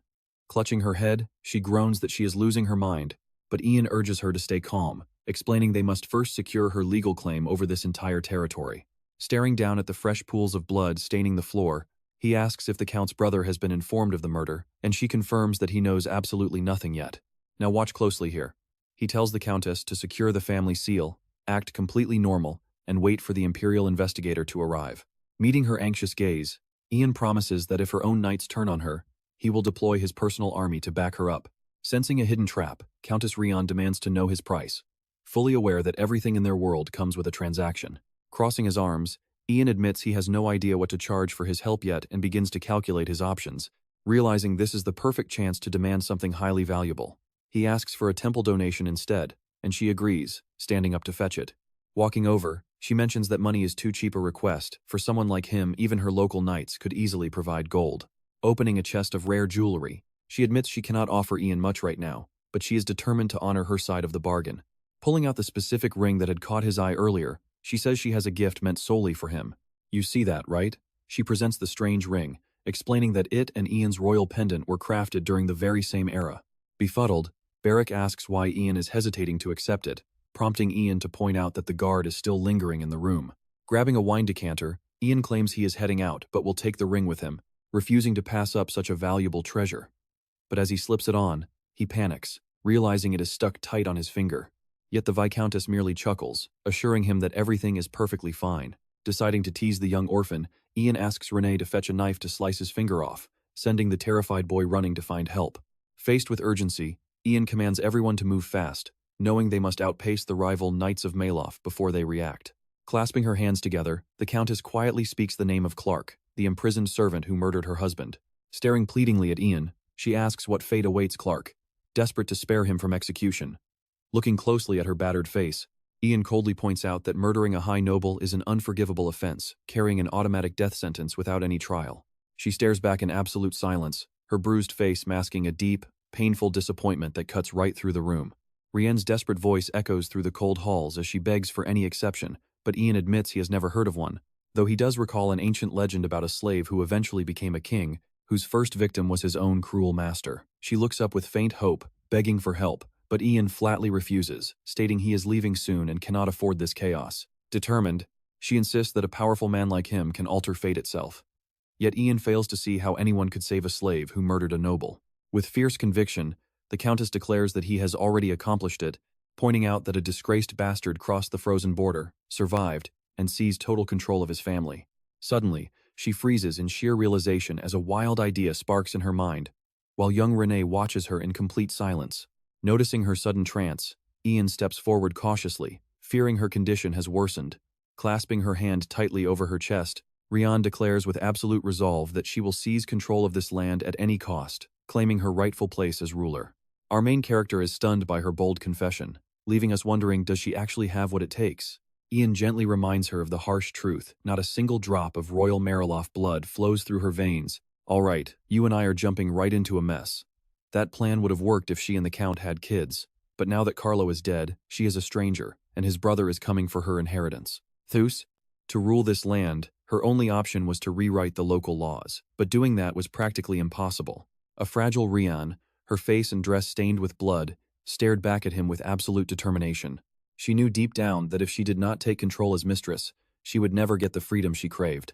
Staring out at the streets below, she felt like a caged bird, desperate for the open sky. Jan watched her, unable to truly understand the depth of her pain, but it served his own interests to have her rule the land instead of Carlo's younger brother. There was simply no telling what would happen to Mariloff, or its warriors, if that mysterious brother took over leadership. For him, Ryan was the perfect choice.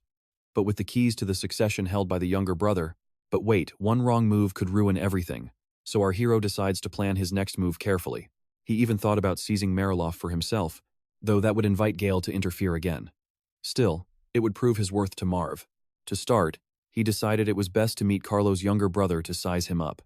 He then assured the Countess that he would personally deliver the tragic news of the death. All he knew was that the brother lived on the outskirts, so he asked for his name. Recalling the name, Ryan told him his name was Dave, a highly devout recluse who spent his days praying at the altar. He usually wore a dark cloak, loved isolation, and was just as cruel as his late brother, Carlo. Before long, Jan and Salmon reached the younger brother's castle, which had a distinctly creepy vibe. Stepping inside, they scanned the quiet hallways nervously, finding absolutely no signs of life. Spotting the old butler, a servant asked in surprise who he was with. Salmon quickly introduced the new lord of the neighboring territory. Salmon asked if Dave was in and requested to speak with him to deliver the tragic news, but they were told to wait because he was praying. Hearing this, Jan was stunned, finding it hard to believe such a cruel man was actually religious. Glancing at the books on the table, our hero wondered what kind of person Dave really was, since he knew nothing about him. Salmon had seen him a few times, but he knew from Carlo that Dave possessed an insatiable thirst for knowledge. Initially, the Count called this hunger a blessing, but later deemed it a curse, prompting John to ask why. Let's pause here. The butler reveals his brother read a forbidden book, leaving Jan completely in the dark. With mounting dread, Salmon whispered that the book was about the god of the underworld, as a strange shadow stretched across the wall behind January. Jan was thoroughly shocked by the confession. Having never heard of such things, he questioned the old man further to grasp what this really meant. Slowly, footsteps echoed from above as someone began to descend. Dave appeared, wearing a dark robe and clutching a cross, announcing that he had just received an answer from God. Upon seeing him, the butler struggled to find the right words to deliver their grim, tragic news. After a brief pause, the nobleman guessed that someone had died, reading the obvious anxiety written all over their faces. The stunned butler wondered how Dave could possibly know, while Jan realized this man already knew why they were here. As Salmon started describing the tragedy from the night before, the Count let out a bizarre sound that resembled a chuckle. Folding his hands together, he rested them against his head as though deep in prayer. Jan watched his strange behavior, remaining completely silent. Turning around, the Count asked who accompanied Salmon. Jan introduced himself as a Viscount, mentioning he did not have a family name yet. Recalling all the rumors and chaos from the neighboring territory, Dave realized this was indeed the Lord of Bracha. An imperial expert was now standing right before him, and Countess Ryan herself had begged for his assistance. But Dave claimed he had no idea how he could help. Jan explained that the Countess was desperate to meet him, and that she was currently paralyzed by anxiety inside a heavy, tense castle. With irritation, the Count questioned why his sister-in-law had shut out the family, only to welcome an outsider. He announced firmly that they would head back to the estate, stating he would prepare himself immediately. Jan held his tongue, though this arrogant attitude deeply annoyed him. Staring closely as he walked away, Jan finally understood why the rumors about this guy were so mixed. So what do you and I make of this messy priest? Jan could not understand how anyone could work in this absolute chaos, let alone find anything. Alright, let's watch as the carriage carrying Dave and the butler arrives. They pull up with Jan right outside the Grand Mariloff mansion. Spotting Romandro in the courtyard, Jan quickly introduces him and Bereka to the Count's younger brother, Dave. Shocked, Dave asks if he is the famous palace expert before offering his fake condolences. Placing a hand over his heart, Dave declares that family matters come first, urging them to follow him inside without any rush. Dave walks off, leaving Romandro absolutely furious that the man is already acting like he owns the entire estate. Staring at the grand carriage, Romandro mentions he already heard about Carlo's brutal murder, asking if Clark is indeed the killer, which the young hero confirms. Jan is highly suspicious of the surrounding guards, who look ready to seize control of the entire mansion. Now watch closely, Jan reveals Dave actually worships a god of the underworld. Romandro snaps instantly, demanding to know what kind of chaos this is. As Bereka asks what that means, Jan explains it is a new cult spreading among foreign peasants. Once dismissed as a minor heresy, this dark sect has grown rapidly and now wields massive influence. It even triggered a brutal holy war outside Bariel, leaving countless victims dead in its wake. Romandro asks if this is that violently aggressive cult, and Jan sighs, admitting it makes things far more dangerous. He suggests it would be much better if Madame Rom took over as the new Lord of Mariloff. That way, everyone wins. But if Dave gets power, Brock's future is completely up in the air. Mariloff needs a ruler they can actually negotiate with, not some fanatic. Exhausted by all these complicated problems, Romandro reluctantly agrees, while Jan insists they absolutely have to step in. Romandro doubts if the kid actually has a solid plan, but Jan confidently replies they have options, though they must move soon. Listening quietly, Bereka is fired up and ready to fight, keeping his hand rested firmly on his weapon. Gripping his saber, he grins and suggests a simple fix. Just kill everyone on sight. Romandro sarcastically notes that the brute is certainly good at that. Standing outside, Romandro explains they cannot do that, and that the Countess must be the one to step up first. It is going to be incredibly tough, but they must act fast, so he asks his bodyguard if he understands. And yeah, you and I can easily tell something is off when Dave's theatrical. Dramatic sobs echo loudly from the dead Count's chambers. Romandro enters a separate room where Rien sits completely frozen, staring blankly into space as if she is under a spell. She frantically asks where Jan is, and Romandro assures her the young man is busy, but will be here soon. Leaning in close, the expert whispers, asking if Dave is inside. The Countess confirms he is, putting on a big show of grieving. Whispering even lower to ensure nobody eavesdrops, Romandro explains that Jan wanted him to pass something crucial over to her right away. She must hold on to her late husband's seal to secure her absolute rule over Mariloff, which makes her wonder. First, Romandro must send an official report to the capital regarding the appointment of the new territory lord. Depending on the king's response, a palace envoy will arrive. Looking highly cautious, she asks if she must keep the seal hidden with her.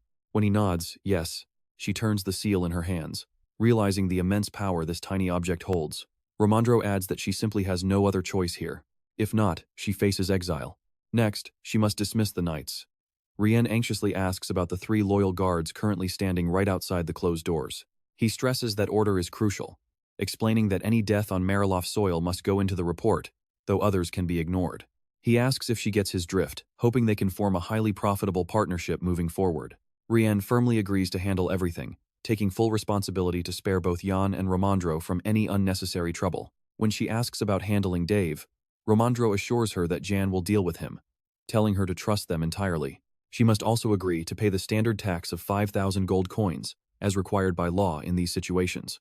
She needs to slash the soldier count by half to make sure they actually have enough funds to pay everyone left. So what do you and I make of this?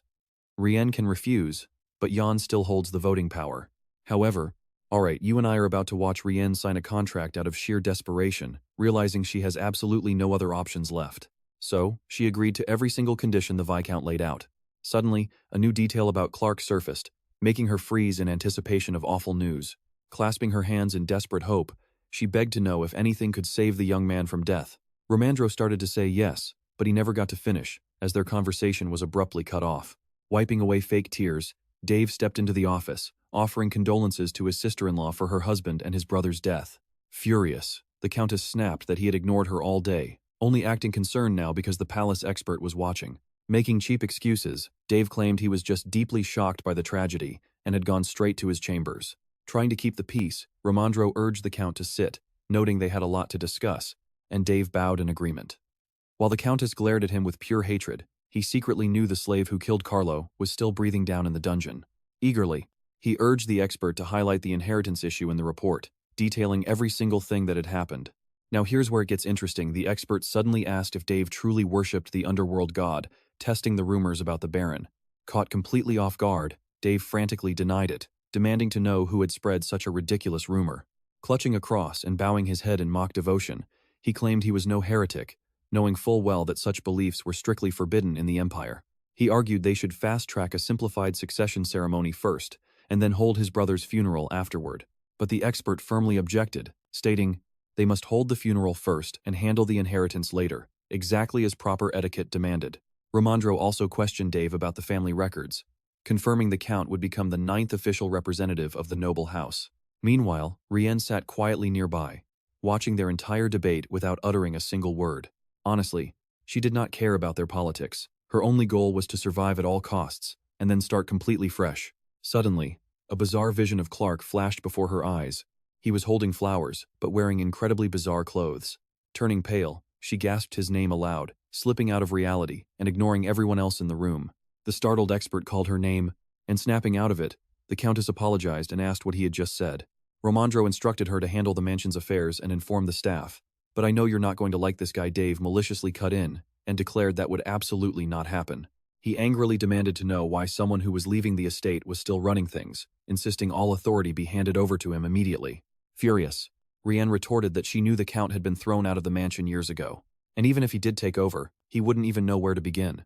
When told to be more polite, she snapped, pointing out that his own brother's funeral hadn't even happened yet, and he was already shamelessly bending over backwards to grab the title. She added that he had been cast out of the family for heresy, reminding him that basic morality still existed, a truth that struck the Count like a physical blow. Flying into a violent rage, he tried to strike Rien, but the expert instantly blocked him.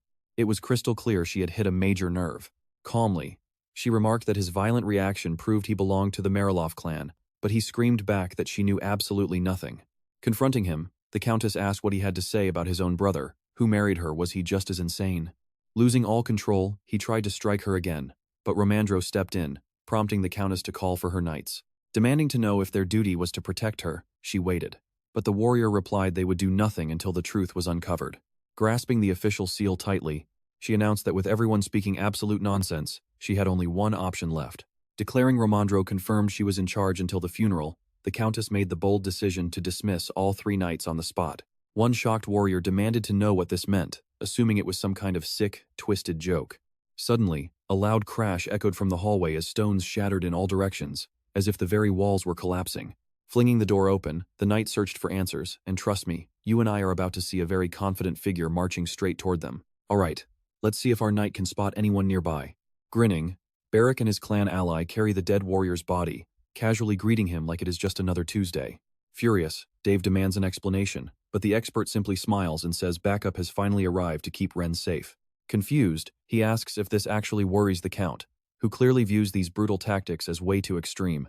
The fighter screams in sheer terror at the sight of the bloody corpse in the bodyguard's grip. Barrack explains that the stubborn knight blocked their path, claiming they could only cross over his dead body. And just like that, Jan appears out of nowhere, casually claiming absolutely nothing unusual happened while he was gone. Standing beside his bodyguard, he smiles warmly at the Countess, radiating pure calm as if everything is perfectly fine. Seeing our hero, the fighter loses his mind with rage because Ponolu promised him the kid wouldn't get involved. From behind the knight, Dave screams, demanding to know what is going on, but the staff just looks lost. Staring at the body, Jan explains these fools insulted him, claiming he had an inappropriate affair with Rian when he only wanted to support her. Placing a hand over his heart, Jan admits he has never dealt with such a mess before, but his offenders paid for it in pure blood. A shocked Dave asks if proving innocence really requires taking lives, and Jan calmly replies that it absolutely does not. Smiling, he adds that in his specific case, surviving was the only way to clear his name. He casually mentions that insults disappear once the speaker is dead, leaving the Count totally speechless. Gently patting Barrick's shoulder, he orders him to finish them off. The bodyguard happily draws his weapon. As our hero walks past the terrified knight, he notices those legs shaking with fear, enjoying his complete dominance. The fighter's confidence shatters in horror. Jan is incredibly pleased with himself, but he has no interest in watching another bloody slaughter, so he just walks away. Right after, now watch closely, the knight is left face to face with the orphan, locked in a tense standoff as they silently size each other up. A brutal clash erupts, sending sharp shards of a shattered cup flying inches from the Countess's face, yet she does not even flinch. Dave lunges at his own daughter-in-law, screaming at the top of his lungs that she ruined their family and brought them to ruin. Jan tries to de-escalate the situation while Roandro restrains the furious Count, but the old man just screams at him to shut his mouth. Brushing him off, Jan points out that Dave just crossed the line by insulting the Countess, mockingly asking if he can handle what is waiting behind those closed doors. Muffled screams and the violent sounds of combat echo from behind the entrance, leaving everyone in the room completely blind to the bloody clash. Terrified, the Count winces and glares at the doorway, suddenly dreading the heavy consequences as his wild rage begins to fade away. He quietly slumps onto the sofa, while the expert lets out a heavy sigh, realizing their entire force has likely been wiped out. Suddenly, he points out that one person is still missing from the estate, but he plans to send men to hunt him down. I know what you are thinking, this kid is terrifying as he sits down, crosses his legs, and addresses the trembling Count. Grinning, the Viscount proposes a deal, politely asking if Dave can spare just a single minute of his time. First, he offers a sarcastic apology for the absolute mess, staring down at the shattered porcelain scattered all over the floor. He adds that these dead fools no longer have any connection to the Mariloff name, though the old man highly doubts he actually believes that. In a formal tone, Jan requests that he listen very closely before making any final decisions. Turning to the Countess, he notes this applies to her too, earning a confused glare from Rian as he prepares to speak bluntly. The Viscount asks point-blank if Dave and the lady truly refuse to live under the same roof, and she immediately confirms she wants out. If that is the case, our hero suggests one of them must yield to the other, or simply pack up and leave the estate. Jan expresses his hope that Dave will be the one to pack his bags, instantly shocking the Count, who leaps to his feet.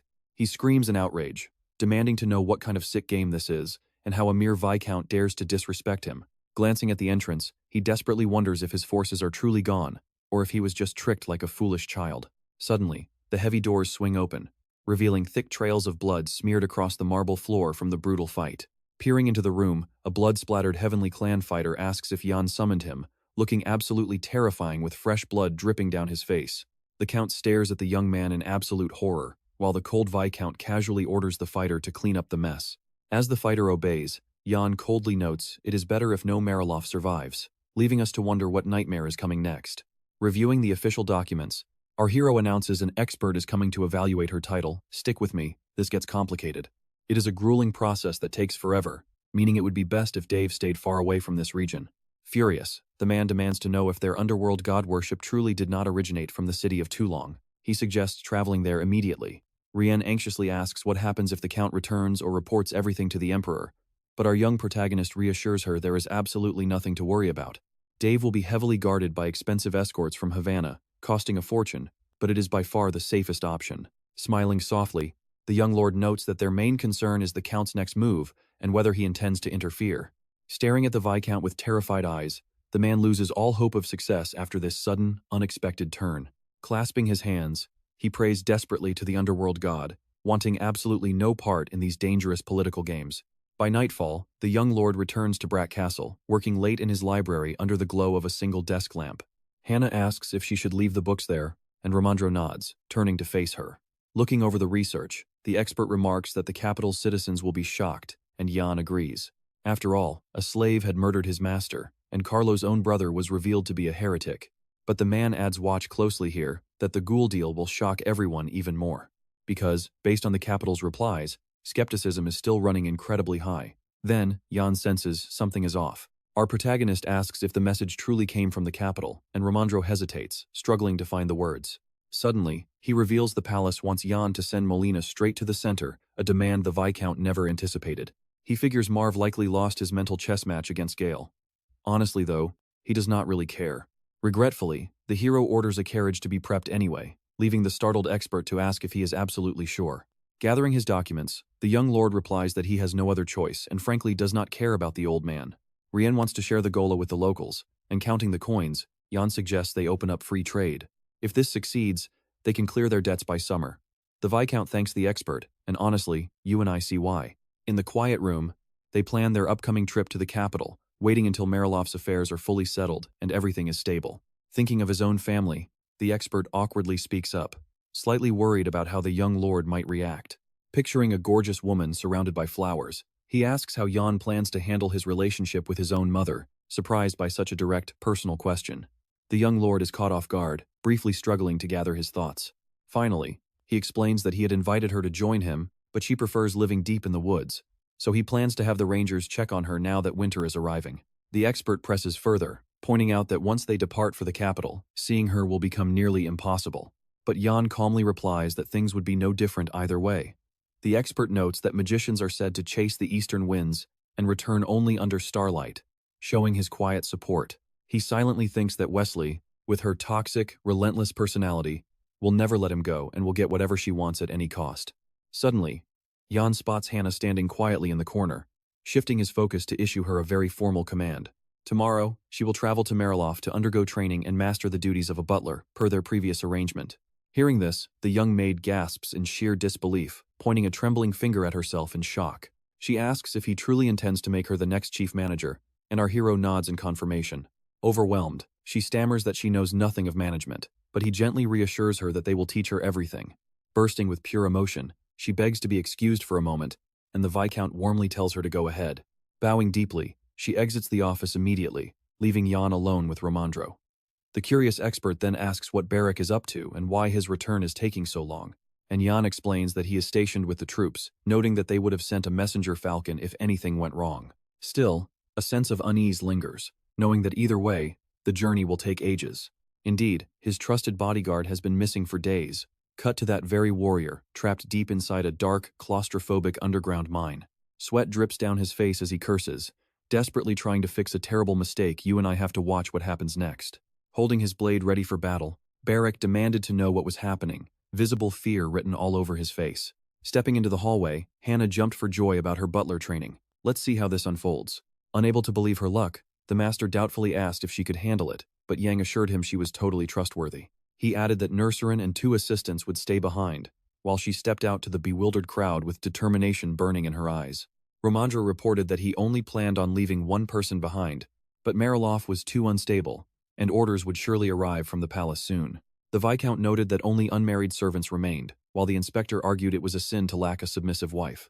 The young man's attention snapped to a falcon outside, tapping its beak on the window glass to announce its sudden arrival. Sensing this bad omen, he knew Barrack was in deep trouble. Now pay attention, because he had to rush to help. Seeing the bird, the master asked if it belonged to the Heavenly Warrior clan, and what the note said. After reading it, Yang realized the warriors accompanying his bodyguard barely understood a single word of the burial language. Spotting the word Monet, he suspected it meant Molina, and that everything was connected, but the picture was still fuzzy. Soon after, the Viscount and his men navigated the stone-littered underground mine, desperately searching for the missing bodyguard. Torchlight cast long, eerie shadows across the damp stone walls and ground as they walked, while ahead lay old mineral cart tracks. As night fell and the moon rose, the falcon flapped its wings nervously, sensing nearby danger. Holding a kerosene lamp with the falcon on his arm, the warrior guided Yang to the mine. The young man anxiously demanded to know what happened to his magic swordsman. Hearing this, the knight hesitated, completely unsure of how he should even begin to answer. He mumbled that the orphan was fighting inside, leaving the Viscount utterly confused about who he was fighting or what was happening. Awkwardly scratching the back of his head, the guide honestly had no idea how to explain the situation clearly to make any sense of it. Leading the way, he muttered that they would have to see it to believe it, as distant shouts of a warrior trying to stop the bodyguard echoed. Let's see what was actually happening. Barrack was exerting massive effort, while the soldier kept trying to stop him, completely failing to understand why. His eyes widened in shock. Yang could not believe he was sensing such strange, powerful energy here. Standing by the massive stone trapping the warriors, Bereric repeatedly struck it with his sword, but nothing happened.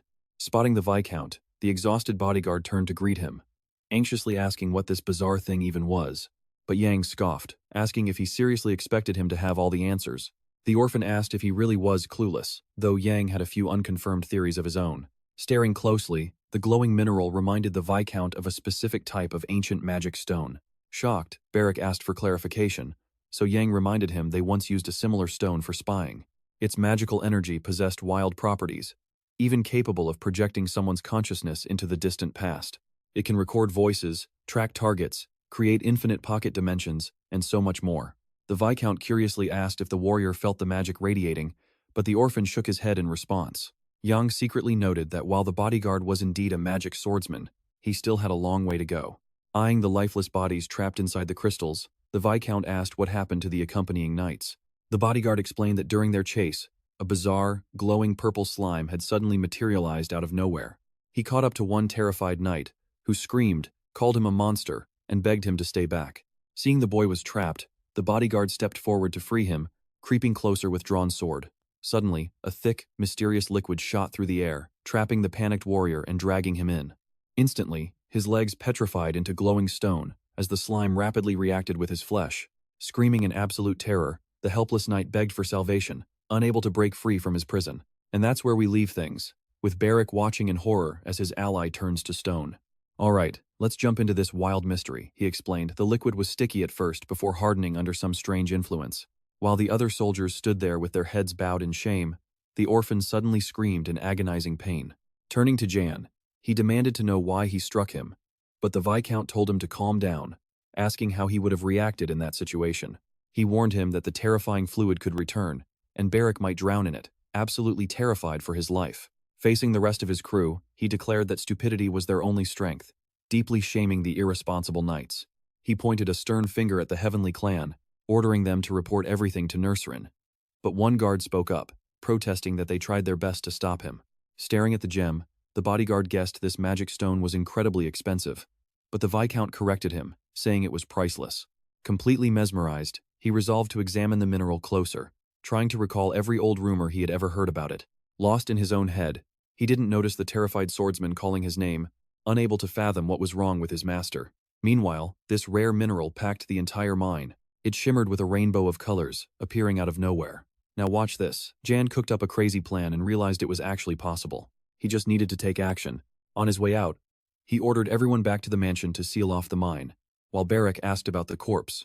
Replying that nothing could be done about the dead body, he demanded that everyone evacuate the area immediately, putting his master plan above everything else. Shrugging their shoulders, the confused warriors exchanged silent looks, completely baffled by his reaction and what he was cooking up. Stepping forward, our hero realized that investigating these massive magical deposits required the direct assistance of the Ministry of Magic. Only those mages could map the underground veins, gauge their massive scale, calculate their value, and answer his burning questions. He knew the Minister of Magic, Wesley, was a loyal supporter of Gale, and hoped to leverage that relationship for help. Putting the pieces together, he finally realized why every corrupt official had targeted the border territory of Brack. Even if Gale was only acting on a hunch, he clearly recognized Brack's insane hidden potential and made his move. They had secretly trained forces to fight off the barbarians, manufacturing a crisis that forced royal intervention. With the tax evasion scandal exposed alongside this legendary magic mine, the trap was set. Things were falling into place for Gale and his mages. He ordered the mine sealed immediately, though someone had to stay behind to alert the miners. You and I both know that once he got back home, he had to double-check every lead to verify his dark theory. Was Milton's sudden arrival really just a coincidence? Or did they raid Brack on purpose to seize control of the underground tunnel? Descending into the dark dungeon, he walked past rows of cells lit only by flickering torches. Jan was determined to look his enemies dead in the eye and wrench the truth about their plans for Brack out of them. Spotting him, Mac asked in utter shock what was going on and why he was visiting them. Every single prisoner stood on guard except for their leader. Staring deeply into the old man's eyes, our hero revealed that a royal letter had just arrived, and it directly concerned Molina. Remaining on the cold stone floor with a book in hand, the man casually asked what it said, acting like he didn't care at all. With a cold, firm voice, Jan explained he was ordered to watch over him since they would be departing for the capital soon. At those words, the captive froze, gripping the book page tightly, unable to process that his freedom from this dark dungeon was finally real. He stared at Jan, desperately searching for any sign of a lie. It felt like a cruel trick, but as he stared at the written decree, he allowed himself to dream of freedom. He was completely finished playing these exhausting political games anyway. Watching Melina closely, Jan thought of all the blood and sweat they spent on this. Why was he surrendering so easily now? Jan read him like an open book, but kept his expressions locked down, refusing to show any weakness. Both Melina and Gale knew about the underground mana crystals all along, which explained their relentless assault on Brack. Winter had officially arrived, transforming the towering walls of Burial Castle into a frozen, fairy tale scene of pure white snow.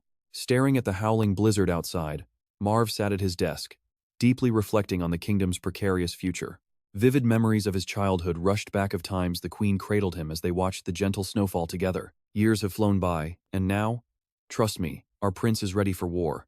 All right, you and I are diving into a story where even a beautiful winter snowfall can't distract our prince from the dark thoughts swirling in his head as a cheerful servant interrupts. Turning around, Marv casually mentions the upcoming New Year festival, but his butler warns him that things are already chaotic in the palace main wing. Apparently, the coordinator has been meeting with Mistress Delane daily to plan the entire holiday.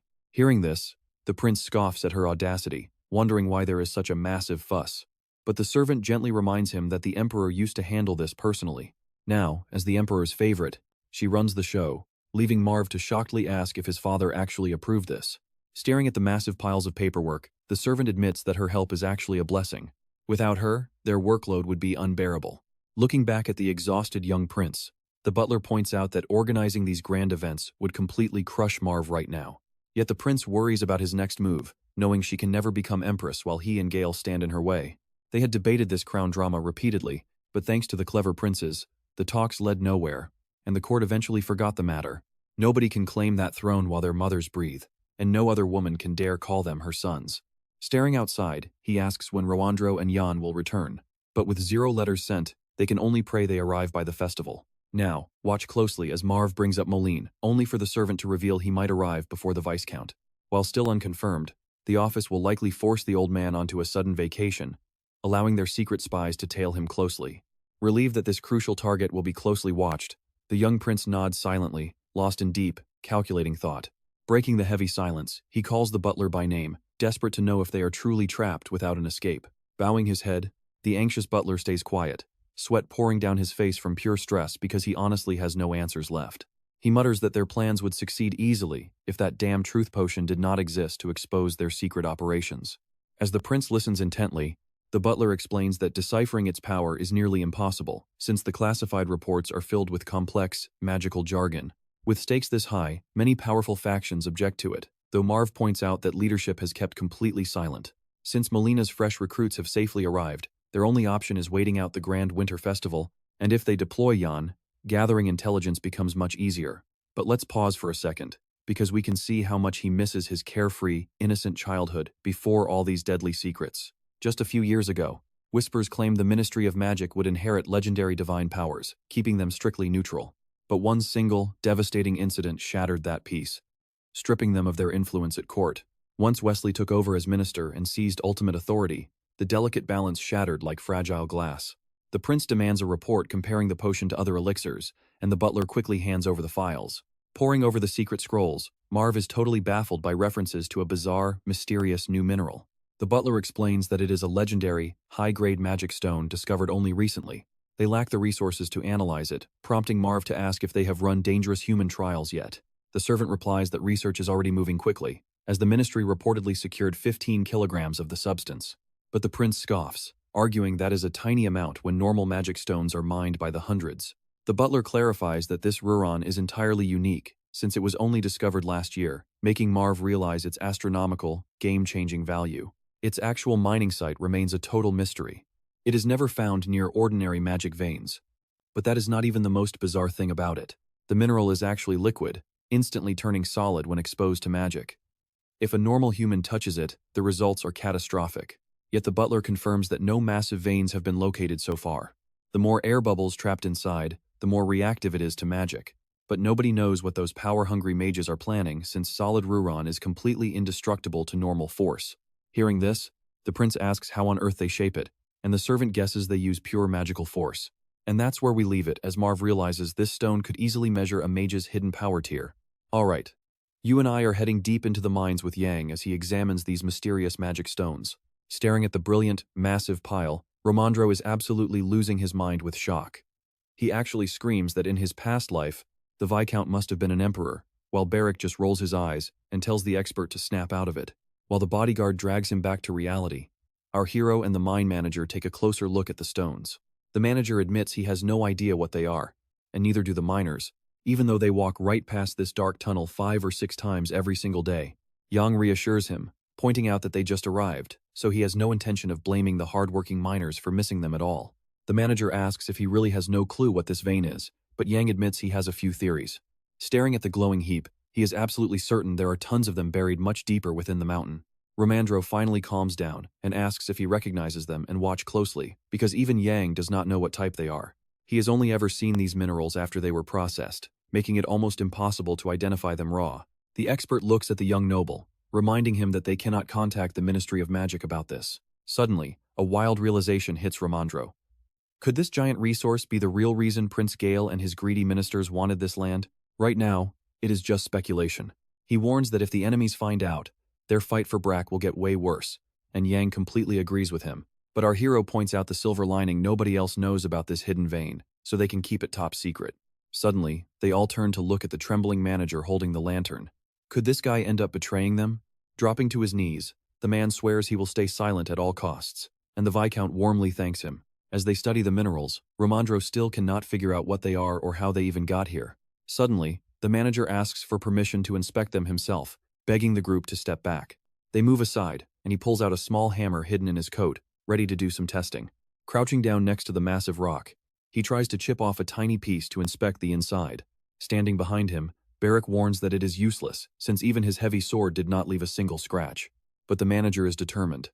Finding a weak seam, he taps gently, sending tiny fragments flying as the sound echoes through the entire cavern. Prying it open, he spots a strange purple fluid gluing the rocks together, seemingly seeping up from deep underground. Barrick rushes over, yelling that this is the exact same mysterious liquid they found on the dead enemy soldiers. But suddenly, the fluid starts to solidify, leaving him completely frozen in shock.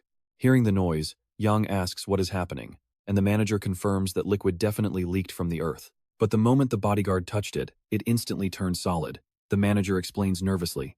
Accused of triggering it, the orphan cries out in panic. Everyone glares with deep suspicion, but he loudly insists on his innocence. He even swears on some stolen snacks. The Viscount has no idea about any theft, but tells him to stand close and stay still. Our hero asks if the substance was already hard when the bodyguard first found it, and Barrick confirms it was. Now, you and I might have some theories, but the expert asks if anyone knows their actual properties. Young points out that magic stones always react to magic energy, leaving Romandro absolutely stunned. They basically react to any external magical force, especially if it comes from a gifted magic user. It is just like the catalyst needed to play back that recording from the brooch they used to spy on Melina. Turning to his loyal bodyguard, Yang demands to hear every single detail about his chase after the enemy knight. When he caught the warrior, he first assumed the man had fallen into sticky mud, but the moment the knight tried to escape, the fluid turned into solid stone. Staring at the massive stone containing the dead soldier, they try to piece together why this happened here. After thinking it all over, our hero concludes it was triggered by Barrick's hidden magic, which the guard had completely denied having. The man is secretly a magic swordsman with latent energy, even if he does not realize it just yet. Yang pieces it together. These unique minerals solidify instantly when exposed to any active external magic. Suddenly, Yang orders everyone to step back. Nobody understands what he is planning, or what the Viscount is about to do. Our hero explains his plan. Let us see if he can split the stone. So, you and I are jumping in as Barrick thought the Viscount had gone mad, trying to do this bare-handed. As Jan laid his palms on the boulder, Barrick kept insisting that they needed boxes of heavy explosives to break it. Suddenly, a brilliant yellow magical glow erupted beneath the hero's hands, lighting up the entire dark space around them. Standing frozen in absolute shock, Roandro and the young orphan had no idea what this insane reaction actually meant. The Viscount himself was caught completely off guard, his eyes widening in pure shock as he watched the process unfold. Slowly, the massive boulder began to melt, splitting apart under his palms as tiny fragments shot out in every direction. Terrified, the expert leaped back, shielding his head. The mine manager hit the floor as the massive boulder completely disintegrated, leaving only a tiny fragment behind. Barrick anxiously asked how Jan was holding up, but the young Viscount calmly replied that everything was totally fine and there was no need to worry. Our hero could barely believe he had managed to get so close and easily dissolve the ancient magical barrier guarding the dead warrior's body. While the crying expert shivered, the manager's heart nearly stopped, and his bodyguard begged to be warned before the next stunt. Staring down at his hands, Jan found it bizarre, since he had only channeled a tiny trace of magic to test things out. Honestly, you and I would be shocked too, since this reaction was way too massive for him to comprehend. He just couldn't understand why these high-grade magic stones were so incredibly sensitive to his touch. Watching closely, Barrick realized that no matter how hard he tried, he could never replicate that clean flow of mana. Seeing the expert frantically gathering the shattered fragments, the bodyguard questioned him, only to learn that even a single tiny shard was worth 1 gold coin. Hearing about such insane riches and golden opportunities, the orphan froze as his eyes went wide. Flailing his arms, he began screaming for a broom, while Jan calmly informed the mine manager that he would soon be departing the estate. The manager nodded, assuring the Viscount that during his absence, he would work tirelessly to keep the mining operations running smoothly. Thanking him, Jan suddenly dropped a bombshell, stating that the entire mine must actually be shut down for now. To ease his panic, Jan promised to keep paying his full salary, and explained he just needed to settle the workers' wages since valuable shards were scattered everywhere. In a dead serious tone, he warned the manager to keep today's events an absolute secret or face devastating consequences. Watch closely as he stares at the Viscount. The terrified manager swore he understood completely and would stay dead silent, fearing his wrath. Before long, a strict warning sign went up near the Monet mine entrance, banning all unauthorized trespassers from entering. The glowing precious crystals were securely packed into heavy wooden crates and loaded onto carriages waiting by the gates. Struggling servants shouted for onlookers to clear the way, warning that the crates were far heavier than they looked. Jan was genuinely surprised to find these minerals were heavier than anything else on Earth, especially with only 5 crates, yet the maid reported 10 carriages had arrived. Checking his documents, the young lord questioned Barrick about the mine. Barrick replied that the manager was running things and wanted to know what to do with the remaining stone fragments. Jan ordered him to filter the magical dust from the dirt, knowing they would desperately need that raw power in the near future. Suddenly, the Viscount instructed his bodyguard to head into the forest today, prompting Barrick to ask if this was about his mother. He needed to inform the woman of his upcoming departure, and let her know that if she wished to visit the city, she must travel with Barrick. The lord gravely added that this might be their final farewell, as returning from the capital was highly unlikely. Curious, the bodyguard asked if the Viscount was going alone, but the young man explained that Rowandro and his elite forces would accompany him. The ones staying behind would get to see Madame Rian often, and scanning the paperwork, he hoped everyone would learn to cooperate and get along smoothly. Suddenly, a few loose sheets slipped from the massive pile, scattering dust all over the study floor. The mess was overwhelming. Clutching his face, the hero grimaced as a sudden intense itch in his nose threatened to trigger a massive sneeze. Realizing there was no escaping this massive mountain of paperwork, trust me, we can all agree he had to organize this chaos to keep things running in his absence. Silently observing from the shadows, Barrick closely watched his master, deeply reflecting on his upcoming crucial assignment. Suddenly, a servant called out that the carriage was fully prepared, and Jan nodded, shouting back that he would be right down. Opening the door, Hannah stood tall in her butler uniform, confirming that the combat expert Rowandro was already waiting downstairs. Let's dive in. A sudden tap on her shoulder makes her spin around in total shock. Seeing Barrick there, she asks what is going on, wondering if he is also bound for Mariloff. She calmly confirms that she will be back late after training and asks what he needs. The warrior claims nothing is wrong, but watching John's heavy footsteps and the dark, exhausted circles under his eyes, the bodyguard notes he is completely drained. The manager notices too, pointing out that John has been barely eating, as if he is sick. Suddenly, she freezes in her tracks, struck by a massive realization. The orphan sees her dramatic reaction and calls out her name. Grabbing her head, she remembers a butler's primary duty is keeping the master comfortable, healthy, and happy. Sprinting down the hallway, she screams that she has to cook something delicious to be the ultimate housekeeper. Watching her wild outburst, Barrick is completely stunned, convinced this girl is about to lose her mind. Yet, absolute peace fills the mansion, even as cloudy skies and heavy snow blanket the cold world outside. Suddenly, someone rushes down the hallway, kicking up dust, and you're going to want to watch this. Hannah slams open the kitchen door, shouting at the cook who was just about to eat lunch. Terrified, Meadow asks if she is leaving, but the breathless girl insists she must go right now. She rapidly orders hearty meals of pork, duck, and beef from tomorrow until the master leaves, screaming as she runs that John looks completely drained. She says he has completely overworked himself, so they must feed him everything good for his health. Spotting her bizarre behavior, the maid asks what is wrong, and Meadow orders meat brought from the village for the young Viscount. Panicking, The entire staff starts asking if John is sick, fearing the absolute worst. Like wildfire, rumors spread among the locals in Bra once the servants arrive to buy up the Count's meat. Everyone gossips that Derry's illegitimate son took over the land, but they still worry deeply about his failing health. Outside, a savage blizzard rages as violent winds turn the weather brutal, bending trees with absolute fury. Inside the speeding carriage, John clutches his ear, completely confused by this strange sensation, but stays totally silent, listening to his inner instincts. Noticing his weird silence, Roman Rowe asks what is wrong, but the young man insists he is perfectly fine. The expert then reports that he handled the rest of the mail, but has received absolutely zero answers regarding the late Count's funeral arrangements. Mulling it over, our hero suggests they are probably trying to keep things quiet so no one uncovers their secret. And check this out, as the carriage speeds away, nobody knows Dave plans to marry Madame Maria. Meanwhile, in Mariloff, black flags hang across the streets, signaling the sudden death of Carlo. The entire city is plunged into deep mourning as shocked locals wildly gossip about a slave killing his own master, a crime that has never happened before. One local whispers that the Count ruthlessly beat his wife, and the slave ended him while trying to stop the abuse. This spark fuels intense debates among the townspeople. Many are completely clueless, while others refuse to believe Carlo would ever hurt the beloved countess he adored. While everyone wonders about the execution, the slave is sentenced without trial for the unforgivable sin of slaying his master. One young man claims there was a secret affair between the servant and René, but the crowd laughs it off as complete nonsense. Still, the guy swears it is true because his close friend works on the estate, but nobody takes his words seriously. As wild rumors race across the city, the cold streets of Mariloff are slowly covered in a blanket of winter snow. Safe in her private chambers, the Countess sleeps soundly in her grand bed, completely oblivious to the chaos outside. Although her body is relaxed, she is actually awake. She just chooses to lie there, wanting to cling to her rest. The butler enters, asking if she would like to eat, but she refuses immediately, having lost all appetite. He notes with deep worry that she skipped dinner yesterday too, but René remains totally silent, offering no response.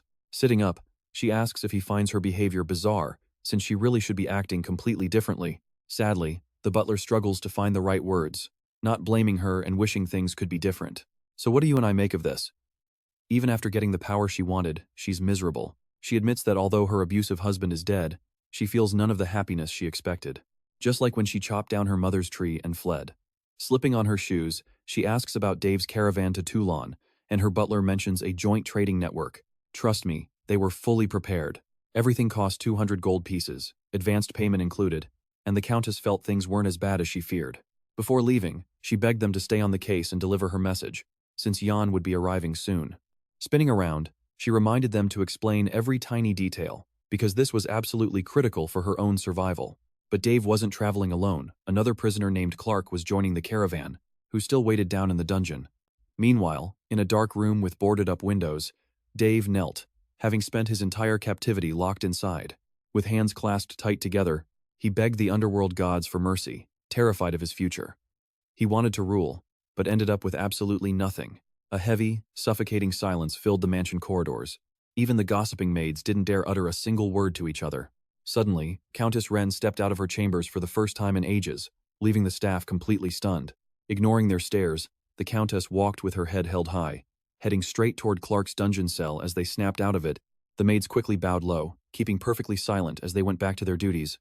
Flickering torches cast dim shadows along the cold stone walls, making the dark dungeon feel like an endless prison maze. Inside one of those cells, Clark sat with his head on his knees, waiting for his final sentence. Look closely here, hearing footsteps. He looked up, his bruised face a brutal reminder of the fight. Wren stood before the bars, staring down at him while he looked back up like a chained, helpless puppy.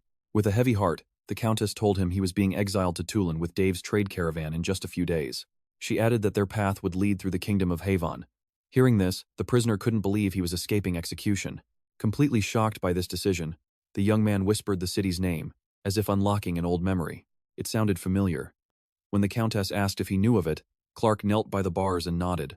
He softly noted that it was incredibly far away, and Rianne felt a wave of despair wash over her. She desperately wanted him to stay. Biting her lip, she tried to speak, but the words caught in her throat. You and I know she was just protecting him. Gripping the cold bars, she explained the palace needed proof of Dave's arrival, begging him to go with her, but he pulled his hand away. Grabbing his hands anyway, she desperately pleaded with him to return, her voice trembling but full of hope. Clark froze in shock before a sudden wave of joy hit him. Rian actually cared. He squeezed her hand, feeling the electric spark of something far deeper than a simple servant and mistress relationship. The feelings between them were real. He loved her completely, so he bowed his head and accepted her commands. Still, she didn't let go of his hand, standing there in silence. With the chaos in Mariloff finally settled, a long-awaited peace returned, and daily life slowly went back to normal. The drawing room was fully prepared for the arrival of their guests, boasting elegant blue sofas in a sharp, refined style. With a bright smile and a respectful curtsy, the Countess greeted Jan, the very business partner she had been waiting for. Politely kissing her hand, the Viscount remarked that it had been far too long and asked if she was doing well. She warmly replied that, thanks to his help, everything was perfect. Inviting him to sit, she turned to Romandro to ask how he was, and he answered with polite grace. A gorgeous tea set sat ready on the table, the fragrant aroma of freshly brewed tea filling the entire room. Handing him the documents, the Countess explained that the envelope contained 5,000 gold coins, exactly as they had previously agreed. She also mentioned her army had been cut in half, promising they would continue to honor the rest of their secret deal. When Jan asked to look over the financial estimate, she smiled and told him the information was right on the back. Scanning the papers, Jan smiled, deeply pleased with their highly profitable partnership, before asking if her close assistants had warned her about anything. Confused, she asked if they'd scold her for selling her territory, sending a shockwave through the nearby workers. She reassured him that management wouldn't be an issue, adding that if he felt awkward, he could treat it as personal payment. He calmly replied he was just curious, noting that this was simply a fair trade of favors, just as they agreed. Handing over the folder, Romandro stated he would present this report at the palace, asking the Countess to review it first. She read it, approving every single word. And trust me, you and I are going to love what happens next. Alright, you and I are jumping in as she asks if the experts will show up, but Yang says everything is under control. Since that was settled, she prepared to place her personal seal on the contract she had been keeping safe this whole time. Amazed, she could not believe how simple it was, finally feeling the true extent of her own power. Confused, she wondered why on earth it took her husband all day just to do this, realizing how useless and incompetent the old man really was. Glancing at her guests, she felt incredibly lucky to have such decent neighbors, enjoying the warm and friendly vibe of their successful deals. She also kept the kind people of the Mariloff territory in mind, showing them the deep respect and appreciation they deserved. It was all because of their hard labor that the entire region, including Ghoul, received an absolute mountain of food. With a bright smile, Young pointed out what a massive relief this was, since the bitter winter was coming and the seeds arrived just in time. Bowing politely, the Viscount asked about Dave, and the Countess replied that he was staying in the wing, though it was finally time for his departure. As a wild blizzard howled outside the window, they debated which trade caravan would transport the captive count, and she assured him that this group was the single best merchant guild around. She added that the crew consisted of 5 workers and 2 agents, with fair rates and incredibly honest staff. She also planned to send Clark along with them, deciding this path was the absolute best outcome for both of them. The rest of the guards would turn back only after making sure Dave arrived in Havana under tight, secure watch. Keep your eyes on this tense moment, the expert says he trusts her, but they must ensure absolutely nothing goes wrong since they are risking everything in this dangerous deal. If anyone ever discovered the truth about the Count, their heads would be on the chopping block too. Understanding his fear, Ren simply smiled and assured him that her people were highly capable, leaving absolutely nothing to worry about. Staring straight ahead, she revealed she had given strict orders to watch Dave day and night, so there was zero chance of escape. Because of that, the fallen noble would be treated like a high-risk convict, locked away in a reinforced mobile cage. The Countess added that these instructions also came from Sir Jan, which meant they were finally granting him his ultimate freedom. Laughing, Jan joked that this forced pilgrimage was the perfect punishment for a devout man like Dave. Continuing their casual business talk, they slowly strolled out into the grand hallway, completely wrapped up in their chat and oblivious to their surroundings. Turning back, Ryan wondered if they should pay Brother Carlo one final visit to send him off on his long journey. Heavy horse-drawn carriages from the trade caravan were already lined up at the front gates, fully prepared to hit the road. Screaming and thrashing wildly against the iron grip of the caravan workers, Dave desperately tried to break free while spitting out furious curses. Spotting the Countess arriving with her servants and Jan, he shrieked, calling them absolute devils and screaming if they honestly believed they could get away with this. You and I both love this part. Ren proudly flips him off with a smirk, wishing him a terrible life and hoping they never meet again.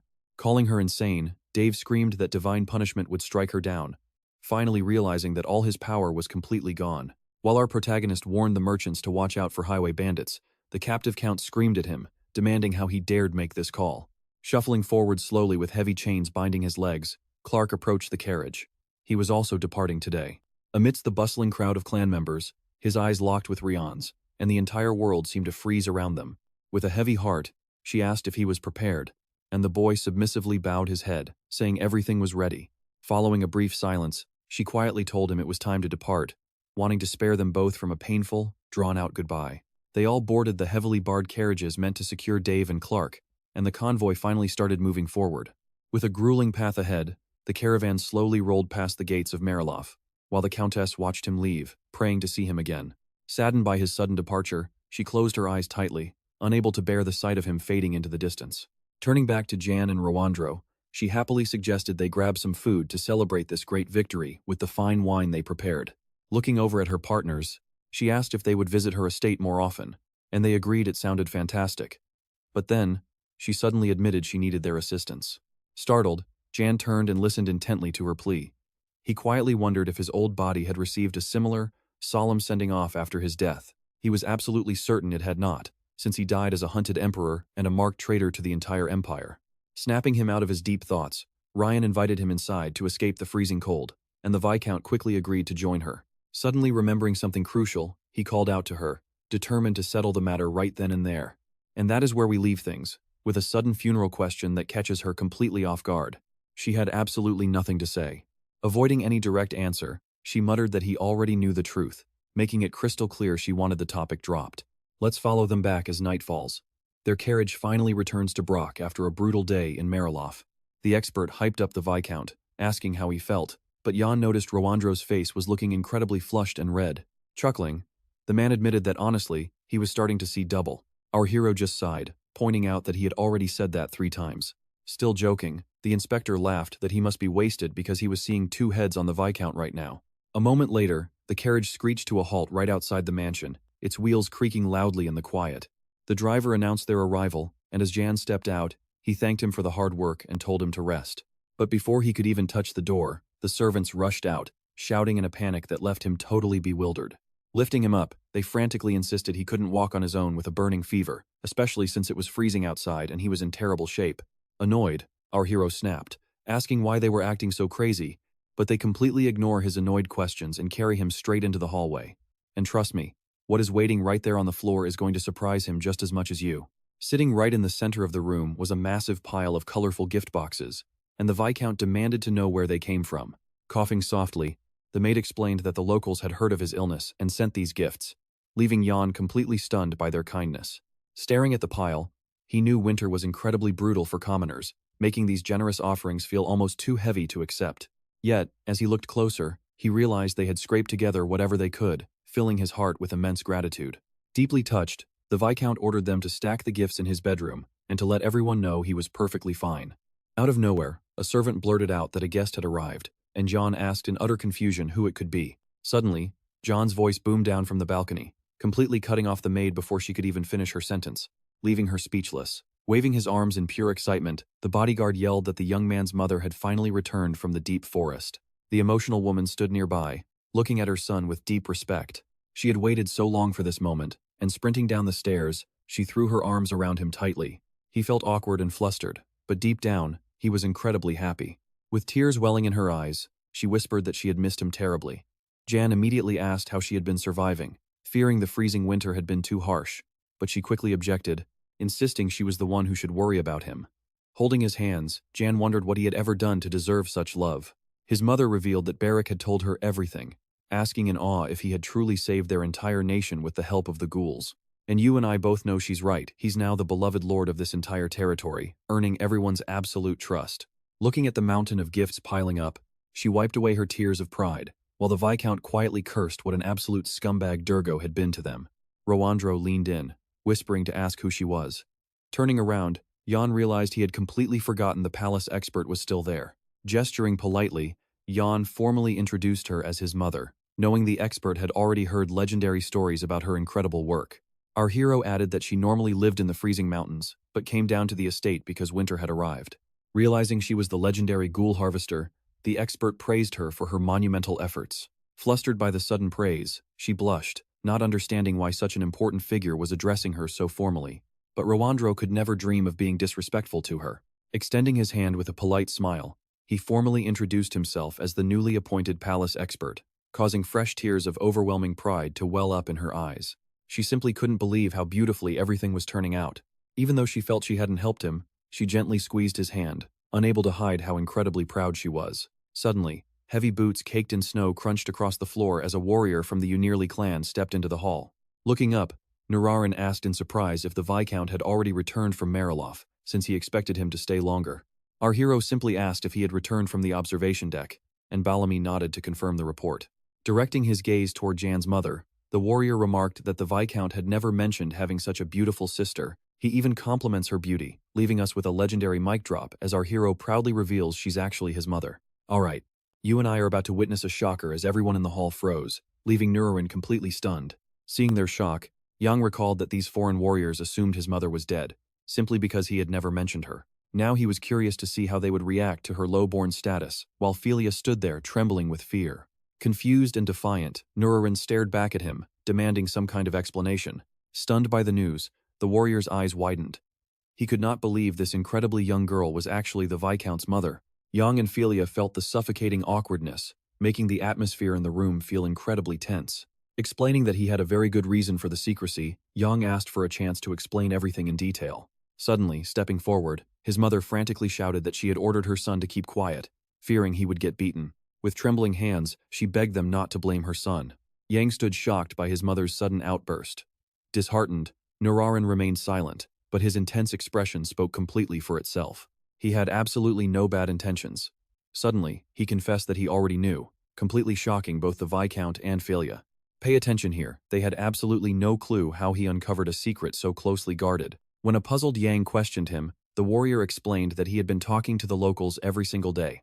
Rumors had spread that the Count's illegitimate son returned from the desert with a foreign clan, and his mother vanished right before the treaty signing. At first, he assumed it was all part of the plan Yang made before venturing out into the Great Desert. Then Yang asked if Kakanir knew about this, and the warrior replied that there was nothing his chief did not know. Actually, he had hoped to meet the Viscount's mother before leaving, but he never imagined it was Philia, who looked incredibly young. Rushing forward, she began thanking Nurarin for trusting her son and keeping the secret. She genuinely hoped they would continue to work together, which left Nurarin feeling a bit embarrassed.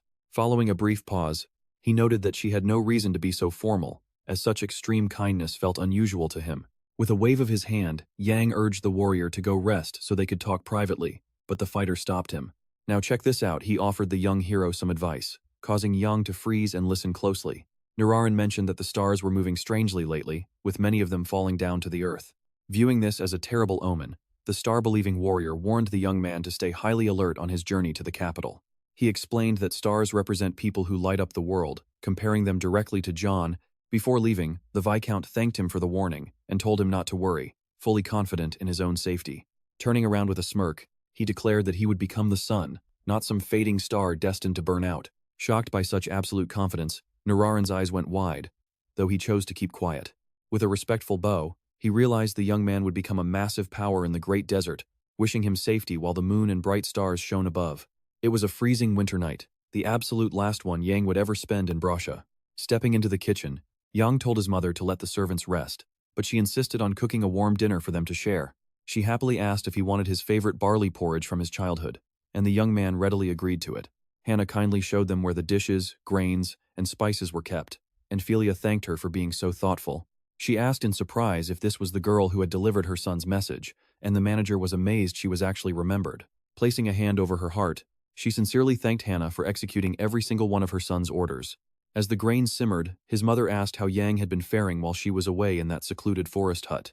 The youth calmly assured her he was doing fine, then asked Philia if she had been lonely in that deserted grove. With plenty of food and Durgi finally gone, he offered to let her move in or find her a brand new house. Tucking her hair back behind her ear, she replied that she had to think about it because she was no longer alone. She then asked who that mysterious dark-haired warrior in the hall was. Trust me, you won't want to miss what is next. Alright, you and I are jumping right in as our hero explains he is the younger brother of Naren, a fierce, otherworldly warrior with a falcon on his shoulder. He was tasked with managing the territory while Naren was away, and Faya smiled warmly, letting him know she completely understood. The young Viscount then anxiously asked if any danger had lurked within the deep forest, but his mother quickly reassured him that everything was perfectly fine and told him not to worry. While pouring some hot porridge, she mentioned that a few lost travelers and wounded soldiers had recently arrived. Hearing this unexpected news, Yang asked about them with surprise. Thinking back for a brief moment, Faya remembered 3 specific names, Ricardo, Nav, and Erica, and they all seemed completely exhausted. Instantly, an image of saber-wielding warriors led by a young girl flashed through Yang's mind, and he immediately knew their true identities. It was the Imperial Army.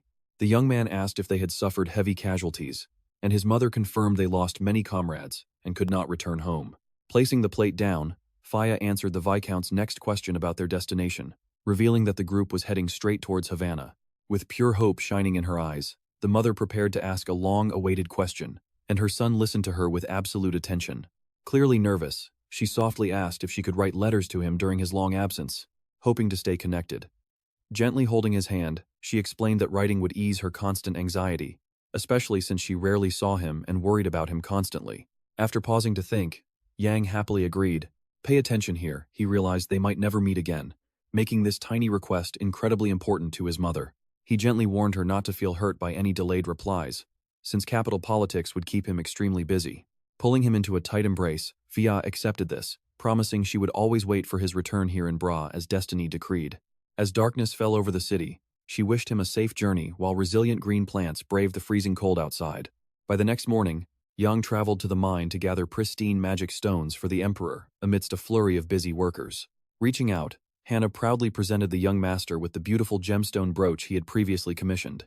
Thanking the manager, he urged her and the remaining servants to head back inside, since the winter cold was growing harsh. He expressed his hope that everyone would stay safe this winter under her direct leadership, filling Hannah with immense pride.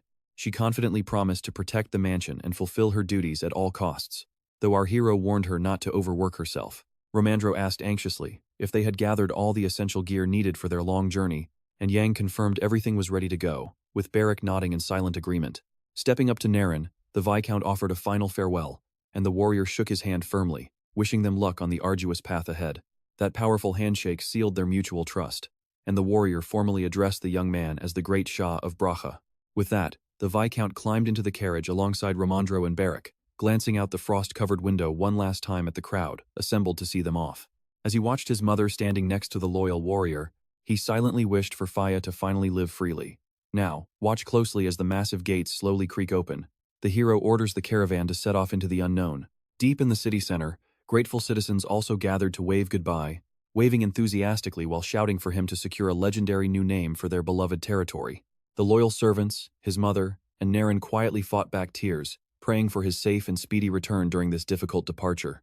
Smiling back, the young lord and his bodyguard felt a bittersweet mix of calm and sorrow, unsure if they would ever lay eyes on this home again. A bit annoyed, the young orphan grumbled about why the crowd was only cheering for the Viscount as the carriage rolled ahead. Sometime later, the caravan pushed deep into a dense forest path, with a fierce, freezing blizzard howling all around them. Inside the cabin, Barrick grew incredibly bored, completely unaccustomed to long journeys after spending his entire life in slavery, slumped lazily right beside Yang. As the warrior complained about his aching body, Romandro kindly offered to swap seats with the outdoor coachman. Still complaining loudly, the restless warrior demanded to know how much further they had to travel, and the scholar dryly reminded him that they had only been traveling for 4 days, meaning 10 more grueling days still lay ahead. Yang urged the boy to show some patience, reassuring him that they would soon be stopping in a nearby village for the night. The orphan sighed in relief, though Romandro warned him there would be no luxury inns or grand mansions out here, so he shouldn't expect much. The young bodyguard groaned loudly. Overhearing their banter, the inspector chimed in that they would soon reach Cora, leaving Barrick quite surprised since he had never heard of it. The man explained it was just a normal town, but you and I know there is definitely more to Leon Zikov and Koranu than meets the eye. Alright, you and I are jumping back in where Count Marilov just warned everyone about brutal bandits raiding these snowy lands. Barrick was shocked, thinking Carlo was totally lying, but the Viscount pointed out that official imperial documents are almost impossible to fake. Panic setting in, the young orphan began to stutter, desperately scrambling for words, sweat dripping down his pale face, when suddenly he cheered, thrilled by the terrifying idea that they might actually get raided. Stunned, Jan asked if he had ever actually faced real bandits before. The boy argued back, saying they were close enough to cross paths with them anyway, and the Viscount realized the kid actually had a point. Knowing they were heavily loaded and short on time, the Viscount urged the caravan to move much faster and keep quiet.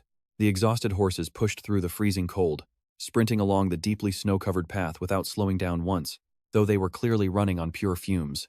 When the driver asked if there were any safe havens nearby, our hero paused to check their route. He asked Master Roandro to double-check the navigation, and the seasoned expert happily agreed to inspect the path ahead. Suddenly, Beric spotted something outside the frosty carriage window, excitedly shouting for everyone to look because they had somehow already reached a settlement. Crossing a narrow bridge, their caravan rolled into a secluded village nestled right among the massive, snowy peaks. Studying the map, Roandro pointed out something highly suspicious. This town was not on the charts, prompting Jan to ask when it was drawn. Roandro worriedly replied it was made just last year. Now, pay attention here, because he used this exact path before and knew it was flawless. Beric did not care and eagerly suggested exploring, but the Viscount immediately shut him down, telling him to stop acting so incredibly reckless. He knew that if this place was missing from the official Imperial map, it meant the Crown had absolutely no idea this town existed. Realizing this could be a deadly bandit hideout, he quickly ordered the drivers to turn the entire convoy around and head back to the main road. The drivers shouted back and forth, turning the heavy carriages with extreme caution to avoid getting hopelessly stuck in the deep snow. With zero room to maneuver, the driver explained they had to unhitch the horses to turn each carriage. Jan agreed to the slow process. Getting restless, Beric figured since they were temporarily stranded, he might as well use the downtime to stretch his legs and explore. While the others were busy sorting out the carriages, the curious young warrior slowly drifted off toward the edge of the woods, wandering down a steep snowy slope, completely enveloped by the quiet beauty of the dense, frozen forest. Suddenly, a strange rustling sound cut through the air, and his hand instinctively flew to his weapon, ready to strike. Spotting a shaking bush, he firmly demanded for whatever was hiding inside to step out into the open. "I know what you're thinking, fight time, right?" Well, dead silence followed immediately, and the branches stopped moving entirely, like nothing was ever there. Suddenly, a small, beastly shadow leaped straight out from the thicket. Unable to identify the threat, Beric drew his blade, dropping into a low stance and swinging with full force to end the fight instantly.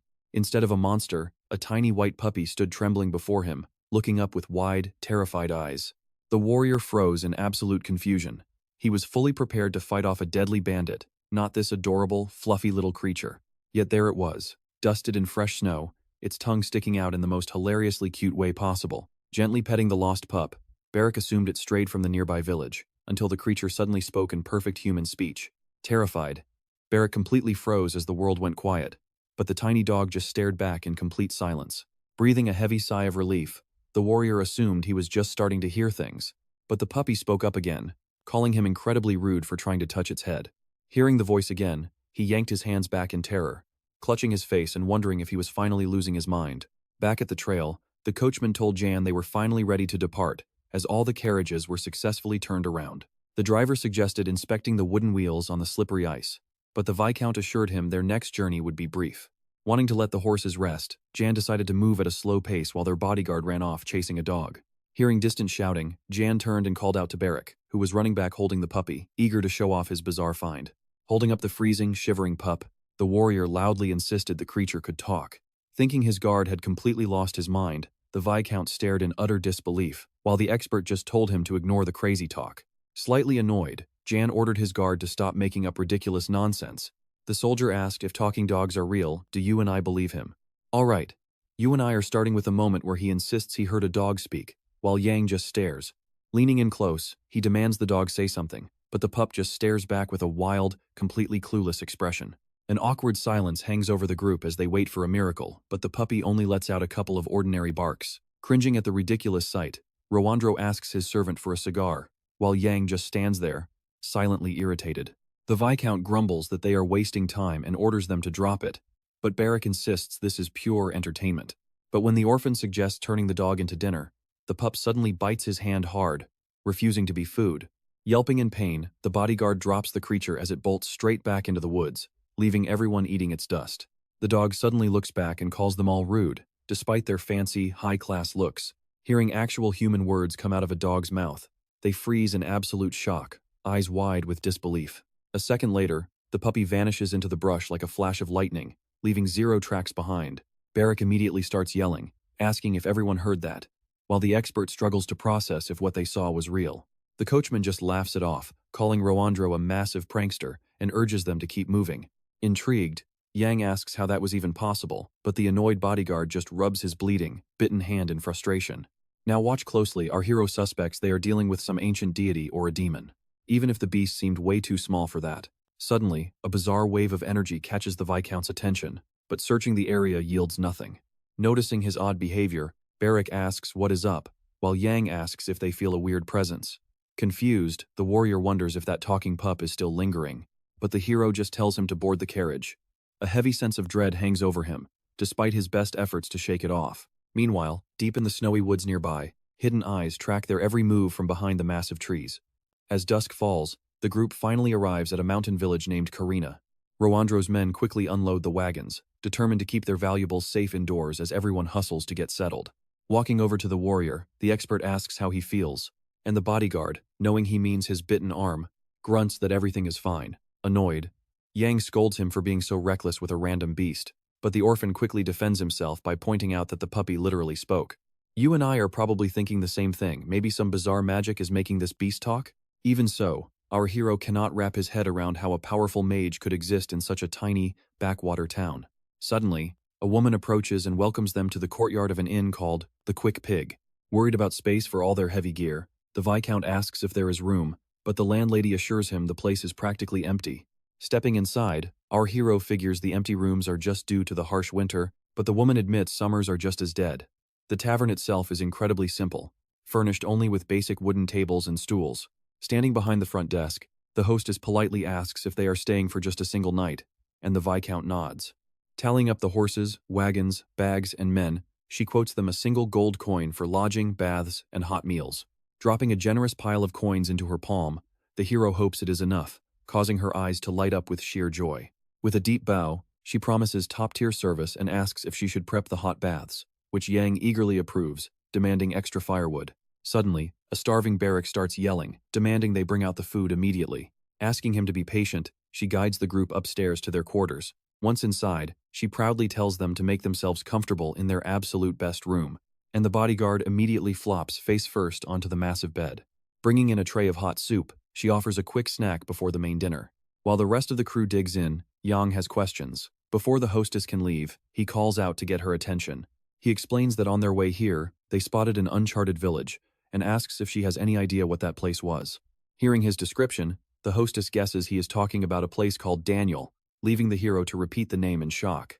And that is the chilling mystery. We are left with a ghost town where every single soul mysteriously died years ago. Knocking it down was too expensive, so they just left it to rot.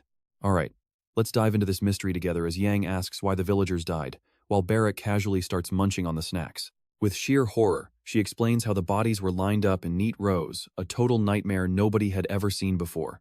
The Imperial Palace even sent an investigator, but he simply claimed that everyone was poisoned. Hearing that, the bodyguard immediately calls it total nonsense. But the woman believed the official palace report, especially since the agent belonged to the Ministry of Magic itself. Yang is completely taken aback, wondering what really went down here years ago to wipe out an entire village like that. A powerful mage was sent to handle the investigation personally. In awe of magic, her eyes shine as she gushes about how those mages can literally summon violent storms. Knowing Yang's true strength, Barrack just chuckles silently because his master holds far more devastating power than that. She reassures them that they take cleanliness very seriously now, and since the case is closed, they have nothing to worry about.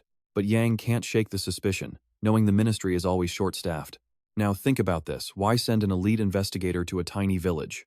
Normally, special cases fall under Erica's investigation team, not the magicians who have absolutely zero business doing police work. With a bow, the woman leaves to prepare dinner, while Yang politely thanks her for the warm starter soup. Once they are alone, Barrack asks if that strange dog really lives here all by itself. The bodyguard jokes that maybe it ate all the dead villagers, but Yang stays quiet. Clutching a dry crust of bread, Barrack thinks his master wants a bite and offers it, but Yang quickly declines. He gets annoyed at how the battle disturbed the animal, but the beast seems drawn to his unique power. Furious, Barrack recalls how that mutt bit him and swears he'll slice it next time they cross paths. Yang just brushes it off. Suddenly, a knock rattles the door and Rowandro steps in, asking to enter.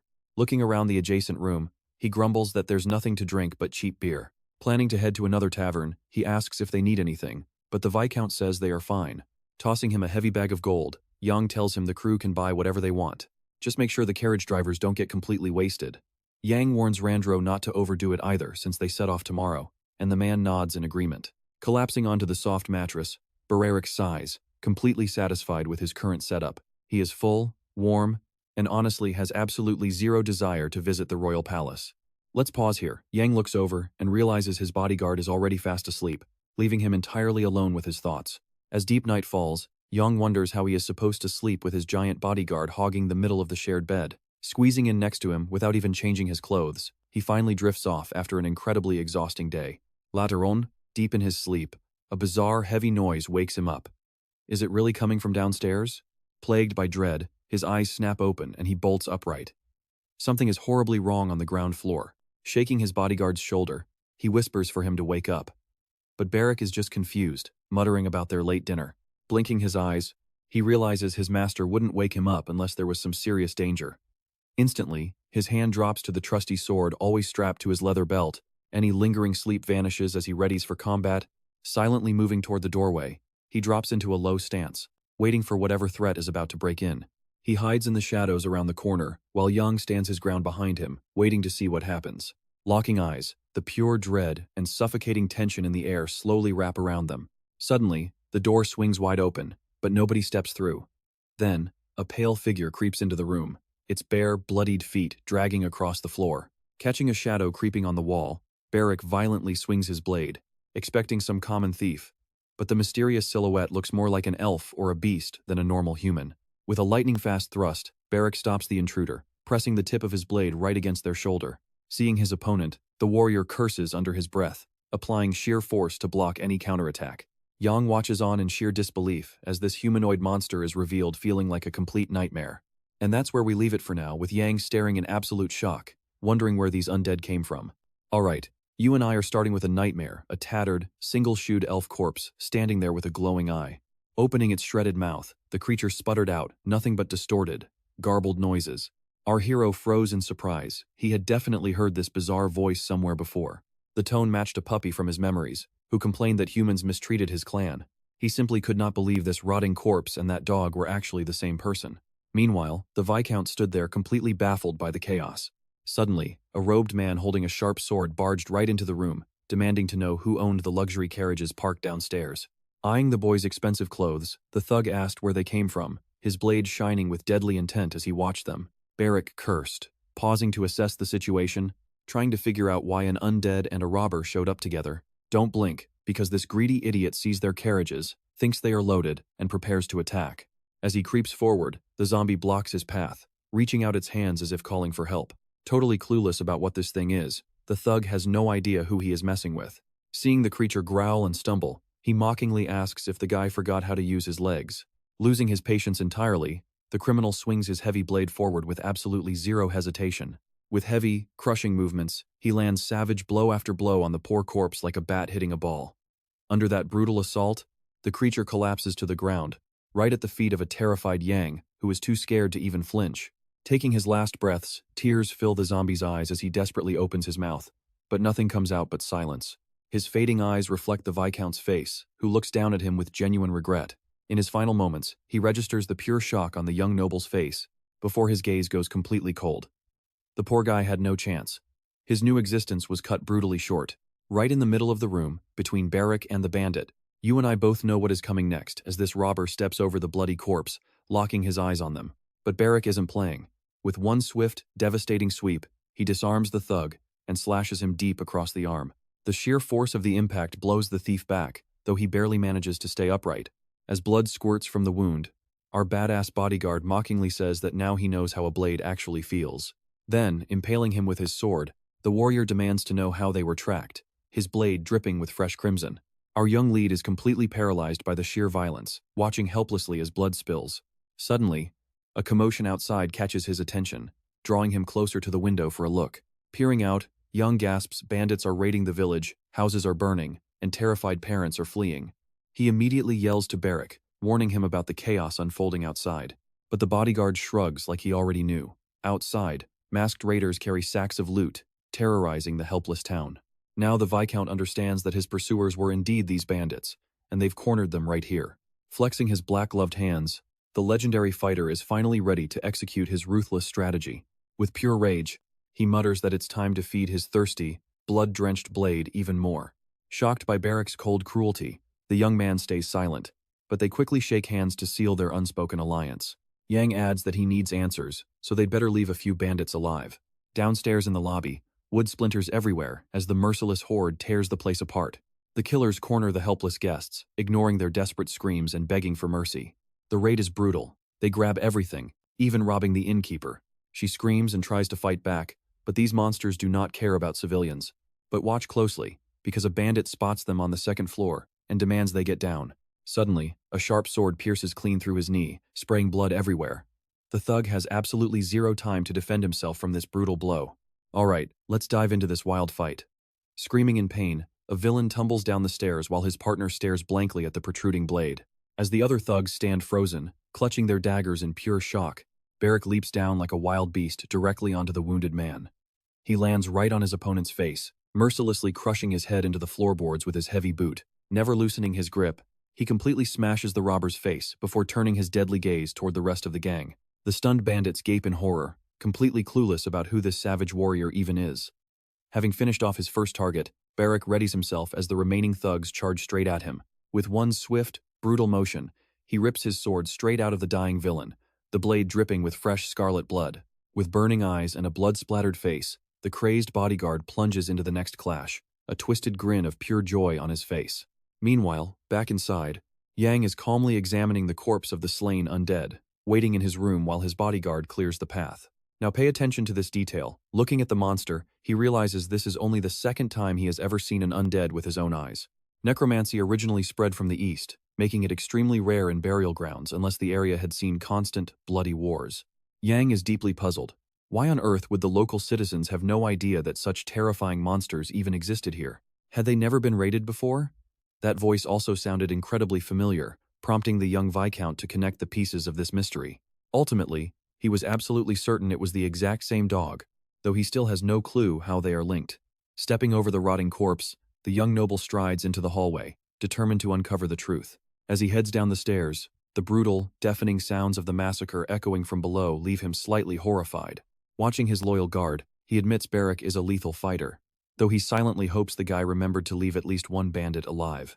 Spotting the absolute bloodbath, a terrified servant screams for the Viscount to run, shaking like a leaf as he fears for his own life. Standing among the piles of fresh corpses, the trembling servant asks what happened, but Yang calmly assures him that everything is under control. But the servant frantically screams that the bodies are not the issue, their entire carriage and all their remaining luggage have vanished. Hearing this, Yang and his orphan bodyguard gasp in disbelief, unable to process the news. Outside, a massive fire is raging, with violent flames rapidly spreading between adjacent houses and swallowing up everything in sight. Kicking open the heavy doors to the horse stable, the Viscount and his warrior rush inside, hoping this was all just some massive misunderstanding. But look closely in a split second. All hope drains from the young man's eyes. He realizes they are trapped, his worst fears fully realized. Things are looking incredibly bad. Beneath his feet, only a few stray pieces of hay rest in his shadow. Everything is gone. Clutching his head, the orphan curses. Every single piece of luggage and the Emperor's gifts were packed in that stolen carriage. Those weren't just common items, we are talking magic stones, royal documents, and gold. Now, only absolute emptiness. Yang immediately orders him to locate Mr. Randro while he rounds up the others, deeply worried for their safety. Confused, Barrack asks what his role should be. But right as his master prepares to issue the command, a loud noise abruptly cuts them off. Realizing city guards are close, the fleeing robbers prepare to retreat, but their loud commotion immediately draws the attention of Yang's group. The Viscount firmly commands him to capture the escapees, giving the young warrior full permission to slaughter them without a shred of mercy. He wants bloody revenge. Armed with Yang's approval, the young orphan's eyes burn with a fierce lust for battle, the core of any true swordsman. Like a wild beast, he leaps high into the air, leaving arcs of lightning and swirling dust in his wake. With massive strides, he closes in on the retreating bandits, who shout curses, completely oblivious to who this monster is. While one desperate thug tries to halt the furious warrior, Barrack swings his heavy blade in savage arcs, carving through everyone in his path. The bodyguard then coldly warns them that anyone who runs dies on the spot, and now that their paths have crossed again, he is determined to finish the job. Like a ruthless butcher, he rains down blow after brutal blow, and his enemy's blood sprays across the floor as the deadly swordsman finally fulfills the dark promise he made to himself. Infuriated, one of the bandits calls him a lunatic and blindly rushes forward, confident he can take him. But before he can even land a strike, the bodyguard grabs him firmly by the shirt, completely shutting down his defenses. With a powerful swing of his arm, Barrack hurls him aside, sending the man crashing violently onto the wooden floor, shattering a heavy table into splinters. As the Viscount calmly watches this beatdown, you and I both know this robber's life is officially over. Alright, let's jump straight into the action as a terrified servant suddenly screams in absolute horror. Yang spins around and freezes. Another rotting undead is slowly creeping toward them, letting out sickening, guttural growls. The monster's face is literally a hollow void, with glowing red eyes staring out from a heavily decomposed body. When the terrified servant frantically asks what that thing is, Yang calmly fires back, asking if he has never seen an undead before. The servant stammers, unable to process the horror, while the zombie keeps inching closer and closer, but Yang simply raises his hand, unleashing his magic to bind the creature as it gasps and makes sickening, strangled noises. Tears well up in the monster's eyes from the overwhelming pressure, and it desperately tries to speak, but fails completely. Suddenly, its entire head erupts in blazing flames, yet the Viscount tightens his grip, surging his magic even higher. Ash and charred flesh fly in every direction as the beast finally collapses to the dirt, dead once and for all. Shaking, the servant quickly asks if his master is unharmed. Yang nods and tells him to go find Rowandro right away. Knowing there is no time to lose, the boy runs off, yelling that he will be right back. Watching him leave, Yang is left alone with a troubling thought: how did nobody notice this monster? But then again, it makes sense. Regular mages are already treated with suspicion, so a necromancer sneaking around in all this chaos would easily go unnoticed. Now, pay attention here, because Yang is about to find a major clue. His eyes suddenly land on a small pouch hanging from the waist of a fallen bandit nearby. Walking over, he decides to search the bag, hoping to find a key that will connect all these strange events together. A bizarre item is poking out of the pouch, and the Viscount, hardly believing his own eyes, decides to verify his suspicion. Confirming his fears, his eyes widen in complete shock. Sitting inside is a single strand of light-colored hair, though he has absolutely no clue whose head it came from. Could it belong to the person who became that zombie? Staring at the burning corpse, Yang wonders if that is indeed the case. But then why was it inside a bandit's bag? Meanwhile, back in the village, the raging fires slowly begin to fade. Locals creep out into the streets, staring in despair at the smoldering ruins of their homes. Countless people are injured, and sobbing children frantically call out for their parents. Nearby, Yang and Barrick finally locate their horses and whatever supplies they have left. Nursing his cuts, the bruised bodyguard grumbles about how cruel people are. Complaining that a stray dog even bit him, the Viscount tells him to move it, since the Imperial expert and the search party are still missing. But the warrior asks what they should do if Rowandro is already dead. Yang furiously dares him to repeat that joke in front of the expert, and the warrior quickly tells him to just ignore it. Suddenly, a knight yells out to them, "Let's see if they can talk their way out of this."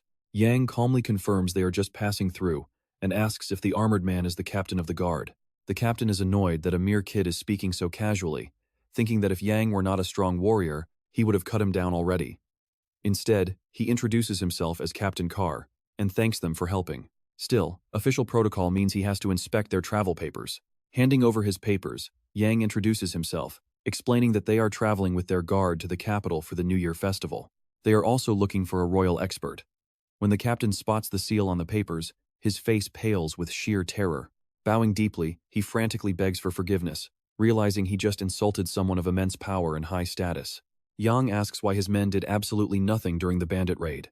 The captain explains they are responsible for 3 cities at once, and trouble hit them all. The Viscount snarls back, asking if they are running a hotel here. Is it not their job to protect this place? Because of their neglect, his entire carriage was stolen. Irritated, he demands to see the mayor, leaving the stammering knight desperately scrambling for any excuse. Out of nowhere, Rowandro suddenly shows up, shouting a loud greeting. Despite the surrounding destruction, he seems entirely cheerful. Yang asks how the expert is holding up, and Rowandro admits he survived a wild night of drinking that nearly killed him. Grinning, the bodyguard remarks that at least he got out safely. But the expert yells back that he genuinely almost died. Frustrated, Rowandro mentions he already heard about the stolen carriage and cannot see how things could possibly get any worse. But trust me, the Viscount knows the real threat is still lurking in the woods, waiting for their next move. Alright, you and I are jumping right back into the action where Jan checks on the others, but Rowandro admits the coachmen have completely vanished. He orders Clan to gather the dead bandits, then requests a quick, private meeting with the mayor to clear up a few pressing matters. Swinging onto his horse, our hero announces a quick ride to Danil, leaving the confused magician to ask where on earth that is. Jan explains that the ruined village they spotted yesterday seems to be the perfect hideout for these savage bandits, but Rowandro still has no idea what he plans to accomplish there. Jan firmly declares he is going to track down that weird dog that bit Barrick. Shouting for the magician to clean up the mess behind them, Jan rides off under his watchful gaze. Screaming and sobbing with every ounce of his strength, the mayor begs the Viscount to find their stolen carriage, terrified of how they will ever finish this grueling trip to the palace. Without a single glance backward, our hero and his loyal warrior charge ahead, determined to crack the first mystery. By the time they reach the ghost town, the moon is rising alongside the first freezing stars. Shivering in the biting night air, Barrett growls that the bandits are dead meat the moment he finally gets his hands on them, muttering that a cozy carriage ride would have been infinitely better, just as his master extends his hand to summon a bright magic light. Now, watch closely here. Jan dryly remarks they wouldn't be freezing if the carriage wasn't stolen, while his bodyguard gapes in absolute shock at the glowing palm. But Jan just looks back, asking what the big deal is, and warns the big guy to stay close, so he does not trip. The warrior eagerly asks how to make that light, but the Viscount shrugs it off as the absolute simplest magic trick. All it takes is focusing your inner energy and holding it, leaving the bodyguard to wonder why they carried a heavy lantern all this time. And Jan simply replies it was because the guy had brought it himself. Slipping through the dark streets, Jan recalls the villagers died from lethal poison, explaining the complete absence of any struggle or signs of a raid. Still, the village is far too well preserved for an empty ruin, sparking deep suspicion and raising a flood of new questions for January. Stopping dead in his tracks, Jan turns to Barrick, who immediately perks up to receive his next orders. Standing before a massive two-story manor, our hero commands his heavy-hitting bodyguard to sneak inside and scout the perimeter. The warrior looks completely baffled, questioning why he has to be the one to go, prompting Jan to offer to lead the way. Jan points out a tiny pet door, suggesting their runaway target might be hiding right inside this very house. "You and I know what is coming." Barrick grins, asking if he should smash the door down. Though the Viscount warns him to move quietly because the pup is skittish, the hot-headed warrior ignores him entirely and kicks the door off its hinges like an absolute beast. Storming inside, he eagerly looks for the animal, but only a heavy, dead silence greets them. He shrugs, relieved that a quiet room means they will not run into any trouble. Jan just sighs deeply at the recklessness. Scanning the surprisingly neat and clean interior, he suggests they begin a thorough search of the place. Using his glowing palm to slice through the darkness, the Viscount explores the kitchen, followed closely by his incredibly bored bodyguard. Suddenly, the warrior spots an old picture frame and calls Jan over to check it out. Handing it over, he guesses these were the original owners and that their target dog was their pet. But the blue hair and pointed ears of the person in the photo instantly trigger Jan's memory. It is definitely that same undead monster. Suddenly, an angry voice rings out from behind them, and they whirl around in surprise, completely caught off guard by another presence in this supposedly empty house. Standing there is the dog, snarling at them for breaking into someone's home, calling them trash before leaping straight at them. Barrick mockingly asks if the beast could be any louder, while the feisty pup barks back at the criminal's massive ego. Jan politely apologizes for barging in and for their past clash, leaving his bodyguard completely outraged by his master's soft stance. Baring its sharp teeth, the creature refuses to yield, but the Viscount calmly explains he just wants to talk, proposing a deal that would help them both. Suddenly, the dog's front paws float up into the air, as if gripped by an invisible spell. Staring wide-eyed at the glowing magic in Jan's hand, the beast demands to know his connection to the ministry. Jan admits that while he can indeed use magic, he has absolutely nothing to do with them, suggesting they simply go their separate ways in peace. Intrigued, Jan asks if the people in the photograph are its masters, wondering if they originally hailed from Aana. Bouncing up and down in shock, the dog demands to know how he recognized their homeland, and Jan explains their blue hair and distinct clothing gave it away. And that is where we leave it on the trail of a mysterious people said to be calmer than clouds and freer than the wind. Alright, you and I are diving right back in as the puppy stands fully confident, earning our hero's trust before being gently lifted up. Holding the pup right up to his face, he realized this secluded village possessed a long-standing legacy of traditional necromancy. Taking a seat, the Viscount demanded more answers while introducing his bodyguard, Barrick. Meanwhile, on the floor, a dark human shadow slowly detached from the puppy. His real name was Hashiran Tokante, though he preferred going by Hash as they sat facing one another. The puppy immediately requested permission to ask the one burning question that had plagued him for so long. Pointing to a photo, he asked about the boy inside, suspecting he became undead and joined the bandits.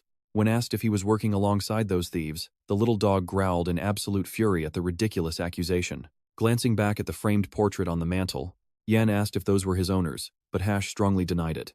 Pointing a tiny paw at his chest, he confessed he was the man in the portrait. Gently reaching out to touch the blue-haired young man with pointed ears, Barrett questioned the claim, wondering why Hash sounded like a little kid when his portrait looked 10 years older. Hearing this, Jan pointed out that the people of Aana naturally live much longer, meaning Hash was easily 30 years old. Annoyed by his rude remarks, the puppy snapped forward and bit the bodyguard's finger to keep him from touching him. Watch closely with me as Jan asks the real question. How did an Anna native end up trapped in a beast's body? With deep sorrow in his eyes, Hash explained that everything began when an invitation from the Ministry of Magic arrived. His grandmother was the respected leader of their faction, and she received a direct royal decree to bring the young boy to the capital. Back then, everything was incredibly exciting and new, leaving him ecstatic as his eyes burned with an endless thirst for knowledge. With the full backing of the ministry, he was finally allowed to study necromancy. The grand capital felt like an entirely different world to him. However, his excitement quickly shattered when the Minister of Magic, Wesley, proposed testing this dark art on living human beings. True necromancy was meant strictly for corpses, and defying this natural law threatened to create mindless monsters and spread pure destruction. Because of this, fierce divisions split the necromancers, forcing his grandmother and her allies to abandon their work and flee to this secluded village. But pay attention here, this is where everything shatters as Imperial mages hunt them down, completely ransacking their homes for the traitors. Terrified, Hash could only lie still on the floor as they sneered, mocking them for trying to hide in this remote place. The invaders were furious that the village showed no gratitude after the ministry helped fund their research. One of the ruthless mages coldly ordered this rebellion to be reported directly to the minister. Spotting him shivering on the floor, they assumed he was just an innocent local child and ordered him to follow, but he remained frozen in silence. Their cruel, mocking faces burned into his wide eyes as they coldly asked if he was merely another discarded test subject. Without warning, a robed female mages decided to test a dark curse on him, instantly turning him into a helpless puppy. This cruel punishment was the price his grandmother paid for her betrayal, leaving him permanently trapped within a beast's tiny form. With a heavy heart, he blamed himself for not fighting back, but there was no way to reverse the flow of time. Hash explained that the puppy, Rookie, was the only living creature nearby, causing the chaotic curse to warp unexpectedly. The Imperial mages never suspected his soul had leaped into the dog, blindly assuming the boy had perished in the chaos. To cover their tracks, they dumped a toxic poison down the village well before vanishing into thin air. Jan quickly realized this conspiracy was far deeper than he had initially feared. They had mercilessly slaughtered an entire village, and then went to extreme lengths to bury the evidence of their atrocity. Because of the residual magic, Hash's original human body became undead, and he watched in sheer horror as it rose from its grave. From then on, he constantly monitored his own walking corpse, until a chance encounter with forest bandits caused him to lose track of it. Confused, Jan asked if the bandits had stolen his body, but Hash replied that they hesitated at first, deeply unsettled by it. Initially, the robbers were terrified that keeping a corpse would draw the attention of the Imperial guards and lead to their execution. In panic, they tried to destroy the corpse twice, but once they realized their blades did no damage, they decided to drag it along. Somehow, those lowly bandits eventually figured out how to trigger the spell. Because he was a skilled necromancer himself, Hash eventually established a sensory link, allowing him to share the undead's vision every time the mages harvested a fresh new corpse. And that's where we leave it. He saw the whole in battle, and trust me, he remembers Jan perfectly. Alright, you and I are about to see him admit his past, hanging his head in shame. Even so, he decided to beg the Viscount and the bodyguard to protect his real body. Naturally, our hero felt terrible for him, but having his own massive problems, he had to think it over. Feeling some pity, Barrack pulled a bread crust from his pocket, assuming the poor dog was hungry.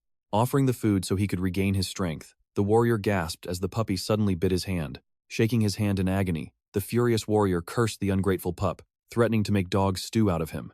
Either way, Jan realized that their interests perfectly aligned, making this a partnership worth keeping. The pup would get his body back, and they'd locate the carriage. Interrupting the dog's fight with the guard, Jan asked if he knew where the bandits were hiding. Wagging his tail, the pup eagerly confirmed he could track them easily now, thanks to his sharp new canine sense of smell. Following Rookie's lead, they galloped through the dark forest and up the steep mountain slopes. Reaching the peak of a high hill, they spotted a massive bandit camp stretched out below, proving the little pup really did have an incredible sense of smell. Now watch this. Jan decided to scout them first before bringing back reinforcements from Koranu. Barrack asked how long that scout would take and how many soldiers they'd actually need.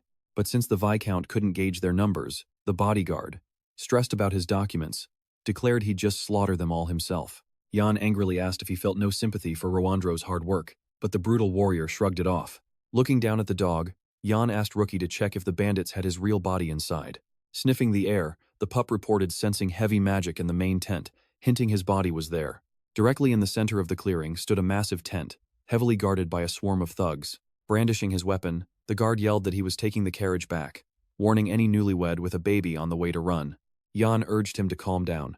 Heading down, the warrior was ready to slaughter them all. but the Viscount warned him to stop the leader from escaping to ensure a clean sweep. With fire in his eyes, the bodyguard promised to clear a path so his master could safely sneak around. You and I both know what's coming next. A weird noise suddenly caught the cooking bandits' attention. Staring up, they saw a shadow diving at them with a drawn blade. Before they could react, he crashed down. Barrack unleashed a massive shockwave, blasting heavy wooden crates into the bandits, leaving them choking in the dust. One thug gasped, asking who did that, while another guessed it must be some angry local villager, since he lacked a guard emblem.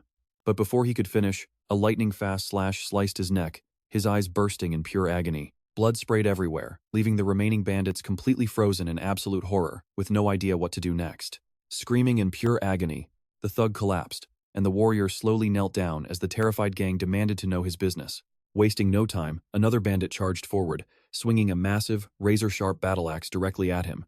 Standing up, Barrack completely ignored the deadly threat, acting as if he were simply taking a stroll in the park. By the time he looked up, the axe was inches from his face, but his insane speed allowed him to react. With a couple of quick, effortless deflections, the bodyguard blocked the heavy blow and threw his opponent off balance. Overwhelmed by his monstrous strength, the thug couldn't comprehend why the guard was completely unscathed. Then, moving at blinding speed, Barrack vanished, instantly reappearing behind his opponent, as a massive cloud of dust kicked up around them. Leaning right into the terrified bandit's face, Barrack coldly asked if he was in Koranu earlier today. Muttering about missing a few targets, the warrior prepared another strike, his eyes burning with pure rage. Yelling that they were all getting on his nerves, the guard dealt a deadly blow to another helpless thug. As the remaining bandits charged, the guard asked if that was all, calling for everyone to empty the tents. Gripping his blood-stained blade, he viciously reminded them of his warning. "Try to run, and I will slaughter you all." Paralyzed with fear, the bandits shrieked and begged for mercy. It was an absolute bloodbath, watched from the hill by Yan with Rookie in his arms. Sensing the Viscount's grim silence, the pup asked what was wrong, while Yan asked him what he thought of Barrack. "Trust me, you and I both know that behaving like that in public means total chaos. Alright, you and I are jumping into a crazy situation, but our hero insists they have to move in. Even for a magic swordsman, this orphan was incredibly brutal. He was completely fearless but way too bloodthirsty, which felt strange. Nimbly slipping between the tents and surviving bandits, Yang stayed completely invisible as he slipped toward the center of the camp. Getting close to the correct tent, our hero whispered an apology to the dog, choosing to inspect the carriage first. Out of nowhere, one of the villains spots them talking and scrambles to scream for backup. Giving the guy zero time to react, Yang unleashes his magic, blasting him with a blinding flash of light. Instantly, the bandit drops dead, clearing their path forward.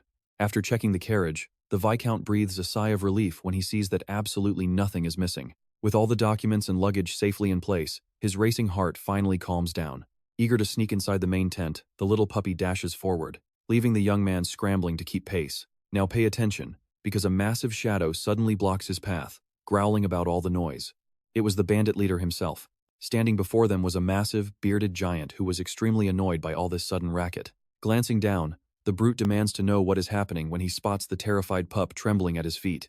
Snatching him up by the scruff of his neck, he barks out a question, but poor Kosh is too terrified to make a sound. Staring closely at the dog, the bandit assumes his guards got so drunk they did not even notice this little pup slip past. Suddenly, his eyes lock onto Yang standing quietly near the carriage, and he growls, demanding to know who the kid is. Barrack suddenly calls out to the bandit, making him freeze in pure shock as he spots yet another unwanted guest. Stepping forward with his blood-soaked blade tightly gripped, the orphan coldly asks if this brute is the boss of the gang. Grinning wildly, the bodyguard looks like a total maniac, drenched from head to toe in blood. His eyes burn with pure, unadulterated rage. Terrified to move, the bandit leader stands completely frozen, staring as if he just saw a demon. Opening his mouth, he tries desperately to find his words, but nothing comes out except a pathetic, nervous stutter. Standing by the tent, he screams that Yang and Barrack are working together, demanding to know how they dared to invade his camp. Ignoring the accusations, the bodyguard grips his blade and charges in. With a wild, furious roar, the bandit quickly pulls his own weapon from his belt to block. The sheer, overwhelming power of the bodyguard's strike shatters the bandit's blade to pieces, but the boss holds on to the broken hilt, both of them glaring and baring their teeth like rabid beasts. They warily circle, searching for an opening to strike. Bracing himself against the dirt, the orphan swings his broken blade while the cursing villain desperately tries to fight back. Suddenly, he drops his weapon and ducks low, grabbing the broken hilt to desperately keep the fight going. I know what you're thinking, but our hero reacts instantly with a brutal kick to the jaw, knocking the sword loose. Blood sprays from the villain's mouth as he stumbles backward, barely keeping his feet. Clutching his shattered jaw, the leader struggles to stand, while Barrack jokes that hunger is the best spice. Wiping blood from his face, the thug is completely stunned by the mockery, tears of pure agony welling up in his eyes from the blow. Refusing to be humiliated, the bandit roars at him to stop acting smug, charging forward with desperate rage.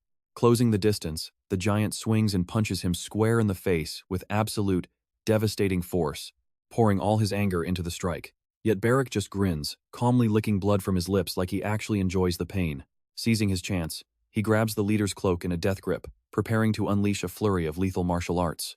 His eyes burn with a savage thirst for vengeance as he raises his blade to deliver the final strike. Knowing his death is close, the terrified leader's eyes widen as he stares at the incoming hilt of that sword. Before he can even process how insane Barrack has become, a crushing blow sends blood spraying from his lips. Over by the tent, Yang stands completely unfazed, watching the brutal beating while trying to keep his cool expression. Seeing how mercilessly his bodyguard is beating the thug, he yells at him to stop because they need this guy alive for questioning. Suddenly, he realizes the little puppy is nowhere to be found, prompting him to scan the camp in a panic.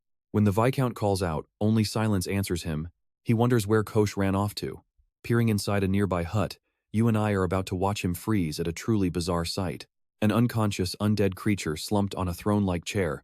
Let's dive right in. Sitting right there is a dog, completely ignoring our main character as he enters. Drooping its ears in deep sorrow, the beast finally understands what death actually means, a concept it only heard whispers of before. Staring at his own body, Kosh knows it is time to return it to the earth, just as nature intended. Standing nearby and taking this all in, Yang asks if Kosh is truly ready. Because if his physical shell turns to dust, there is no guarantee his soul will survive. The beast admits he has no idea how humans took control of his body, which is why this undead abomination must be destroyed immediately. Silently, our main character weighs his options, deeply aware of the massive risks waiting for him in the future. He summons a glowing magic sphere in his palm. Respecting the creature's choice, he releases a surging wave of pure energy that completely vaporizes the beast's human form. Moments later, charred remnants of flesh begin raining down at Hashi's paws, and the Viscount watches the aftermath in absolute shock. For a fleeting second, his vision returns to normal. His soul feels detached from his physical frame as hot tears fill his eyes. Staring down at the headless, rotting corpse, he realizes there is no turning back now. He is dead, yet still lingering. This is his horrific new reality. Now watch this, because as night falls and torches light up the camp, Barrack drags the bandit leader toward the main tent. Suddenly, a wild idea pops into his head, causing him to look away, completely distracted from his chore. Spotting the bandit's sword buried in the dirt, the orphan thinks, why not grab it since his own blade is shattered?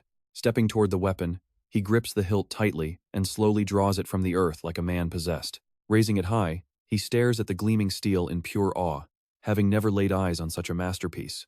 A strange, pulsing energy radiates from the blade, making the warrior suspect it holds some secret power only a real fight could unlock. The bodyguard marvels at the sword, calling it a blade forged of pure darkness before turning to Yan, who snaps back that he is not a walking library. He guesses it could just be the smith's unique style, an ornamental piece, or crafted from rare magic crystals. Swinging it, Barrack realizes the blade is incredibly light, fast, and balanced, fitting his grip flawlessly. He eagerly declares his plans to keep it, which catches the Viscount off guard, but the bodyguard argues that he desperately needs a replacement. Relenting, our hero walks ahead and warns that the warrior will be paying every single cent for it once they reach the village. Strolling past the carts, Barrack is shocked to learn the weapon is actually stolen loot, but the Viscount replies that they will either return it to the Cairn villagers or hand it over to the state treasury. He adds that the cost of the sword will come straight out of his food budget, devastating Barrack, who lives for good meals. Gripped by hesitation, the warrior swears and debates, leaving the blade behind, leaving the Viscount baffled as to why he is so obsessed with it.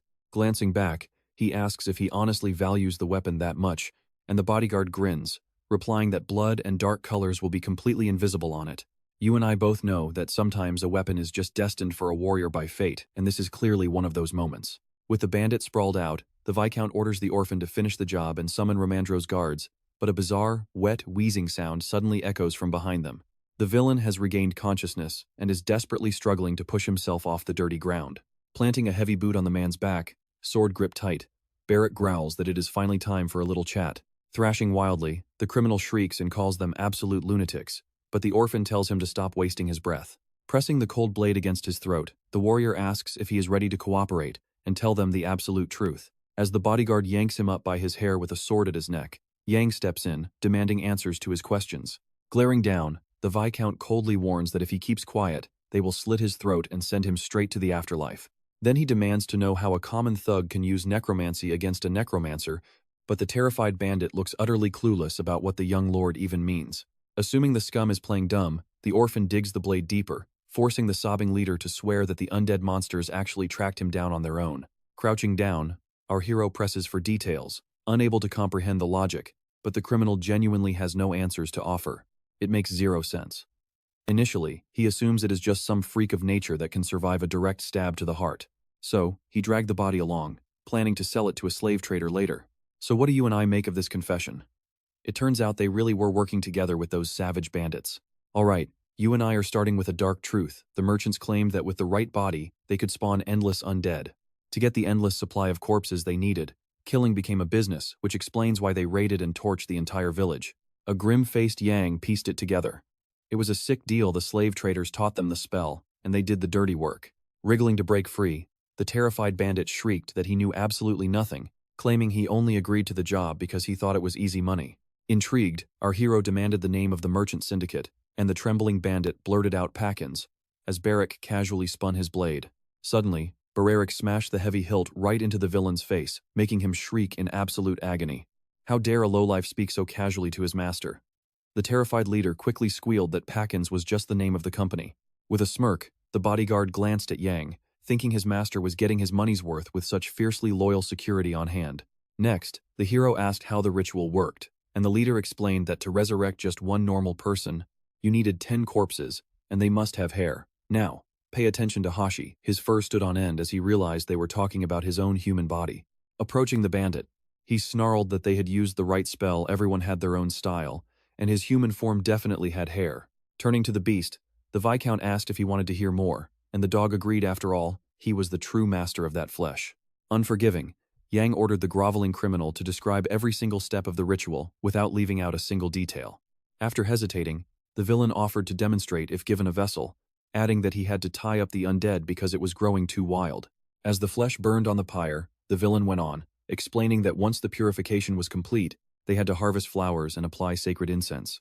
With a bowed head, the little puppy silently watched it all unfold. The body that once belonged to him was turning to ash, vanishing without a trace, just like his old life. He quietly confirmed that this was indeed his own ritual, one he had performed countless times in the past without a single regret. With that, our hero realized they had learned enough, and it was time to put an end to this. As the sun slowly peeked over the forest camp, they prepared to head back. Meanwhile, in Karina, townspeople were already gossiping about how the military had raided the bandit camp and wiped them out. One villager whispered that a mysterious stranger had taken down every single bandit alone. Looking up, the crowd spotted an unfamiliar face walking into their village, immediately triggering their suspicion. Let's watch them avoid any attention, as Yang and Barak slipped through the crowd, quietly wiping the dried blood off their faces with a rag. Suddenly, a voice called out, blocking their way. The duo halted in surprise, completely clueless about what these villagers wanted from them. Beaming, a girl eagerly praised what they did, asking how they could ever repay them for their grand heroics, while other women watched in awe. Crowding around the giant bodyguard, they showered him with praises and begged to reward him. But the Viscount kept quiet. Seizing his chance at glory, the orphan boasted that he was actually way stronger than his master, leaving the crowd even more stunned. Swarms of people rushed over, showering the boy with endless thanks, though he quickly insisted he didn't do it for any reward. The furious bodyguard grumbled that he was the one who did all the work, but Yang kept walking and told him to stop whining. Yelling right in the middle of the inn, the bodyguard demanded to know why his master had stopped praising his epic combat skills. Catching sight of the boys, the old expert breathed a sigh of relief, breaking into a massive smile after worrying himself sick. Pulling Barak into a tight hug, he couldn't hide his joy that all their stolen documents and belongings were finally safe and sound. Offering a crisp salute, the captain of the guard stepped forward to thank them for putting a permanent end to those bandits.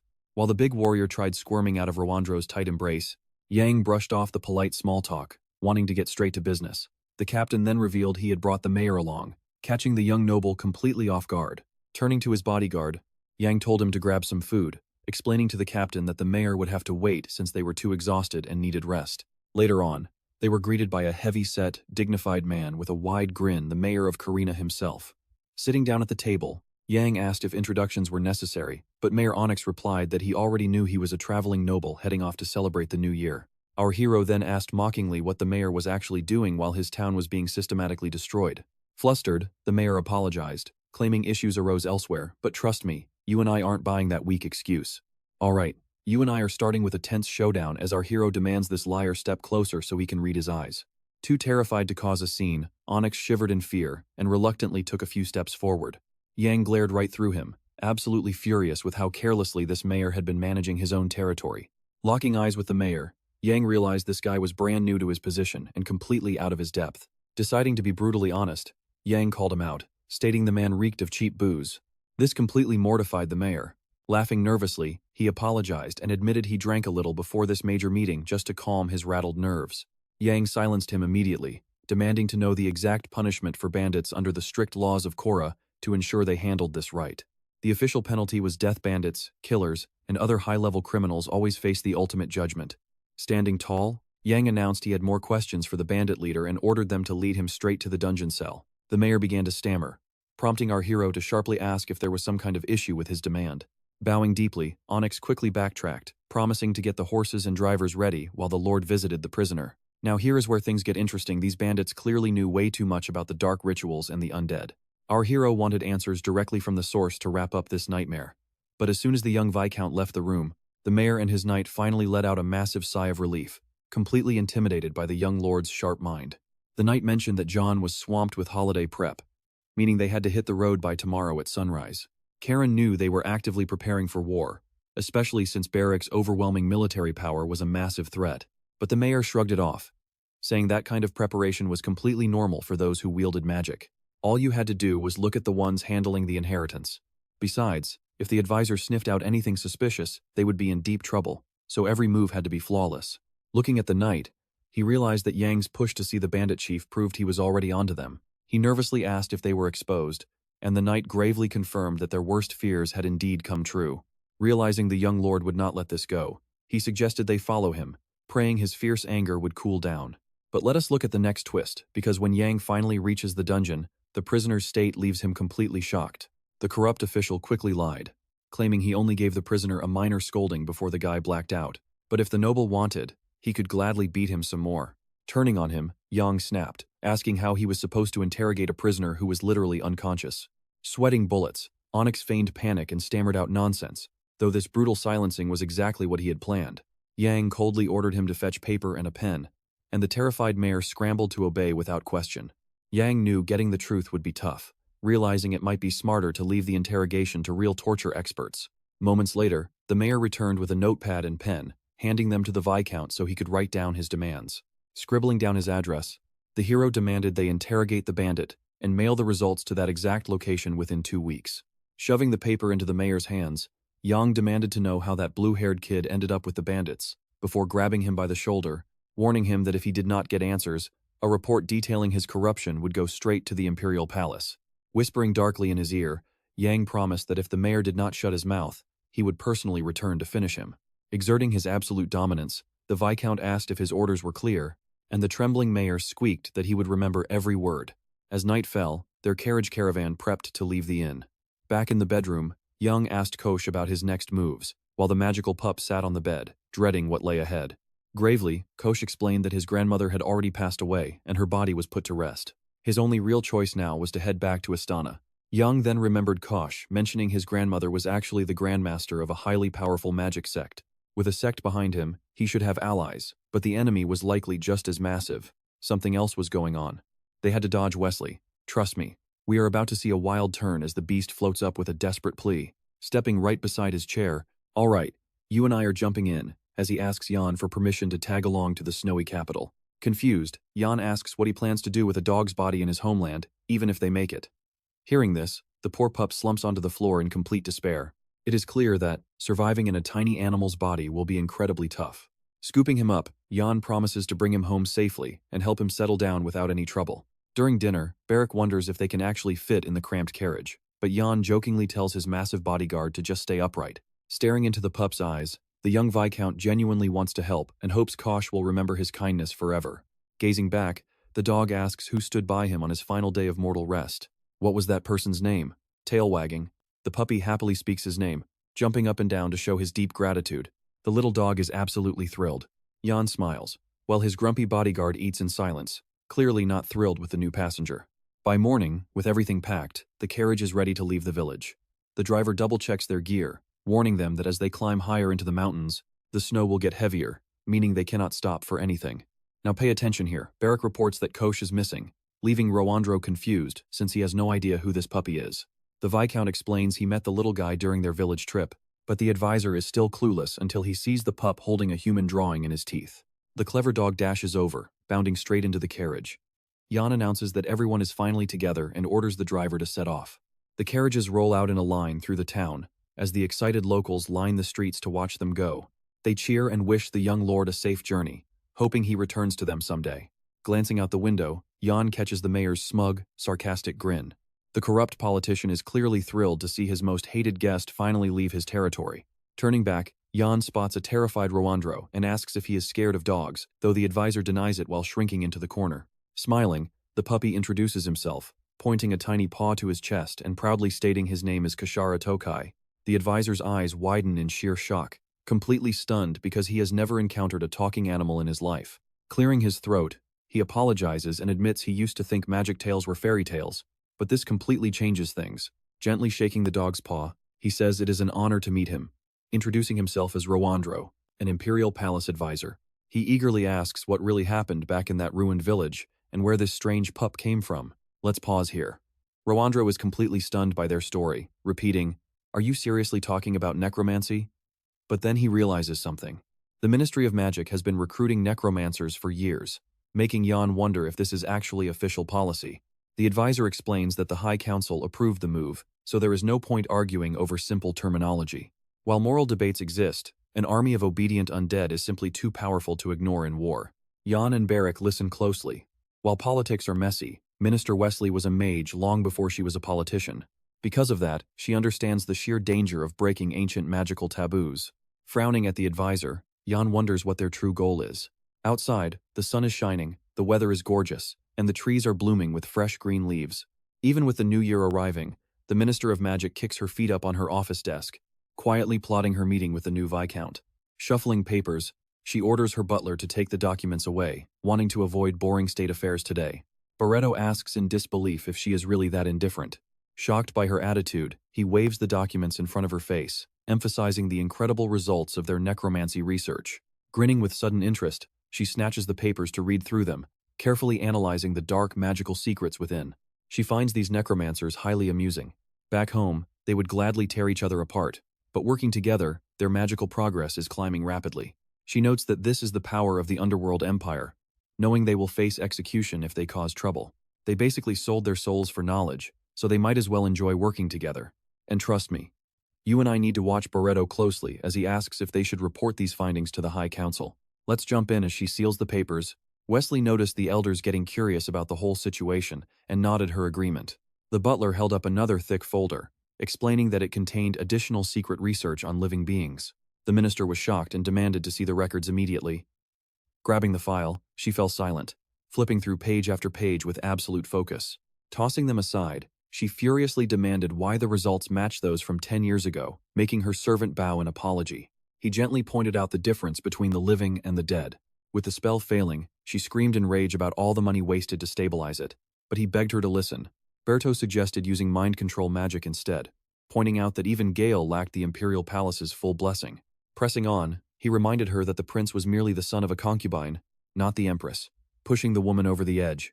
Slamming her fist onto the table, she ordered the butler to shut his mouth and stop speaking absolute nonsense. Bolting to her feet, she loomed over the desk as loose papers scattered everywhere, her face twisted in a terrifying tooth-gritting snarl. Wesley spat that she knew exactly what he meant, but she absolutely refused to admit she was wrong. Going quiet, the servant bowed low and apologized for his outburst, desperate to avoid her wrath. Now, pay attention here that Imperial Blessing is a mysterious force dating back to the kingdom's founding. Its secrets lie hidden in ancient myths, but its power is historically proven. Anyone who inherits this legendary ability becomes completely immune to mind control magic. Stressing this, she pointed out that, while theories abound, most believe it only awakens in the Imperial bloodline. However, it was blindingly obvious that this description fit neither Gale nor Marv, who were completely different types of men. Even the aging emperor, who proudly wore his royal crest and ruled for decades, was far from being the chosen one. She grimly asked if the butler remembered the second prince, who went as far as shielding his bedroom against mind control. This was the sole reason she studied dark necromancy, to bypass their defenses and seize ultimate power. Deep down, she knew her devotion to Gale was utterly one-sided, because he would never return her love. She constantly questioned when he would take the throne, and whether their promised marriage was real or just a beautiful lie. Her entire life had been spent wondering if she would ever wear the crown, or stay stuck exactly where she was. She could never shake the crushing feeling of being under his thumb, her freedom utterly stripped away. Closing her eyes, she wondered when her time would come. But all she could do was wait, and trust me, the payoff is coming. Snapping back to reality, she ordered the servant to stop babbling and keep managing the necromancers, since their planned rebellion was fast approaching with zero progress. Suddenly, remembering something crucial, Wesley called back the servant, demanding his full attention as she pressed for vital details. She eagerly asked if Yang would reach the capital soon, since a new mage's arrival was critical for the entire ministry's plans. Looking up at the ornate ceiling patterns, the butler noted that if the banquet invitation reached him, he should arrive shortly. Barreto added that if the Viscount was indeed traveling from Brasha, he would undoubtedly stop in Karen, where the fugitive Astana clan lay low. Wesley sneered, calling them a massive headache for her experiments, and thanking her stars the truth remained hidden. Their pathetic king actually fell for those fairy tales of a secret escape, and the servant quietly reminded her that a massive earthquake had struck during that very period. They needed to tread carefully so Gale wouldn't catch wind of this, because if he found out, he would instantly suspect treason.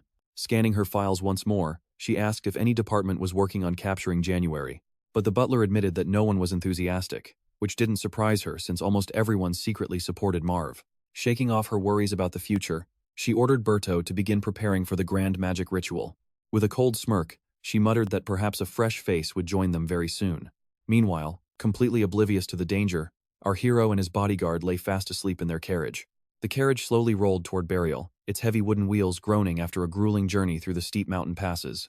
Blinking his eyes open, Young slowly woke up, entirely clueless about where he was. Rubbing his eyes to clear his vision, he peeked outside the window.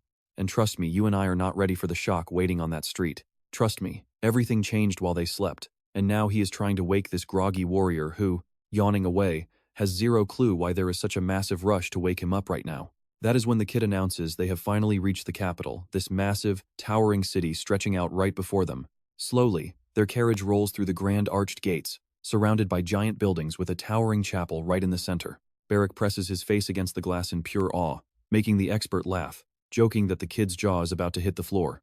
Giving him a quick warning, he asks if the orphan remembers their deal to behave once they reach the capital, and the boy quickly nods in agreement. Annoyed, the older man pinches his cheeks hard, demanding to know if he actually remembers all the basic etiquette lessons he was taught. Along the way, they keep bickering over proper dinner manners and how to act when visiting guests, making Ramondro realize his worries were totally justified. Yang then asks if they are heading straight to the mansion first before visiting the palace. Pigeons flutter past as Ramondro admits he really just wants to take a hot bath and relax after such an exhausting journey. But pay attention here, Yang playfully points out that meeting his wife comes first. Blushing, Ramondro insists that is totally not why he is rushing home. Soon, the entire caravan finally pulls into the courtyard of his massive estate, a beautiful white mansion boasting multiple floors and endless rooms. Peering through the glass, the maid spots the visitors and gasps in sheer shock when she recognizes the carriages and her master returning. She bolts down the hall, screaming to her mistress that her husband is finally back after being gone for so long. With tears welling up, his pregnant wife rushes out to meet him, having waited forever for this very reunion. Unable to contain his excitement, he throws himself into her arms, holding the woman he missed so deeply and thought about constantly while out on the road. She asks him with deep worry how he survived, and if things were incredibly hard for him out there. He honestly admits that yes, it was brutal, but his desperate desire to see her kept him going, and now he holds her tight, completely overjoyed to finally be back home. Touched by this wholesome reunion, Young watches quietly from the side, holding Hash in his arms while the bodyguard unloads their luggage, trying to give the couple some privacy. Smiling, Ramondro introduces his wife, Vivian, to the Viscount and the warrior, and she warmly greets their new guests. She mentions that she read all about their wild adventures in his letters, saying her husband owes them his life. But Yang waves it off, saying Ramondro was a massive help too.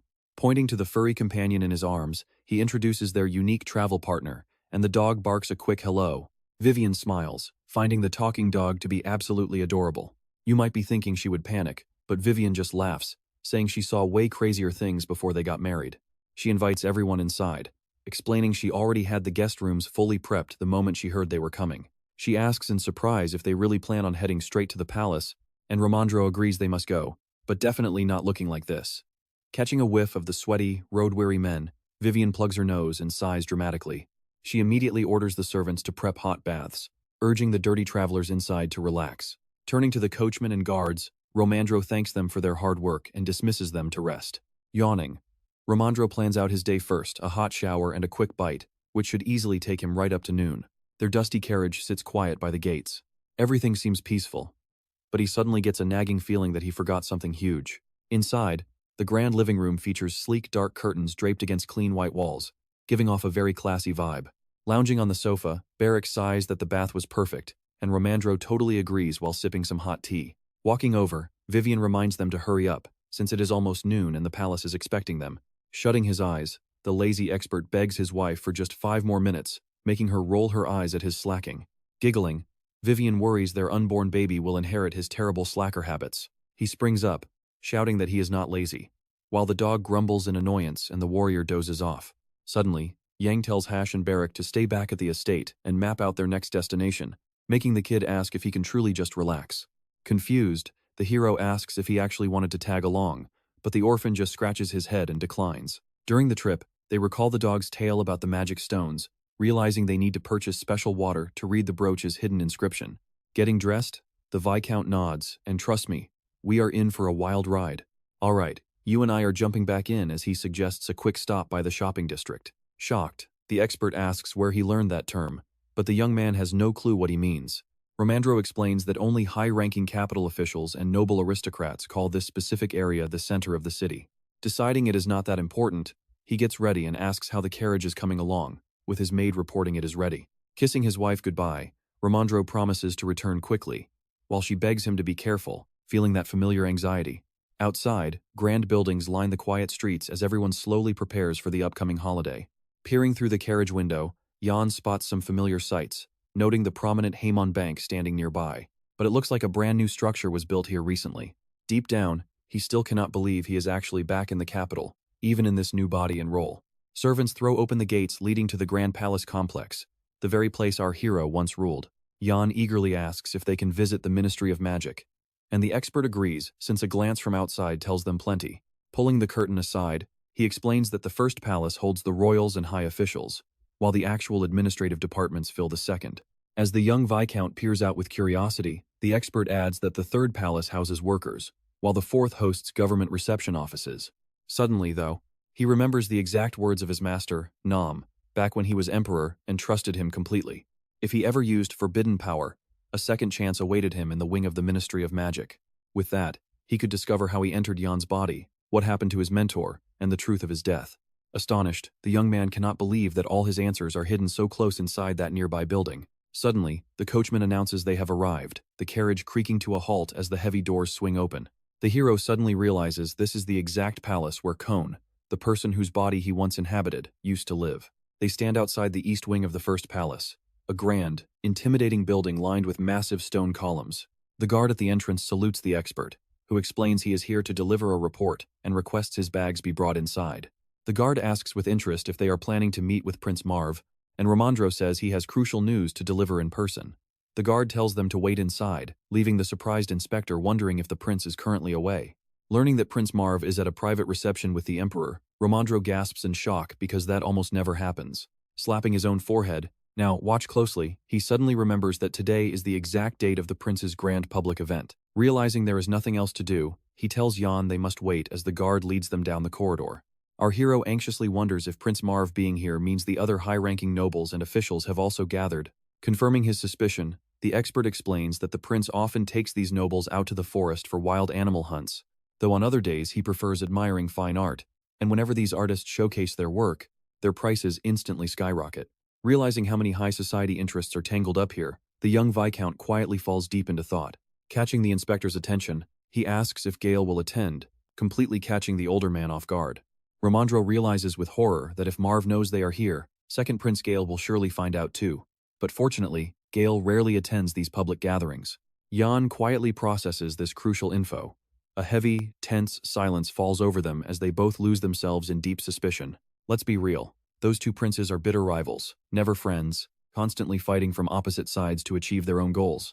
Over at the exhibition, Prince Marv asks a sculptor if this is the masterpiece he promised. With a smug smile, the man notes the lack of orders.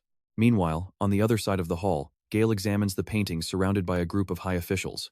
Spotting him, Marv realizes his quiet brother has suddenly started showing up in high society, which is incredibly out of character. Before, he laid low to avoid any suspicion.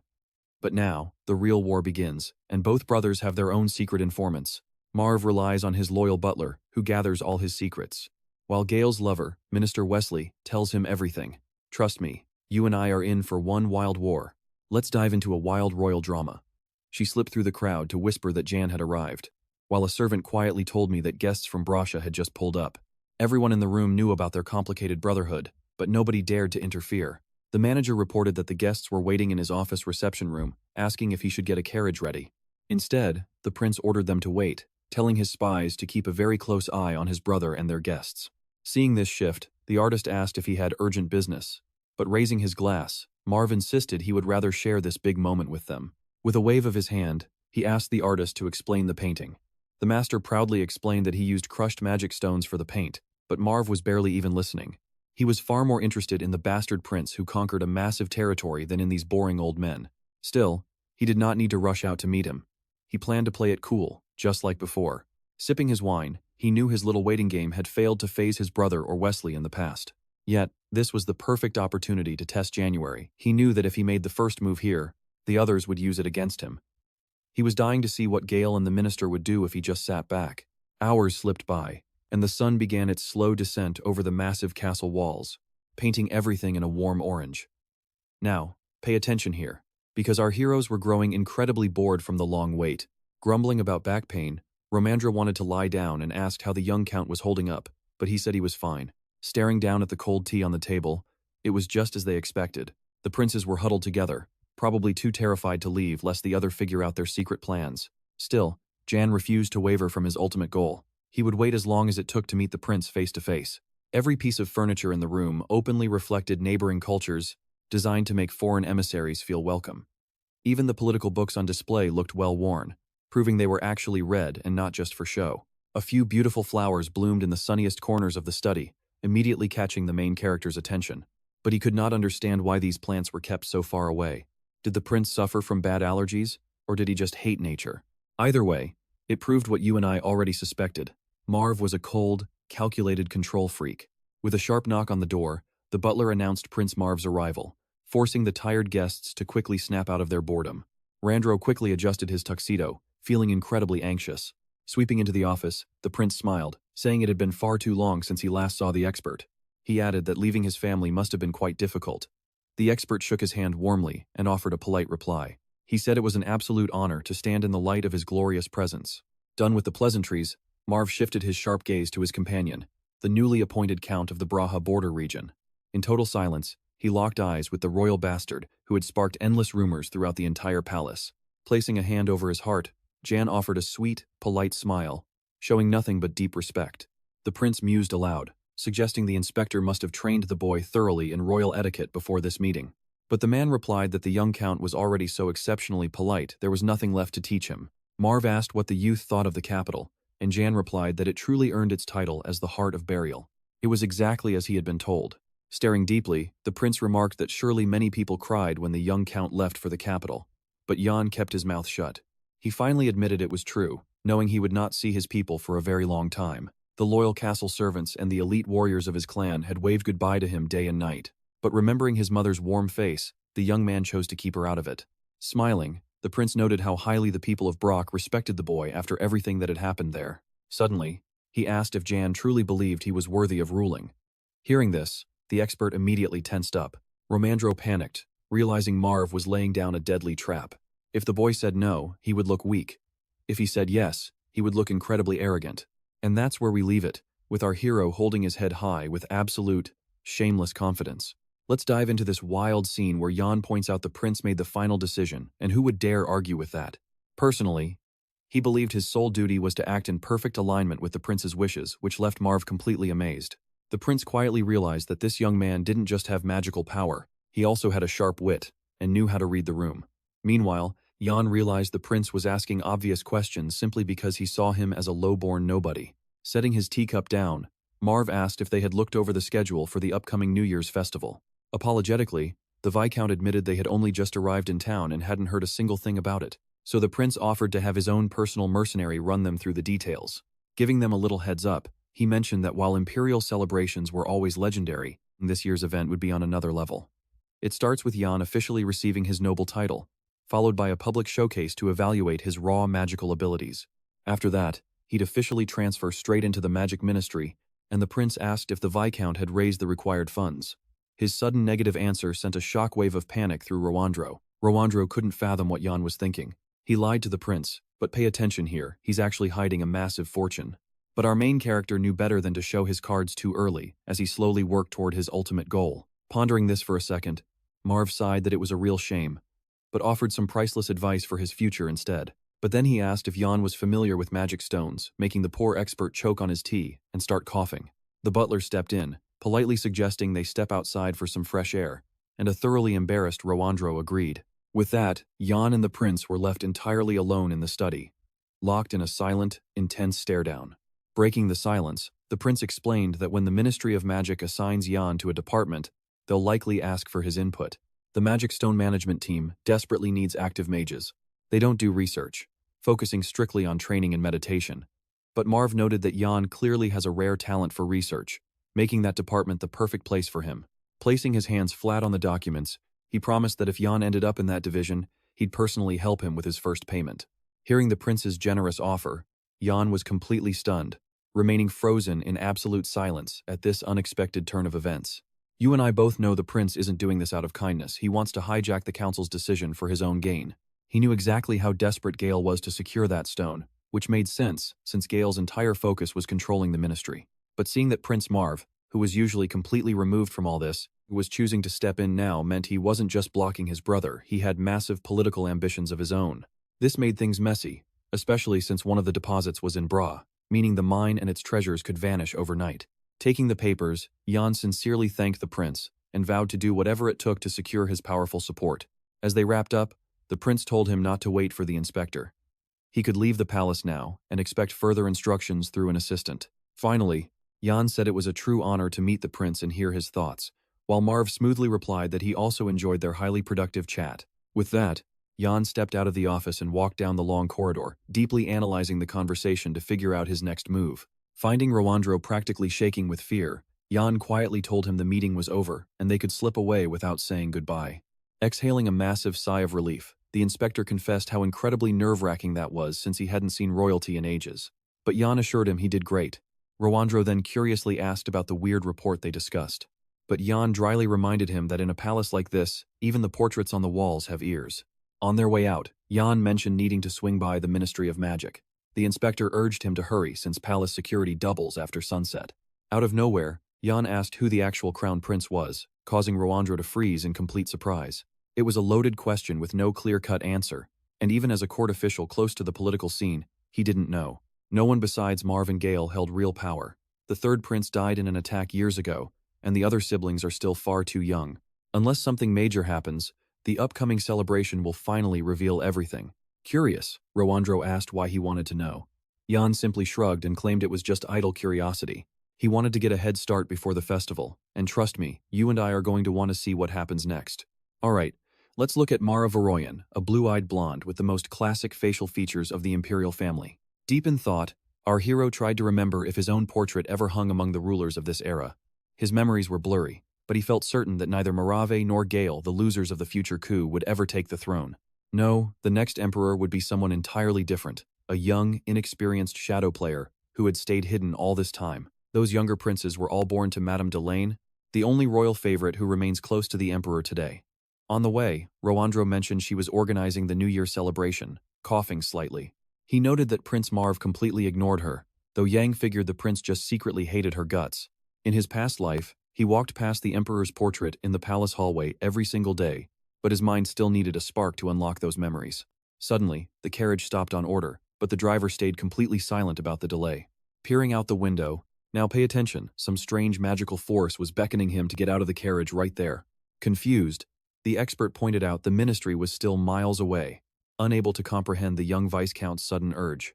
Brushing it off as nothing, Yang replied that he simply wanted to step out for a minute to stretch his legs and get some fresh air.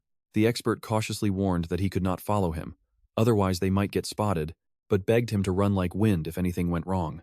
Once outside, a bizarre energy washed over him, urging him to solve these ancient mysteries immediately. He hoped that by heading toward that specific wing, he could find traces of Naom's magic to return to his original era and body. Sadly, he realized he should have said a proper goodbye to his loyal bodyguard Barrack first. Pausing near the carriage, he called out to the expert, keeping his back turned so his deep sorrow would remain hidden. Offering his thanks, he asked him to take care of the bodyguard, but Rowandro completely failed to grasp his meaning. Chuckling, the expert warned that if they delayed, that fierce warrior would start another scene, so they had better get home fast. But our hero only offered a silent smile, as a soft light guided his path forward into the dark unknown. Approaching the ministry building, he tuned out the entire world. Suddenly, he broke into a full sprint, desperate to return to his own time and fix all his past mistakes. The dark walls flashed by, fueled by an intense drive to reclaim the Emperor's body and seize ultimate power. Holding on to hope, he ran toward his dream. You and I both know he hated being trapped in this fake body, playing exhausting political games for scrap power. Naom was his revered mentor and closest friend, someone he remembered with deep emotion and constantly yearned to see once more. Suddenly, he halted near a cluster of trees, spotting odd wooden stands driven into the dirt with dark cloths tied to them. To his utter horror, the magical wing he was searching for was completely gone, crushing all his hopes in a single second. Illuminating the dark with a glowing orb in his hand, he realized that even residual magic was completely absent here. Just then, a voice called out from the shadows, asking if he was the famous Yang everyone in the Empire was talking about. Saying it was a true pleasure to meet him, the mysterious traveler caught Yang's attention while lingering deep within the darkness. Widening his eyes in shock, our hero's pupils reflected the looming silhouette of the second prince, a man he knew absolutely nothing about. Lifting a massive lantern, the dark-haired royal flashed a warm, wide grin and introduced himself as Prince Gale. Standing directly in his way, the prince locked his gaze onto the young Viscount he had been waiting for this entire time. Stunned, Yang wondered if this royal had been tracking him ever since their brief encounter at the grand event. Masking his face entirely, he offered a polite bow, claiming it was a massive honor to meet the prince, which caught the royal off guard since Yang recognized him instantly. The prince chuckled, suggesting that Yang must be lost, since the actual palace exit lay on the complete opposite side of the grounds. Eyeing the young man closely, he asked if Prince Marv was the one who revealed his location, prompting the Viscount to seek him out. Staring back, Yang could easily tell just how deeply Gale despised his own brother. A minor hurdle standing in his path, a tiny ripple that would soon trigger an unstoppable wave. Bowing low, our hero offered a quick lie, apologizing and claiming it was his very first time visiting the palace grounds, leaving him totally lost. But the prince scoffed, noting sarcastically that for a first-timer, this guy walked with immense, unwavering confidence, almost as if he had lived here before. Shrugging it off as unimportant, the prince asked him a single question, instantly making our hero tense up with suspicion. Laughing, he asked Young what he thought of the palace view, as he wanted to clear these trees and build another wing. And that's where we leave it, trust me. You'll want to see what happens next. Alright, you and I are about to see Gale completely lose his mind over a ridiculous fairy forest rule. Our main character just stared ahead in dead silence, completely stunned by the news. He finally understood that these rival prince brothers were fighting over the Ministry of Magic's massive new expansion, so he switched tactics, playing totally dumb to throw him off, claiming he had no idea what the prince meant. Bowing, he firmly stated that only the Emperor could ever rule him, shutting Gale down completely. But the prince fired back, saying he'd gladly clear-cut the forest if it brought progress. With a fake smile, Gale grabbed his shoulder and admitted he initially mistook him for a simple peasant, yet he carried himself like a true noble. Locking eyes, the prince confessed he expected great things, especially since before our hero became a lord, he was just Jan, a low-tier mage. Whispering in his ear, Gale hissed that mages and ministers were nothing. Now watch closely, our hero has to play along, clenching his fists under Gale's intense gaze. He forced out a calm reply, saying he'd consider the offer. Turning on his heel, Jan walked back to his carriage, thoroughly irritated by this second prince. Back at the mansion, Rowandro gasped over dinner, shocked that the Viscount had actually bumped into Gale in the Imperial Gardens. The worried advisor asked if Jan was unharmed and what they discussed, but our main character just laughed it off, telling him not to stress. He casually explained that Gale only asked about the gardens and whether the rumored construction project was actually happening. Wiping his mouth, Rowandro exhaled in relief. Dismissing it, he explained that this old project was just another battleground in the bitter feud between the Imperial brothers. Jan realized that to stop Gale from staging a bloody coup, his only option was to align with Marv. But for Nam's magic to finally manifest, he had to play his cards right. The advisor grumbled that the Ministry of Magic's endless expansion was a complete waste, arguing the budget should go toward building employee housing instead. Suddenly, Barek started screaming that Kosh was stealing his dinner, begging Jan to intervene, while a furious Roandro yelled at everyone to shut up. As the warrior and the dog bickered, Jan just wiped his mouth, completely ignoring the chaos. He apologized, explaining he had not mapped out the path to Astana yet, meaning the pup had to stay behind. The dog whimpered, begging for protection from the noisy guard, while Vivian curiously asked if they had visited the shopping district today. Jan replied they were going tomorrow, prompting her to grab his hand with excitement. And honestly, you and I both know she's the perfect person to help him out. She promised to take him to her favorite boutique to style him, gushing over how handsome he was, leaving Barrick staring in utter shock. Grinning sheepishly, the bodyguard begged to tag along too. And with Jan's blessing, the group was officially set. Thrilled, the guard started doing celebratory pull-ups while Kosh stared out the window, completely frozen. Jan asked what was wrong, but the beast told him to ignore it, claiming his sense of smell was just supercharged after his transformation. The Viscount joked that their loud bodyguard was practically vibrating with energy, and Barrick proudly admitted he'd slept like a baby earlier. Still, Kosh kept sniffing the air. The scent wafting from the dark street was hauntingly familiar, yet deeply unsettling. With night falling, Jan was glad his guard was wide awake, though the warrior was highly suspicious of his master's sudden good mood. The following morning, the group set off for the busy shopping streets to prepare for the grand festival. Shaking the guard's massive shoulder, Jan ordered him to wake up, but the sleepy brute groaned in total confusion. Yawning, the guard complained he was exhausted from night duty and demanded food. But the Viscount snapped back, furious that the idiot's thunderous snoring had kept him awake all night.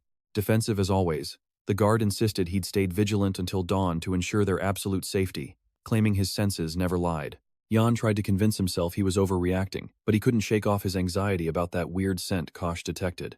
He remembered how the beast had spent hours frantically tracking the breeze, only to shrug it off as a side effect of his new, heightened wolf instincts. The Viscount's gut told him otherwise, and he was almost certain someone had been lurking right outside their window in the dead of night, watching them. Maybe he was just letting the political paranoia of the princes get to his head. But trust me, you and I know this mystery is far from over. As the carriage rolls, let's dive into their next destination. Jan explains the plan first to the blacksmith, then the clothing shop, and finally back home after grabbing lunch. Arriving at the forge, Madame assures them the smith is a master who has handled her own gear many times. As the Viscount and his bodyguard step outside, Romandro calls out that he and his wife will wait in the carriage. Stepping forward, the young noble orders his bodyguard to follow him. The loyal guard quietly complies, choosing not to drag out the argument. Spotting them, an apprentice assumes they are high-paying clients and rushes to fetch the senior blacksmith to greet them. Welcoming them, the master smith asks how he can help, and Jan requests a simple sharpening for his sword. The smith asks to inspect the blade, and Barrick smoothly draws it from his waist, the steel gleaming under the light. When Jan asks about the price, the blacksmith says 5 coins is enough, but admits he has no idea what rare metal the blade is made of. Crowding around their boss, the workers argue, some swearing the blade is forged from magical momentum steel. Others guess monster stone. Now pay attention, because John realizes those thieves actually stole a priceless treasure, not a cheap toy. The smith warns them that without knowing the exact alloy, they cannot take any responsibility if the blade accidentally shatters during the process. Scratching his head, Barrick sighs, muttering that things cannot possibly get any worse.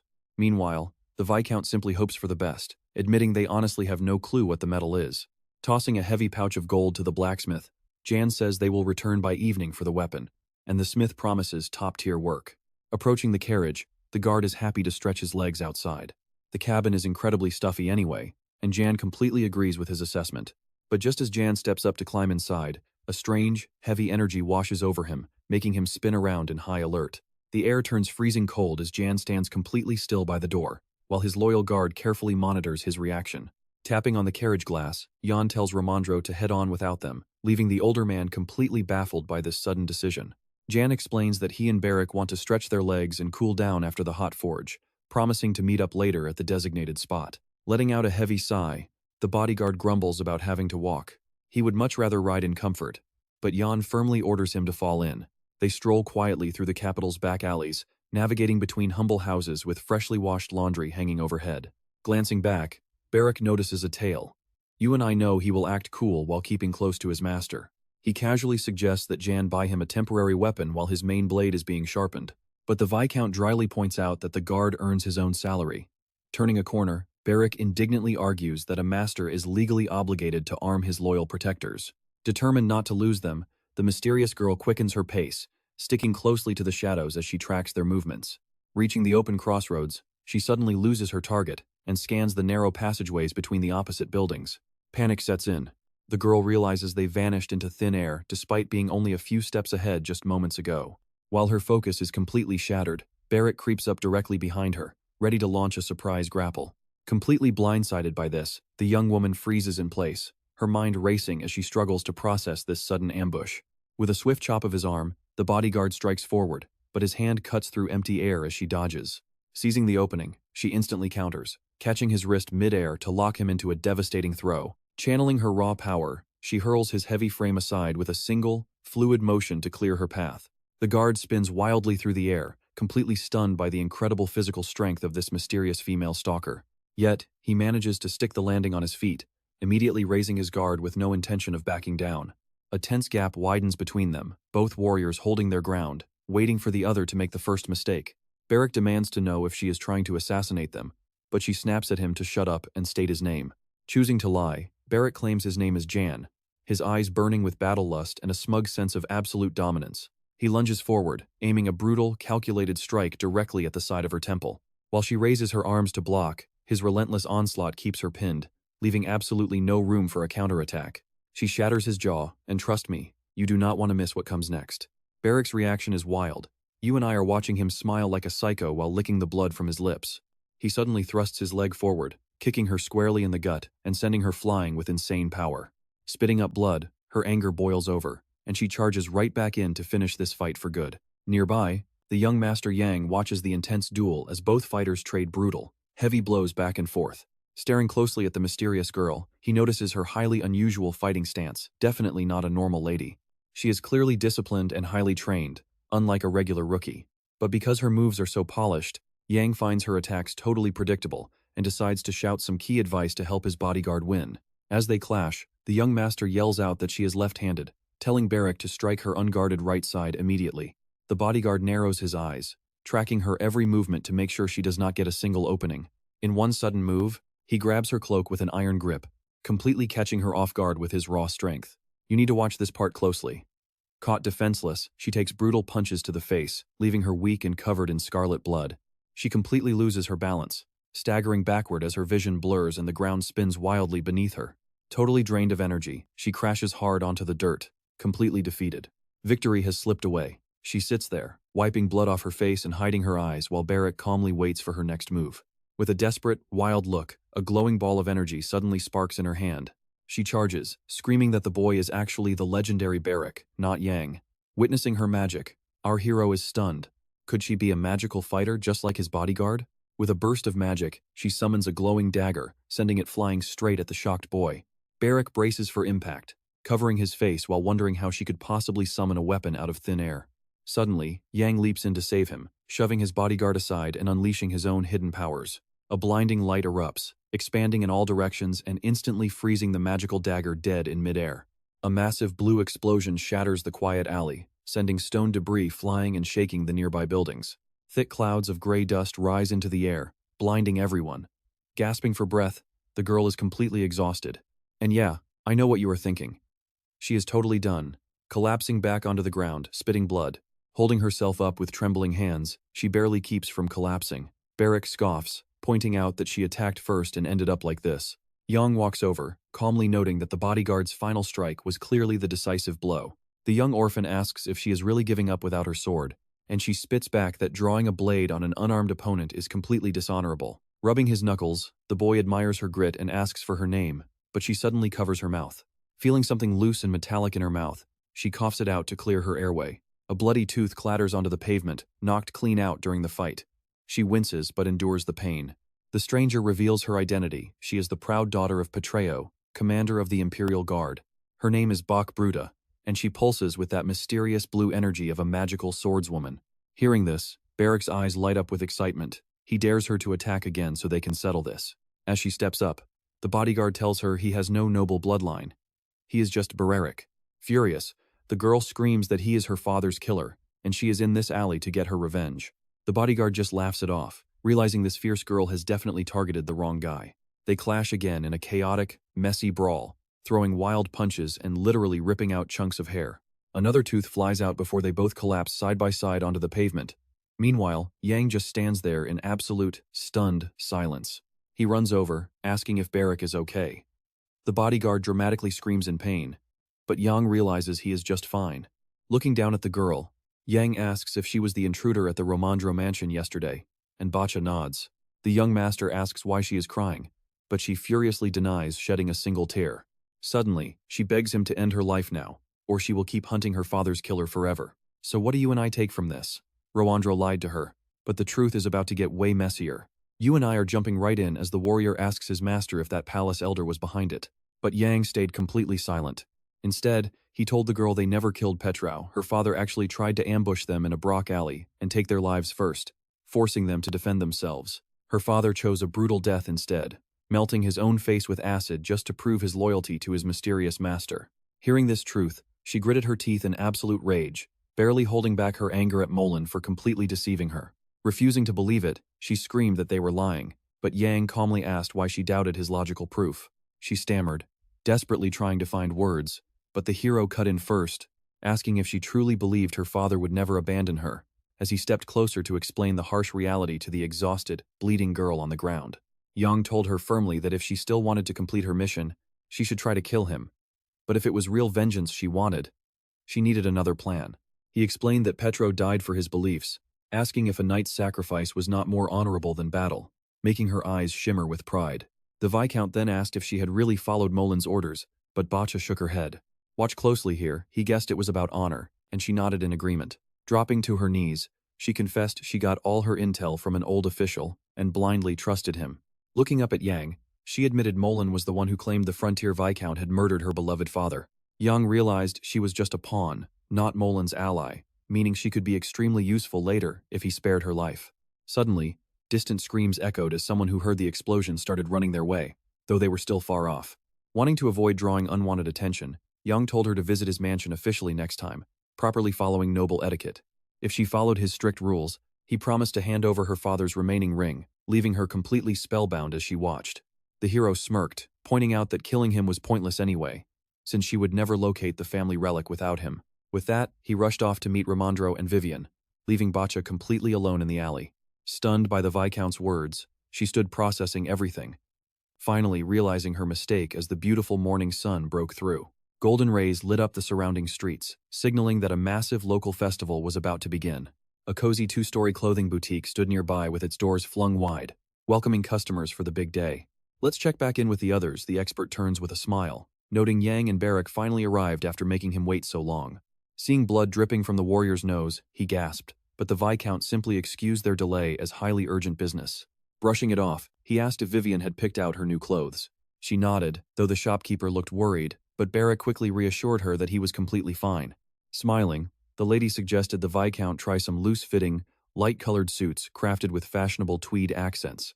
Reviewing the trendy options, Yang joked that his messy ward needed a dark outfit, but he personally preferred the elegant white suit on display. He admired the exquisite buttons and asked to inspect the lining, planning to wear it to dinner tonight. As the saleswoman promised to prepare everything, Yang quietly noted how unusually refined his giant bodyguard looked. He possessed no bias toward foreigners, but the warrior was surprisingly elegant. Holding up two outfits on wooden hangers, the warrior could not tell the difference between them, making Yang secretly amused by his clueless reaction. Thanking the Viscount and his bodyguard, the tailor announced that the entire order would cost 5 gold coins. Dropping the gold into her hands, Yang requested the rest of the clothing be finished right on schedule, and she told him to trust her craft. Watching closely, Ramandro remarked that skilled artisans were the key to spreading positive rumors and building a reputation in high society. Suddenly, a brilliant flash erupted across the sky, looking like a shimmering crystal explosion of massive fireworks. As Barrack nervously asked what was happening, Vivian laughed and told him not to worry, since it was a highly auspicious omen. It was the palace signaling the official start of New Year festivities, filling the city streets with pure joy. Staring up in sheer shock, Yang realized he had never witnessed such magical marvels during his past reign as emperor. Recognizing the magic involved, he knew that with their current depleted numbers, replicating this grand display would be completely impossible. As the bodyguard spots another blast outside, you and I are left just as shocked as our hero at what is coming next. Alright, you and I are starting today with a massive crisis as black smoke rises from the town. That is definitely not fireworks. Bareric squinted into the distance, asking if that smoke was rising from the forge, since it looked exactly like it. They dashed over at full speed, stopping dead in their tracks to cough and shield their faces from the heavy smoke. Right before them, the entire workshop was in absolute chaos. Tools lay scattered everywhere, as the terrified, soot-covered workers sat dazed in the middle of the haze. The blacksmith angrily yelled at them for not giving a warning, but Yang quickly stepped in, telling everyone to calm down. Catching his breath, the master blacksmith explained they had heated the sword and started hammering it, hoping to sharpen the edge. The metal glowed red-hot, and everything seemed normal as they quietly got ready to finish the job. But as time ticked on, something went completely wrong because the blade refused to cool down, staying bright red. Utterly confused by this anomaly, they stared at each other in silence, desperately searching for any logical explanation. Thinking fast, they decided to plunge the glowing metal into a barrel of water to cool it down for shaping. Suddenly, the water violently boiled. Shocked, they couldn't take their eyes off it and left the sword submerged to see what would happen. Now watch this, because a sudden massive explosion rips through the shop, throwing debris absolutely everywhere. Inspecting the saber, Barrick laughed, totally impressed by its insane sharpness and power, which only made the blacksmith scream in fury. He yelled that the blast nearly killed him, demanding they pay for all the physical damage and emotional trauma right now. Baffled that anyone would walk around with such a dangerous relic, he accused them of stealing the blade. Barrick tried to argue back, but Rowandro quickly slapped a hand over his mouth, apologizing profusely to the owner. Yang lied, explaining that the weapon was a secret family heirloom, meaning he had no idea it possessed such volatile traits. Yang then asked about the compensation amount. Pouring several gold coins into the master's hand, the Viscount privately felt a single coin wasn't enough, since they were known as the best in town. The master offered an awkward thank you, relieved that despite the blast, nobody had broken any bones or suffered bad injuries. Bowing deeply, he begged them to only bring normal swords next time, so his team could actually do their job safely. As the bodyguard climbed into the carriage, Yang warned him to handle the weapon with extreme care, and he promised to hold tight. Scoffing slightly, the warrior muttered that the blade would stay perfectly stable as long as they didn't throw it back into a fire. Shaking his head, Yang sternly warned him never to channel any magical energy through this sword, and the warrior nodded in agreement. And yeah, I know what you're thinking. If he channels that energy into the blade, it will trigger another massive blast. Seeing the Viscount's serious expression, the bodyguard asked what exactly was running through his mind. Yang casually answered that he was just calculating how much meat he could buy with 2 gold coins, a commoner's entire monthly salary. As their carriage rolled toward the estate under the setting sun, the master and his guard bickered over who truly caused that workshop disaster. Though evening was approaching, the weather stayed beautiful, casting warm golden rays of light right through the mansion's elegant corridors. With the grand festival finally here, our hero and Vivian were busy trying on their finest outfits. Looking him over, she gushed that he would be the star of the ballroom, though the Viscount dismissed it as mere flattery. Suddenly, Barrick interrupted them, asking how his suit looked, and Vivian sweetly agreed that he looked incredibly handsome too. Knowing they had to rush, they prepared to head out early. Since Young was the star of the festival, he expected a long list of protocols. Hash stood beside Vivian as they both waved them goodbye. Vivian wished them a safe trip, hoping everything would go perfectly. Yang, Bararic, and Rowandro smiled back warmly. Each of them felt a surge of excitement, eagerly anticipating the grand parade. Both the Lord and his protector knew the high stakes of today, where a single mistake could ruin everything. Promising a quick return, they set off. Soon, their carriage pulled up to the Imperial Palace gates, which were fully decorated for the gala. Right at the entrance, Carr, the official directing the noble induction ceremony, welcomed them with a deep bow and gestured for them to follow. Walking down the hall, Carr explained that once the Oracle's light was activated, Young would wait to receive his official title and family name, followed by the magical testing ritual. Intrigued, the Viscount asked if that glow truly verified a person's hidden powers, and the guide bowed, confirming it was absolutely true. The title sounded truly grand, but trust me, you and I know it's just a magical harp illusion meant to boost their political status. Let's dive in. Our main character knew this event was pure show, and anyone trying to test him was in for a massive embarrassment. He decided that it was entirely possible to suppress his magical signature to 0, leaving him highly curious to see how they would react to that. Before heading inside, he ordered Barrick to stick close to Ramondro and never leave the side of the experienced expert. Grasping the door handles, Carr prepared to show the future Count a real celebration. A massive, lavishly decorated hall unfolded before them, packed with noble ladies and baronesses completely lost in deep conversation. Clad in his striking white outfit, Yang realized there was no turning back and took a bold step forward. In an instant, every single eye locked onto him. The officials tried to hide their sheer shock, but failed miserably. Skeptical whispers erupted from the crowd. Could this boy really be the illegitimate son of the Marquis of Brasha? He looked far younger than expected. Gossip spread like wildfire, with everyone whispering about the sheer cruelty of a son who would murder his father and side with barbarians. Romandro yanked Bararik forcefully, steering him along while the warrior seriously wondered if it was already time to abandon his master. The elite warrior knew deep down this would happen. But seeing it unfold in person was far worse. With hostile glares locking onto Yang, the man wondered if he could survive until the Emperor finally arrived. Now watch closely as the young man glides through the whispering crowd, his past life mentor's words start echoing in his head. Nam had always commanded him to smile, so he kept moving forward, completely ignoring the judgmental glares around him. He vividly pictured Nam, who always taught him that a strong spirit could make its presence known without a single word. If Yang carried himself like the absolute center of the world, others would naturally gravitate toward him, regardless of status. He always had to keep a steady, confident smile, forcing the world to smile back, though his tears would only make his enemies laugh harder. Lost in the deep memories of his past life and his mentor's teachings, Yang accidentally bumped right into a wealthy nobleman. Studying the nobleman with deep curiosity, Yang politely asked if he belonged to the Siri family. They were not the most powerful noble house, but they made a decent first opponent for someone looking to test the waters, especially for a peer who understood the political chessboard. Grinning, the noble confirmed it, introducing himself as Malenhovio, before asking Yang for his own name in return. Placing a hand over his heart, the new Viscount introduced himself simply, explaining he would receive his official title today. Just then, Alinar's noble sister arrived on the scene, instantly recognizing the young man about to be granted his prestigious title. You and I both know she is up to something. But Yang just smiles and politely agrees to shake her hand. Suddenly, a flock of other nobles approached, eagerly requesting introductions to meet the mysterious new Viscount. The grand hall was alive with celebration, boasting beautiful classical music, rich red carpets, and stunning floral arrangements. Even lower-ranking craftsmen were invited to the ball, marking a monumental honor for men of their class.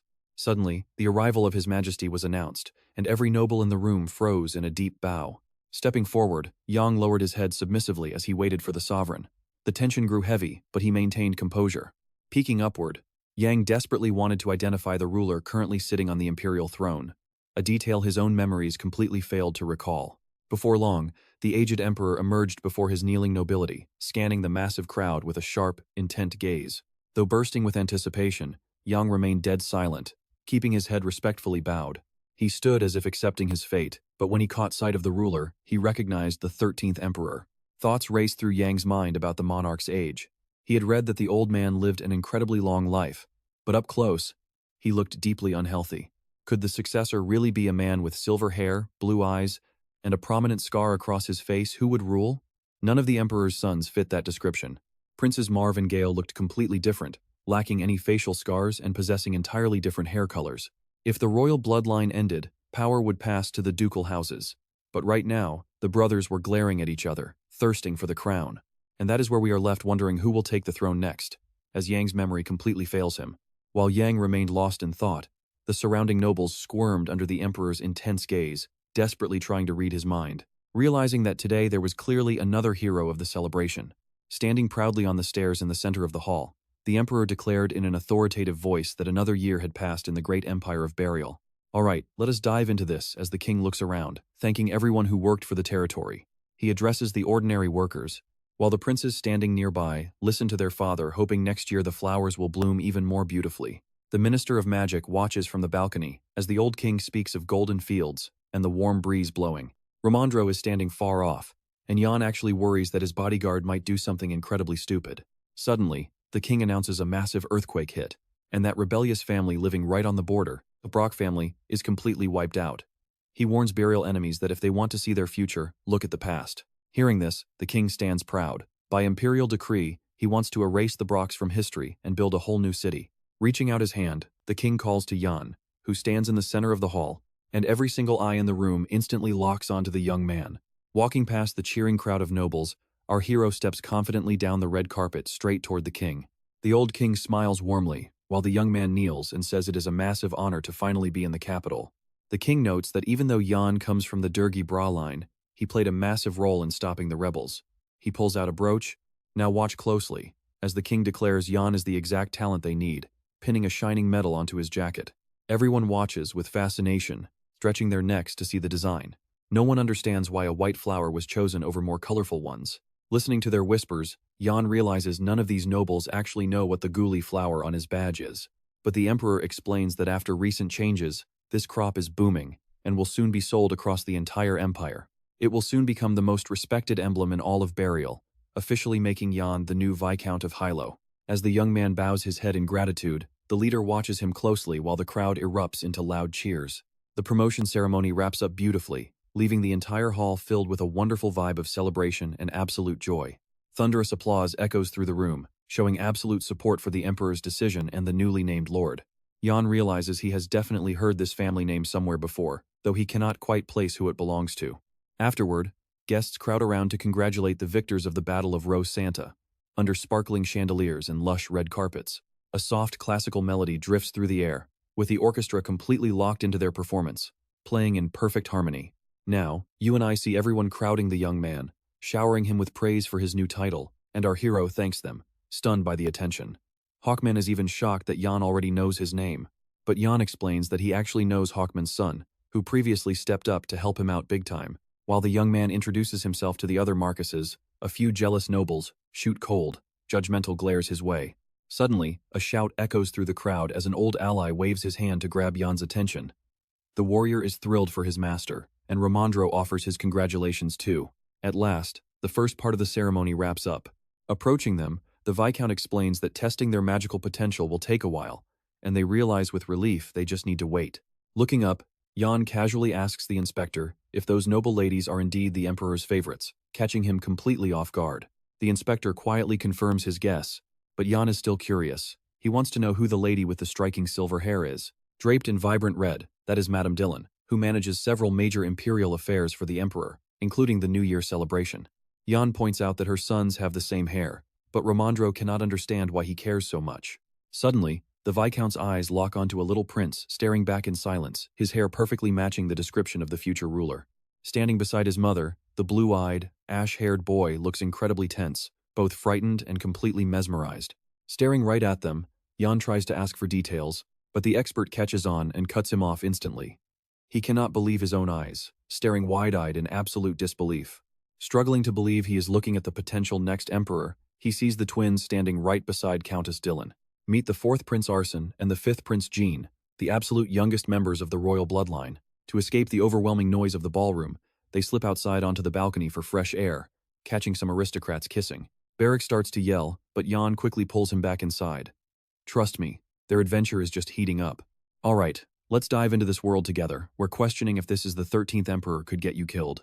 Whispering, the expert explains this is actually the 14th ruler since his father, and who died in the coup, was recently named the legitimate king. The hero realizes everyone has a different version of history. This meant the former leader could either be stripped of his title or fully reinstated. So, the current emperor counts as the 13th. But nobody knows where the flow of history goes next. You couldn't even sense the strength of the storm. When he got his title, he forgot the leader's actual name. But figuring out who would rule next was impossible, since the empress had twins. All that remained was to survive these chaotic events, holding on to a single memory of the previous ruler's mysterious, shadowy portrait. But he still didn't get why their names were so completely different. The bodyguard notes Arsene sounds epic while Jin sounds totally basic, but Ramondro quickly tells him to shut it. A bit embarrassed, the expert decides to share the story of their names anyway, even if it sounds incredibly strange. Now, pay attention here. An oracle made a terrifying prediction years ago, and the prophecy was crystal clear. Because of the child born second, the firstborn twin would fall into absolute ruin, landing right at death's door. Hearing this, Yang is completely shocked he had no idea, and this mystery was far from solved. But the man explains that this curse was why the brothers could never sleep in the same room. But when Marvin and Gale grew up, the entire dynamic shifted. That's why Gina was given a common name, believing it would ward off evil spirits. But Ramondro secretly had his doubts. Oracles aren't always right, and this one could easily have been mistaken. Through 10 years of watching, the twins cared deeply for one another, sometimes acting like they had totally swapped their older and younger brother roles. That is why Arsene is wild and energetic, while Jin is calm and serious. They look identical, but their personalities are night and day. Suddenly, their conversation is cut short by the servant, Kong, who grabs their attention, forcing the surprised Viscount to turn around. He definitely didn't expect to see him here. Asking the Viscount to follow, he explains, and we both know this spells trouble that the Minister of Magic needs to see him before the ceremony. Agreeing to go, he orders Beric to follow him, and the loyal warrior silently complies without a single argument. When they step into the hall, every single aristocrat is completely busy with their own shallow affairs. Some chat, some dance, while others simply enjoy the lavish buffet. Slipping behind a red screen, our hero greets the girl. The warrior follows cautiously, stunned by her appearance. Turning around, she snaps that a low-born noble is here, the Count's bastard from the border, while staring right at him. She asks if he's the new Viscount Yang Hai, while the other robed mages stand silently, exchanging knowing glances. Staring back intensely, the hero holds his temper to avoid a scene. He knows this is just a cheap, petty provocation. Extending his hand, he politely says he is pleased to meet the Minister of Magic, smoothly shifting the conversation's tone. He then calmly asks if she would share her family name. At that request, Wesley flies into a total rage. She haughtily snaps that her rank rivals a Count Palatine in prestige and power, warning the young man to be extremely careful. Smiling calmly, our hero casually apologizes for his slip, acting completely unfazed while maintaining his own quiet sense of superiority. The girl maliciously snarls that his arrogance might turn him back into a slave, just like back when his father Durgi was alive. He simply thanks her for her kind concern despite all the rumors, keeping his cool. Biting her lip, she fumes that this random kid with a fresh title is already looking down on everyone and acting way too arrogant. Stepping forward, she explains that if the ceremony confirms he actually has magic, the ministry will send him an official invite. As the mages whisper behind them and Yang tries to strain his ears, Wesley asks if there is a department he wants to join, but our hero finds their behavior incredibly suspicious, sensing they are plotting something and just waiting for the right moment. Taking a step forward in her dark, high heels, the minister tries to remind him of his low status again. To her, a country bumpkin in the capital couldn't possibly understand how any of this works, meaning he definitely needs someone by his side to explain everything to him. She sneers that they won't tolerate tax-wasting slackers, but you and I know he's going to prove her wrong. Let's dive in as Yang is assigned to a department suited for his level. With a smirk, our hero saw right through the official's sheer arrogance, but kept his cool to avoid falling for the obvious provocation. Suddenly, a magician announced that the oracle's light had appeared, asking if Wesley could spare a moment to inspect everything. Before leaving, she told the Viscount to wait in the corridor and not wander off, claiming she had some business to settle. Right then, the air in the room turned heavy and oppressive. The vibrant red curtains suddenly shifted to pitch black, and the surrounding light dimmed to nothing. Beric, trailing behind, asked if his master had just laughed. The silent hero was genuinely shocked. Taking a step forward, he spotted a glowing pictogram under his feet. It was the spell designed to ignite the oracle, but something about it was slightly off. The bodyguard suggested rubbing it out, but the Viscount explained it was far more complex. Maybe they could just cover it with something. Feeling a bizarre energy underfoot, he wondered if this oracle's light could send him back in time or supercharge his latent powers. Finding the perfect spot, our hero guessed the source was right around here. Still, he lacked the exact location, and his warrior ally was too clueless about the situation to help him. Glancing around, the warrior admitted he feared Wesley, but Yang pointed out she had already cast something to weaken his power. He firmly declared that as a start, pay attention here, they would publicly disgrace that insolent minister, banish her to the lowest department, and leave the bodyguard wondering why his master even cared. Did he actually plan to serve under someone? But Yang explained this move would spark utter chaos in high society. He refused to let the small things slide just because people like Marv and Gale dismissed him as a second-class citizen. A confused Beric asked what the plan was, but the Viscount simply revealed that the trap was already set. Clutching the back of his head, the warrior groaned about a splitting headache, but our hero appreciated the concern and told him it wasn't necessary, the answer was already staring right at them. Seeing the big picture was tough. The prince wanted him stashed away in the magical stones department, but Yang knew deep down he belonged in a far more prestigious division. To pull this off, he had to step up and showcase his true strength. Bastard or not, he was fully worthy of his noble title and wielded a rare, devastating gift. Out of nowhere, he ordered Beric to bite his finger, and the bewildered warrior obeyed without having any clue why. Waving his hands, Yang directed him to paint lines over the pictogram using the blood, leaving the warrior even more baffled. Realizing his error and finding no better way out of this, you and I both know he's hilarious, demanding his master buy him meat in exchange for spilling his blood. Suddenly, a strange rumbling echoed as a heavy-wheeled cart approached them, carrying some massive, covered object. Terrified of being discovered, Beric whipped around with Yang toward the incoming noise, and what he saw froze him in shock. He rubbed his eyes, half convinced he was trapped in a magical dream. Standing right before them was a massive golden harp, the legendary light of the oracle, used solely to measure raw power. Gesturing with her hands, Wesley asked the Viscount if he knew how the test worked, and he honestly admitted he had no idea. She explained that he just needed to raise his hand and channel magic into the device. Depending on his power, the hall's entire atmosphere would shift. Yang instantly realized they were trying to set him up. But why the hell were they doing it so blatantly? Meanwhile, a crowd of magicians gathered, and she barked orders for them to prepare their final verdict on the boy. Stepping up to Barak, they began shoving him away, prompting the warrior to instantly protest. But Yang quickly calmed him down, reassuring him that everything was perfectly fine. As Yang touched the harp, the rune beneath his feet erupted in blinding light, and a magician knelt to touch it. Right then, a sudden voice called out to the Viscount, snapping his attention away as he turned around, completely distracted from the golden instrument. Staring at the mage, he could not believe this was the legendary figure decorated for valor in the Battle of Roxana. Her name was Nikina, a short-haired girl who looked incredibly unique for someone harboring such immense magical abilities. Striding closer, she asked Yang if he was right-handed, which the hero quickly confirmed, totally clueless why she wanted to know. She then advised him to grasp the harp left-handed, while focusing his magical aura with his right. Trust me, you and I need to watch closely as she instructs him to keep his movements gentle. Suddenly, a sharp voice shattered the moment, calling for her to come over immediately. Come with me as she nervously backs away toward the others, terrified. Another mage sneers at her, warning her not to linger, clearly furious that she was trying to help our young hero. Upset, she argues that their lies have gone too far, only to be mocked for always trying to be so fair. Eavesdropping on them, Yang listens closely, realizing his worst fears are true. They really are trying to frame him. Once they leave, Yang recalls the Battle of Roxane, recognizing Hale and Tommy, the Academy's top geniuses, as Wesley's loyal puppets. Suddenly, the massive red screen begins to part, flooding the entire hall with a blinding light as the highly anticipated magic test begins.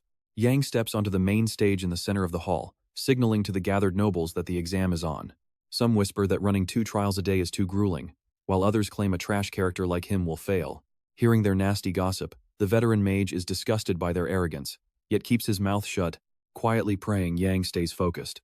Stepping forward, Wesley announces that magic is the ultimate shield of the Burial Empire. She explains how they have suffered for years, desperately searching for a truly gifted mage. Gale listens closely as Wesley proudly declares to the entire crowd that they have received a genuine New Year's miracle. She promises that the young Viscount's incredible power will secure the Empire's future. Even Marv watches the unfolding drama intensely. Up on the balcony alcove, the Emperor, Empress, and young princes look down, thoroughly intrigued. With polite applause, she signals John to begin playing his harp, and the crowd waits in anticipation. Watch closely now. The crowd goes completely silent, deeply skeptical of what our hero can actually do. Looking sharp in a golden suit and emerald brooch, Yang leans calmly against a pillar, fully prepared. Staring at the strings, a wave of nervousness hits him. It is his first time, so he takes a deep breath, focusing his mind on the melody. Suddenly, a blinding light erupts through the hall. The air vibrates with pure, raw, magical energy. The shocked nobles stare in disbelief. With every single pluck of the strings, the melody swells, completely drowning out the whispers around him. High above, the royal family watches in absolute shock. They have never witnessed power like this. Marv, who never expected this godlike talent from Yang, grins with pride as the entire stage lights up with magical energy. Mesmerized, the backup musicians stop playing, and the conductor freezes with his baton suspended in midair. Jaw dropped, he snaps out of it and signals the orchestra to back up Yang's magnificent performance. I know what you're thinking. Gale is absolutely thrilled here, seeing that her faith in him paid off. Yang plays with effortless grace as glowing flowers bloom around him, his magical aura swelling with power. Stunned, the minister's eyes widen as she tracks his impossibly fast hand movements. Wesley is completely paralyzed.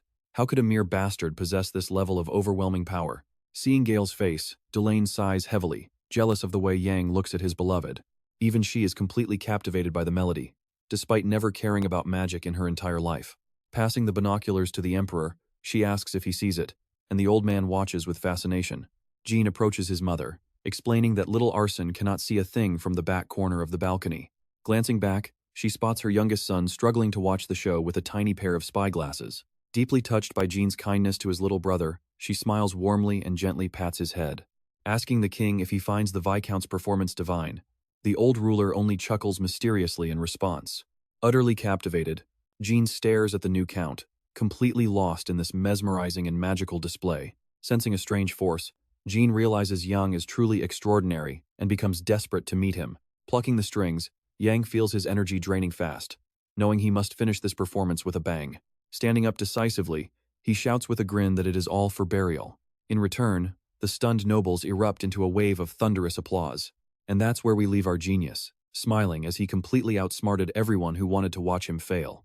You and I are diving right into the moment Ian takes the spotlight.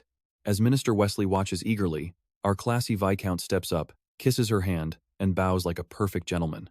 Smiling, she praises his unbelievable power and promises she will be eagerly waiting for his application to the Ministry of Magic. With the test finished, Ian decides to slip out of the hall, completely drained from a long day of non-stop testing. But the second he steps outside, a crowd of wealthy nobles swarms him, begging to know which magic department he will choose. They all urge him to join the research division, leaving our overwhelmed Viscount desperately looking for a place to hide. Fortunately, a familiar voice suddenly calls out, drawing the crowd's attention away from him. Ian turns around, praying for a rescue. It is Ramondro, who quickly signals that he has urgent news and needs him to come over. Excusing himself, Ian follows his savior, promising the eager nobles that he will return shortly. They step onto a balcony beautifully bathed in the warm rays of the setting sun.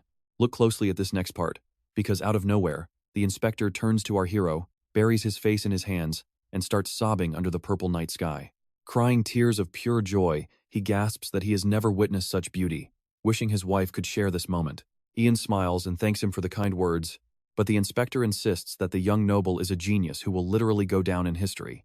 Ian nods quietly without any real joy, knowing that accepting this path means burying his mysterious past forever. Romandro asks why the Viscount looks so gloomy, but Ian cannot easily explain his deep emotions. He still cannot believe this is reality. Everything around him feels like one bizarre, unending dream. He knows that even a century from now, his name will reign supreme. That absolute power will pave his way straight to the imperial throne, and right now, he holds the top spot. Seeing his intensity, the inspector asks if he is all right, but Ian politely shifts the topic and asks about his bodyguard. Surprised, the inspector asks if the strong warrior did not stay right by his side, but Ian explains that the guard was kicked out before the main ceremony, leaving a thick, uneasy silence between them. Now, I know what you're thinking, where is Barrick? Suddenly, the wild bodyguard stumbles back carrying a bottle of wine, driving the poor inspector absolutely insane with worry. The inspector furiously demands to know where Barrick was and why his hands are messy, only for the guard to shrug and say it was the price of meat snacks. Ian agrees that a warrior needs his protein, but he is still curious about where the giant actually wandered off to. The bodyguard, taking a swig, says he was chilling in the back corridor. Completely relaxed, Barrick mentions seeing something strange there, though he can't quite recall the details. Suddenly, the guard loudly demands that those drawing the magic circle step up, making Ian wonder if he means Minister Wesley. Chuckling, the guard confirms it, adding that the cold minister seems to treat all her hard-working subordinates like disposable rats. He originally assumed the minister would finish the magic circle herself, but realizes now that his assumption was completely off. He now sees that a woman named Nina genuinely tried to assist him, but was blocked by scheming figures with their own dark agendas. It turns out deep political factions exist right inside the Ministry of Magic, with Nina leading her own division and managing assignments. Realizing that these power struggles happen everywhere, Ian knows that without Nam, finding his footing in this dangerous environment would have been nearly impossible. Interrupting his thoughts, a formal voice suddenly calls out to the Viscount, snapping him right back to reality. Bowing deeply and politely apologizing for the intrusion, an attendant begs the noble for just a moment of his time and asks him to follow. The attendant explains that he is escorting him to a private chamber on the second floor, where the powerful imperial family has currently gathered. They walk down the corridor, approaching the grand royal doors heavily guarded on all sides by elite imperial soldiers. Bowing, the guard greets Ian, introducing himself as Captain Vales of the 3rd Imperial Guard. He politely requests to search the Viscount, who calmly raises his arms and cooperates with his duty. As our hero is searched, the other guards stand completely still, waiting for orders. Once finished, Captain Vales expresses his gratitude for the cooperation and steps aside to grant entry, having fully confirmed that Ian carries absolutely nothing dangerous. Throwing open the heavy doors, he invites the young noble forward. Clad in a striking white suit, Ian looks perfectly prepared for this royal gathering. As Ian steps inside, you and I can see the elegant party hall, filled with chatting nobles and laughing children. You and I can see her shock as the Viscount actually arrives. Stunned by his sharp looks, she watches as the Emperor suddenly calls Ian over, making the young man turn around in utter surprise. With pure confidence, Ian boldly strides forward without a single trace of hesitation, completely ignoring the crowd. Standing right before the old Emperor, he bows deeply, greeting His Majesty and the royal family. Scanning the entire room, Ian wonders if these elites are truly the pillars holding up the Empire's future. Meanwhile, The Countess and her twin sons lock their eyes onto him with intense curiosity. The twin princes whisper in shock. Locked in a quiet power struggle, Marav and Gale analyze Ian's strength and figure out how to use him. Even the aging Emperor watches Ian closely, questioning if this young Viscount has what it takes to rule over Bra. The Emperor thanks Ian once again, praising his humble attitude as a shining example for high society, while Ian politely vows to follow every order. Watching with clear interest from nearby, Deline inquires which government branch he plans to join. Observing him, Gale silently vows that whatever path Ian chooses, he will personally block him from reaching it. As Marave stays quiet and places a respectful hand over his heart, the Viscount declares that his own wishes don't matter, pledging to follow Minister Wesley's direct guidance instead. Truth is, he never planned to join that magic stone division Marave brought up. That would just push him far away from the real throne. He realized, and trust me on this, he had to balance perfectly between both sides. So, playing along with Gale's offer to trick everyone is the best move. Suddenly, young Arson grabs Ian's sleeve, begging to see his magic once more, just like he did in the Grand Hall. Ian explains he needs the Oracle's light for that, but the prince keeps persistently begging for another spell. The other young boys, along with Jin, quickly crowd around with pure excitement to see Ian's glowing magic. Observing the Emperor, the Countess notices just how frail he looks. The old ruler is barely clinging to his strength, clearly fighting a severe illness. Happy to indulge the kids, Ian channels his energy, summoning a bright fireball directly in his palm. Mesmerized by the display, the children reach out to touch the light, and Ian kindly lets them do so. The young prince mentions this is his very first banquet, making it an unforgettable night. Hearing this, Ian is stunned, finding it hard to believe that a prince— I know what you're thinking, how could a royal living next to magic never witness a simple spell? As Jin sits quietly beside his mother, Arson continues to stare at Ian's magic with absolute wonder. Losing her patience, Deline scolds her son to mind his manners, reminding him that Sir Ian is a respected guest, not a street performer. Softly reassuring her, Ian says he is having a wonderful day and wants to give the young prince some happy memories. Arson then hugs his leg tightly. Arson giggles, thanking Ian for being so nice and saving him from his mother's harsh scolding. Ian just smiles silently in response, watching the young boy's excitement and admiring his deep curiosity for magic. Suddenly, the Emperor lets out a violent cough, instantly filling the young prince's face with sheer terror. Marave rushes over in deep concern, asking if he's all right, but the Emperor only gasps and wheezes painfully. Fearing for the monarch, he orders a servant to escort the old Emperor back to his chambers, and the attendant bows submissively in obedience. As they depart, Deline tells Arson to follow her, ordering him to stop pestering Ian with his foolish questions about magic. Both the boy and Ian watch them leave, confused by her cold attitude but choosing to stay silent. Sensing the heavy tension, everyone except Jin and Gale exits to accompany the Emperor, cutting the celebration short. The heavy doors slide shut, leaving the young prince, the boy, and Ian completely alone. Finally, a heavy silence fills the room. Gale sighs with pure contempt, acting as if a massive, annoying burden has just been lifted from his shoulders. Glancing toward Jin, Gale demands to know why the boy hasn't left with his brother and the others, clearly annoyed by his presence. Yet Jin remains completely motionless, staring blankly at a single spot as if deeply mesmerized. Breaking the silence, Ian speaks up, instantly catching Jin's attention as the boy looks up in surprise. Leaning in, Ian gently asks if he can walk Jin back since the palace grounds are pitch black. A bit confused, Jin looks up, but Ian promises to respect his wishes, no matter what. Igniting a gentle flame directly in his palm, Ian leads the young prince and the maid through the corridors, unaware of a dark night watching them from outside. The servant reminds him they have a lantern, but Ian replies his own flame is much brighter. Trust me, things are about to get even crazier. Let's dive into a story where our observer realizes watching the twins is much easier from here, noting the second boy doesn't have any scars either. Studying Jean, he quickly realizes that while their faces are virtually identical, their distinct personalities couldn't be more different. Maybe some hidden detail could tell them apart, but it certainly wasn't anything on the surface. Halting in his tracks, the prince turned. Yang listened closely, staying perfectly still as the young prince stammered, his voice trembling as he struggled to find the right words to say. Captivated by the strange energy radiating from the Viscount's hands, the boy stepped closer, asking if he could touch the flame. With a nod, Yang lowered his palm to Jean's face, letting him reach out and feel the warmth of the fire. Slowly, a bright light filled the space around them, driving away the heavy darkness. As the corridor flooded with light, the boy touched the warm rays, finally understanding what his twin had witnessed and why he was so captivated. The hero stared at the young boy in surprise, searching his behavior for anything out of the ordinary, while carefully suppressing his own power. But watch closely here, because once you study both brothers, telling them apart is actually simple if you spot their one hidden difference. While everyone saw Jean as a quiet kid who never smiled, He was actually the only twin with dimples. Back in her private chambers, Delay demanded to know why Arson had acted so disrespectfully toward the Viscount. Furious, she reminded her son to remain silent and obedient in front of Gale and Marav, forcing the boy to quickly apologize. He eagerly asked if she had seen the beauty of Sir John's magic, admitting he simply couldn't resist getting a closer look. Realizing what had spellbound the boy, the Countess agreed, her strict expression softening into a gentle, rare smile. Gently patting his head, she lamented that despite being his mother, she barely knew her own child. Just as they hugged, a servant rushed in to announce Prince Jin's arrival, catching her attention. The doors swung open as a serious, deep-in-thought Jin walked inside. Delay immediately greeted him, noting that he must have had an incredibly long and exhausting day, but her son gently replied that she was the one who worked hard preparing for the new year. The Countess marveled yet again at how two identical twins could have such completely opposite personalities. She knew deep down that if not for the Oracle's prophecy, their lives would be entirely different. So, she asked Jin to remind his brother how crucial Gale and Marav were to their family, fearing she might fail to live up to her noble status.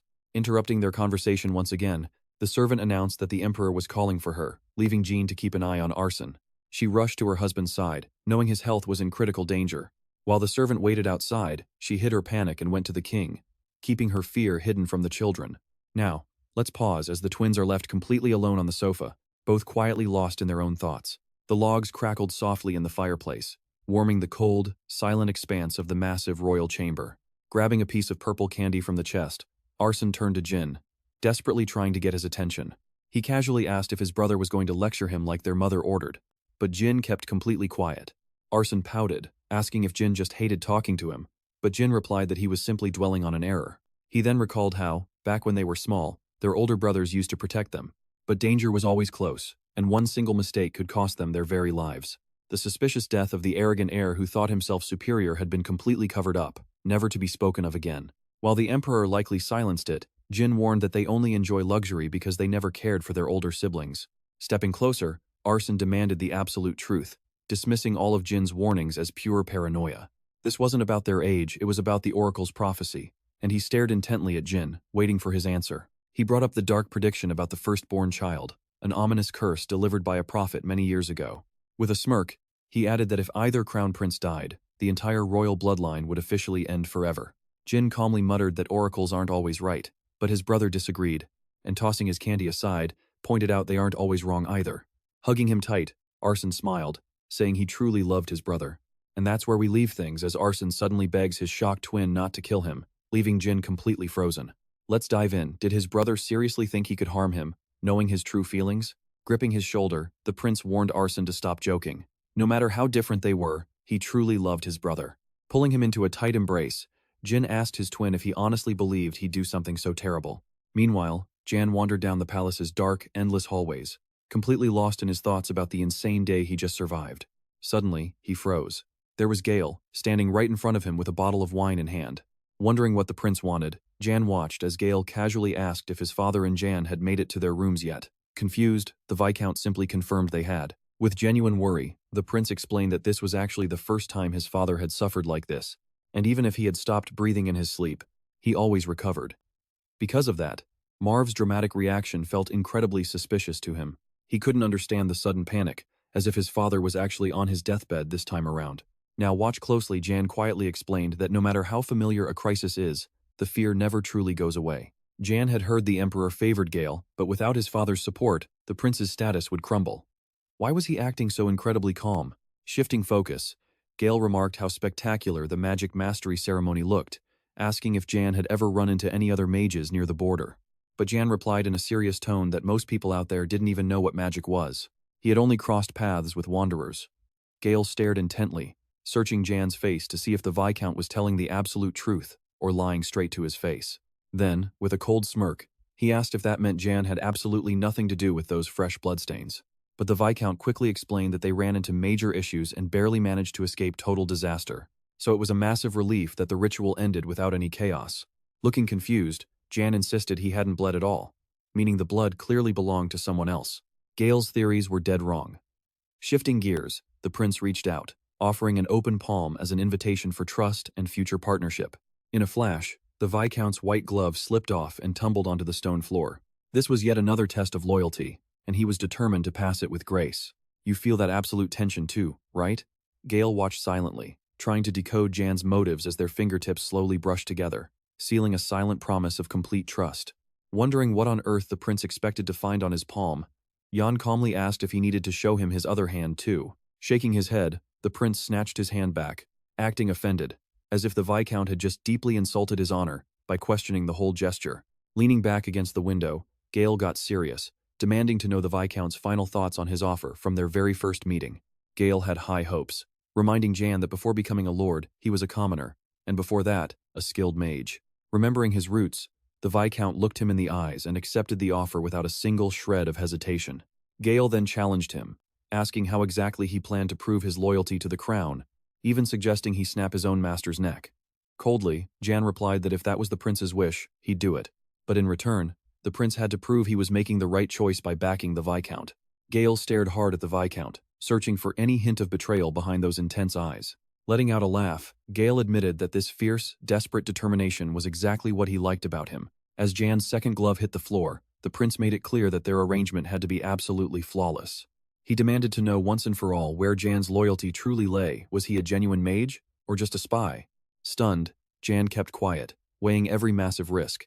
But there was no turning back, now his mind was completely made up. Suddenly, Rowandro's angry shouts cut through the silence.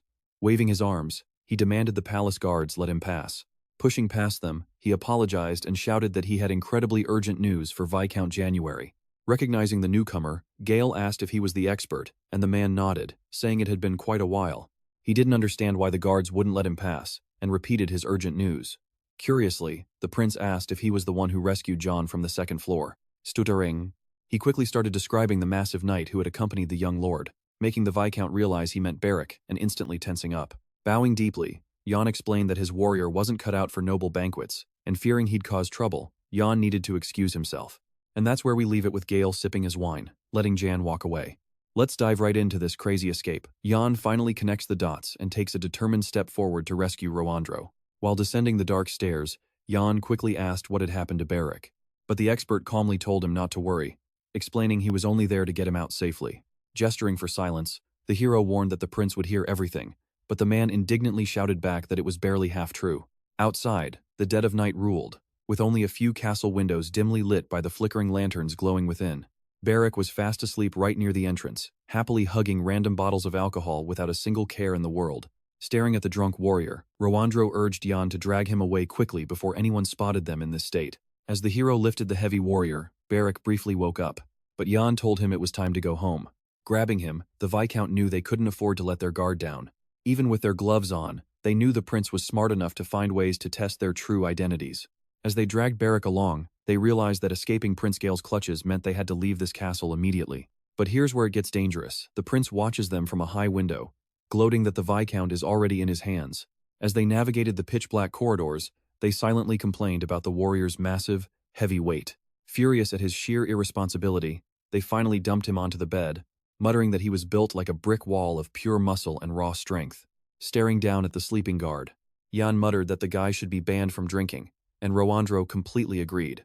Perching on the edge of the bed, the expert noted that tomorrow his official admission letter to the Ministry of Magic should finally arrive. Suddenly, his eyes drifted toward the moonlit street visible just outside the dark window, and a quiet smile crossed his face. Nervously wringing his hands, he asked the hero to listen closely while he struggled to find the right words to say. Curious, he asked why Jan had concealed the truth about the tribute tax during his meeting with Prince Marv and lied. Caught off guard by the sudden question, Jan remained completely silent, desperately searching for a way to explain his suspicious actions. Without waiting for a reply, the expert gently noted that he had no right to criticize the Viscount's personal decisions. He was just genuinely curious. Pausing, he tried to think of a way to explain why he was being so unusually pushy with him. I know what you're thinking, but this offer is real. If Jan wants to focus on his magic, the expert is fully ready to help. Hearing this, the Viscount asked if the expert was actually working for Prince Marv. Rowandro simply replied that if he chose to resign, they would never have to see each other again. But did that mean they would completely stop talking? Was it just a magician's lonely fate to be forced to work with someone new? He was entirely ready to accept that. After listening closely to the expert, Jan wanted to clarify his intentions to avoid any further misunderstandings between them. He stated firmly that he would never work for Prince Gale. Relieved, the expert rubbed his head, admitting he had gotten worked up over nothing. Jan added that he had no intention of sharing secrets, since revealing your hand to the enemy is the most dangerous mistake possible. If Prince Marv ever started asking questions, he told Roandro not to worry and to just answer however he thought best. Glancing at the sleeping Cassian and Vivian, he asked if a man's top priority shouldn't be his beloved wife and the precious child soon to be born. He assured the expert he could handle any trouble alone, and Roandro noted the young Viscount had already proven his strength at the border. As the first light of dawn broke, he promised to find a safe place to hide the scroll long-term. Jan thanked him deeply, but Roandro asked why they shouldn't help each other after surviving so many long days together. Jan quietly realized how incredibly lucky he was that the expert had been right there beside him at the border when it mattered. Suddenly, the door handle began to jiggle, leaving them wondering who on earth could be visiting this early in the morning. A maid quickly entered to announce a visitor for the Viscount, leaving Jan to wonder who would show up at such an hour. It was Beatrice from the Imperial Guard, but today she looked entirely different, dressed in surprisingly modest attire. Seeing the Viscount, she adjusted her uniform cap and softly noted that it had been a very long time since they last met. Standing right at the open mansion gates, she explained she was there to collect her late father's personal belongings, just as they had previously agreed. And that's where we leave it, with Barrack running up screaming, "Trust me, you'll want to see what happens next." All right, you and I are jumping right into the action, as our main character recognizes the girl. She is the same Spitfire who knocked his tooth out in their doorway brawl and told him to shut his mouth. Heading inside, our main character asks Romandro if they can use his living room to talk things out. The expert agrees to the request, completely clueless about how the hero is connected to these guards. Slipping past him, Young reveals she is Petrau's daughter, leaving the man wondering what she was told and why she even came here. Moments later, they sit face to face in the living room, with Romandro and the bodyguard watching closely to ensure everything stays absolutely fair. Pulling out a small blue box, the guy opens it and hands it to Bakva, explaining it holds her father's ring. She stares at the jewelry with a cold expression, clearly recognizing it, while he asks if she is familiar with the piece. Now pay attention to this twist, he warns her. The ring is loaded with a deadly poison called T-barfin, which rots your flesh the second it touches skin. Hearing this, the girl confirms that the ring indeed belonged to Petrau. However, she had absolutely no idea it carried deadly suicide poison. Intrigued, the hero asks how long he wore it, and she explains it started when he left the guard for a new master. The Viscount quickly pieces it together he wore it while serving Melina, meaning that corrupt old man gave it to him. That slimy official had lied to her about Petrau's death, pinning it on John and claiming her father died, protecting him from the young man. As Bakva finishes her tale, the hero is absolutely disgusted by the old man's sheer greed and selfishness, playing everyone for his own gain. I know what you're thinking. This is heartbreaking. He explains that her father trusted her completely, never hesitating when asked about his family, and that is all he can share. Now, only the girl herself, sitting in heavy silence with her head bowed low, can decide who to believe. She never did understand why he wore that ring constantly, remembering when she once asked if he had met a special someone. Back then, he had only offered a sad laugh and kept silent, trying his best not to burden her with his troubles. Yang points out that because this poison is heavily tied to the slave trade, they can expose Melina's crimes by tracking its source. Hearing this, the girl snaps the box shut and clutches it tightly. Determined to do whatever it takes to protect her father's honor, she suddenly stands up straight, saluting the Viscount before turning to leave, knowing there is no reason to talk any further. Having got the answers she needed, she gives him a deep, silent bow of gratitude. Bakva has a lot to think about. He feels the deep sincerity in her salute, stronger than any words, knowing this girl is never going to back down. And that's where we leave them, with him accepting her thanks and letting go of their past grudge over that messy alleyway fight.